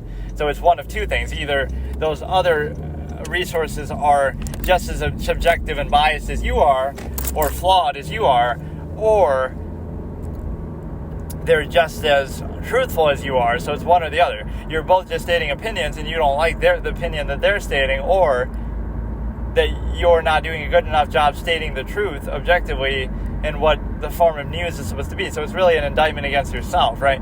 You wouldn't point the fingers at somebody else. It's like when it comes to politics too. Oh, Trump is so bad, Trump this, Trump that. But if he's so bad, then how come you're losing to him, right? How come Hillary lost? How come he got 74 million votes?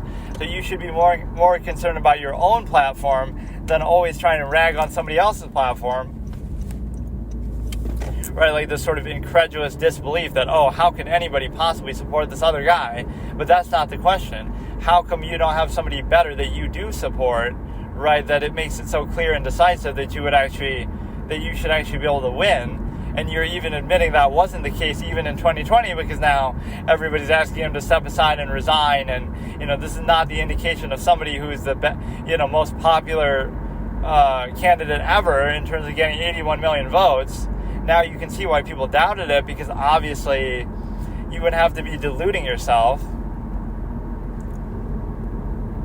But then again, everything's always turned into a false duality. Like if you don't support one thing, then, if you don't support Biden blindly or the Democratic Party blindly, you must support Trump. You might not, but again, I would rather you not have an opinion than to just sort of blindly, mindlessly have one that is, just reactionary. Like, okay, if you don't like Trump, then don't vote for him, but then you don't have to go the opposite extreme and just say, I'm not only going to mindlessly vote for somebody else, but I'm going to mindlessly vote for the opposite political party, the other dominant major political party, and then also I'm going to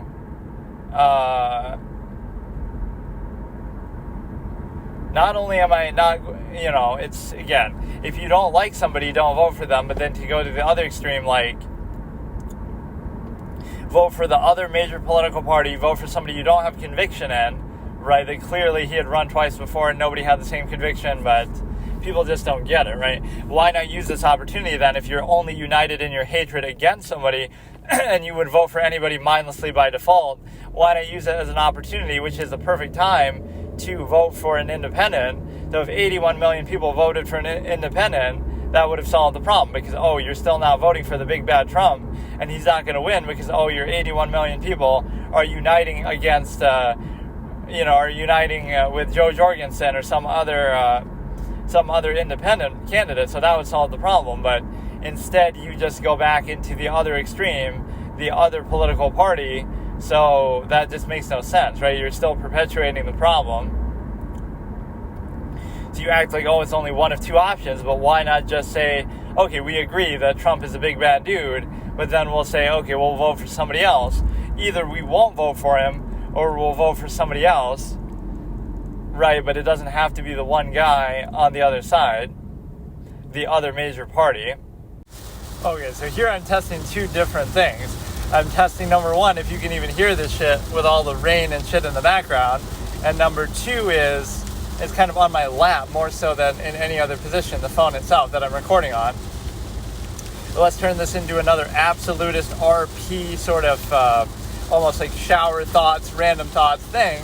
But instead of in a shower, like, how people have sometimes very good, how can I say it, like latent thoughts when you're in a shower.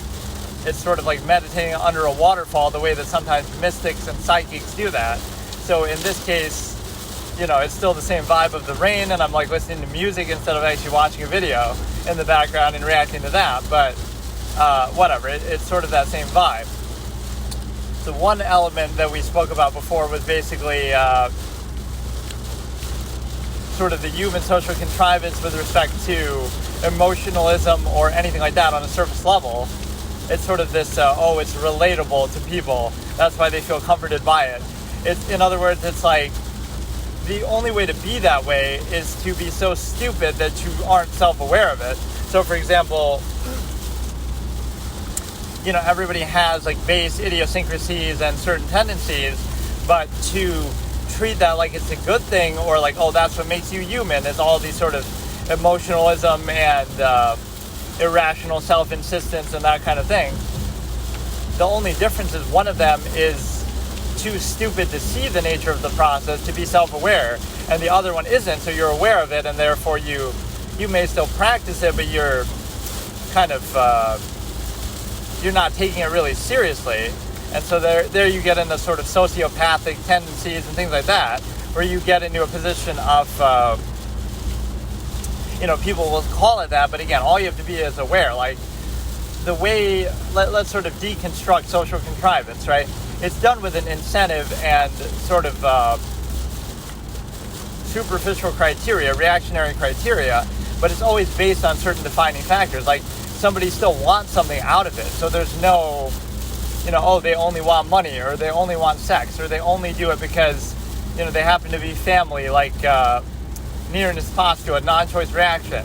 So there's always those underlying elements. But if you reduce it to just that, people somehow get offended or bothered by it, like, oh no, it's not just about that. Even though if you take those things away, then everything else is moot.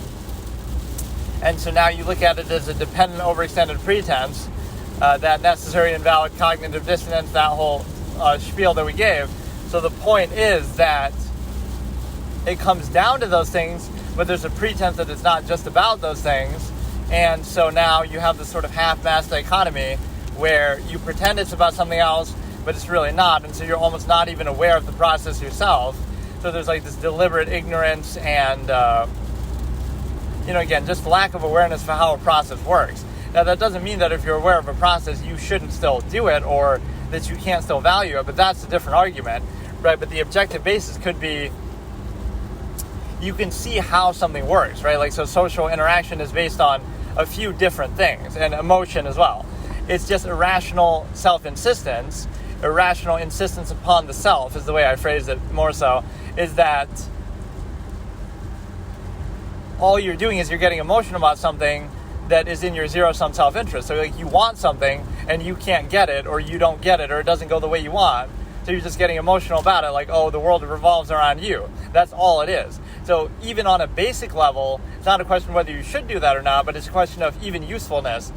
Even if you're treating it like the world does revolve around you in that same interest, being emotional about it doesn't actually serve a purpose, right? The best way to achieve getting what you want or fixing what is wrong is not to get emotional about it, but to think logically and rationally and objectively about it, even if to achieve that same zero-sum end that is in your own self-interest. So that's the point. The criticism wouldn't be, oh, it's just your irrational self-interest that it's not that your irrational self-interest that you're insisting upon. It's the fact that you're not even practicing it in the most logical way, because if you were to do that, it would be less emotional and more, thinking about how you can actually do it logically, rationally, etc., objectively. So that's number one. And then that's number two is the fact that, okay, so that's like social contrivance and emotionalism. Then number two is the simple fact that you're able to look at it from a perspective of sort of like an overextension of self-interest to a collective interest. Like, all it is like you want somebody's money, or you want sex, or you want something like that, but then it's sort of the bridge that binds the two between. So like, imagine before human beings had language, they'd be like animals where they have basically the same general interest, and beyond that you have the simple ability to basically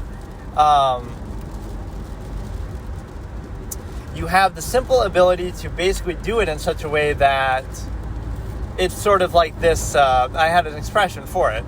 It's sort of the glue that binds self-interest together. So like a person only cares about, let's say on a base level, and rationally so, why would they want to overextend unless it benefits them? So they want something back from the collective wants something back from the individual, and of course the collective is made up of individuals who all have their own self-interest. That is the only basis. So it's one's overextending itself for the other and it overextends back.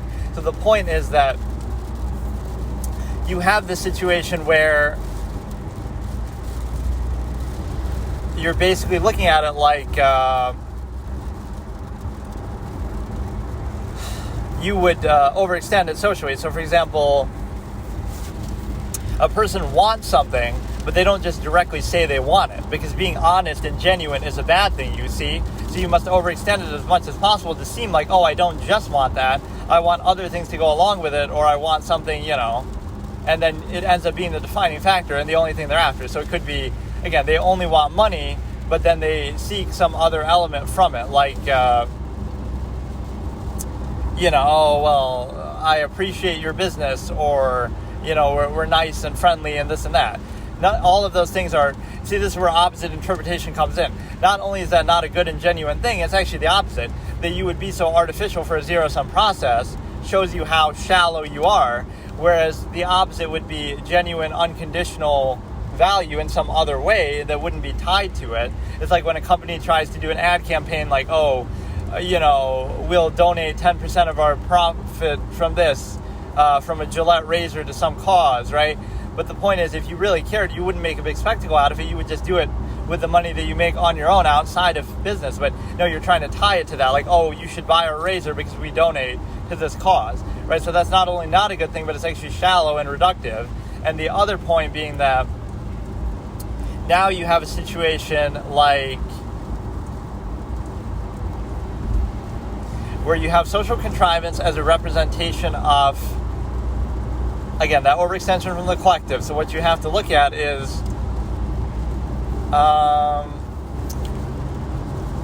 again, the self wants something, and so you're pretending it's about some other larger process, etc., that is entirely dependent on that zero-sum end. So an easy way you can identify this is like two people could do or say the exact same thing, but based on their stature or zero-sum means, possession, etc., tied to, now the reaction will be different because, again, the zero-sum upends it and takes the precedent.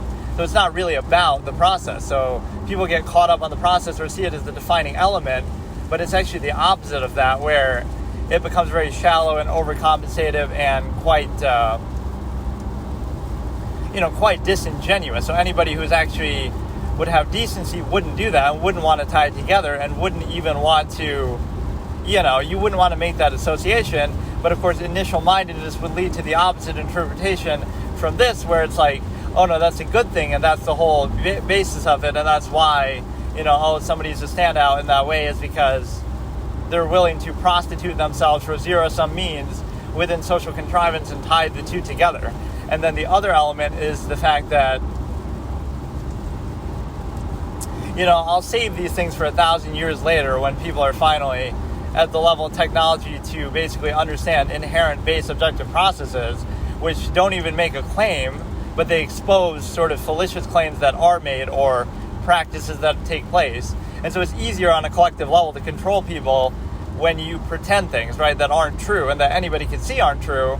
But this is where certain things come from, like, let's pretend we're not about zero-sum ends and overextend them into something, and that something that you overextend them into is artificial and arbitrary, like social contrivance, just like, literally socially pretending that something is about more than what it actually is. But then when it comes down to it, that's all it actually is. So to let that be the defining factor shows you a certain explanation for certain states of society, like you're not really doing anything, but you're just creating appearances and pretenses, and if that's the sort of thing society values, that's exactly what it'll get in return.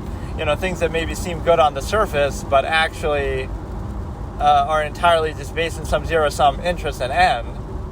It's very easy to test that and expose that. And so now you have a situation of what other elements do we have with that? It's very hard to gather my thoughts like this. These are things I've all spoken about before at length anyway, but it's just, it kind of wears on me that, I guess the reason why I started doing this again is because I realized how stupid really people are, even the way I said that was stupid, but I mean, like, I always knew people were stupid, but I didn't realize how stupid they are. And so now you sort of despair and realize, all this stuff is obvious, but yet somehow there is some resistance or reluctance to it. And again, it doesn't make a claim like, what you should do, but if you just were this self-aware or objectively considered something, you probably wouldn't practice a process like that because you would be, I don't know, it's the best way to invalidate something. Just make somebody fully and acutely aware of the nature of a process and how it works, right? Some process that they practice. You're not telling them it's bad. You're not doing anything. You're just objectively showing the way the process actually works. And in doing that, you'll realize, they'd be repulsed by it. They would hate you for saying that. They would reject you, right? But all you're doing is like shooting the messenger. Like, if the process is good and sound, you should be able to observe it as much as you possibly can. But there is this initial basis that is at play here.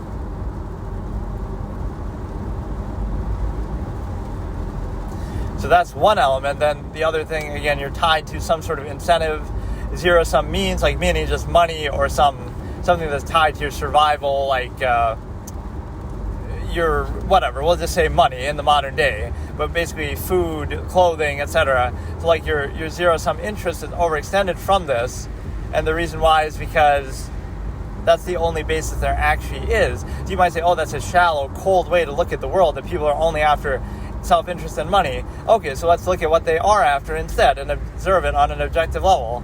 Like, they're after friendship and camaraderie and being nice and social, this and that. But if you look at that, the only extent that occurs in is usually when it's tied to one of those things. Like, you're friends with people at your workplace, or you care about your family because of non-choice reaction, nearness postulate.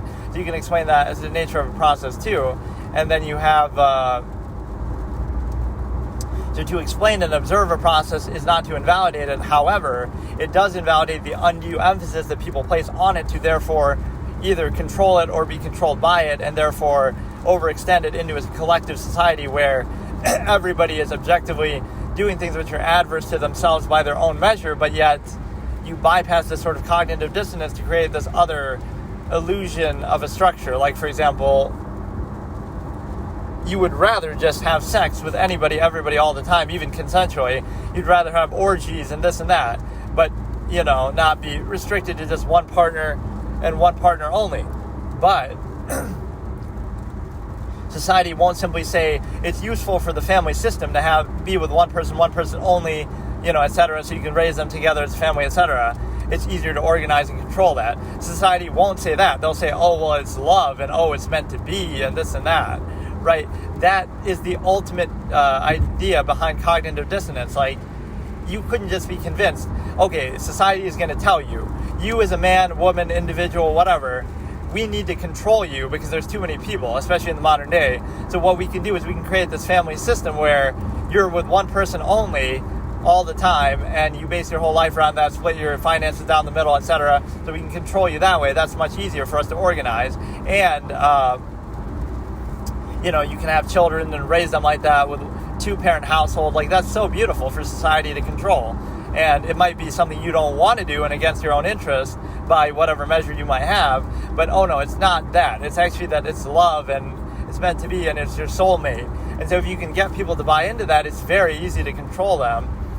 What I'd rather you acknowledge is, I'm willing to sacrifice what I would want to do, self-interest, my own measure. I'm willing to sacrifice that for this form of functionalism, because it's more useful to society and it's easier to control me, etc. My own base tendencies, which I can't control myself, apparently, is what you'd be conceding by doing that. But I'd rather you admit that on a functional basis, but rather people would hide behind, it's a higher measure and it's wrong to be with multiple people. And, you can see a lot through that.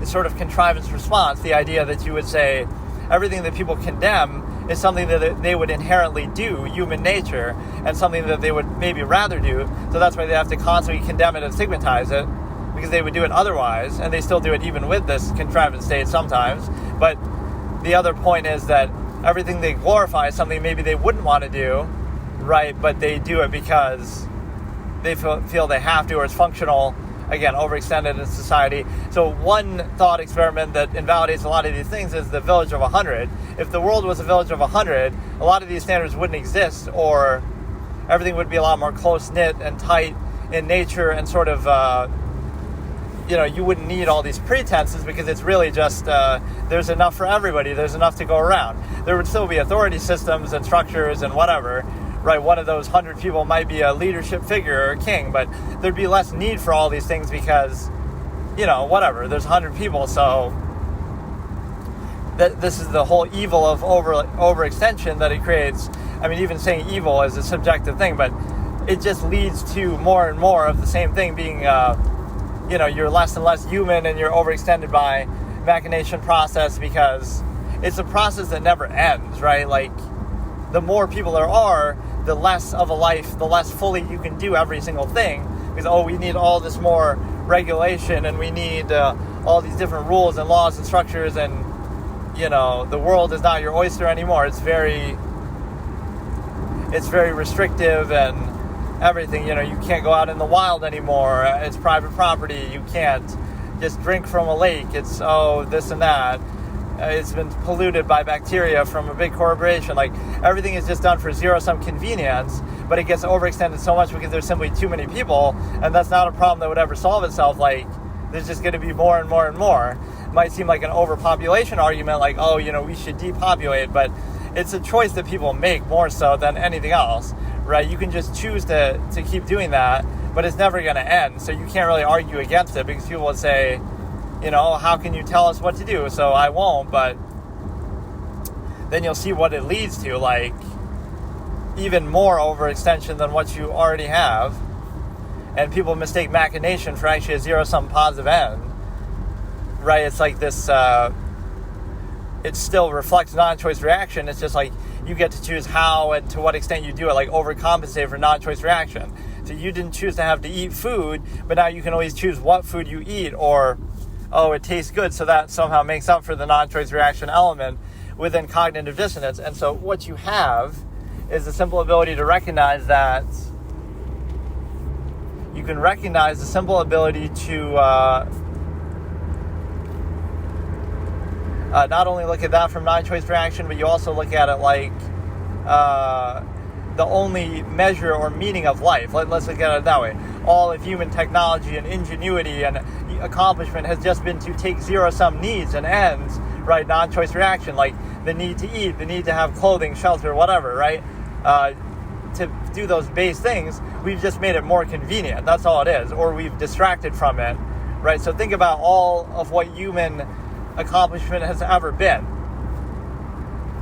It's just to take your zero-sum tendencies, like, okay, the fact that you need to eat, the fact that you need to drink, the fact that you need clothing, shelter, and it just makes them kind of better, like more advanced. We have better houses now, we have better clothing, better food, and also although the food part you could actually debate, it's so heavily processed, etc. But the point is that it just takes those zero-sum ends and non-choice reactions and makes them better, but it's still the same process, right? So that's all you're doing. And then also the other extent of technology is the fact that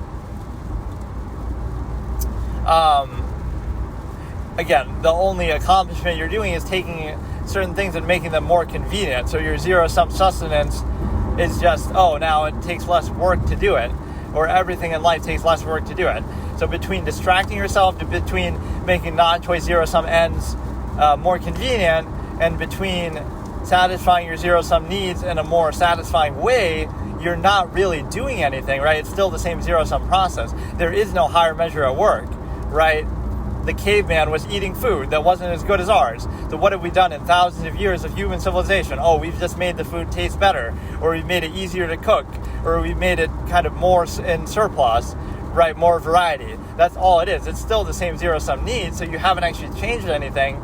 You've just sort of dressed it up, right? So it doesn't answer any sort of existential question like, we have a higher measure. No, it's just a faster, more convenient measure, kind of a better tasting measure, kind of an easier way to accomplish the same thing.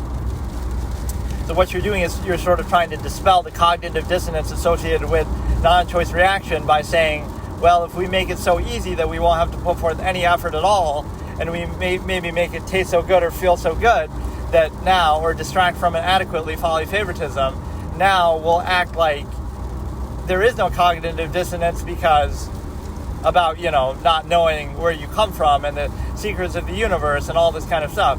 Now that doesn't bother you as much because it's so, you're sort of removing the need to question it because everything is just so easy, but it's still not actually addressing that point. So the point is still the same. In a way, it might even reveal and expose that point all the more, right? That in modern society, you have the free time and the convenience to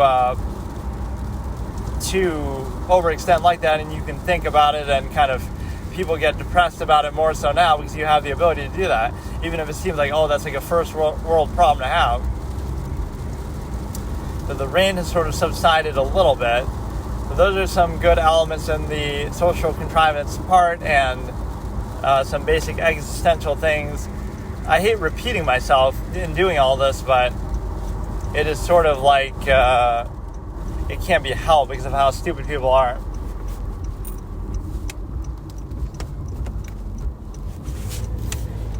Right, I wish I wouldn't have to do all this, and I don't even really want any credit for doing it, but that's what it turns into. Even this becomes a zero-sum means end. What I think the easiest way to explain it is, you can have your own opinions, beliefs, and views, but realize they're all subjective and reactionary, so you can observe something objectively and inherently without it being tied to that, right?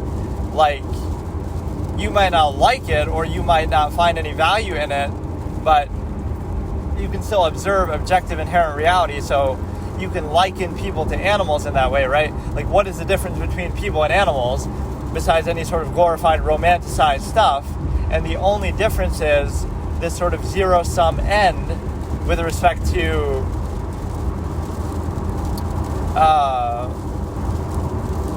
this zero-sum end with respect to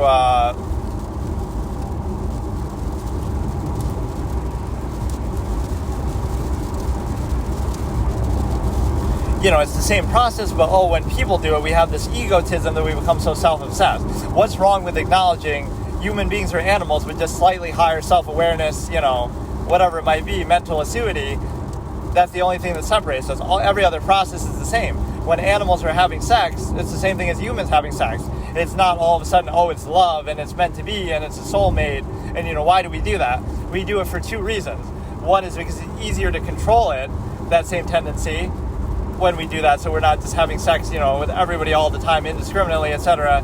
Easier for the family system to control society, etc., like I laid out before. But the other point is the simple fact that it's our own narcissism, like, everything revolves around us all of a sudden, and so now it becomes, hedonism and the stimuli acme, like, it's not just simply us practicing hedonism, it's some other higher process and measure, right? Because everything to do with us is so much better than what it actually is.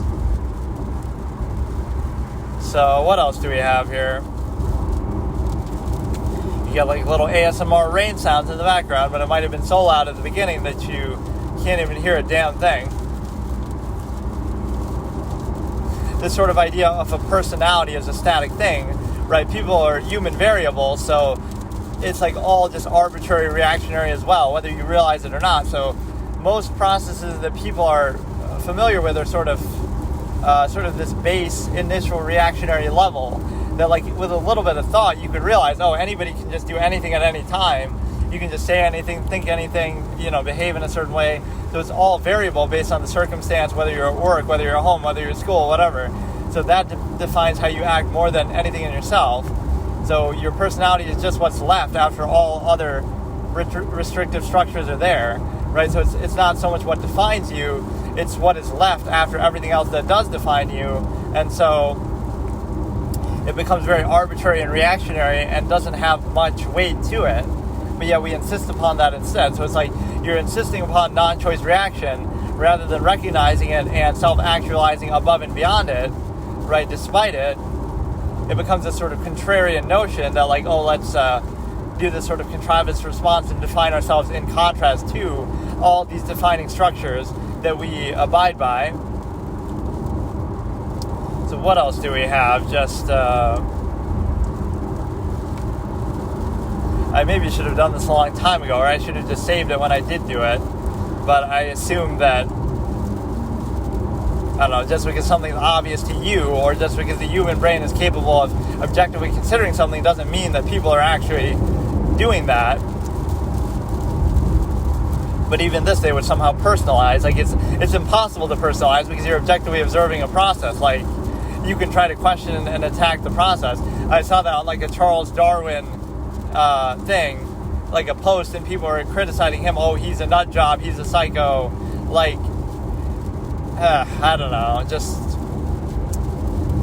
even if you disagree with some of his points, address the points themselves. But calling somebody a name does not exactly do anything. So people are lazy and dumb like that, though. So what can I say? Even though you could say, oh, I'm calling people names too, but it's not an argument. You have to actually address the point that is made, a thought process. Never specify the conflict, as I say. Like, it doesn't matter about Charles Darwin. It matters about the idea. So it's like, he might have been the one to come up with it or popularize it or something like that. Just like I'm talking about these ideas now, but it doesn't really matter who I am. What matters are the ideas themselves and whether they have weight or not. So, for example,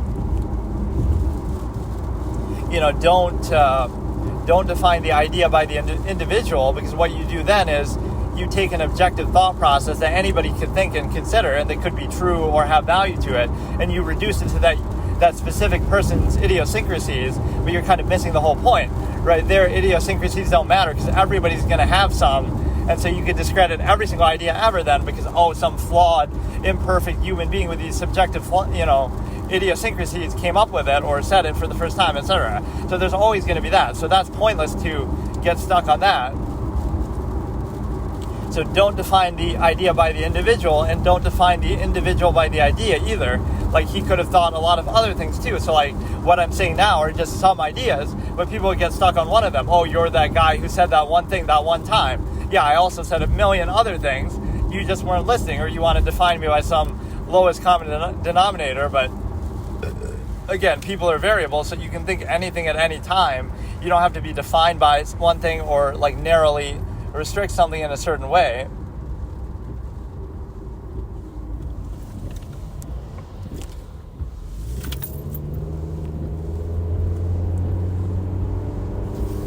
So you don't have to do that because you're in a position where you can basically, really, like, you could strongly hold a belief in one direction, but you can still consider it in another way. So what this initial mindedness reflects is that it's very difficult for people to believe something if they consider anything else. So if you have some viewpoint, or you said or did one thing at one point, that defines you completely, because if you considered anything else, then you would completely change your view, which is actually kind of true, right? This sort of unwillingness to be puzzled. People just want to keep hearing an echo chamber of the same ideas over and over, because that's the only way that they would actually believe them. So if you consider stuff objectively and across all different viewpoints, you might have a very torn opinion, because you'd be like, you wouldn't actually have a firm, you wouldn't just believe one thing only, because you feel like,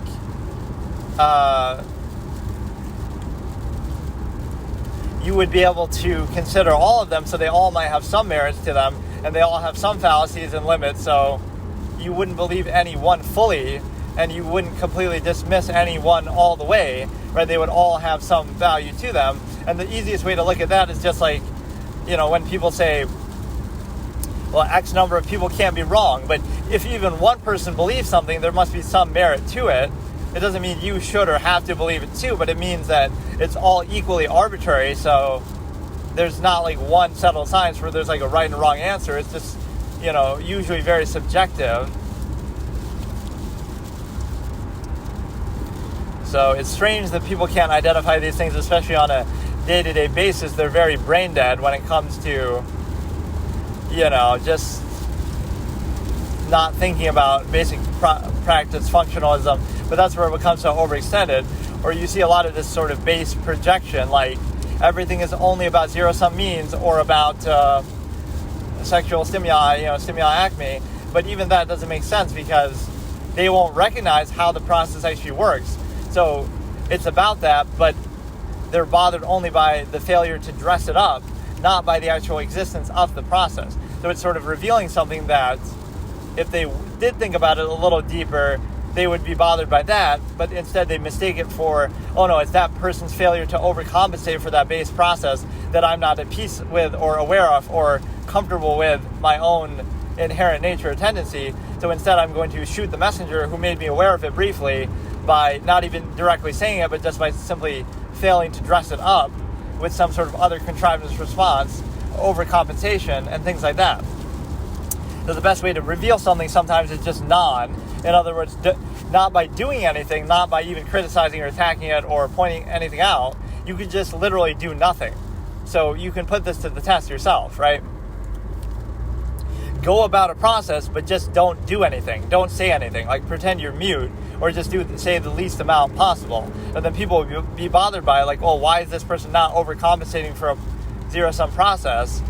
That's the problem. It's not the fact that the process is zero-sum, because they'll pretend like it isn't. But oh no, it's the fact that you're not overcompensating for it in the process that way. So it's totally like shooting the messenger all the way. And so now you're in a position where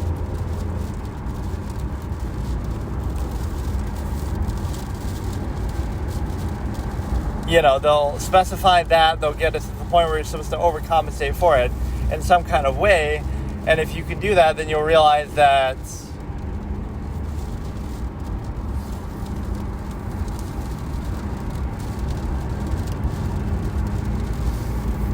you'll realize that something else comes into play, and I can't really remember exactly what I was saying with that. There is a lot of shit like this that I've talked about, but it's just disappointing. I don't know. You just can't explain certain things because people are too dumb, but you should maybe still try anyway.